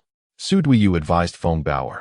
The beast you possess is coveted by even the mightiest of warriors I know. Yet, no beast is flawless. There will inevitably be some flaws. If any adverse reactions occur, report them promptly. His final words, seemingly directed at Feng Bao, were nonetheless focused on Cheng Ziyi. Cheng Ziyi's expression stiffened. Was the coffin bearer truly some terrifying entity? What flaws could a beast possess? Su Duyu's warning left him bewildered. Nevertheless, he nodded in agreement, recognizing that should any uncontrollable situation arise, the pioneers would ensure their safety, for they were the mightiest beast organization in Huaxia, surely not merely a title. By the way, Cheng Ziyi, come with me. I want to see you. Su Duyu suddenly wore a smile. That smile sent shivers down Cheng Ziyi's spine. What was this strange demeanor? It felt profoundly unsettling. Let me see. Su Ge, please. Can you act normally? Your behavior frightens me. Cheng Ziyi retreated in alarm. Come. Enough talking. Let us find an empty room. Su Duyu insisted, seizing Cheng Ziyi and leading him away. Help. I feel something is off. Cheng Ziyi cried, glancing back at the growing distance from the others. Enjoy yourself. Cheng, I'll take care of your sister. Chu Nen remarked with a knowing expression. Trust that Su will not do anything out of line. Chen Moshuan stifled a laugh. Intrigued by what Su Duyu intended for Cheng Ziyi, but recognizing that it was not her place to interfere. Elders? What is Su Ge going to do with Cheng Ziyi go? Bai Lin asked innocently. Children should not pry. Isn't that right, Moshuan Jie? Feng Bao feigned maturity, ruffling Bai Lin's hair. Chen Moshuan chuckled and nodded. Oh, it's nothing. Perhaps just doing homework or playing cards. Chu Nen replied nonchalantly, though excitement danced in his eyes. Let us go train our beasts. Chen Moshuan gently urged the others, initiating their beast training agenda. Chapter 48. Su Duyu's favor. Su Duyu dragged Cheng Ziyi toward the beast training equipment room, constantly glancing around to ensure they were alone. Once confident that no one was watching, he kicked open the door, tossing Cheng Ziyi inside, and peered out to confirm the coast was clear before slamming the door shut. Cheng Ziyi curled up in a corner, trembling. Initially, he had dismissed the notion of anything untoward occurring. But now he was certain. Was today the day he would discover why flowers bloom so vividly? Su Duyu grinned mischievously at Cheng Ziyi, rubbing his palms together. Cheng Ziyi gasped. Su Ge, please. I'm just a kid. Su Duyu blinked, then lightly slapped his head. What are you thinking? I'm a man who loves women. And I shall only ever love Feng Yinghua. What? Cheng Ziyi scratched his head awkwardly. As long as you aim to tame that tigress, we can be good friends. Many fish were somewhat puzzled, yet they still grasped Cheng Ziyi's hand. I came here to see what a second awakening truly entails. Second awakening? Cheng Ziyi murmured. Isn't that the soul type that emerged during my second awakening? Many fish nodded, slowly responding. I have encountered a senior who experienced a second awakening. That esteemed elder is now a pillar of strength in Huaxia. I am not from his era, so I never had the chance to witness his grandeur. Thus, I wish to gain some insight. Is that acceptable? Cheng Ziyi hesitated, pondering whether to reveal this to him. There was something oddly unsettling about this individual. Could he possibly be a manifestation of Shaolin? No, that couldn't be. Cheng Ziyi quickly dismissed that thought, realizing that if this were Shaolin, it would be impossible for him to possess a beast as terrifying as the Cold River Dragon. If that were the case, what use would it be for him to observe his soul type? Shaolin was intent on controlling his own. Oh well, it's merely a glance. Many fish continued. I am a member of the Su family from the capital, with ancestry tracing back to the illustrious Su Ban. With such a reputable background, how could I harbor any ill intentions? Many fish raised an eyebrow, smiling amiably. After a moment of contemplation, Cheng Ziyi replied, "What you say does seem reasonable. Very well. I shall show you my treasures." As he spoke, a glimmer shone from his forehead, and the 4 soul types within his beast control space were drawn forth. Soaring from his brow, Many Fish's expression shifted in surprise, and he slightly parted his lips, pointing at the floating soul types in the air. After a moment, he remarked, 4. Quite impressive. I recall you signing a contract with a mimic parrot. By my count, you now possess 6 soul types? Goodness, I only have 6 myself. With your second awakening, you've completely bridged the gap between us. Cheng Ziyi remained silent, quietly observing Many Fish. The reason he only released 4 was due to his cautious nature. Releasing all 7 remaining at once would be rather astonishing. The most recorded soul types in the market were a mere 8. If he were to surpass that number, he feared the news would leak and attract unnecessary trouble. His current strength was still insufficient. It was better to err on the side of caution. Many Fish noticed the lingering glow on Cheng Ziyi's forehead, a flicker of astonishment in his eyes, yet he chose not to press further, mentally noting his suspicion that Cheng Ziyi might be concealing additional soul types. Very well. On behalf of the pioneers, I extend my warm welcome to you. Many Fish extended his hand, hoping for your future brilliance. Cheng Ziyi responded with a firm handshake. I must take my leave now. I have other matters to attend to. Many Fish kicked the door open, sending it flying several meters away. Students passing by were startled, but upon seeing the two emerge from the sports equipment room, they wore expressions of understanding. By the way, Many Fish seemed to recall something, turning to Cheng Ziyi. Strive for a top 3 finish in the Soul Academy League. This may serve to inspire the younger generation to prepare for future calamities. And the rewards this time are unprecedentedly generous. Cheng Ziyi was slightly taken aback. Top 3? That seems quite challenging. There are nearly 100 Beast Control Academies across Huaxia. The best result for the Baifeng Beast Control Academy was apparently 50. Asking me to aim for the top 3 seems overly optimistic. Come on, believe in yourself. If you were going solo, I would never suggest such a thing, but you are different. You possess the talent for beast cultivation and evolution. Not only can you enhance your own strength, but you can also support your teammates, thereby easily bridging the gap with those top-tier academy teams. Many Fish encouraged. Does that mean the pioneers will support me? Cheng Ziyi inquired. No, the pioneers do not intervene in the competition between academies. Many Fish retorted. TCH. Then what is that supposed to mean? Cheng Ziyi rolled his eyes. Does the boss require beast evolution? I can ensure a successful evolution to the monarch level. Many Fish teased. You? How old are you? You think you can evolve my Cold River Dragon? That's a bit far-fetched. Many Fish raised an eyebrow, intrigued. Rest assured, it will not be evolved into a bug. Trust me, I, Cheng, guarantee that the Cold River Dragon will become a magnificent entity on land. Cheng Ziyi asserted confidently. Many Fish looked puzzled. My Cold River Dragon can thrive in the sky and water. Why must it be on land? It seems you just want to turn it into a reptile. Cheng Ziyi scratched his head. How could that be? I have even sent turtles that swim in waters soaring into the sky. Trust me, you won't regret it. Many Fish rolled his eyes. Whatever. I have things to attend to. I'm not going to waste time arguing with you. We'll discuss these matters once you manage to evolve a star diamond beast. With that, a magical array appeared in the vast sky, and the majestic Cold River Dragon emerged, whisking Many Fish away into the heavens. Cheng Ziyi's mind echoed with the image of the Cold River Dragon, stirring deep admiration within him. Now, that is what a true beast should look like. So impressive.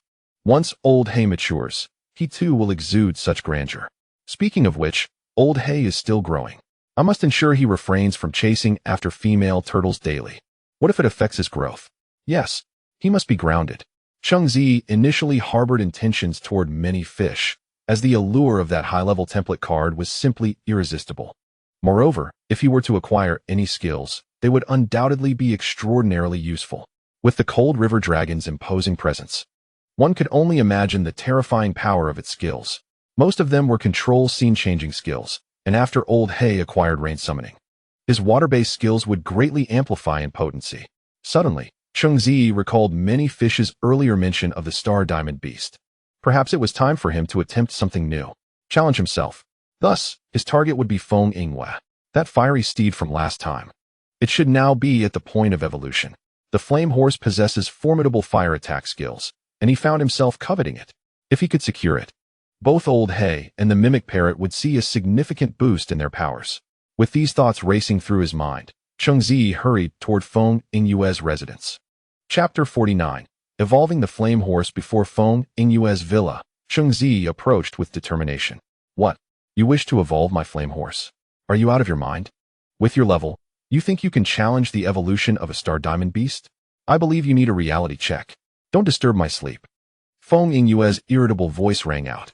Cheng Ziyi gazed at Feng Yingyue, who was clad in sleepwear that accentuated her proud figure, and smiled brightly. Please, teacher, I, Cheng, am more than capable of shouldering this responsibility. Feng Yingyue rolled her eyes in annoyance, waving her hand as if to dismiss him. No, teacher. Trust me just this once. Cheng Ziyi implored urgently, realizing that this flame horse was indeed stuck at the evolution stage, presenting a golden opportunity. He pondered for a moment before adding, Isn't this a test since I am joining the pioneers? Let me prove myself.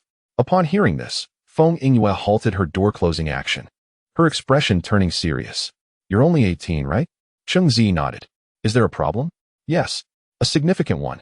I have lived to this day without hearing of any beast cultivator who could evolve a star diamond beast at 18.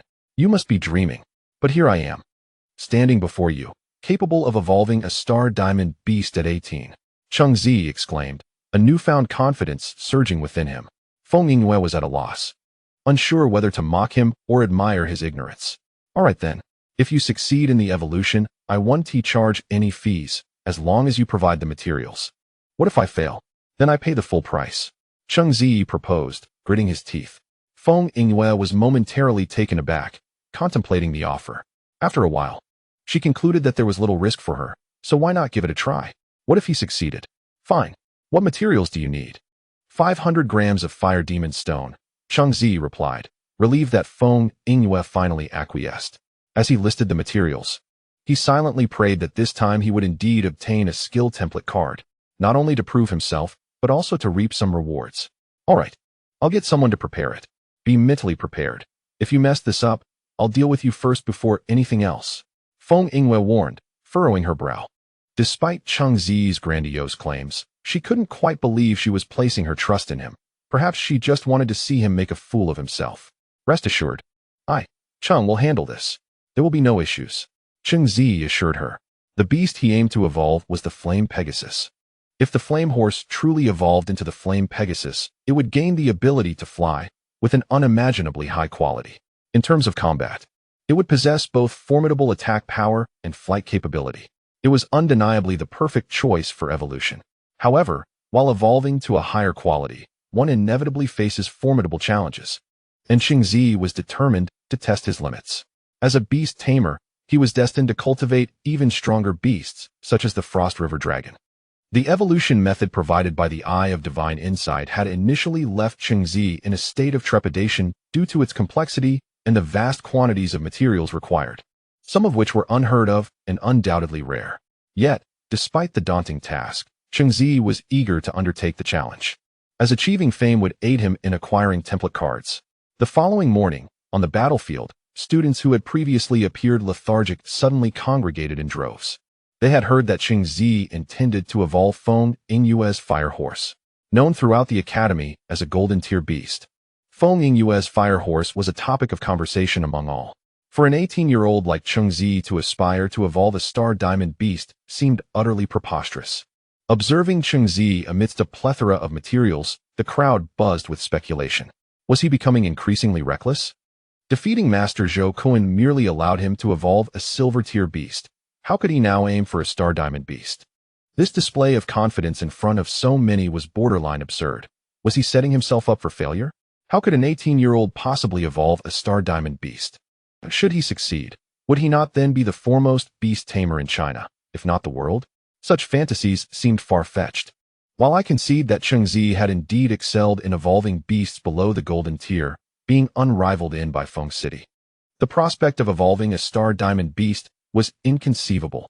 Moreover, should he fail, it would surely serve as a sobering realization of his own limitations. As Cheng Ziyi meticulously assessed the materials before him, 500 grams of fire demon stone, 500 grams of wind crystal powder, and 100 grams of sky stone. Feng Yingyue impatiently interjected, "Stop counting. All the materials you need are right here. I need to catch up on sleep, so hurry up."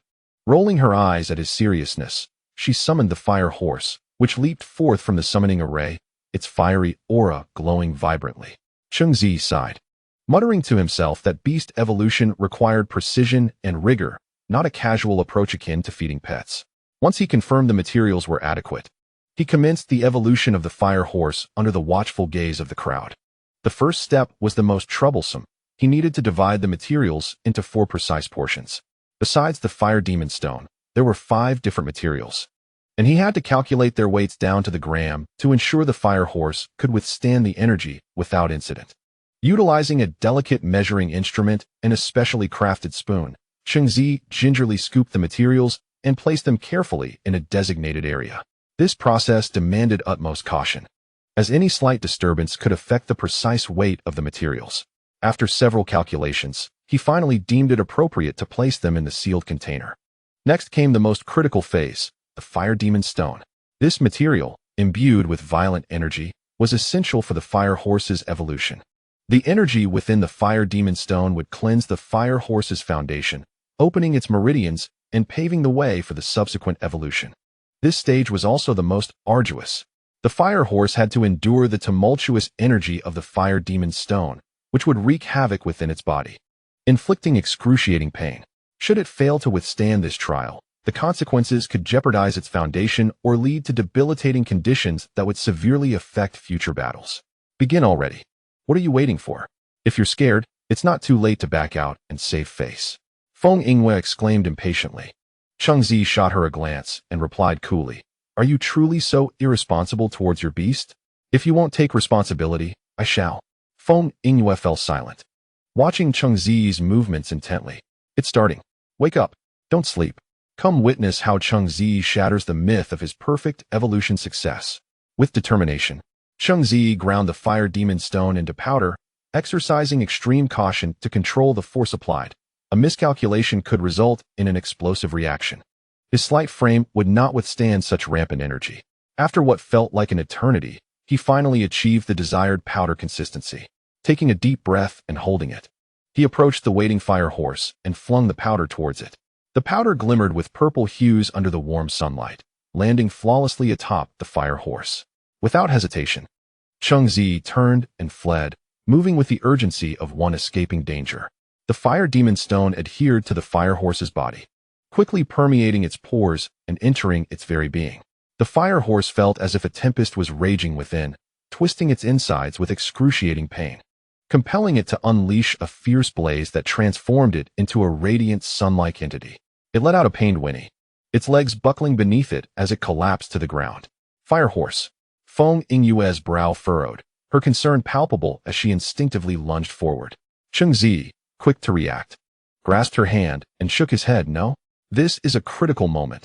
We cannot disrupt the process." "Very well. If it fails, I'll ensure you share its fate."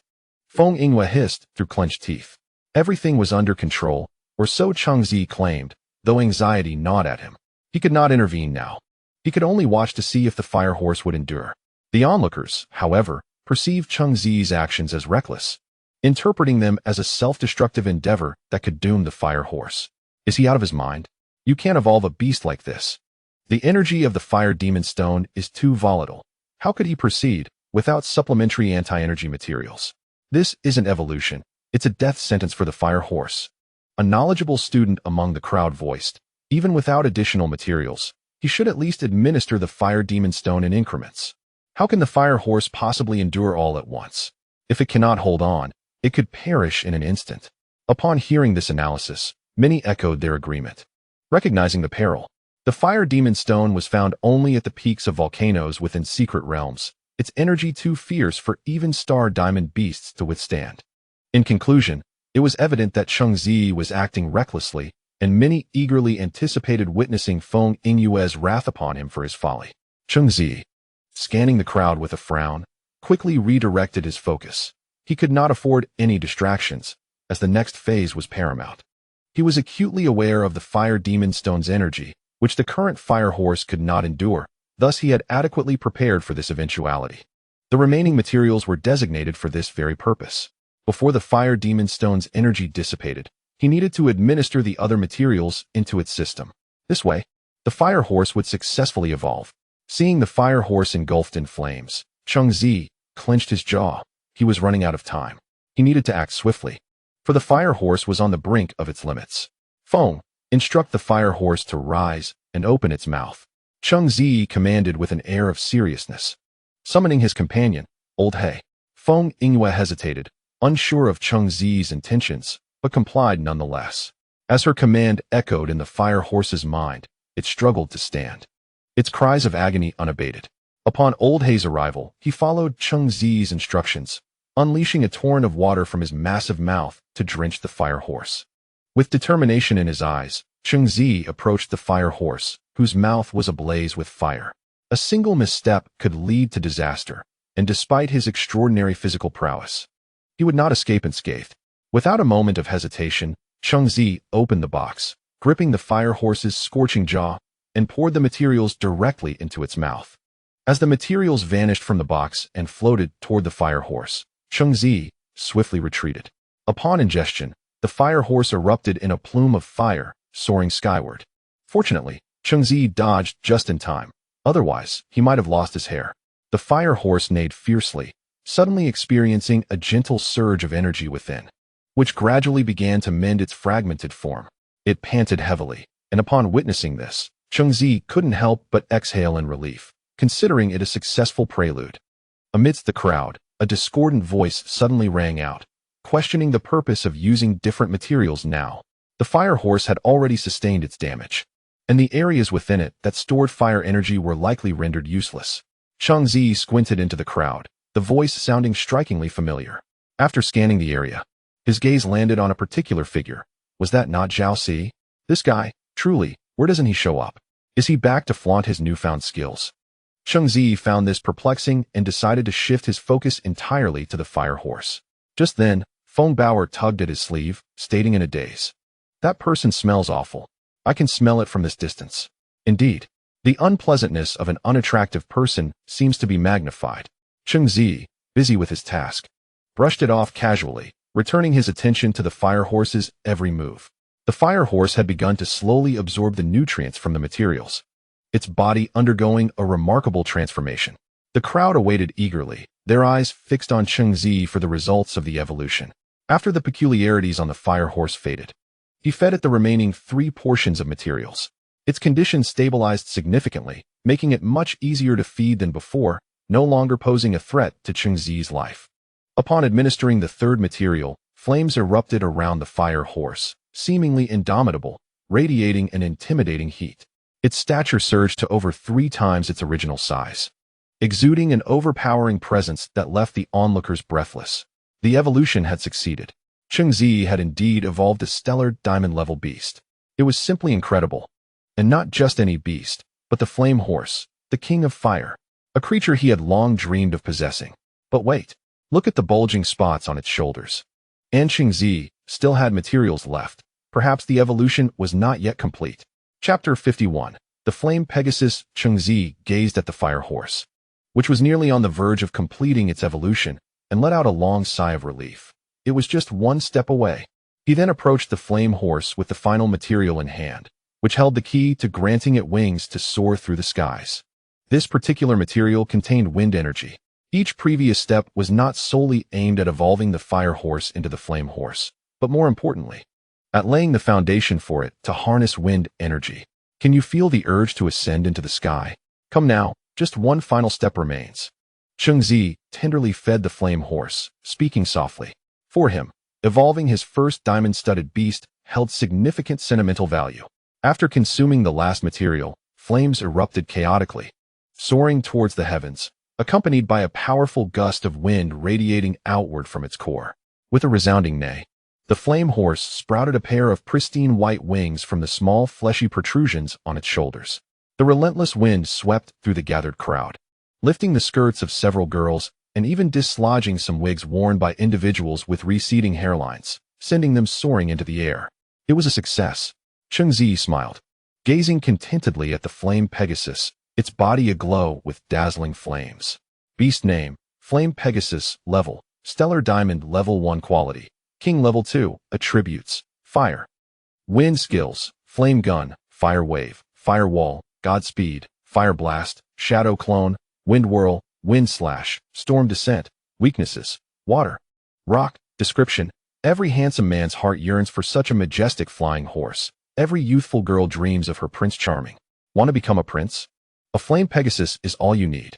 Evolution path and required materials. Omitted. It stood still, quietly feeling the surging power within, eagerly yearning to take flight and relish the wind energy coursing through it.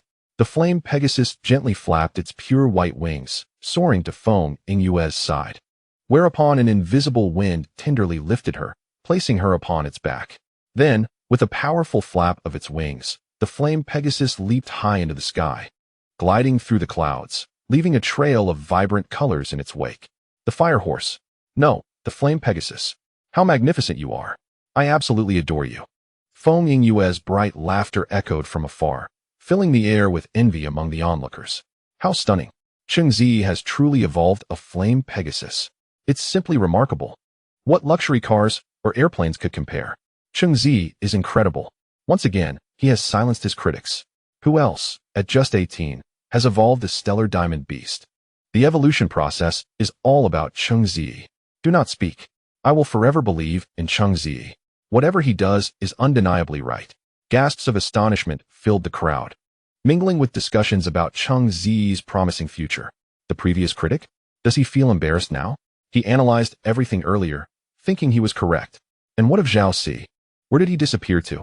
As people turned to seek Zhao Si's reaction, they discovered he had vanished without a trace, as if he had never been there at all. The absence of Zhao Si did not diminish the crowd's amazement. They continued to chatter enthusiastically about Cheng Ziyi's accomplishments. Congratulations to the host for acquiring the Golden Template card, which carries the skills of Godspeed and Flame Gun. Hearing the notification from the system in his mind, Cheng Ziyi couldn't suppress a smile. All his efforts had not been in vain. This was undoubtedly the best harvest yet. Moreover, the skill Godspeed would serve as a tremendous asset, enabling him to equip it to his mimic parrot. With Godspeed, its mobility would significantly increase, providing crucial assistance for survival, combined with the original skill of Magic Sound, which allowed for communication beyond obstacles. It would enhance self-preservation, giving Cheng Ziyi the confidence to let the mimic parrot engage in battle.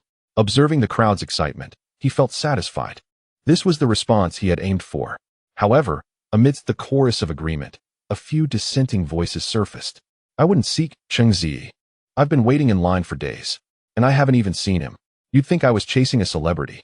Indeed, while Cheng Ziyi's prowess in beast evolution is unquestionable, his efficiency is simply too low. He is the only one capable of evolving beasts, and with so many seeking him, it's impossible for him to manage alone. I arrived at 6 in the morning to queue. Yet by noon, it still wasn't my turn. How disheartening is that? So I say, it would be better to save enough money and go elsewhere. I'd rather pay to buy time. Cheng Ziyi, upon hearing these voices, suddenly paused. And after a moment of contemplation, he realized a crucial question. He inwardly inquired of the system. If I guide others in evolution, will I receive a template card? The response was affirmative. As long as the host participates in the evolution, they will obtain a template card. Upon hearing the system's confirmation, Cheng Ziyi was struck with inspiration. This was indeed a fortuitous opportunity. If he were to invite a few beast cultivators, providing the evolution materials and methods, it would essentially create a template card production line for him. Excuse me, everyone. Please spread the word. My Xianglong cultivation shop is currently seeking beast cultivators. If anyone is interested, feel free to approach me. I assure you, the remuneration will be quite generous. Cheng Ziyi mused, considering that with his 200 million in capital, he could easily support several beast cultivators at his shop. Zhao, who had been silent amidst the crowd, suddenly brightened at Cheng Ziyi's words. His family elder had often told him that if the opportunity arose, he must forge a connection with Cheng Ziyi. Zhao, having lived most of his life, understood well the future grandeur that Cheng Ziyi would possess. The small Baifeng city could hardly accommodate such a towering figure. He had been favored by the Zhang family, and inevitably, he would soar to great heights. In the realm of beast cultivation, he would undoubtedly emerge as a paragon across all of Huaxia. Inspired by Cheng Ziyi's announcement, Zhao Peng stepped forward, pushing through the throng, and addressed him amiably. Cheng Ziyi, since you're in need of beast cultivators, how about considering the Zhao family?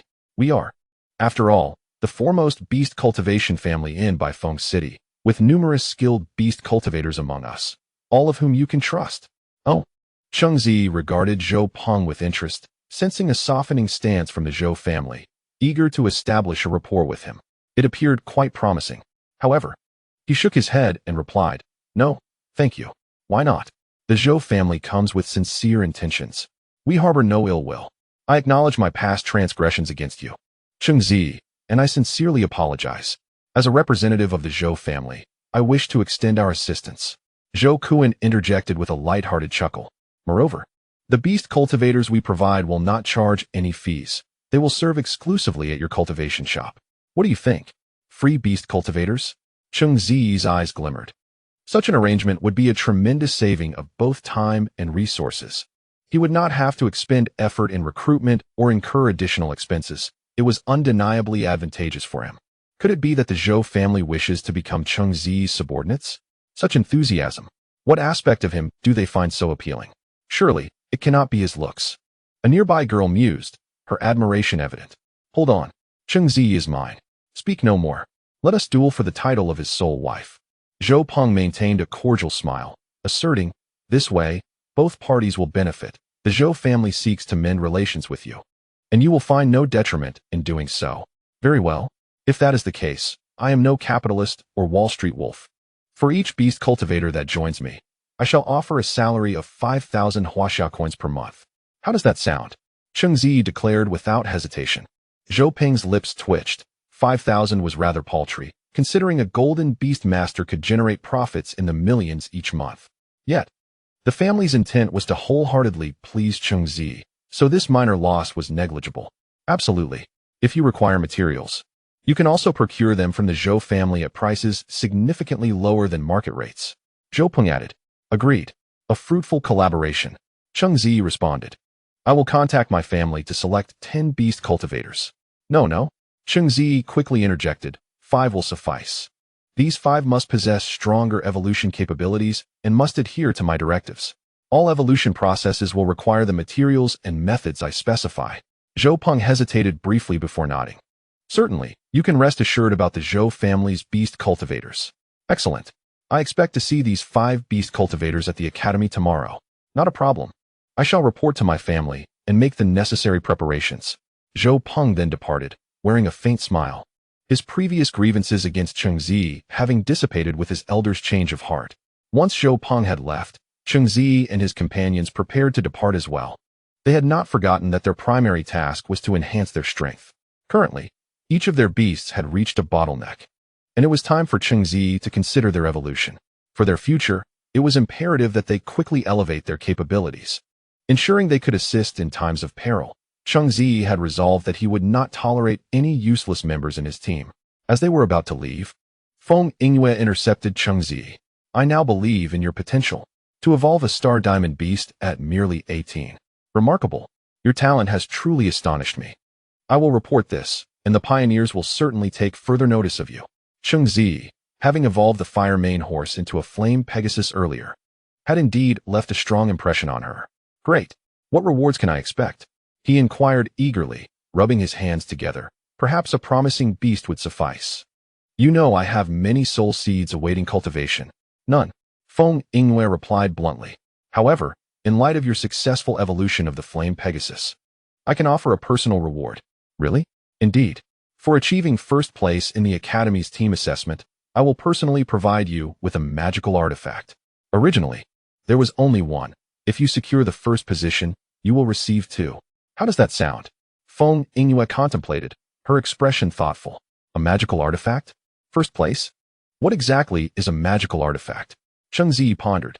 A magical artifact is an item usable by beast masters or their beasts, typically crafted from treasures obtained from demons. They can be offensive or defensive in nature. Chen Molan, noticing Cheng Ziyi's confusion, gently explained. Cheng Ziyi's eyes sparkled with excitement. Such wondrous items existed in this world. It was well known that beast masters feared not the strength of their beasts, but the possibility of being slain by opposing beasts or their masters. If they were defeated, their beasts would temporarily lose combat effectiveness, which was critical in battle. The existence of magical artifacts could greatly enhance a beast master's safety, and given their rarity, their value must be exorbitant. Yet, why is the reward contingent upon achieving first place in the academy assessment? What is the significance of that? Cheng Ziyi queried, perplexed. And will the academy's secret realm still be accessible? Do you think my rewards come so easily? Feng Yingwei retorted with an exasperated roll of her eyes. You already know the assessment process.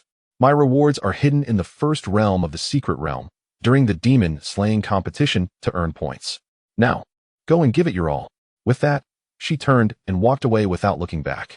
Chapter 52. The Parrot's Mastery and Departure. The following morning, on the Academy's battleground, Cheng Ziyi seized a moment of solitude to summon Chu Nan. Brother Cheng, why are you up so early? Yesterday's match nearly left me hoarse. Can I enjoy a moment of rest? Chu Nan lamented, wishing for a peaceful sleep. Enough of that. All you ever do is sleep. Can't you aspire to greater ambitions? Cheng Ziyi playfully rapped his head. One must rest well and eat well to have the strength to be productive. Chu Nan retorted, feigning innocence. Cheng Ziyi rolled his eyes. I'm not that idle. I brought you out this morning to test the mimicry parrot. The mimicry parrot? What is there to test in a beast with no combat capability? I'd rather sleep. If it could fight, I'd shout its praises 1,000 times. Chu Nan scoffed. Who do you look down upon? The mimicry parrot may lack combat prowess, but its other abilities are quite remarkable.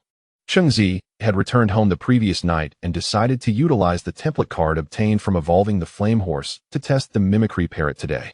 Acquiring the skill of speed and the mimicry parrot of the flame gun, one wonders to what heights it can ascend. Come on.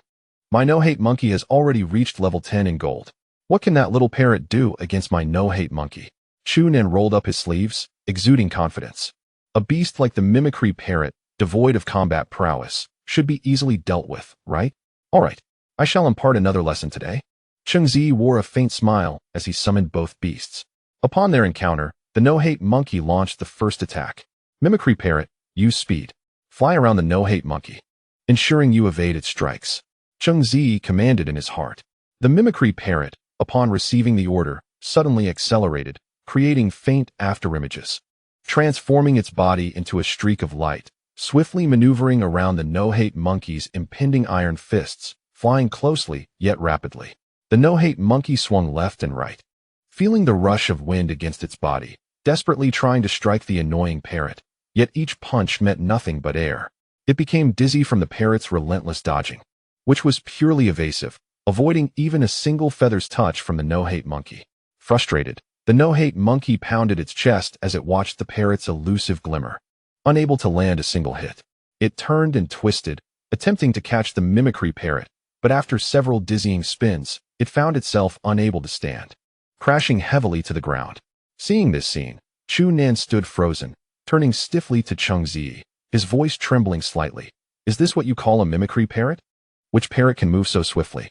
Has yours evolved? Cheng Ziyi replied with a faint smile. You should know who I am. This is just standard procedure. I have other matters to attend to. Keep training, okay? Look at your no-hate monkey. Such a splendid beast should not be neglected. What can I do about it? My no-hate monkey is quite strong too. It fears no beast of the same level. You're just taking advantage. Chu Nan exclaimed, filled with indignation. What? Do you want to challenge my old black again? Cheng Ziyi raised an eyebrow in curiosity. Upon hearing this, Chu Nan shuddered, recalling the days when his no-hate monkey was dominated by old black, quickly waving his hands. Forget it. Anyone who wants to fight can go ahead. I'm off to training. Bye. As soon as he finished speaking, Chu Nan and his no-hate monkey vanished in the blink of an eye. Cheng Ziyi scratched his nose. Puzzled, why did he leave so abruptly? I wanted to see how the no-hate monkey would respond to the mimicry parrot's magical sound and its psychological tactics. Since the no-hate monkey was so easily bullied, there was no choice but to wait for another opportunity. He needed to gather more expressive words for the mimicry parrot to learn. This is called further education, with survival assured.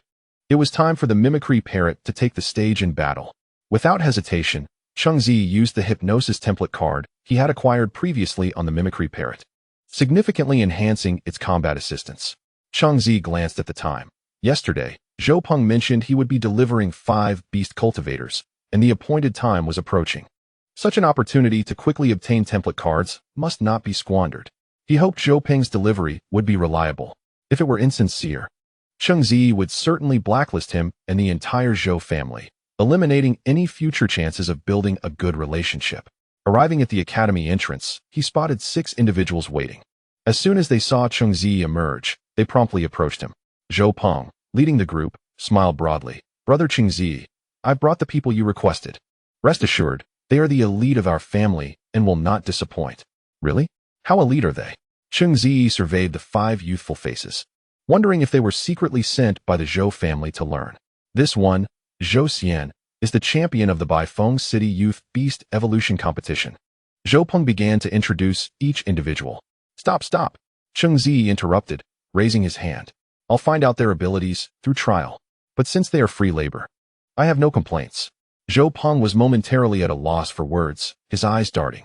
Isn't the academy team assessment about to begin? Indeed. Is there an issue? Cheng Ziyi inquired. Director Lin Yi mentioned that this time the rewards are exceptionally generous. Not only magical artifacts, but also various rare materials. Many in the academy are quite envious. Zhao Peng contemplated before continuing. These individuals will likely band together. They even tried to recruit me, but I declined. Cheng Ziyi glanced at him, praising. Well done, little Peng. Quite discerning. They probably want to target you, Zhao Peng said with a hint of disdain. Your reputation is too prominent. Defeating teacher Feng Yingyue's beast has made others wary of you. Therefore, this grouping is not just for rewards, but also an attempt to drag you down. Be cautious. I know you are also eager for this reward. Target me? How so? Cheng Ziyi focused on the key point. The academy team assessment consists of 2 parts. A points competition for defeating monsters in a secret realm, which likely aims for a collective kill to amass points and secure first place for one individual. The other part is a one-on-one battle, essentially targeting your beast. Zhao Peng explained slowly. Cheng Ziyi raised an eyebrow. Targeting me? Trying to seize first place? That won't do. If I secure the first position, teacher Feng Yingyue must grant me a magical artifact. Without first place, that artifact could vanish. He was determined to claim that first place. It could not be taken away so easily. No worries. I suspect you may have been communicating with them behind my back. Just tell them to bring it on. I'll take on anyone, Cheng Ziyi said with a smile. Wait, you intend to challenge all the academy's family disciples alone? Zhao Peng asked, puzzled. Who said I am alone? I still have 4 with me, Cheng Ziyi countered. Zhao Peng fell silent for a moment before saying, well, good luck. I can't offer any assistance regarding the assessment. Rely on yourself. The rewards are exceptionally enticing. It feels as if Director Lin Yi has laid out all his treasures. Understood. I have a hunch this may be the last academy assessment. The child realm? If the academy is the child, then the mother should also appear, right? Chapter 53. The coffin boy arrives at Star Diamond. Bone Spirit awakens. All right. You all begin your tasks. If anyone arrives, hand over the beasts to me. After I provide the evolution methods, you may proceed with the evolution. Is that acceptable? Cheng Ziyi surveyed the 5 individuals, quietly inquiring. Of course. They understood Cheng Ziyi's intent. He meant for them to be his laborers. The family had made their intentions clear, and for them, it was indeed a favorable arrangement. As they would learn numerous evolution materials and methods from Cheng Ziyi, which would greatly aid their future endeavors. Cheng Ziyi's 100 success rate in beast evolution was no mere rumor. Who could achieve such a feat without genuine skill? Even their ancestor would take 10 years to accomplish that.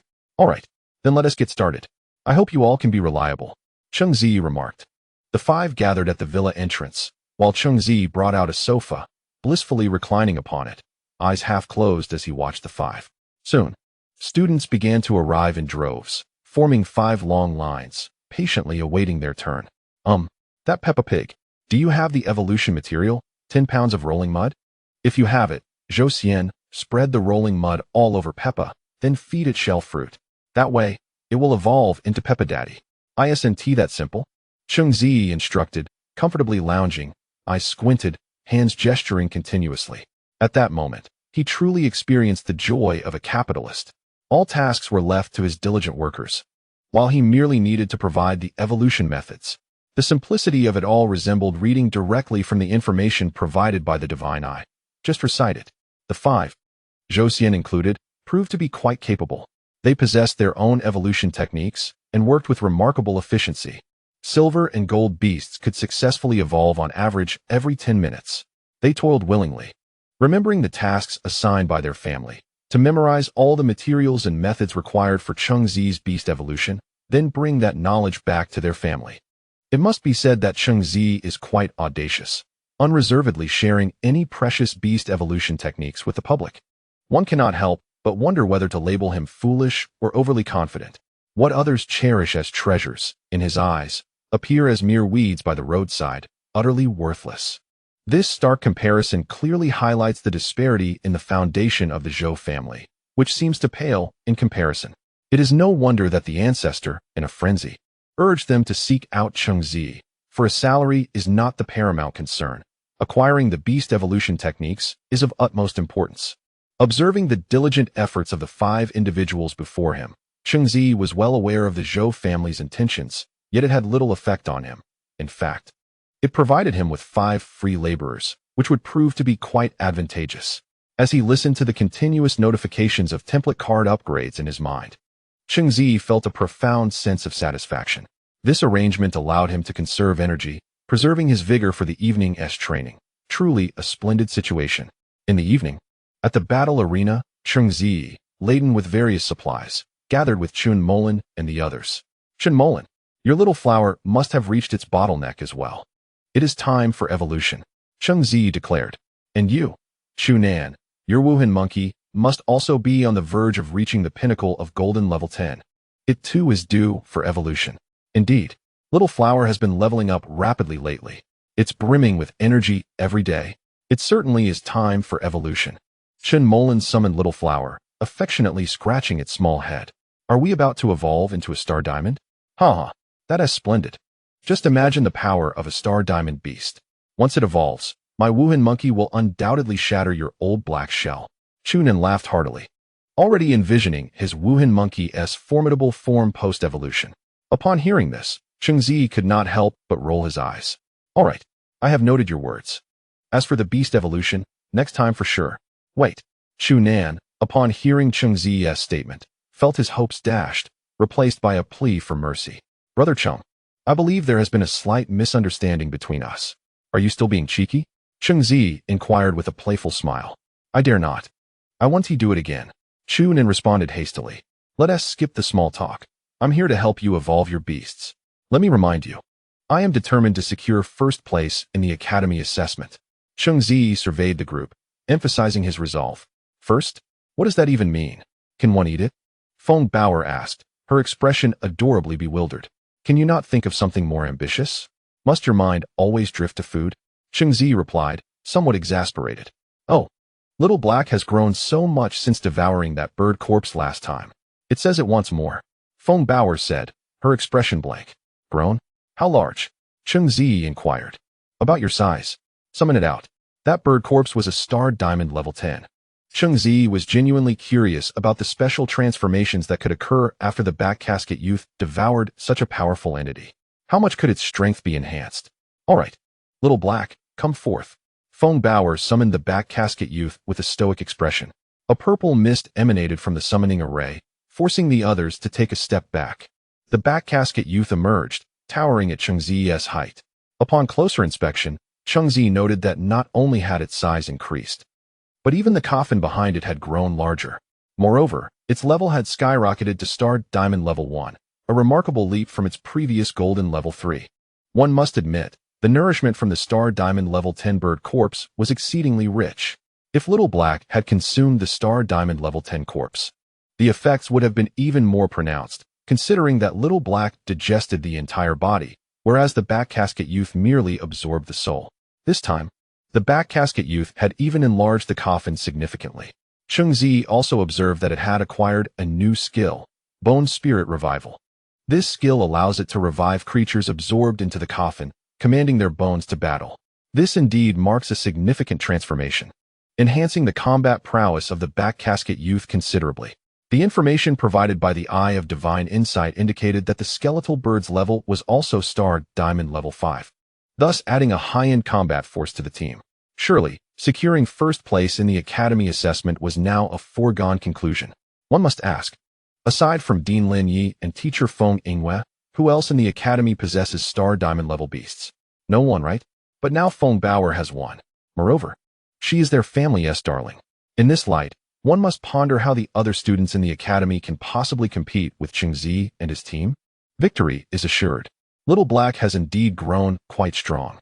You know it has gained a new skill, yes? Cheng Ziyi inquired softly. Feng Bao nodded, suddenly expressing a hint of regret. It's a pity that the bones can't be eaten again. Little Black said that the previous little bird was absolutely delicious. It is undoubtedly the most delectable thing it has ever tasted in its life. How could it not be delicious? That was a star diamond level beast. It would tantalize even your back casket youth beyond measure. Cheng Ziyi retorted playfully. All right, enough chit-chat. Let us not forget today's most important task. I still need to evolve Chun Molan and Chu Nan's beasts. Cheng Ziyi ruffled Feng Bao's hair. Go play with Bai Lin. Feng Bao nodded and walked over to Bai Lin, who was absorbed in a book, gazing intently at her. Chun Molan, come, release your little flower. I am ready. Cheng Ziyi declared, retrieving materials from his large bag. Here it comes. Brother Cheng, don't forget about me. My Wuhan monkey also needs to evolve. It requires care as well. Chapter 54. Cursed Monkey, Star Diamond Beast. Okay. The evolution is finally complete. Cheng Ziyi wiped the beads of sweat from his forehead, exhaling a long sigh of relief. Chun Molan's beast, Little Flower, had merely evolved to the golden level, which posed no challenge for Cheng Ziyi. However, Chu Nan's Wuhan monkey had to evolve to Star Diamond level. This had indeed worn him out. Yet, in the end, the results were quite satisfying. Little Flower evolved into a peony spirit, maintaining its petite and adorable form, but now adorned with a vibrant peony blossom atop its head. Its cuteness transitioned to an unexpected charm, and of course, Old Black was already contemplating whether to pursue a cross-species romance. Cheng Ziyi was quite pleased with Little Flower's current stats. As a pure support-type beast, the peony spirit significantly enhances the team's capabilities. Beast name, Peony Spirit, level, Golden level 1 quality, Golden level 10, attributes, Grass, Spirit, Flying skills, Vines, Flower language, Healing, Battle dance, Attack enhancement, Flight, Wood spike. Melodious song, sings a sweet melody that can uplift teammates' morale. Fragrant aroma, group healing skill, rapidly restores teammates' injuries. Inspiring flower rain, scatters countless petals to temporarily boost teammates' combat power. Weakness, fire description, one of the most favored teammates on the battlefield, possessing powerful supportive skills that often bolster teammates' confidence in victory. While endowed with strong support skills, it also harbors a significant fatal weakness. This type of beast lacks strong self-protection capabilities, making it vulnerable to enemy ambushes. Evolution route and required materials. Not specified. The evolved peony spirit indeed aligned perfectly with Cheng Ziyi's expectations, as having strong support was paramount for the team. The squad now boasted output, tanking, a main attacker, and an initiator. The peony spirit, as a team-enhancing beast, was absolutely indispensable. Besides the peony spirit, there was also Chu Nan's Wuhan monkey. Cheng Ziyi had evolved it into the formidable cursed monkey, renowned for its exceptional single-target combat power. The materials for this evolution had cost a staggering 10 million coins. This figure alone reflects the potential of the cursed monkey. Beast name, Cursed Monkey level, Star Diamond level 1 quality, Star Diamond level 5, attributes, Strength skills, Wuhan Fist, inherited racial skill, Diamond transformation, Cloud playing staff technique, inherited racial skill. Cursed possession, self-strength increases significantly for 30 minutes, followed by a day of weakness. Devil subduing fist technique, a monkey skilled in martial arts. Are you afraid? Devil's palm. Have you ever seen a palm technique emerging from the ground? Weakness, mental attacks description. A monkey that might go berserk at any moment. Best not to provoke. However, at this stage, it remains unable to defeat the host's Xuanwu turtle, and likely never will. Evolution route and required materials. Not specified. After glancing at the system's description, Cheng Ziyi felt a twinge of guilt as he observed the smug expression on Chu Nan's face. He decided to let him enjoy this confidence for a while. It wouldn't be wise to let him feel self-conscious all the time. Brother Cheng, let your Old Black come out and have a duel with me, Chu Nan said with a grin, proudly showcasing his crimson cursed monkey. Cheng Ziyi rolled his eyes. 10 million. Cash or bank, it's your choice. Upon hearing this, Chu Nan's smile froze, and he somewhat reluctantly replied, well, Brother Cheng, you are my elder brother. You are my boss. How could you possibly care about such a trivial sum? Cheng Ziyi, uninterested in the banter, led a few people to test the prowess of their newly acquired beasts. Lao Hei's strength was indeed formidable. It had now reached the 10th level of gold, standing just a step away from the star diamond level. With sufficient time or by consuming demonic creatures, it could effortlessly ascend into the ranks of star diamond beasts.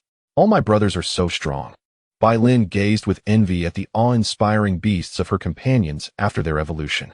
Cheng Ziyi raised an eyebrow, puzzled. Did this little one not realize her own beast status? The Yin Sha hound, so powerful, yet she envied others. This was a bit naive. However, upon reflection, it made sense. Since arriving at the Bai Feng Beast Academy, she had been immersed in her studies, leaving little time for beast battles.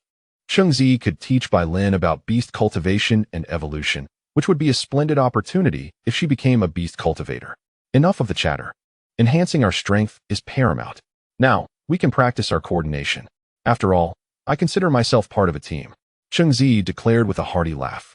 All right, let us get to training. Brother Cheng, remember to treat us tonight. Chunin chimed in eagerly. What are we waiting for? Let's go hunt some delicious demons. Wait for me. I still want to read. Brothers, this time, victory is imperative. The only rival before us is likely Cheng Ziyi. In a villa within Bai Feng Beast Academy, several elegantly dressed young individuals gathered, strategizing on how to secure first place in the upcoming team assessment. The leader among them, Zhang Zhao, was one of the young heirs of the Zhang family in Bai Feng City. The only one still attending the academy while his brothers had long since devoted themselves to its development. The family had already shared intelligence regarding the assessment rewards, and Zhang Zhao was acutely aware of the stakes, which is why he had assembled all the remaining heirs willing to challenge Cheng Ziyi. Brother Zhao, just lay out the plan. I'm here to help. You can count on me. Though my Wu family may not compare to the Zhang, Li, or Zhou families, we still possess some capability, Wu Qian assured, thumping his chest confidently. Indeed, Brother Zhang, just tell us what you need, and we will certainly contribute. Seeing his companions rallying to his side, Zhang Zhuo wore a satisfied smile and continued, since everyone has expressed their commitment, I will speak plainly. I need your assistance to secure first place, or rather, to ensure that first place remains within our grasp. Isn't that a bit ambitious? While we are senior students, each academy assessment attracts numerous participants, making it quite challenging to stand out. Wu Qian's expression turned serious, well aware of the difficulties from his past experiences in team selections. That's precisely why I've sought your help. I hope each of you can lend me a hand, Zhang Zhuo said earnestly, surveying the hesitating group. If one of us can claim first place, then the magical artifact will be available for my Zhang family at a premium. I assure you, no one will be at a loss. A magical artifact? The top scorer in this year's Secret Realm Points assessment receives a magical artifact as a reward? This seems rather unbelievable. The group gasped in shock. Such a prize was unheard of in Bai Feng City and hinted that perhaps Director Lin Yu was personally funding it. The moment Zheng Zhuo's words left his lips, the room fell silent, as the nature of the assessment shifted dramatically with the introduction of such a precious reward. How could we resist such an enticing offer? Magical artifacts significantly enhance a beast master's capabilities. Defensive magical artifacts are particularly prevalent. They can sometimes save a beast master's life. Zhang Zhuo's serious tone prompted a response from the group. Absolutely. Such valuable items warrant a competitive spirit. Within the academy, the only potential allies we have against Cheng Ziyi are limited. Wu Qian took the lead in voicing his agreement. The Zhou family and Cheng Ziyi maintain a policy of non-interference, and the Li family has been mysteriously absent. I believe only Brother Zhang can stand a chance against Cheng Ziyi. As Wu Qian's words settled, the others nodded in agreement. Cheng Ziyi's previous performance was undeniable, and anyone could see how formidable he had become. Zhang Zhuo, being a veteran within the academy, still held considerable strength. The points assessment focused not on individual prowess, but rather on the score acquired by defeating demonic creatures and collecting point tokens. This structure allowed for loopholes to be exploited, and they still wielded some influence within the academy. Gathering dozens of allies was certainly feasible. They were determined to secure first place. Let us devise a strategy, Zheng Zhuo proposed. We should utilize all our subordinates for this academy assessment. We will gather the points and pass them on to Brother Zhao. How does that sound? Does anyone have any objections? Wu Qian suggested, narrowing his eyes and surveying the group with a smile. No objections. Absolutely none. We will center around Brother Zhao. He may not only possess strength, but also the most experience. The group readily concurred, seeing the support from his companions. Zhang Zhuo felt a wave of relief wash over him. He understood that if his family's influence were even slightly diminished, he would be the first to be suppressed. In this era, strength is the true currency of leadership. With that, I must express my gratitude for your support. Rest assured, once we succeed, I will not let any of you go unrewarded. Zhang Zhuo said with a courteous bow. Chapter 55. The eve of the Academy team assessment. As time flew by, a week passed swiftly. During these days, Cheng Ziyi, utilizing 5 free laborers and previous accumulations, had acquired 3-star diamond template cards. Unfortunately, none of these cards possessed any unique skills. Nevertheless, Cheng Ziyi was content. Without the 5 free laborers ensuring efficient evolution, even acquiring 2 cards would have been a challenge. Today marked the first round of the Academy's team assessment, the Secret Realm Demon Points competition. Cheng Ziyi had registered early and arrived at the combat arena with Chen Molan and others, waiting in anticipation. Cheng Ziyi, can we truly unleash our full potential here? Feng Bauer, her eyes wide with excitement, inquired. Absolutely. You should devour every demon within the Secret Realm. Director Lin Yi might even award you a certificate. Cheng Ziyi mused. Great. Then I shan't hold back. Brother Cheng, look at those individuals. They seem awfully suspicious. Chu Nin tugged at Cheng Ziyi's sleeve, whispering, I've gathered some intel. Zhang Zhuo's group might be plotting against us. You needn't investigate. The noise they're making is rather loud. Cheng Ziyi casually remarked, scratching his ear. Did you all hear? Zhang Zhuo's group is rallying close to 100 individuals just to seize first place. Is it really that extreme? 100 people? How are we supposed to survive this? I was hoping to take a chance and maybe sneak into a team, but now this happens. There's no choice. The rewards are simply too enticing. Magical artifacts. Who wouldn't be tempted?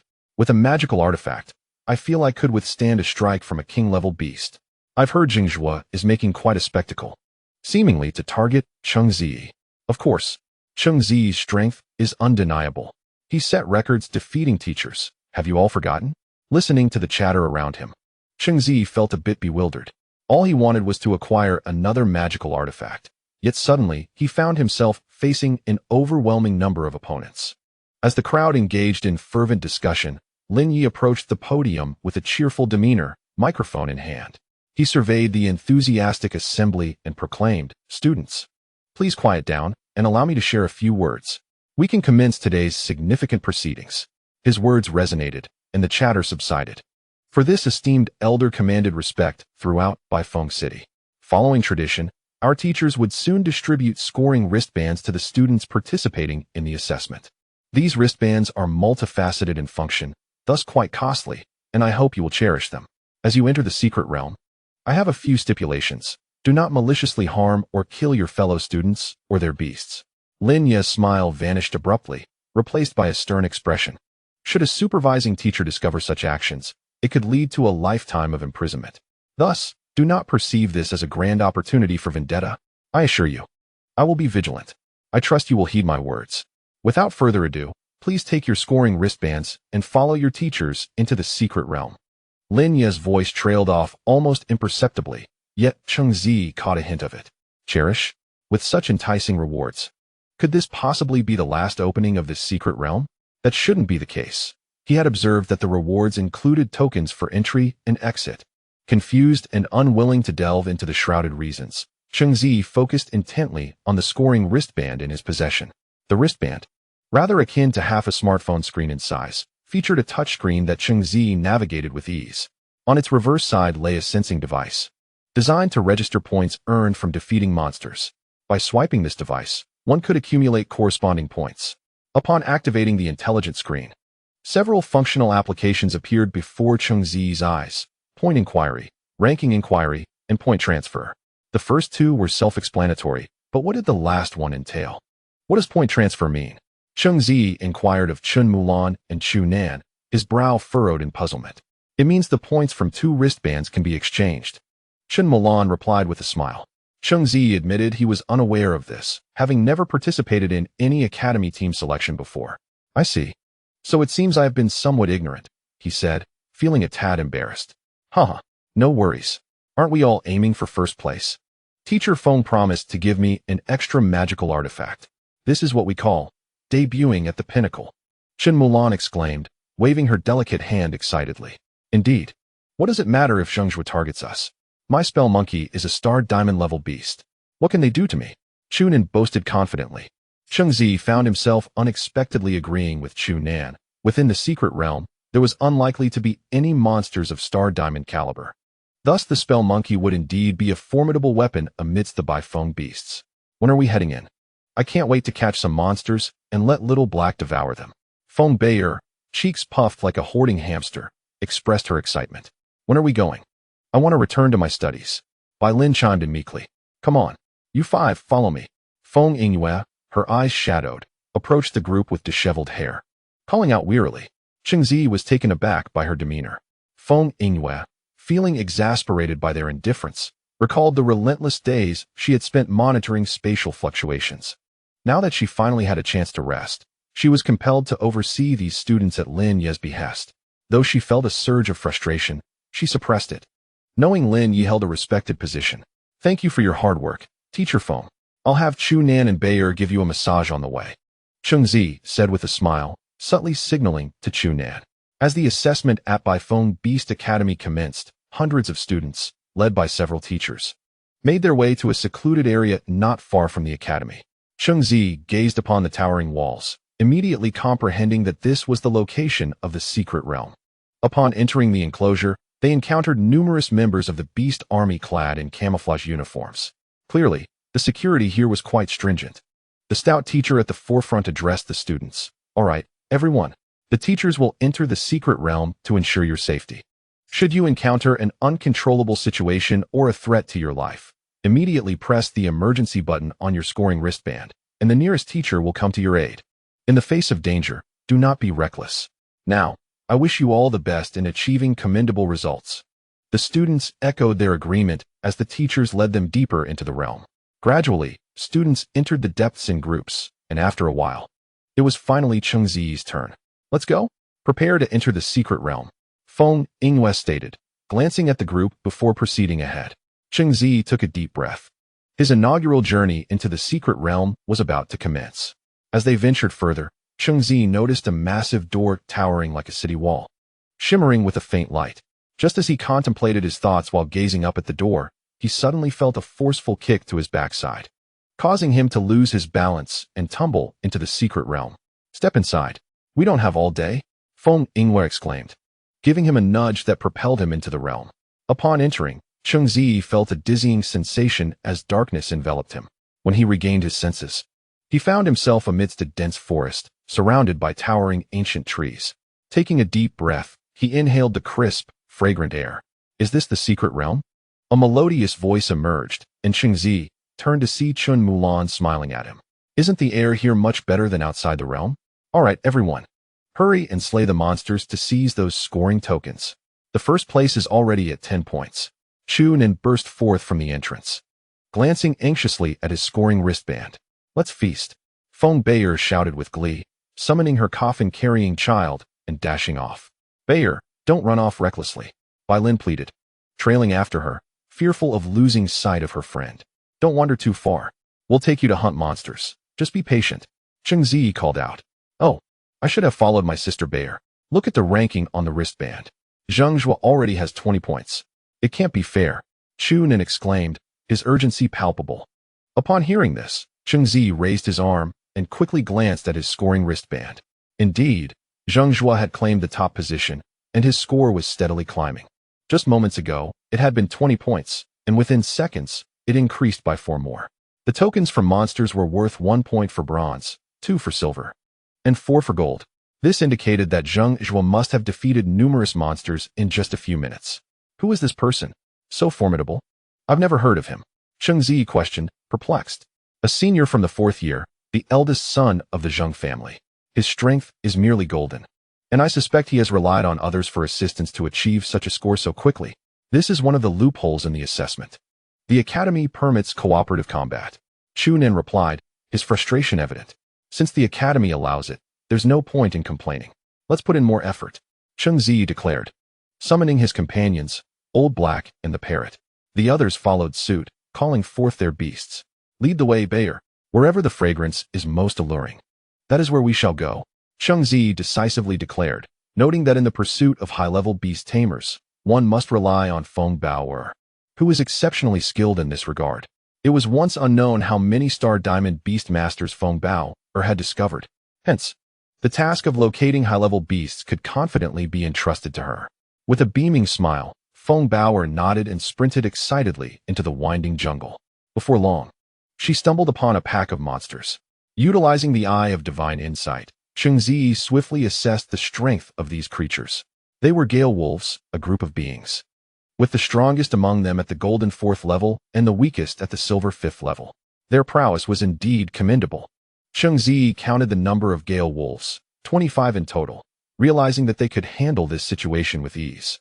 After all, Chunan's Star Diamond Beast, the Curse Monkey, would charge into the pack like a fierce tiger descending from the mountain, effortlessly fending off scores of foes. Onward, Old Hay, summon the rain, and then unleash the waves. Quickly dispatch these little pups, Cheng Ziyi commanded internally. Old Hay, hearing the order, executed it without delay. The sky above darkened ominously, and a gentle rain began to fall upon the earth. Curse Monkey, go forth. Revel in this feast of carnage. Little Hay, dig in. No one's watching. Flame Canine, do as you please. Xiaohua, perform your battle dance to aid everyone. Moments later, Cheng Ziyi surveyed the chaotic scene around him, with fallen trees littering the ground, and glanced at the leaderboard displayed on his wrist. The first place, Zheng Zhua, astonishingly boasted over 200 points, a staggering 50-point lead over the second place. This terrifying gap left Cheng Ziyi questioning his very existence. Zheng Zhua must have enlisted at least 50 people to assist him. Otherwise, how could he possibly accumulate so many points? We've just slain a pack of Gale Wolves, and it only netted us 45 points.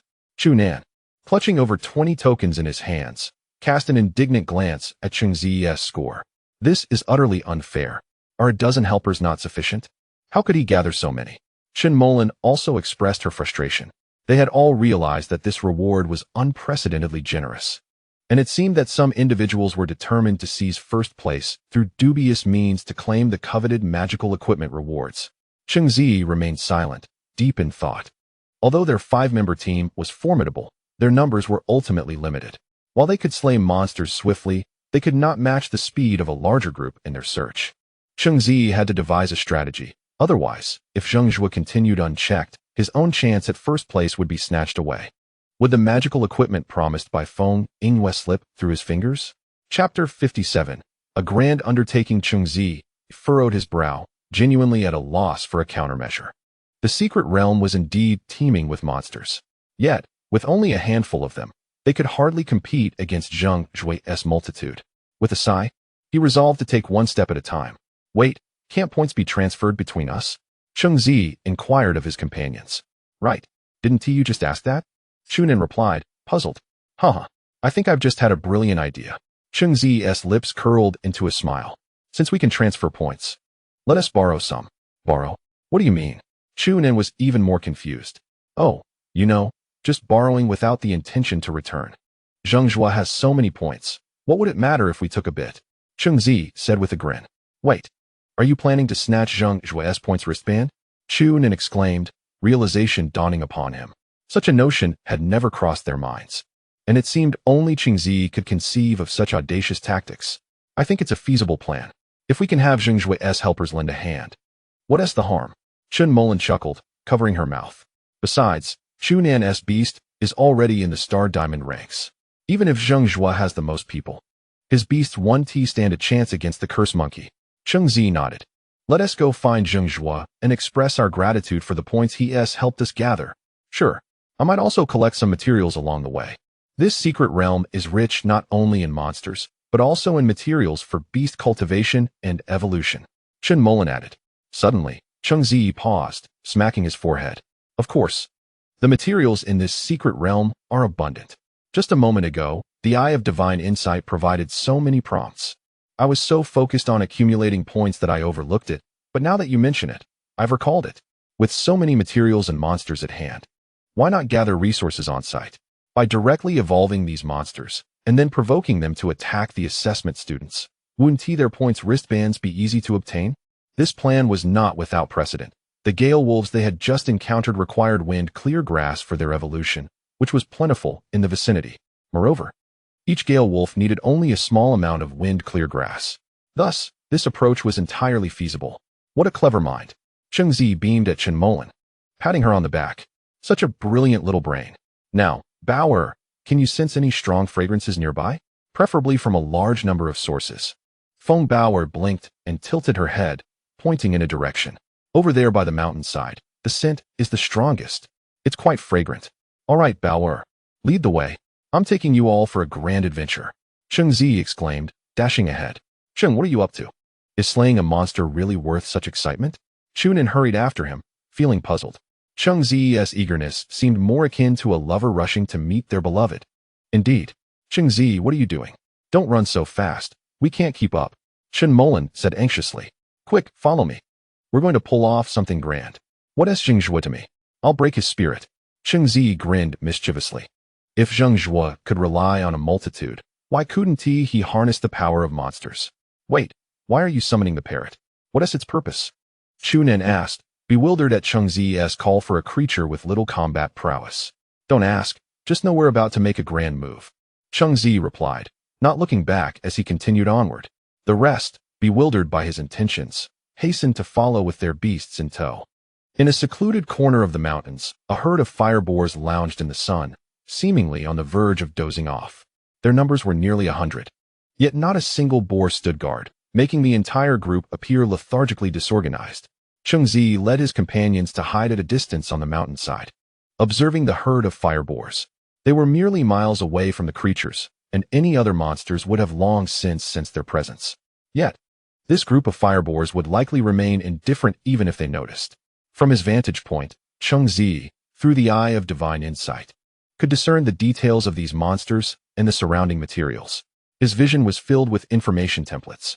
Beast name, fire boar level, silver 5th level quality, silver 10th level attribute. Fire skills, charge, flame gun, self-regeneration. After a brief rest, it can recover stamina and injuries. Sunbathing, can slowly enhance strength through sunbathing. Weaknesses, water, mental attacks. Description, a group of monsters that can grow stronger simply by being lazy. Hence no one in the tribe is willing to move. However, they are fiercely protective. If any of their young are threatened, they will enter a frenzied state and attack any creature or being that bears the scent of their offspring. Evolution route and required materials. Fiery boar, requires 10 crystal apples. After reviewing this information, Cheng Ziyi realized that this group of monsters was perfectly suited to become a part of his plan. Yet, he couldn't help but voice his exasperation. How incredibly lazy could they be? The crystal apple trees were right beside them. If just one boar would charge at that tree, even one would suffice. There were plenty of fire boars in the entire herd capable of evolving. Yet, none would budge. Cheng Ziyi also noticed a massive figure at the center of the herd, the fiery boar. Surrounding it were a group of sleeping piglets. If all went as expected, this fiery boar was likely the king of this herd of fire boars. Cheng Ziyi even suspected that this boar had perhaps stumbled upon the crystal apples purely by chance, allowing it to evolve. It must be so. Otherwise, how could there be only one blazing boar among such a vast tribe? When Cheng Ziyi scanned the area earlier, he noticed quite a few fire boars on the brink of evolution. Upon closer inspection, there were at least a dozen. Upon evolving, they would undoubtedly become golden-tier monsters. Since they are so lethargic, let Cheng Ziyi assist them in their evolution. Furthermore, he spotted a remarkable skill, self-regeneration. This skill was truly exceptional, enabling rapid recovery of one's state, something he had never encountered before. Perhaps it was due to their inherent laziness and aversion to combat that this skill remained underdeveloped. If Cheng Ziyi could master it, his loyal companion, the Black, would not only have maxed out defense, but would also be exceptionally resilient. Wouldn't he that render them nearly invincible? Chapter 58. Evolution of the Blazing Boar Herd. Cheng, let us go. We can take down this herd in one fell swoop. That is a considerable amount of points. Chu Nen exclaimed, rolling up his sleeves, ready to direct the spell-casting monkey into action. Whoa, who said anything about exterminating them? Cheng Ziyi quickly halted Chu Nan's intentions. Hearing this, Chu Nan's excitement froze on his face. Feng Bower looked disheartened. Her anticipated dessert had vanished. What do you want to do then? Chu Nan asked, bewildered. Aren't these monsters meant to be defeated in this secret realm? Could it be that Cheng Ziyi views this place as his personal garden? Oh dear. As blossoms of our motherland, how can we have such violent thoughts? We must use love to touch these monsters. Just look at their harmless and adorable appearances. Cheng Ziyi spoke earnestly. Hold on, let me think this through. Chen Mulan interrupted, her brow furrowed in confusion. Are you suggesting that you don't want to slay these monsters, but rather wish to win them over with love? Cheng Ziyi pondered for a moment and nodded, affirming her interpretation. The others exchanged puzzled glances, and Chen Mulan even reached out to touch Cheng Ziyi's forehead, bewildered. How strange. You don't seem to have lost your mind. Just watch my performance. Cheng Ziyi gently brushed her hand away, a smile gracing his lips. Whether we can turn the tables on Zhang Zhuo depends on my next move. With that, Cheng Ziyi commanded the mimic parrot, use swift, fly over. Then employ hypnosis. The parrot, which had been circling above, instantly transformed into a streak of light, shooting towards the fire boars like an arrow. Everyone leaned in to witness what would transpire next. As the parrot hovered above the fire boars, the king of boars, the blazing boar, lazily opened its eyes and cast a curious glance at the newcomer. However, upon realizing it was merely a parrot, it yawned and closed its eyes once more. In an instant, a peculiar purple glow enveloped the mimic parrot, and its beak parted slightly, emitting inaudible sounds that resonated in the ears of each fire boar below. A few of the higher-level fire boars struggled to open their eyes, gazing incredulously at the airborne mimic parrot, but their eyelids soon succumbed to fatigue. The blazing boar suddenly opened its eyes, sensing something was amiss with the parrot, and let out an enraged roar. The mimic parrot trembled more violently, as if the very air was vibrating. The effects of hypnosis concentrated entirely on the fire boar, which could no longer resist the overwhelming drowsiness that washed over it, leading it to collapse heavily to the ground. On the other side, upon witnessing the success of the mimic parrot, Cheng Ziyi noted that all the fire boars, including the blazing boar, had been subdued. Excitedly, he exclaimed to the astonished crowd, "Let us get to work." What on earth? Cheng, what kind of parrot is this? It can use swift and hypnosis? Has it mutated? This is unbelievable. Chu Nin exclaimed, recovering from his shock. When did your parrot acquire the ability to hypnotize? I've never heard of any parrot from that forest possessing such a skill. Chen Mulan added, equally puzzled. Cheng Ziyi waved his hand dismissively, speaking casually. What is so difficult about it? Who am I?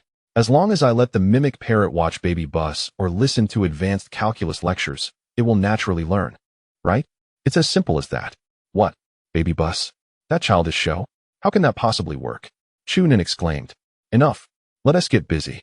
I want to evolve all these fire boars. The mimic parrot's hypnosis lasts about an hour, so we need to pick up the pace. Cheng Ziyi declared as he moved ahead. What? Evolving these monsters? How idle can you be? Chu Nin remarked, a line of disbelief forming on his forehead. It was his first time hearing of someone evolving wild monsters in a secret realm. What about the materials? Evolving beasts requires specific materials. And with so many monsters, where do you expect to find them? Right. I have a plan. Just follow my lead. All right. The group, still puzzled by Cheng Ziyi's intentions, followed him in silence. Cheng Ziyi led them to a grove of glistening apple trees. Come, let us gather all these apples. Cheng Ziyi urged eagerly. He had calculated that he needed several hundred apples. For those at the bottleneck, only 10 would suffice, while those needing a bit more would require a greater quantity to provide enough energy to break their shackles, though forcibly evolving them would incur some loss of future potential. Cheng Ziyi was unconcerned. All he wanted was for these fire boars to assist him in the present. Though the others were somewhat skeptical, they obeyed Cheng Ziyi's instructions, directing their beasts to harvest the shimmering apples from the trees. Afterward, with their arms laden with apples, they ventured into the midst of the boar herd under Cheng Ziyi's guidance. Just feed these to them, Cheng Ziyi instructed, lifting one of the boars with Black's assistance, tilting it upright, and promptly feeding it 10 apples. Brother Cheng, how many apples should I feed this one? Chu Nin inquired. Cheng Ziyi quickly glanced over. His eye of insight provided the answer. 13 apples. Just feed it that. Got it. Magic monkey, open its mouth. The magic monkey, somewhat reluctant, held the boar steady while Chu Nin swiftly tossed in 13 shiny apples. Once finished, the magic monkey closed the boar's mouth and patted its belly to help it swallow the apples. This method is quite effective. Brother Cheng, yours is too complicated. Look how clever I am. Chu Nin boasted as he moved to the next fire boar with his apples. Cheng Ziyi turned to observe the fire boar Chu Nin was feeding. Its mouth bore numerous bruises, and bits of broken teeth were visible. Yet not a single shiny apple was expelled. It seemed this method was indeed more efficient. At the very least, it was simpler than Cheng Ziyi's approach. Let us stick with this method. Looks like you've got a bit of sense after all. Cheng Ziyi laughed, praising him. Of course. Wait, something feels off. Brother Cheng, are you mocking me? Haha, I'm going to help that boar king evolve. You all keep at it. If you run out of apples, go gather more. If you encounter any issues, call for me. Cheng Ziyi called out as he approached the central blazing boar. Cheng Ziyi focused on the boar king and its surrounding piglets. Deep in thought, as if he had discovered the proper method to utilize the piglets. Chapter 59. King Template Card, Self-Regeneration Skill standing before the blazing boar. Cheng Ziyi contemplated whether to evolve it. The blazing boar had already reached golden level 10. Further evolution would elevate it to star diamond level. Star diamond level was still manageable for Cheng Ziyi and his companions. However, the dilemma lay in the fact that he intended to use these monsters to create chaos in the secret realm, which could inadvertently lead to unforeseen casualties. While Cheng Ziyi was indifferent to the fates of others, Dean Lin was not. Prior to entering the secret realm, he had sternly warned against harming other students. And should he discover any transgressions, Cheng Ziyi would face the wrath of a seasoned star diamond beastmaster. This was the source of Cheng Ziyi's hesitation. Forget it. This is the mess caused by the monsters. Why should I care? Cheng Ziyi resolved, gritting his teeth. Observing the ongoing evolution of the fire boars into blazing boars around him, Cheng Ziyi decided to fully commit. Willing to risk it all for the sake of his magical tools. The evolution materials for the flame boar are rather straightforward, requiring only one additional item compared to the fire boar, the rolling stone mud. Much like the glimmering apple, this rolling stone mud can be found at the edge of the fire boar demon cluster. If the boar king is willing to move even slightly, evolving into a star diamond demon would be a breeze. However, the boar king's laziness is a hereditary trait, as it despises the effort to shift its massive frame, let alone venture beyond its territory. Were it not for the ability of self-regeneration, Cheng Ziyi estimates that this group of boars would have perished from hunger long ago. Given this situation, let us assist Cheng Ziyi in facilitating the evolution of this boar king. Once the evolution is complete, he must also take away this group of piglets, as the success of his own plan hinges largely on these precious fire boars.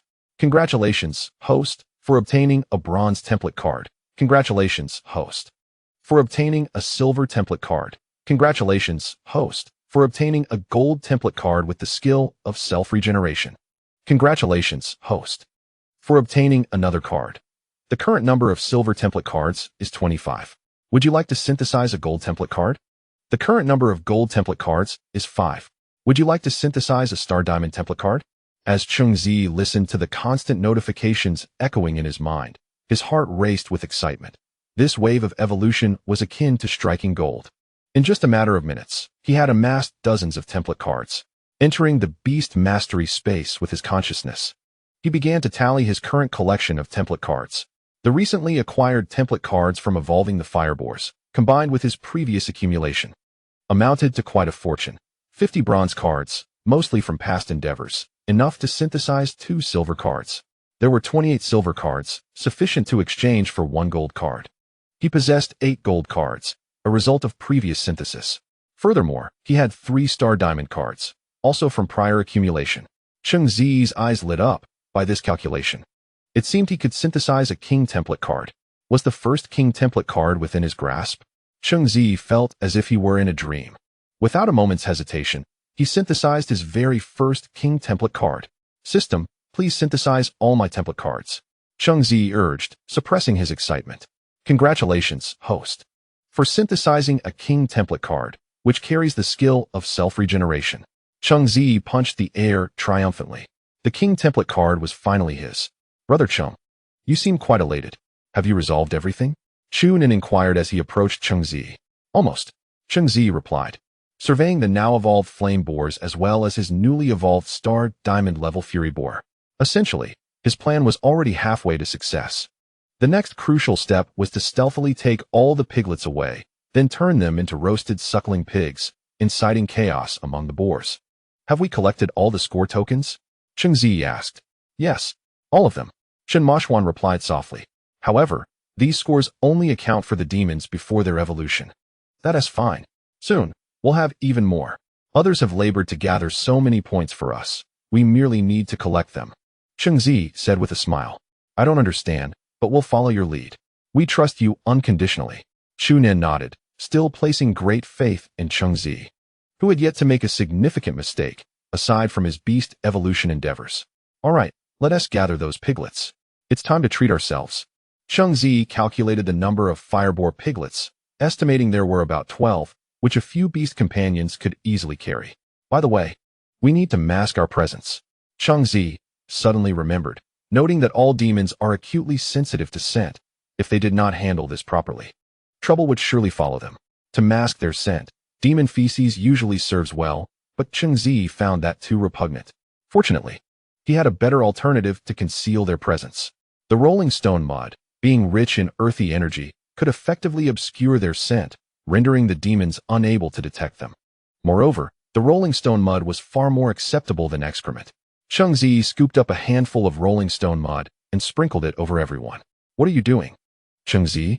Shun Mashuan asked, biting her lip as she found herself covered in mud, resembling a mud statue, which was hard for a girl who prized cleanliness to accept. Oh, this is the best way to avoid being attacked by the flame boars. Don't worry, Cheng Ziyi replied with a smile. Fine, it's just mud, after all. A minor thing. Shun Mashuan gritted her teeth, deciding to go along with it. Though from a privileged background, she was not overly delicate. Come on, everyone. Spread some on yourselves. Otherwise, if we get attacked by these mad pigs, I want to know how to handle it. Upon hearing this, everyone began to smear large amounts of rolling stone mud on themselves. Although they didn't fully understand, they complied. They even made sure their beast companions took a dip in the mud to bathe.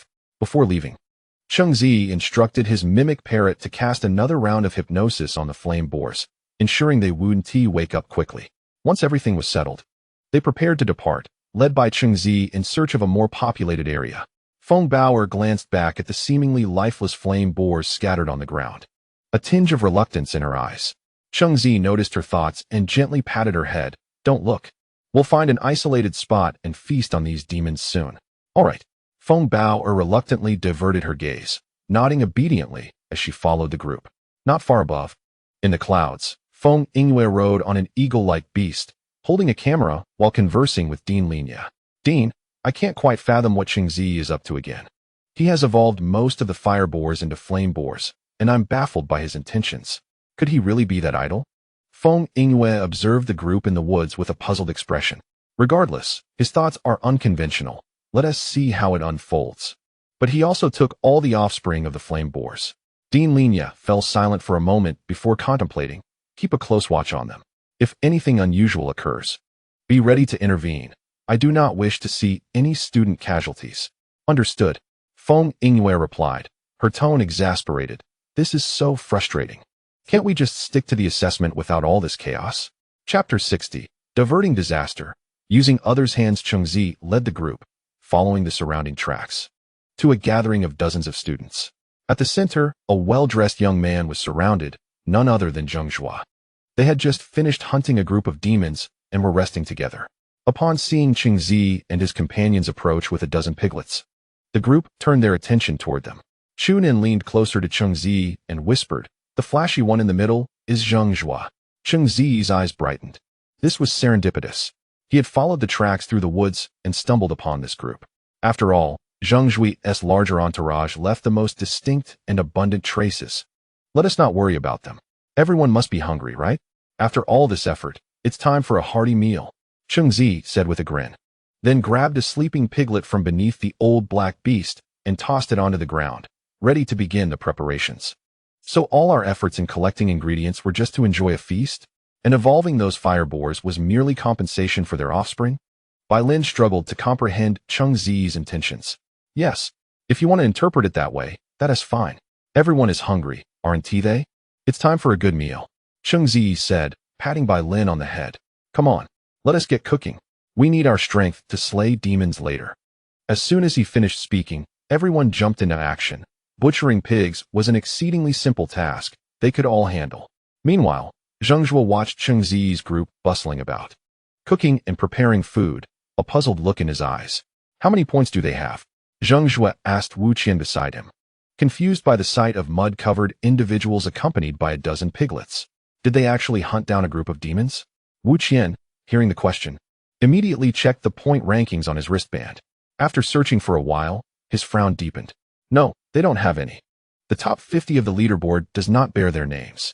Zhang Zhuo was taken aback, uncertainly glancing at the leaderboard himself, only to find it was indeed empty. Were these individuals merely here for leisure? It was hard to comprehend.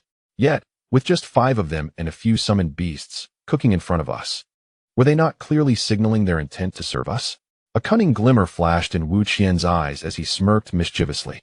Before long, a rich aroma wafted from Cheng Ziyi's direction, carried by the breeze into the nostrils of Zhang Zhuo and his dozen companions. Zhang Zhuo inhaled deeply, and his stomach immediately growled in response. The crisp sound set off a chain reaction, and soon, the stomachs of everyone around him echoed in unison. They had been hunting monsters since entering the secret realm, hardly having time to address their hunger.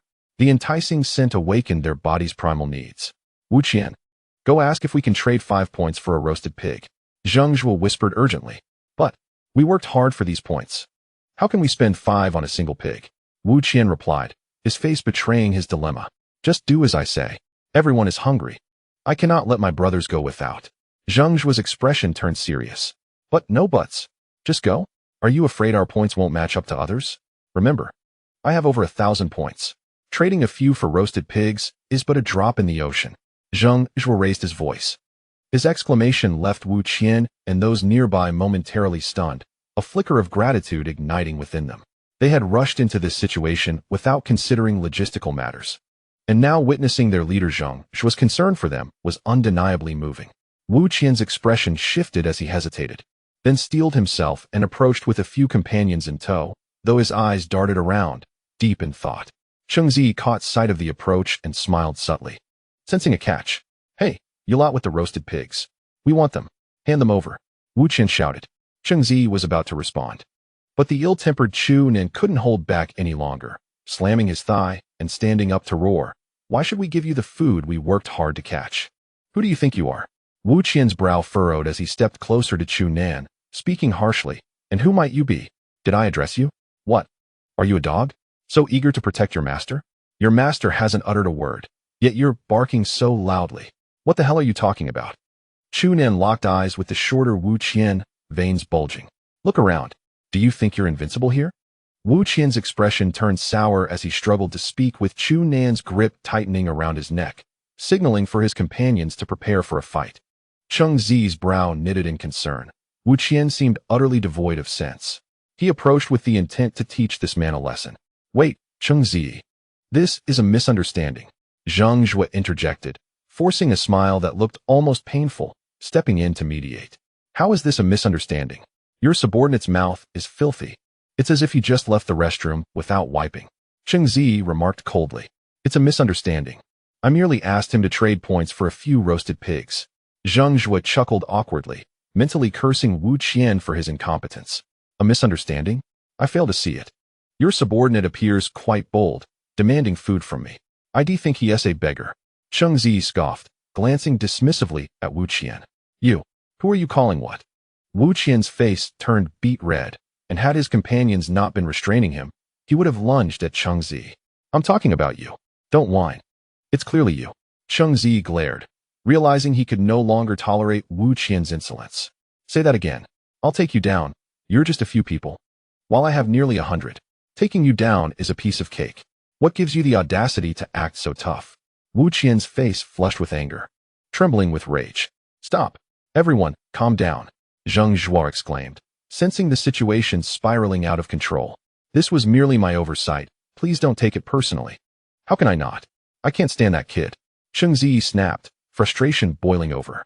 Zhang Zhuo, don't hold me back. I'm going to teach him a lesson. Just because you've had a few successes in the academy doesn't make you the best. With a sharp slap, silence enveloped the scene. Wu Qian held his reddening cheek, disbelief etched across his face. Cheng Ziyi looked at Zhang Zhuo, astonished by his boldness. Zhang Zhuo, however, ignored him and turned to Cheng Ziyi with a conciliatory smile. My apologies, Cheng Ziyi. I have failed to discipline him properly. I will certainly deal with him later. Oh, all right then, Cheng Ziyi said, still in shock. So, can I trade for that roasted pig? I'll give you 5 points. Zhang Zhuo said as kindly as possible. Cheng Ziyi hesitated, but my companions need to eat too. 10 points. Zhang Zhuo responded, visibly pained. But our summoned beasts have a huge appetite. Cheng Ziyi deliberated. 15 points. Cheng, I assure you that my offer is sincere. Upon hearing the price, Cheng Ziyi's face broke into a grin. All right, of course.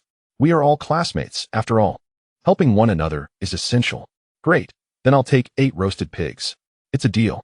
Cheng Ziyi gleefully activated the point transfer function on his wristband, awaiting Zhang Zhuo to send the points.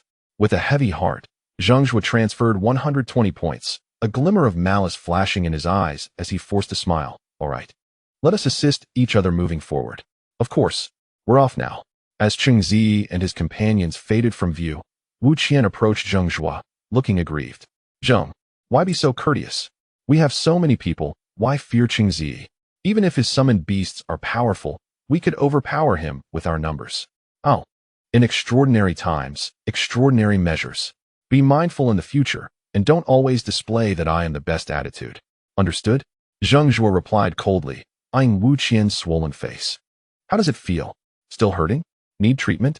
No, it's just my first time being hit. I'm not used to it. But if it was you, I wouldn't complain. Wu Qian replied. Now, let us put this matter to rest.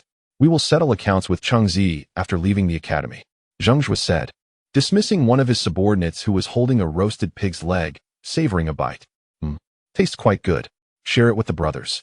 Understood. Chapter 61. The rampaging flame boar heard Chun and appeared troubled by the earlier incident, questioning Cheng Ziyi. Why treat Zhang Zhuo with such courtesy, even if they have numbers? My cursed monkey could easily take on 100 of them. That's why I'm saying you're foolish. Sometimes, you need to think. We already gained a bit of advantage now. More points will come our way. Cheng Ziyi chuckled. What are you doing, Cheng? I couldn't stand the way that one spoke. And Zhang Zhuo, while he feigned cheerfulness, he must have cursed you 1,000 times in his heart. I couldn't hold back. Chen Mulan expressed her discontent. Exactly. I feel the same. I wish to unleash Little Black on them all. Just the thought disgusts me. Feng Bayer spoke up. You're right. Especially that one who clashed with Brother Chu. I've never seen someone so arrogant. We should definitely teach them a lesson. Bai Lin recalled the earlier events, her anger flaring. Let us find a place to watch the show. My intentions are clear to you all.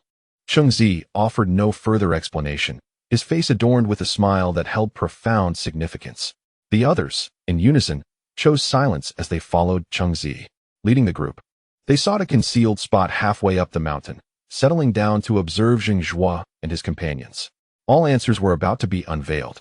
In the territory of the blazing boars, the newly evolved boar king, the fiery boar, blinked its deep crimson eyes in confusion. Feeling a heaviness in its head, it attempted to nudge its young nearby, only to find emptiness. Its previously murky eyes instantly cleared. It propped up its massive body, scanning the surroundings in panic, only to discover that not a single piglet was in sight. The fiery boar's nostrils flared as it sensed the air around it, quickly understanding the calamity that had transpired. Its offspring had all been taken.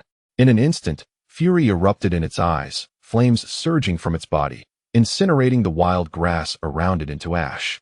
It howled to the heavens, signaling its subordinates, and in that moment, all the blazing boars sprang into action. They raced towards a singular point, desperately traversing mountains and valleys in search of their young. In the skies, Feng Yingyue observed with leisurely interest as Zhang Zhuo and his companions indulged in their meal below. Suddenly, she sensed something amiss and turned her gaze towards the earlier location of the fiery boar herd. After a brief moment of hesitation, she picked up a special communication device and contacted Lin Yi. Director, something seems off here. The fiery boar herd evolved by Cheng Ziyi seems to have gone berserk. Moreover, I just realized that Cheng Ziyi has roasted all their piglets. Feng Yingyue whispered urgently. The fiery boars? Wait, let me think. I recall this group. Lin Yi pondered. These creatures are inherently lethargic and typically avoid movement. However, if their offspring are threatened, they can become violently enraged. From the footage you sent me, I estimate that the boar's vengeance will arrive swiftly, and Cheng Ziyi has enhanced the majority of them. This group is now far beyond what our students can contend with. Should I intervene? Feng Yingyue said lazily. Let it be. Cheng Ziyi is inadvertently helping us raise the difficulty of the assessment. It's about time these sheltered students faced some trials. I will inform the other teachers to converge towards your location. Send me your coordinates. Lin Yi instructed. Cheng Ziyi may very well change our perception of him yet again. He truly is a remarkable young man. Lin Yi sighed with a wry smile before ending the call. Feng Yingyue gazed at the distant, violently swaying trees, lost in thought. After a moment, she murmured softly, using a knife to kill from afar? Quite an intriguing tactic. Meanwhile, Zheng Zhuo and his companions were savoring the roasted piglets before them. 8 roasted piglets, each substantial in size, provided ample meat for everyone to feast upon. After satisfying their hunger, they reclined lazily against the trees, surrounded by a scattering of fragrant bones. Shouldn't we start making our move? Wu Qian inquired. Zheng Zhuo cracked open an eye, lazily glancing at his score wristband. They were firmly in the lead, with nearly a 600-point advantage over the second place. No rush, let the brothers rest a bit longer. Commanding beasts is quite mentally taxing, Zheng Zhuo replied, lying on a makeshift cushion of stacked clothing, eyes closed. Unwilling to move. Then when shall we seek trouble with Cheng Ziyi again? That brat truly irks me more with each passing moment. Wu Qian exclaimed with frustration. Patience. There will be opportunities to deal with him in due time.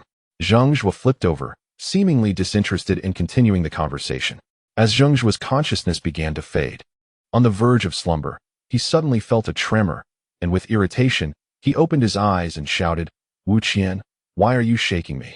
But after a prolonged silence, he felt a growing confusion and sat up. What on earth are you doing, Wu Qian? I'm asking you a question. Zhenggu, look over there.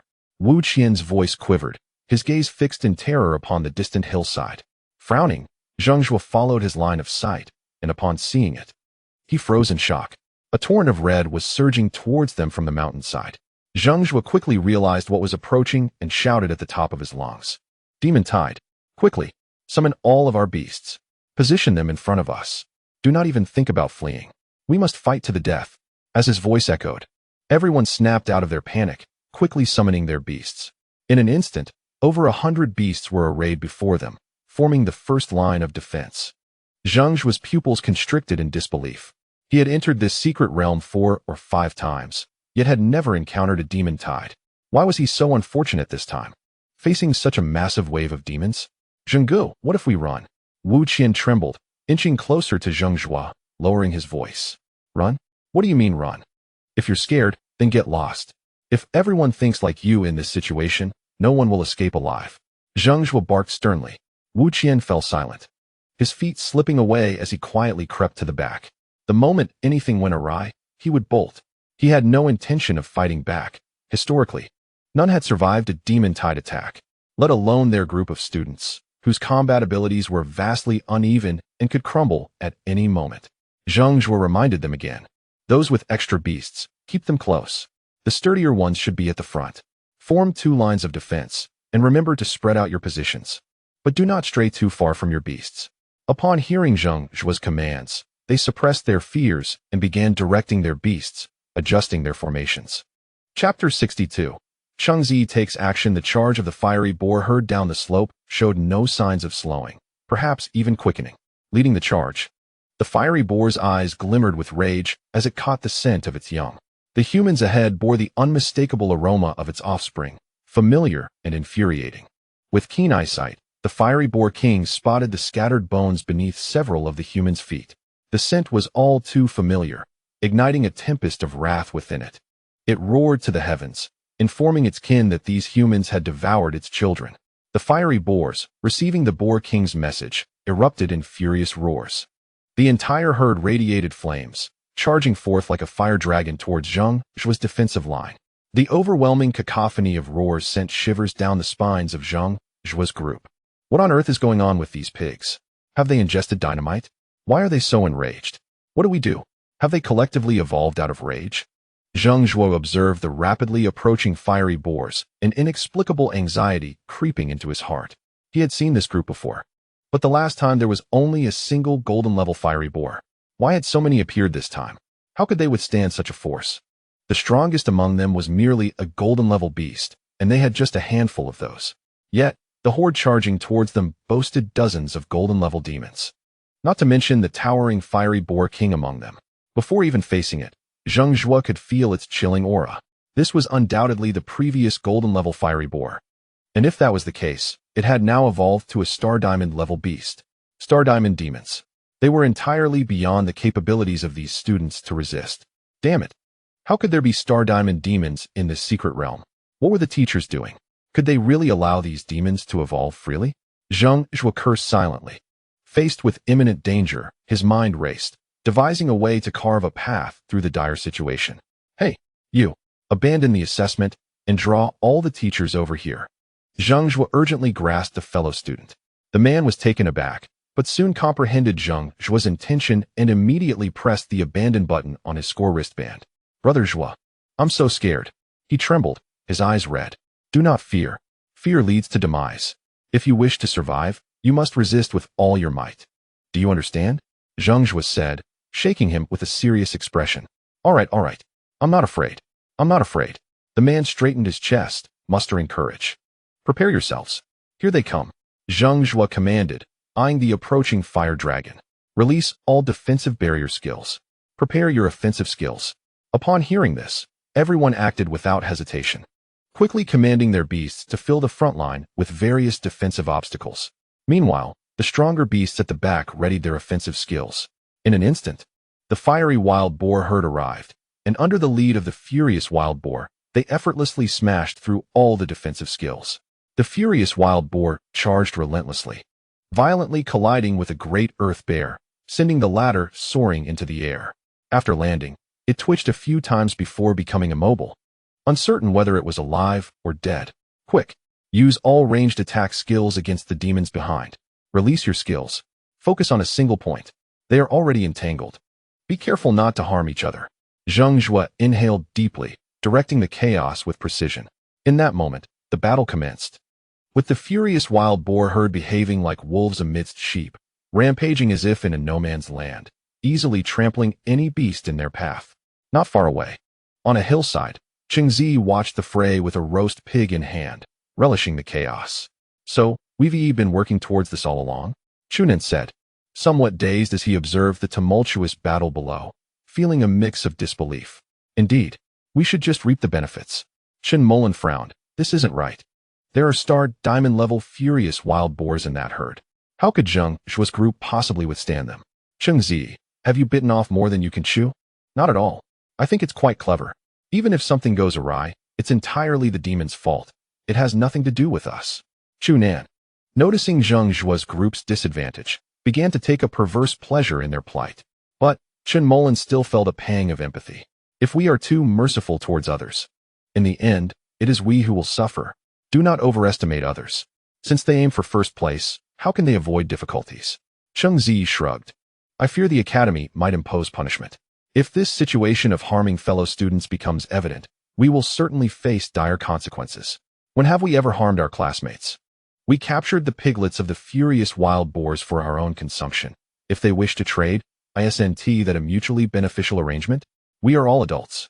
We must learn to bear the consequences. Cheng Ziyi smiled, finishing the last piece of pork, stretching leisurely. All right, since you are so concerned, let us intervene. What can a Star Diamond level furious wild boar do against us? We have 2 Star Diamond beasts here. Then let us proceed. Chen Molan collected her thoughts, feeling a mix of excitement and trepidation as this would be her first participation in such a high-stakes battle. Let us go. Take care of each other. And we expect some interest after this. Cheng Ziyi chuckled. The group, accompanied by their respective beasts, prepared to plunge into the battlefield. In the sky, Feng Yingyue observed the chaotic scene below and, filled with concern, addressed Dean Linyi. Dean, I must join the fight. There's a Star Diamond level furious wild boar among those flames. If I do not assist, these students will soon bid farewell to this world. Linyi was momentarily taken aback, exclaiming, a Star Diamond demon? The last time I checked, that pig king was utterly lazy. How could it possibly evolve into a king? Could it be Cheng Ziyi's doing? Feng Yingyue furrowed her delicate brows. It seems unavoidable. Very well. You may intervene. However, if you do, most of these students' scores will be nullified. Linyi sighed. Understood. Feng Yingyue set aside her previous indifference, adopting a serious demeanor. Just as she was about to act, she suddenly noticed several figures emerging from the nearby forest. Dean, it appears Cheng Ziyi and the others are preparing to assist. Linyi questioned, increasingly puzzled by the situation. The furious wild boar's rampage was largely due to him, yet now he seemed ready to intervene. What was his game? Lin Yi contemplated for a moment. Proceed as you see fit. If the situation spirals out of control, you can always step in later. All right, I will observe closely. I am eager to see just how far Cheng Ziyi and his group have come. Chapter 63. The situation takes a sudden turn. Old He summoned rain. Soaring into the sky, he unleashed a torrent of water attacks upon the boars to douse their flames. As they neared the battlefield, Cheng Ziyi mounted Old He's back, clearly directing operations. High above, Old He unleashed a barrage of water jets that rained down on the rear ranks of the furious wild boars, inflicting considerable damage. Fear not, my fellow students. Cheng Ziyi has come to aid you, he proclaimed, his presence exuding an aura reminiscent of a deity. Zhang Zhuo was momentarily stunned. Realizing that Cheng Ziyi was indeed lending his support, his strength was formidable, having already slain numerous furious wild boars with just a single encounter. But it wasn't just Cheng Ziyi. His companions were equally fearsome. One beast, draped in a shroud, revealed a pair of pale hands that effortlessly dispatched any demon it touched, eliminating them with a single strike. The notoriously tough, furious wild boars fell, as if made of paper before this beast. Then there was the seemingly simple-minded Chu Nan, whose robust purple monkey dispatched furious wild boars with a single punch. Each boar struck by the monkey was sent soaring, as if weightless, their hefty bodies flung into the air. The sheer weight of the furious wild boars was astonishing, yet that monkey sent them flying with ease, while others displayed commendable feats. They too were impressive. Chun Molin's healing beast revived numerous allies on the brink of death.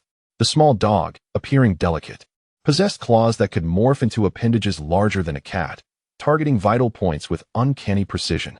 Although its strength was somewhat lacking, it often required 2 or 3 strikes to take down a single furious wild boar. The newcomers had only been on the battlefield for a brief moment. Yet countless furious wild boars lay dead, their bodies strewn about in a horrific display. This terrifying efficiency left many spectators in shock, unable to believe their eyes. Were these truly mere students? Such overwhelming power made the older students feel utterly humiliated. Just moments ago, they had struggled against the furious wild boars, suffering significant losses. The boars had easily overwhelmed their beasts, particularly the furious wild boar that bullied them like children, leaving them utterly defenseless. What on earth? Is that monkey for real? It's actually fighting the furious wild boar head-on. Is this a joke? A student-s beast can match a star diamond level furious wild boar. What do you mean match? Look at that pig king. It can barely lift its head. If it weren't for its tough hide, it would have been knocked out by that monkey-s punch long ago. My goodness. That monkey isn't a star diamond beast, is it? It's actually locking the furious wild boar's throat. This is utterly absurd. Zhang Zhuo could not help but stop his actions, staring blankly at the scene before him. The ferocious flame boar, which had earlier instilled fear in his heart, was now completely subdued, merely due to Cheng Ziyi's presence. The tide of battle had shifted with just a glance. Was there truly no escape from this? It was utterly terrifying. Although he had been rescued, Zhang Zhuo felt an inexplicable sense of unease rather than relief, and his apprehension towards Cheng Ziyi only deepened. How had Cheng Ziyi transformed from an obscure figure into such a formidable force in such a short span? Zhang Zhuo even suspected that if his own beasts faced off against Cheng Ziyi's companions, they might not prevail. Why was he harboring such bewildering thoughts? Zhang Zhuo inhaled sharply, unsure of how this absurd notion had taken root in his mind. Do not be afraid, everyone. You are safe now, Cheng Ziyi proclaimed cheerfully, surveying the fallen flame boars around them. Suddenly, the atmosphere grew quiet, and the students, having narrowly escaped death, erupted in a wave of gratitude. Thank you, Cheng Ziyi. I was so worried I wouldn't see my mom again. I survived. I'm not dead. This is incredible. I love Cheng Ziyi for this. Truly, he is my savior. Cheng Ziyi listened contentedly to the expressions of thanks surrounding him. Excellent. Half of my goal is achieved. Thank you, Cheng Ziyi, for your timely assistance, Zhang Zhuo remarked, stepping close to express his gratitude softly. No need, Cheng Ziyi began, but before he could finish, Chu Nan's voice erupted nearby. What the hell? Why is that pig getting stronger with every hit? Is it on some sort of adrenaline? This is just absurd, Chu Nan exclaimed, staring in disbelief at the fully revived flame boar. The bewitching monkey had already knocked it to the ground. And just as Chu Nan thought they were finished and prepared to leave, the creature rose again, its assault more ferocious than ever. The flames raged wildly, igniting half of the forest. The bewitching monkey found itself cornered, its fur almost catching fire. Cheng Ziyi focused, noticing a faint white glow flickering amidst the blazing flames of the flame boar, which was drawing upon the surrounding fire to launch attacks on the student's beasts, causing considerable distress. Is this self-revival? Does it possess such terrifying capabilities? Has it fully revived? Cheng Ziyi muttered to himself, ignoring Zheng Zhuo, who sought to thank him. He commanded Lao He, use rain on the flame boar. Follow it with a wave to extinguish its flames. Upon receiving the command, Lao He's eyes glimmered a deep blue. Dark clouds swiftly gathered above the flame boar, and large raindrops began to fall, soon escalating into a torrential downpour. The flames unleashed by the creature diminished significantly within moments. With even greater intensity in its gaze, Lao He manipulated all the water elements, directing them toward the flame boar. Lao He, unleash your full power. Take that boar down. Cheng Ziyi instructed, recognizing the flame boar's trembling form and its inability to withstand further pressure. The relentless influx of water elements reduced the creature's threat to nearly nothing. Deprived of the support from its flames, the flame boar's stubborn resistance was nearing its end. Lao He accumulated water energy, forming a massive water sphere above them, ready to strike. Sensing the imminent danger, the flame boar realized it could not withstand this impending blow. In a split second, it made a desperate decision. Flee. I must survive. I cannot perish here. My entire kin has been annihilated. I must become the hope for vengeance. The instinct for survival overwhelmed it, compelling it to turn and escape. Cheng Ziyi observed the flame boar's actions with intrigue. Indeed, the star diamond beasts possessed the wisdom of a child aged 7 or 8, capable of making corresponding judgments. Quite clever indeed. However, Cheng Ziyi smirked. Do you think you can escape? The wave, now at its peak, surged forth at Cheng Ziyi's command, akin to a wild stallion breaking free. The endless tide, brimming with furious water energy, charged towards the flame boar, obliterating countless trees in its path. The fleeing flame boar sensed the looming terror behind it. Trembling, it turned to see the wave closing in. Its pupils constricted, and it quickened its pace, desperate to evade this lethal strike. Yet, no matter how fast it ran, it could not outpace the wave. In an instant, the tide engulfed it. A chilling howl reverberated through the forest as the wave struck, sending the flame boar hurtling away. When it crashed to the ground, all was silent. Cheng Ziyi approached Lao He and gently patted its head. Well done. You've improved. When we return, you can visit your mother turtles. Lao He's eyes sparkled with excitement at the promise. Cheng Ziyi acknowledged that although they had leveraged significant advantages, Lao He's prowess had indeed seen considerable enhancement. Zheng Zhuo's eyes widened in astonishment. Could the calamity that had threatened them be so effortlessly resolved by Cheng Ziyi? Was his strength not a tad excessive? Are you truly only 18? This is simply unbelievable. Zheng Zhuo stammered, staring at Cheng Ziyi, his mouth dry and words failing him. Of course. Am I to be an old monster? How absurd. Cheng Ziyi rolled his eyes, bemused by the incredulity surrounding his age. Did they think this was a realm of immortals, where ancient beings retained youthful appearances? Cheng Ziyi chuckled inwardly, observing Zheng Zhuo's astonishment. Brother Cheng, I cannot thank you enough for saving us. You have truly rescued not just my life, but those of my comrades. Zheng Zhuo expressed, his gratitude palpable. Indeed, had Cheng Ziyi not arrived, we might have already perished at the hooves of those boars. Surviving this ordeal has been a brush with death. My beast was gravely injured, and I feared it wouldn't hold on. It was Brother Cheng's arrival that saved me and my future. Zheng Zhuo felt so moved that he considered bowing in gratitude. Brother Cheng, may I ask if you need a son? I am in dire need of paternal love. Many gathered around, showering Cheng Ziyi with praises of gratitude. Cheng Ziyi remained silent, aware that his beast space was still empty, meaning the mimic parrot was not by his side. During the preceding battle, he hadn't summoned it, waiting for this very moment. As he observed the crowd clustering around him, he directed the mimic parrot silently in his mind. It's time to make your entrance. The mimic parrot swiftly flew out from its hiding spot, reaching above Cheng Ziyi in the blink of an eye. With its beak slightly parted, it began to chant through its magical sound skill. Sleep now, my children. Sleep. Daddy is always here. Rest easy. Zheng Zhuo and the others gazed in astonishment at the suddenly appearing mimic parrot, their expressions filled with surprise. As they listened to its song, It evoked memories of their mothers whispering soothingly by their sides. Though the melody was discordant, it provided an unexpected sense of comfort. An irresistible wave of drowsiness washed over everyone's minds. Every individual found themselves unable to exert clear control over their own bodies, succumbing to an overwhelming drowsiness that compelled them to collapse. What on earth is happening? What is Cheng Ziyi attempting to achieve?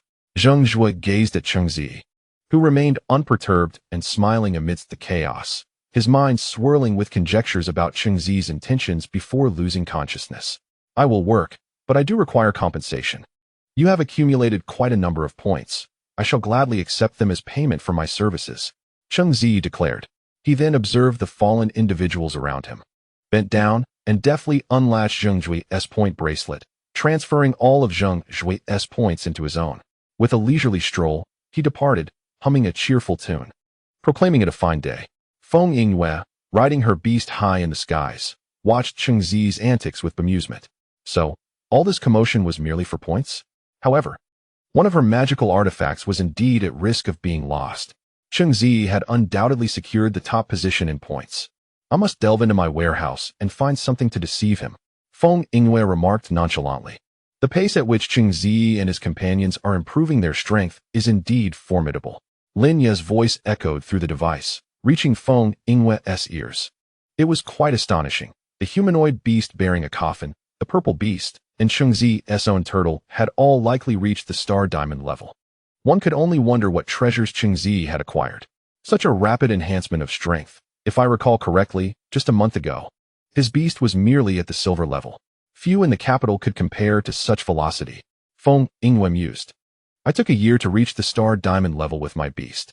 Not only has Cheng Ziyi progressed himself, but he has also propelled those around him to rapid advancement.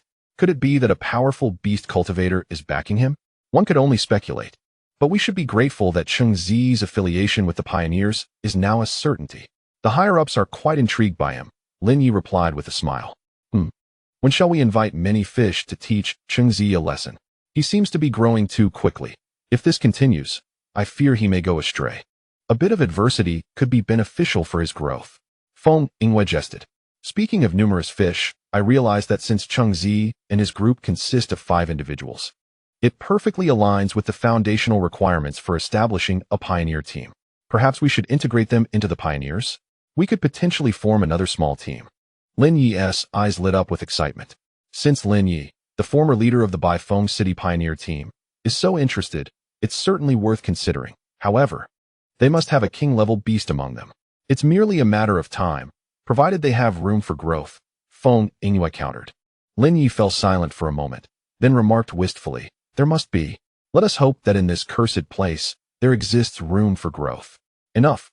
If the sky falls, let the tall ones bear the weight. You go on and inspect elsewhere. Cheng Ziyi is of no concern. Understood, Feng Yingyue stated, directing her beast to fly off to other areas. The chaos below was not her responsibility. With no remaining monsters in sight, any issues would be truly bizarre. Chapter 65. A bountiful harvest. Shortly after Feng Yingyue departed, Cheng Ziyi emerged from the woods with his companions. Have they left? Cheng Ziyi murmured, peering at the clouds where Feng Yingyue had lingered. What do you have over there, Brother Cheng? Chunin inquired curiously. Nothing much. It's time to enjoy ourselves. Cheng Ziyi replied with a grin, commanding the old black beast to voraciously devour the scattered corpses of the flaming wild boars. Feng Bayer, her eyes gleaming with excitement, showed no restraint, allowing Little Black to voraciously absorb the bodies into the coffin on its back. This place is brimming with treasures. The weakest among them is at the silver level. The majority are golden-level flaming wild boar corpses, which are a substantial boon for both Old Black and the coffin bearer. When Cheng Ziyi rode on Old Black, entering the battlefield from the skies, Old Black had sensed something amiss within the clouds. Not wanting to reveal Old Black's terrifying devouring skill, he waited until Old Black could no longer detect those two presences before daring to surface and indulge in this grand feast. Old Black, eat quickly. That fierce flaming wild boar is all yours, Cheng Ziyi said, brimming with excitement. This time, it was undoubtedly a bountiful harvest. After consuming these corpses, Old Black's level would surely ascend to the star diamond rank. This is splendid news.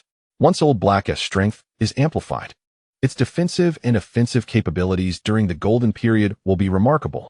Upon reaching the Star Diamond level, it will undoubtedly ascend to new heights. Old Black inhaled a flaming wild boar corpse, followed by the coffin bearer, who frantically absorbed the remains. In just a few minutes, the ground was cleared of corpses.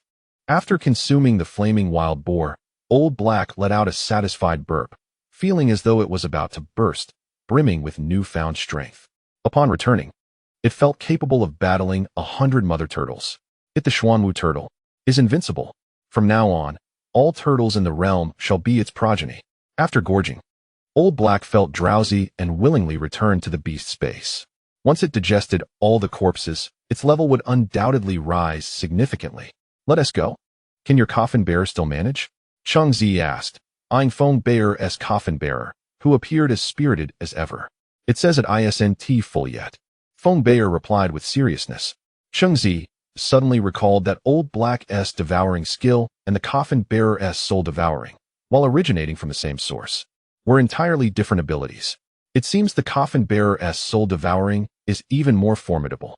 By the way, has there ever been a tie for first place? Cheng Ziyi queried Chen Molan and Chu Nen beside him. The two were momentarily taken aback, finding the question rather perplexing. After a moment of contemplation, Chen Molan shook her head. No? How could there ever be a tie for first? While past rewards weren't as generous as this one, they were still quite substantial. Who wouldn't strive for first place? Chu Nen scoffed. Upon hearing their responses, Cheng Ziyi's eyes gleamed with inspiration. Since there has never been a tie for first, why don't we create one? You mean you want all 5 of us to be first?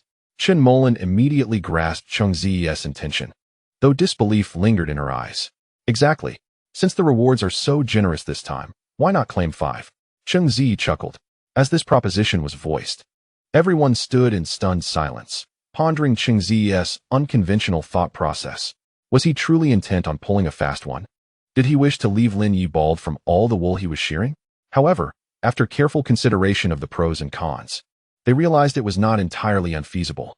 If they could indeed acquire 5 magical artifacts, it would significantly enhance their survival capabilities in future battles, allowing their beasts to fight without overly worrying about their masters.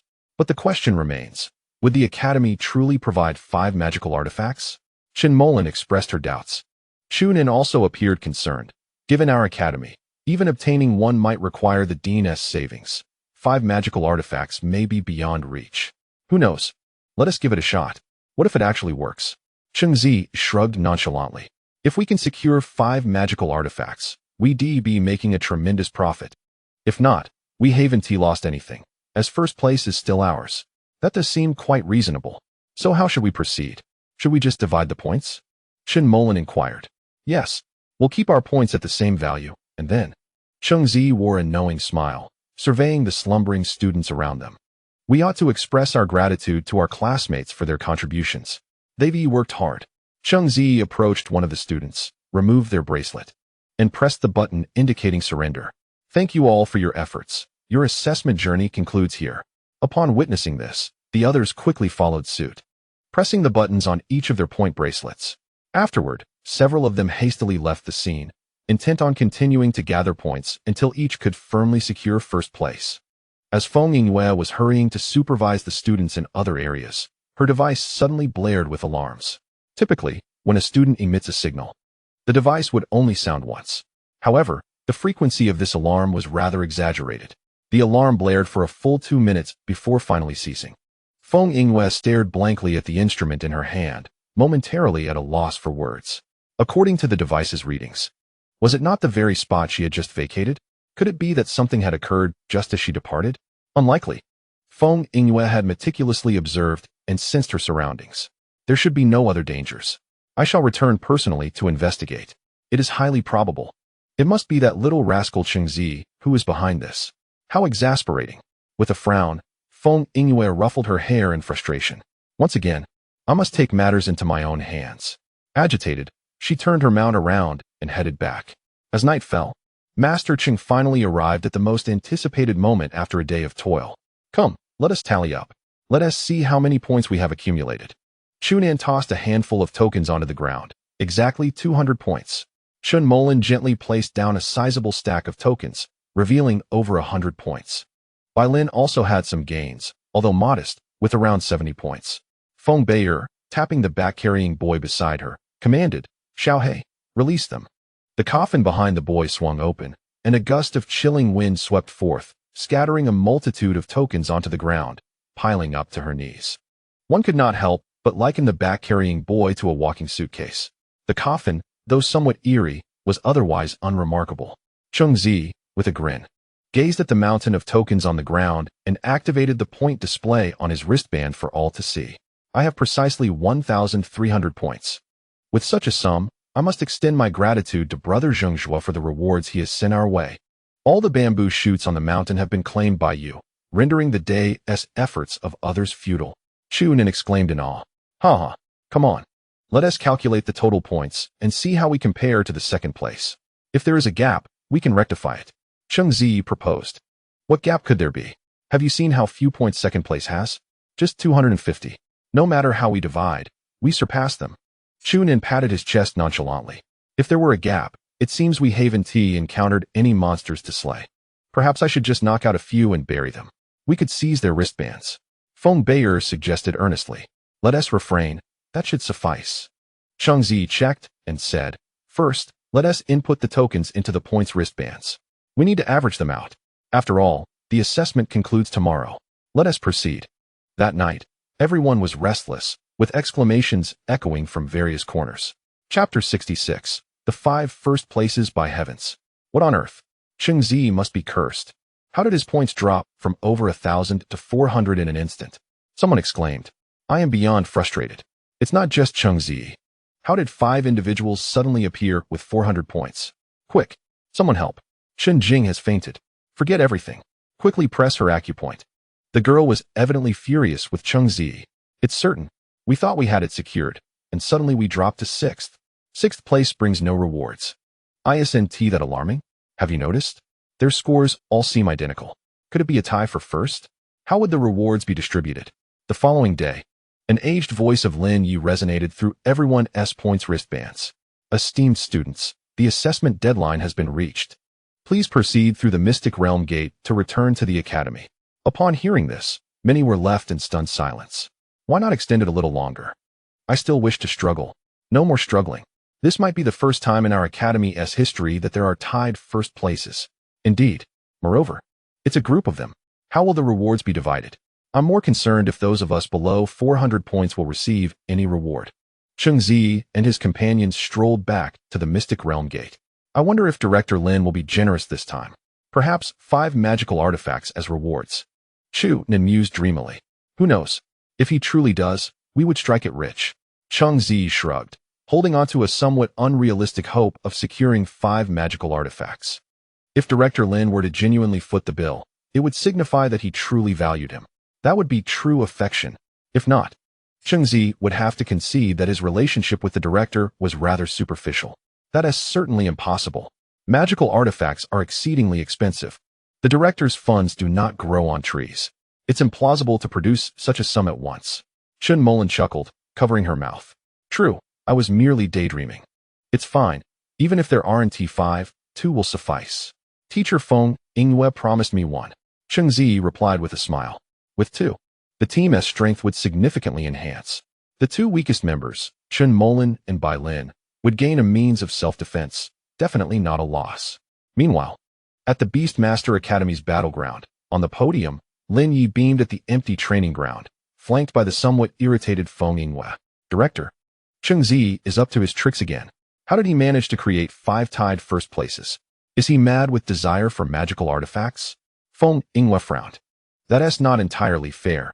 At least this boy, if he ventures out, will undoubtedly thrive. With such ambition, he is sure to forge a successful path. Lin Yi countered. Are you suggesting that the director intends to bestow 5 magical artifacts upon Cheng Ziyi and his companions? Feng Yingwe questioned, her eyes filled with skepticism. Do you possess that many magical artifacts to give away? Certainly.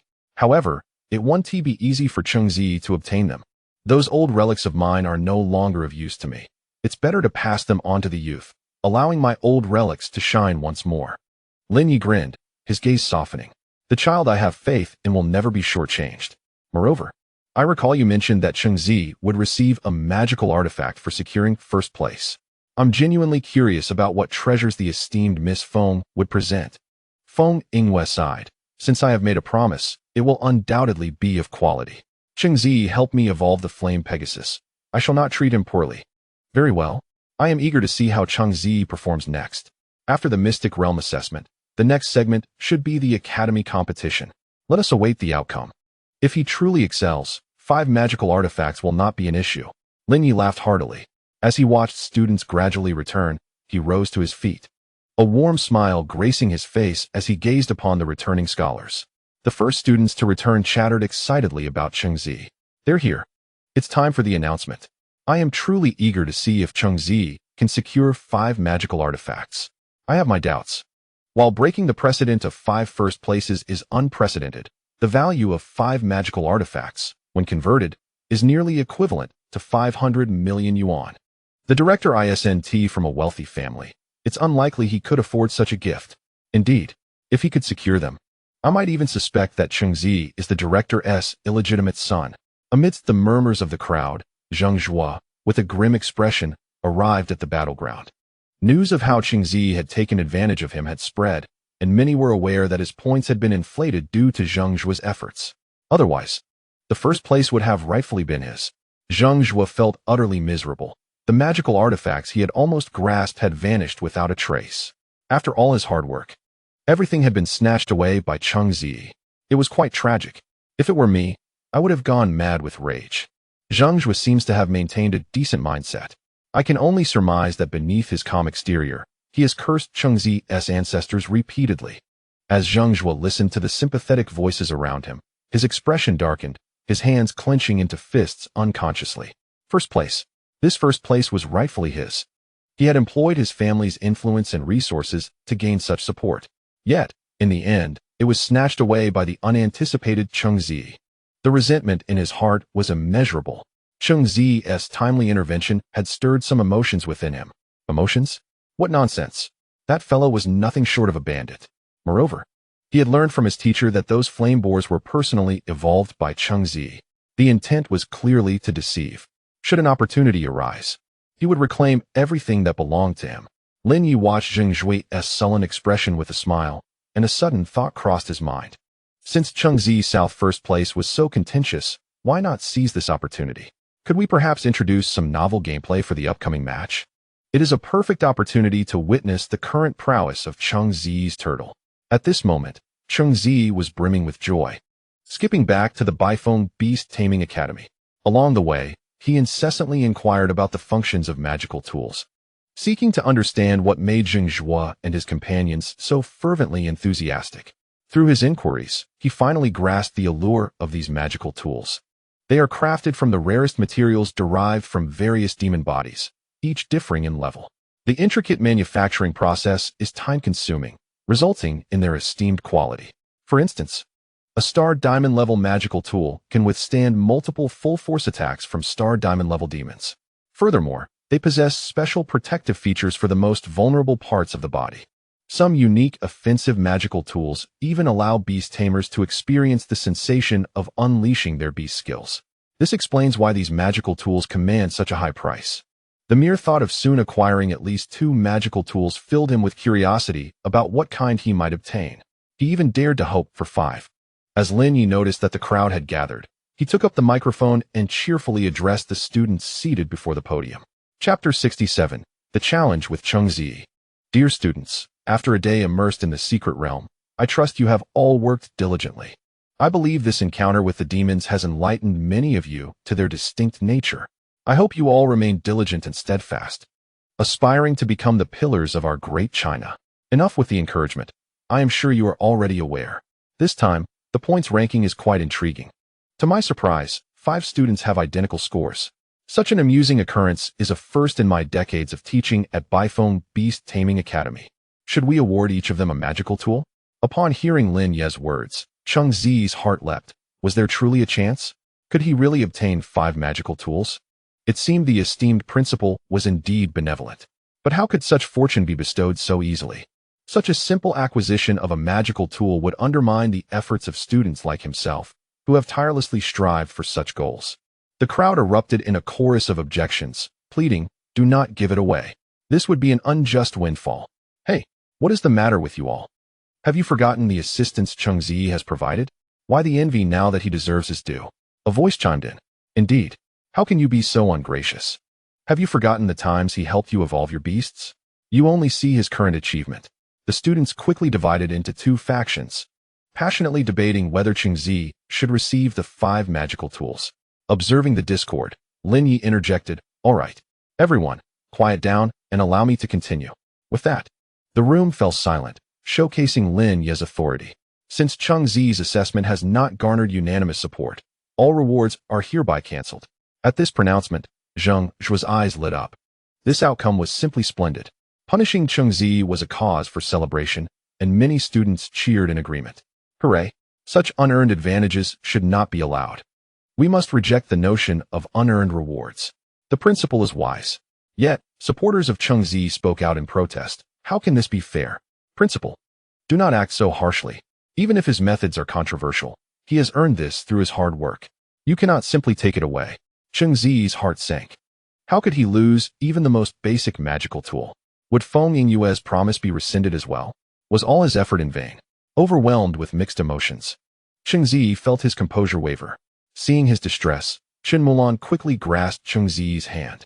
"What on earth is the principal thinking? I admit we may have caused some trouble, but this is unfair. How can rewards simply vanish?" Chu Nin expressed his frustration. "It feels a bit like bullying." Bai Lin timidly added, "All right, everyone, settle down." Lin Yi continued, "I can hear your concerns. Canceling the rewards is indeed somewhat unjust for Cheng Ziyi. I am not a miser. We still have one more segment, the Inter-Academy Challenge. Cheng Ziyi's rewards will be transferred to this next phase. Furthermore, I will modify the challenge rules. Previously, opponents were assigned randomly until the top 3 were determined. This time shall be different. Since many of you doubt Cheng Ziyi, I have decided to implement a challenge format. He will send forth one participant, and you are all welcome to challenge. If no one steps forward to challenge Cheng Ziyi, he will receive 5 magical tools. Conversely, if Cheng Ziyi loses, the victorious student will claim 5 magical tools. As Lin Yi's words hung in the air, a profound silence enveloped the room. After a moment, gasps of astonishment filled the space. Is the principal truly so bold? This is a whole new assessment. The victorious side can win 5 magical tools. What an unfathomable reward. Such high stakes are unprecedented. A wave of excitement washed over the crowd as they realized the odds were heavily in their favor. After all, there were hundreds of them against just one Cheng Ziyi. Zhang Zhuo, regaining his composure, recalled witnessing Cheng Ziyi's strength firsthand. He was uncertain of the star diamond level, but he firmly believed Cheng Ziyi's beast was at least of gold tier strength. A series of one-on-one challenges might indeed provide a chance for victory. However, would anyone be willing to take the lead? The weaker students, armed only with silver-tier beasts, would hardly stand a chance against Cheng Ziyi's turtle. With Lin Yi's new rules in play, many began to dream of snatching the magical tools. Zhang Zhuo too coveted the 5 magical tools, as did his entire family. Therefore, he felt compelled to seize this opportunity. "Principal Lin Yi, I have a suggestion." Zhang Zhuo boldly approached the podium, drawing the attention of all present. "Oh, what is it?" Lin Yi inquired with interest. "I have witnessed Cheng Ziyi's strength. With your announcement, many will undoubtedly hesitate to be the first to challenge. I propose an additional rule. Allow students to team up to challenge Cheng Ziyi." Zhang Zhuo suggested earnestly. That is an excellent idea," Lin Yi mused, then addressed all the students. "In that case, I will add a rule allowing teams of 5 to challenge Cheng Ziyi. Up to 5 beasts may participate." Upon hearing this, excitement surged through the audience. Gold-tier students, assemble to battle the boss. 5 magical tools await. Each of us could claim one. Lin Yi wore a playful smile, finding this development rather amusing. He wondered how Cheng Ziyi would respond. If he could indeed defeat the entire academy, Lin Yi would gladly bestow not just 5, but 10 magical tools upon him. As he surveyed the elated students, Lin Yi continued, "Moreover, I believe this might be somewhat unfair to Cheng Ziyi. Therefore, I will set another rule. A maximum of 20 teams may challenge him. If Cheng Ziyi withstands the onslaught, he will receive 5 magical tools, along with additional rewards from me. How does that sound?" As Lin Yi's gaze swept across the crowd, it landed on Cheng Ziyi, who managed a wry smile and nodded helplessly. 20 teams and 100 beasts indeed presented a formidable challenge. In the past, Cheng Ziyi would have felt daunted by such odds, but now, endowed with the remarkable skill of self-rebirth, he felt emboldened. Moreover, the strength of the Old Black has officially reached the Star Diamond level. Battling this group of individuals is akin to playing with children, isn't it? Chapter 68. Preparing for the challenge. Well then, let the gathering disperse. Tomorrow marks the official commencement. Everyone, please take the time to rest. I look forward to witnessing the thrilling battles tomorrow. Lin Yi chuckled happily as he exited. Close behind him was Feng Yinghua, who, once they were alone, expressed her concerns. Director, are you truly prepared to give away all those magical tools that have accompanied you for much of your life to Cheng Ziyi or some fortunate individuals? Lin Yi nodded. Indeed, I am quite old, nearly 80 this year. Who knows when my time will come? My old companions serve no purpose now. It is better to pass them on to these vibrant young souls, where they can be of greater use. Director, please do not speak like that. You still have a long way to go. Feng Yinghua's face was unusually serious. Enough of that. I am far more aware of my situation than you are. When did you start caring about others? Lin Yi responded with a calm smile. Feng Yinghua found herself momentarily speechless, unsure of what to say. Upon hearing Lin Yi mention his impending mortality, a wave of sorrow washed over her. This venerable man, resembling a mountain, was unknowingly approaching 80. When she was growing up, Feng Yinghua had not realized how swiftly time could pass. All right, if Cheng Ziyi truly manages to withstand all the challenges, will you not consider bestowing upon him some fine magical tools? What about the one you intended for me? Lin Yi paused for a moment before bursting into laughter. Heritage. Is it? How intriguing. That item would indeed be quite beneficial for you. Are you willing to part with it? If you are willing to give it to me, why would I hesitate? Feng Yinghua retorted. Ha. Good. Lin Yi laughed, but then suddenly grew serious, muttering softly, perhaps this is what heritage means, something uniquely belonging to Huaxia culture. On the battlefield, after Lin Yi departed, everyone began to return to rest. Cheng Ziyi and his companions had gathered quite a bit, including numerous materials from Feng Baoer's coffin bearer, a collection they had conveniently amassed along the way. They planned to tally it up upon returning to see if any of it could be of use. Just as Cheng Ziyi and his group were preparing to leave, Zhang was suddenly approached them with a crowd. I truly appreciate your timely assistance, Brother Cheng. Your skillful maneuvers have left me in awe. Zhang was said with a grin that didn't quite reach his eyes. Oh, it was merely my duty. No need for thanks, right? Cheng Ziyi understood Zhang was underlying intentions and replied with a cheerful demeanor. Alas, it's unfortunate, Cheng Ziyi. You've put in all this effort, yet in the end, the rewards may still elude you. It seems that they might just circle back to me. Zhang had long since abandoned hope for magical tools. But now that a request had been made, the opportunity lay before him. How could he not strive for it? Moreover, the family had heard about this matter and would surely offer their full support. The odds of him securing them were exceptionally high. Hey, broad daylight. Don't dream too much. You might end up haunted. Cheng Ziyi teased. Not necessarily. Perhaps the spirits would fear me. Zhang laughed. Director Lin Yi has made it clear that he doesn't intend to grant you any magical tool rewards. You should not overthink it. We shall meet tomorrow, he added, feeling inexplicably cheerful at the prospect of obtaining magical tools. May you have sweet dreams. Oh, and do ensure you wake up in reality. Cheng Ziyi quipped. Zhang rolled his eyes, vowing to request a Star Diamond Beast Master upon his return, determined to challenge Cheng Ziyi's confidence. It should be mine. It must remain mine. After Zhang departed, Chunin approached Cheng Ziyi and asked, is Zhang so confident? Should I step in tomorrow to give him a taste of reality? My spell monkey is, after all, Star Diamond level and could withstand 20 challengers. No. These 5 magical tools must be claimed by my own hand. It would be just the thing to silence certain individuals. Cheng Ziyi replied with a smile. Can your old black handle it? Chunin asked, taken aback. I recall you mentioning last time that he was merely gold level. No, he is now Star Diamond. Have you forgotten? My old black has devoured many corpses. Cheng Ziyi glanced at Chunin. 20 challengers? Even 30 would be a feast. Chunin fell silent, wondering if Cheng Ziyi was perhaps overly confident. Even if old black had reached Star Diamond level, he had only just entered that realm. His combat power and defense were sound. But could he truly endure such relentless assaults? The toll of stamina and skill usage could easily overwhelm old black. Suddenly, Chen Mulan, who had been quiet, spoke up. Cheng Ziyi, I believe in you. Although it seems a bit daunting, I trust you unconditionally. After all, you have never let us down. Cheng Ziyi beamed at her words. You must believe in me. Battling 20 challengers is like child's play. What could be difficult about it? The group fell silent. Feng Bao earnestly asked, Can I consume the beasts of the challengers? Cheng Ziyi was momentarily speechless. No? Oh, that's dull. I don't want to participate. Nor did I intend for you to. Do you all doubt me so much? Cheng Ziyi found himself bemused. They exchanged glances, each seeing the answer they sought in one another's eyes. They looked at Cheng Ziyi, nodding earnestly and sincerely. Cheng Ziyi was at a loss for words. Did he appear so weak? All right, enough. Let us return and rest. Tomorrow will reveal the outcome. Chu Nin suddenly clutched his chest dramatically, lamenting, watching those 5 magical tools being snatched away is so painful. But never fear. Brother Cheng, I believe you will surely triumph. Cheng Ziyi found himself speechless, but said nothing. Wouldn't the truth be revealed tomorrow? The challenges set by the director were meant for him to face. In the past, he might have complained, but now? 5 magical tools for free. Initially, he thought there might only be 2 tools, but now 5 awaited him. Was this not a generous gift? With such fortune, Cheng Ziyi intended to seize the opportunity to gauge Old Black's current prowess. Entering the Beastmaster space, Cheng Ziyi found Old Black peacefully slumbering. Under the scrutiny of the Eye of Insight, all information became transparent to him.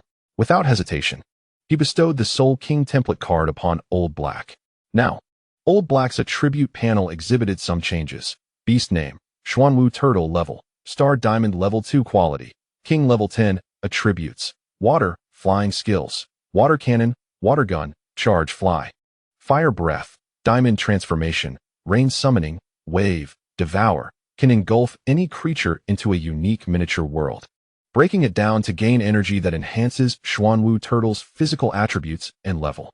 Self-regeneration, weakness, none, description. The current yearning for the mother turtle has escalated to an uncontrollable extent. Should anyone obstruct its quest for the mother turtle, it may turn hostile. With the exception of the host. Upon using the King template card, its bloodline was slightly refined, significantly increasing its combat power. This is undoubtedly a turtle that can both endure and fight. Evolution path and required materials can only evolve using the template card to enhance quality, unless one can procure the extinct true blood of the Xuanwu. Now, after a grand feast of devouring, particularly with a Star Diamond level Blaze Boar as its main course, Old Black's strength had surged dramatically, coupled with the self-regeneration ability, a cheat-like endurance skill. Cheng Ziyi felt immensely confident about the challenge awaiting him tomorrow. Chapter 69. The Antenna Doll in the heart of Baifeng City. Within an independent, vintage villa, a room held an atmosphere of gravity as Zhang Zhuo awaited the elder's response. After pondering, the elder finally spoke softly. Are you certain you wish to contract a Star Diamond level beast at this time? This is no trivial matter. Contracting a gold level 10 beast may overwhelm your spirit. But elder, the allure of 5 magical tools is too enticing. This opportunity is too precious to let slip away. Zhang Zhuo asserted earnestly. Yet you must not jeopardize your own well-being. While 5 magical tools are indeed significant, I view you as a successor in training. I cannot permit you to stake your future on this. The elder shook his head, firmly rejecting Zhang Zhuo's request. But elder, these magical tools are crucial for our development. The Zhang family's influence has been stagnant for far too long.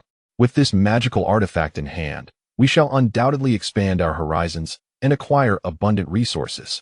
The Zhang family will surely thrive, and it is merely a matter of time. Zhang Zhuo's face radiated with excitement as he envisioned the future. Have you thoroughly investigated Cheng Ziyi's background?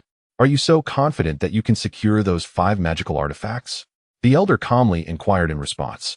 Zhang Zhuo, eyes ablaze with fervor, insisted it was entirely possible. By winning over the majority, we can deplete Cheng Ziyi's beast stamina. And I shall make my entrance with the Star Diamond beast, effortlessly defeating him. Those 5 magical artifacts will be as good as ours. What could possibly outweigh the benefits of acquiring 5 magical artifacts?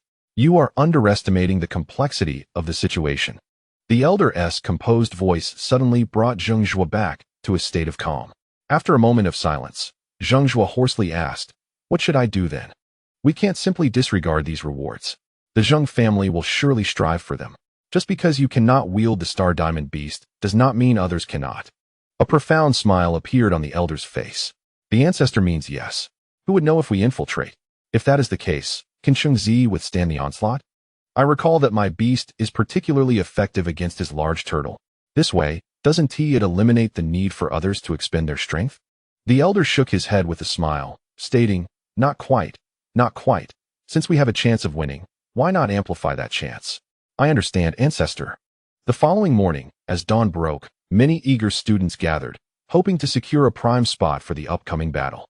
They congregated early in anticipation of a chance to participate. While waiting, their chatter filled the air with speculation.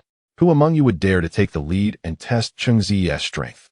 We, the spectators, simply wish to witness the spectacle. Come on. I fear no one will step forward. Nowadays, who isn't hoping to reap the rewards without effort? It seems unlikely anyone will volunteer. Perhaps it's not out of the question. The principal has allowed 5 participants to join forces, so surely someone will step up. After all, if the first group wins, the risk of losing the 5 magical artifacts diminishes significantly. But I must ask, who possesses the confidence to face Cheng Ziyi? I recall he previously defeated teacher Feng Yingyue's golden level 10 beast. What is his current strength? Does anyone dare to investigate? Here they come. Principal Lin Yi and Cheng Ziyi have arrived. Let us merely enjoy the show. Everyone harbored ulterior motives, and we shall refrain from speculating on others' intentions. As Cheng Ziyi entered the arena, he surveyed the enthusiastic students, pondering whether they had gathered to witness his prowess. With such fervor, he felt compelled to perform impressively. He could not disappoint those who held high expectations for him. Arriving at the scene, Lin Yi, holding a microphone, cheerfully announced, "Now that everyone is present, let us not linger on unnecessary words. Please clear a space for safety. Teachers, please prepare to protect. Cheng Ziyi, it is your turn to take the stage."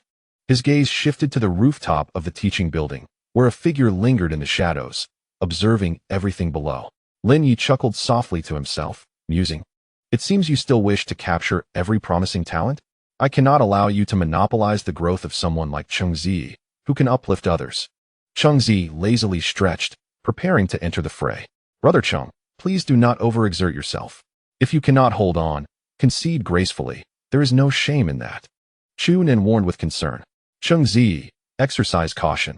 This is merely a challenge match, and our journey ahead is long. Do not leave old He with any irreparable injuries." Chen Maxian expressed her worries. "I know," Cheng Ziyi replied, elongating his voice. He was well aware of his own limits. Under the watchful eyes of all the students, Cheng Ziyi strolled leisurely to the center of the cleared arena. He scanned the crowd and called out, "Is there anyone brave enough to challenge me first? Rest assured, I shall treat the first challenger with utmost gentleness. You need not fear any harm." As his words echoed, the crowd erupted into a frenzy. Is Cheng Ziyi truly so arrogant? Does he not grasp the gravity of his situation? After all, the entire academy seeks to take him on. How can he appear so carefree? Who knows? With such an opinion, why don't you step up and give it a try? Perhaps Cheng Ziyi is all bark and no bite, easily bullied. Forget it. I'm not cut out for this. We should leave it to talents like Zheng Zhuo or Chen Jing. We're merely here for the spectacle. Look, Chen Jing is stepping up. The crowd's attention swiftly shifted to the charming girl, Chen Jing, as she marched onto the stage with 4 companions, exuding confidence. Cheng Ziyi regarded Chen Jing with interest, recalling her as the second-place contender from the Secret Realm assessment. What prompts her to challenge me now? Hey, Cheng Ziyi, your actions have displeased me. Chen Jing puffed her cheeks in indignation. What's with the eating while speaking? Do you look down on me? Who's eating? My face is just this round. Chen Jing protested, her irritation evident. Cheng Ziyi rubbed his eyes, scrutinizing her closely. Indeed, her cheeks resembled 2 ripe peaches, making it difficult to discern. Oh, those 2 big peaches are rather adorable. I wonder if they'll puff up even more later. Cheng Ziyi grinned mischievously. What do you mean by that? Chen Jing asked, perplexed. Oh, nothing, just anticipating you might get even more flustered. Lin Yi, noticing someone had taken the stage, inquired, Does this young lady wish to challenge Cheng Ziyi? Then let the match commence. Chen Jing turned to Lin Yi, nodded, and summoned her beasts. Lo and behold, Teletubbies. Cheng Ziyi blinked in surprise at the sight of her summoned beasts, rubbing his eyes in disbelief. Chapter 70. The doll sister. These creatures, summoned by Chen Jing and her companions, resembled a group of whimsical Teletubbies, albeit in various vibrant colors, lending them an amusing charm. Cheng Ziyi examined their information with mild astonishment. Beast name: Antenna doll. Level: Golden level 7 quality. Golden level 10 attribute: Psychic skills: Telekinetic attack, Psychic wave, Telekinetic control. Psychic tide. Weakness: Strength. Description: a group of carefree cuties, blissfully unaware. They are terrified of fierce demons or beasts. The antennas on their heads are the source of their psychic attacks. If they lose this antenna, they become nothing but ordinary dolls. Evolution path and required materials. So it is indeed a Teletubby. Cheng Ziyi marveled, astonished by this peculiar existence. Who would have thought such beasts could exist? Yet they seem to be mere decorative figures. Psychic attacks? Such an offense holds little consequence for old Hay. As the onlookers beheld the group of antenna dolls, many girls' eyes sparkled with delight. Wow! Are these the doll sisters? They're so adorable. The lead white doll must be the doll's sister. Truly delightful. Antenna dolls are rare psychic attribute beasts. They might just bypass that turtle's defenses and crush him outright. Indeed, one antenna doll may lack formidable combat prowess, but 5 united will surely undergo a qualitative transformation. The principle of quantity leading to a qualitative change fits these beasts perfectly. Cheng Jing's delicate face brightened, relishing the admiration surrounding her. All right, let us begin swiftly. I'm rather pressed for time. Cheng Ziyi feigned checking his watch, appearing impatient. Hey, are you looking down on me? Cheng Jing exclaimed, furious. Upon hearing this, Cheng Ziyi shook his head, pointing at the 5 opponents, stating, I'm not underestimating you. I'm underestimating all 5 of you. Stop dragging this out. Cheng Jing and her companions exploded with indignation. The crowd, hearing Cheng Ziyi's arrogant remarks, erupted in cheers. Take him down. Defeat Cheng Ziyi. Let the spectacle unfold. With such bravado, I suspect he may falter in this first encounter. The audience eagerly anticipated the unfolding drama. As the antenna doll's light blue eyes glimmered with a deep blue hue, signaling the onset of their attack. I recall Cheng Jing's antenna dolls, which once vanquished a golden-tier demon with a mental assault. Now, with all 5 antenna dolls launching an attack simultaneously, could they not obliterate Cheng Ziyi's beast in an instant? The 5 antenna dolls concentrated their energies, enveloping the area in a torrent of mental waves. In that moment, the palpable surge of psychic force distorted the very fabric of space. Unleash the mental tide, Cheng Jing commanded with exuberance. A piercing sound of air being sliced filled the atmosphere as the invisible mental assault surged towards the formidable Old Black. Old Black squinted, fully aware of this impending onslaught. Without hesitation, it soared into the sky. What appeared to be a reckless charge suddenly pivoted, redirecting its trajectory towards Old Black above. A smirk graced Cheng Jing's lips. She had not anticipated this twist. What a delightful surprise. This maneuver was one they had meticulously honed for ages, aimed precisely for this outcome. If this strike connected with that turtle, their side would surely gain the upper hand. Old Black, head towards the antenna dolls. Cheng Ziyi expressed his astonishment, though he quickly regained his composure, formulating a counter-strategy in his mind. Isn't it fond of control? Let us see just how far it can exert that control. Old Black, upon receiving the command, accelerated, its illusory wings flapping vigorously as it advanced towards the 5 antenna dolls. A flicker of panic crossed Cheng Jing's eyes as she urged her sisters, quickly, halt the attack. Upon hearing this, her companions promptly directed their beasts to rein in the mental tide. The mental tide was governed by the collective effort of the 5 antenna dolls. Thus, coordination was paramount. However, as they endeavored to maintain control, Old Black, responding to Cheng Ziyi's command, suddenly let out a fearsome roar directed at the antenna dolls. This fierce display sent tremors through the dolls, momentarily distracting them from their concentration on the mental tide. Cheng Ziyi grinned. Now's the time. Old Black, ascend. Following his directive, Old Black elevated its form, unyielding against the oncoming attack, and charged towards the 5 antenna dolls. With a thunderous explosion, a small cloud of smoke billowed upwards. As the haze dissipated, the antenna dolls lay sprawled on the ground, their fates uncertain. The arena fell into an eerie silence. Did Cheng Ziyi's beast even engage? It seemed to have merely taken flight. The spectators, momentarily stunned, soon expressed their dismay. Such a showy display, and yet it led to nothing? I had expected a victory. At the very least, it would have drained some of Cheng Ziyi's turtle's energy, but in the end, nothing. Let us welcome the next challenger. Truly, a case of more failure than success. Cheng Ziyi rushed forward, her face etched with concern as she assessed the condition of her beasts. Cheng Ziyi, could you not have gone a little easier? She lamented, her heart heavy at the sight of her incapacitated dolls. Cheng Ziyi, momentarily taken aback, muttered in exasperation, hurry up. Next. All right. The results are in. Please welcome the next group of challengers. Lin Yi announced with a smile, showcasing his keen understanding of the nuances of battle. As Zhang Zhuo, who had been waiting at the sidelines, prepared to rise, he was restrained by a figure clad in heavy attire. Brother, why are you hesitating? With your strength, you could easily handle Cheng Ziyi. Zhang Zhuo questioned, puzzled. The masked and sunglass-clad individual shook his head in refusal. No. I have yet to ascertain the situation. I shall wait before making my move. Reluctantly, Zhang Zhuo settled back down. Come on. Someone capable, please.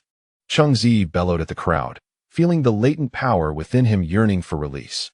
However, silence enveloped the arena, following the failure of the previous challenger. No one seemed eager to step forward. Each individual harbored their own thoughts, all desiring the 5 magical artifacts. Come on. Stop dawdling. Someone, please, come and strike me. Cheng Ziyi called out, a playful smile gracing his lips. Yesterday, everyone claimed I couldn't withstand it. Now that no one dares to step up, how will they know if I can endure? Frustration boiled within him as he declared, enough. I can't take it any longer, whether anyone else comes or not. I shall go first. Brothers, follow me. Cheng Ziyi felt a sense of self-satisfaction as he saw someone finally stepping into the arena. The tactic of provocation had never failed to yield results.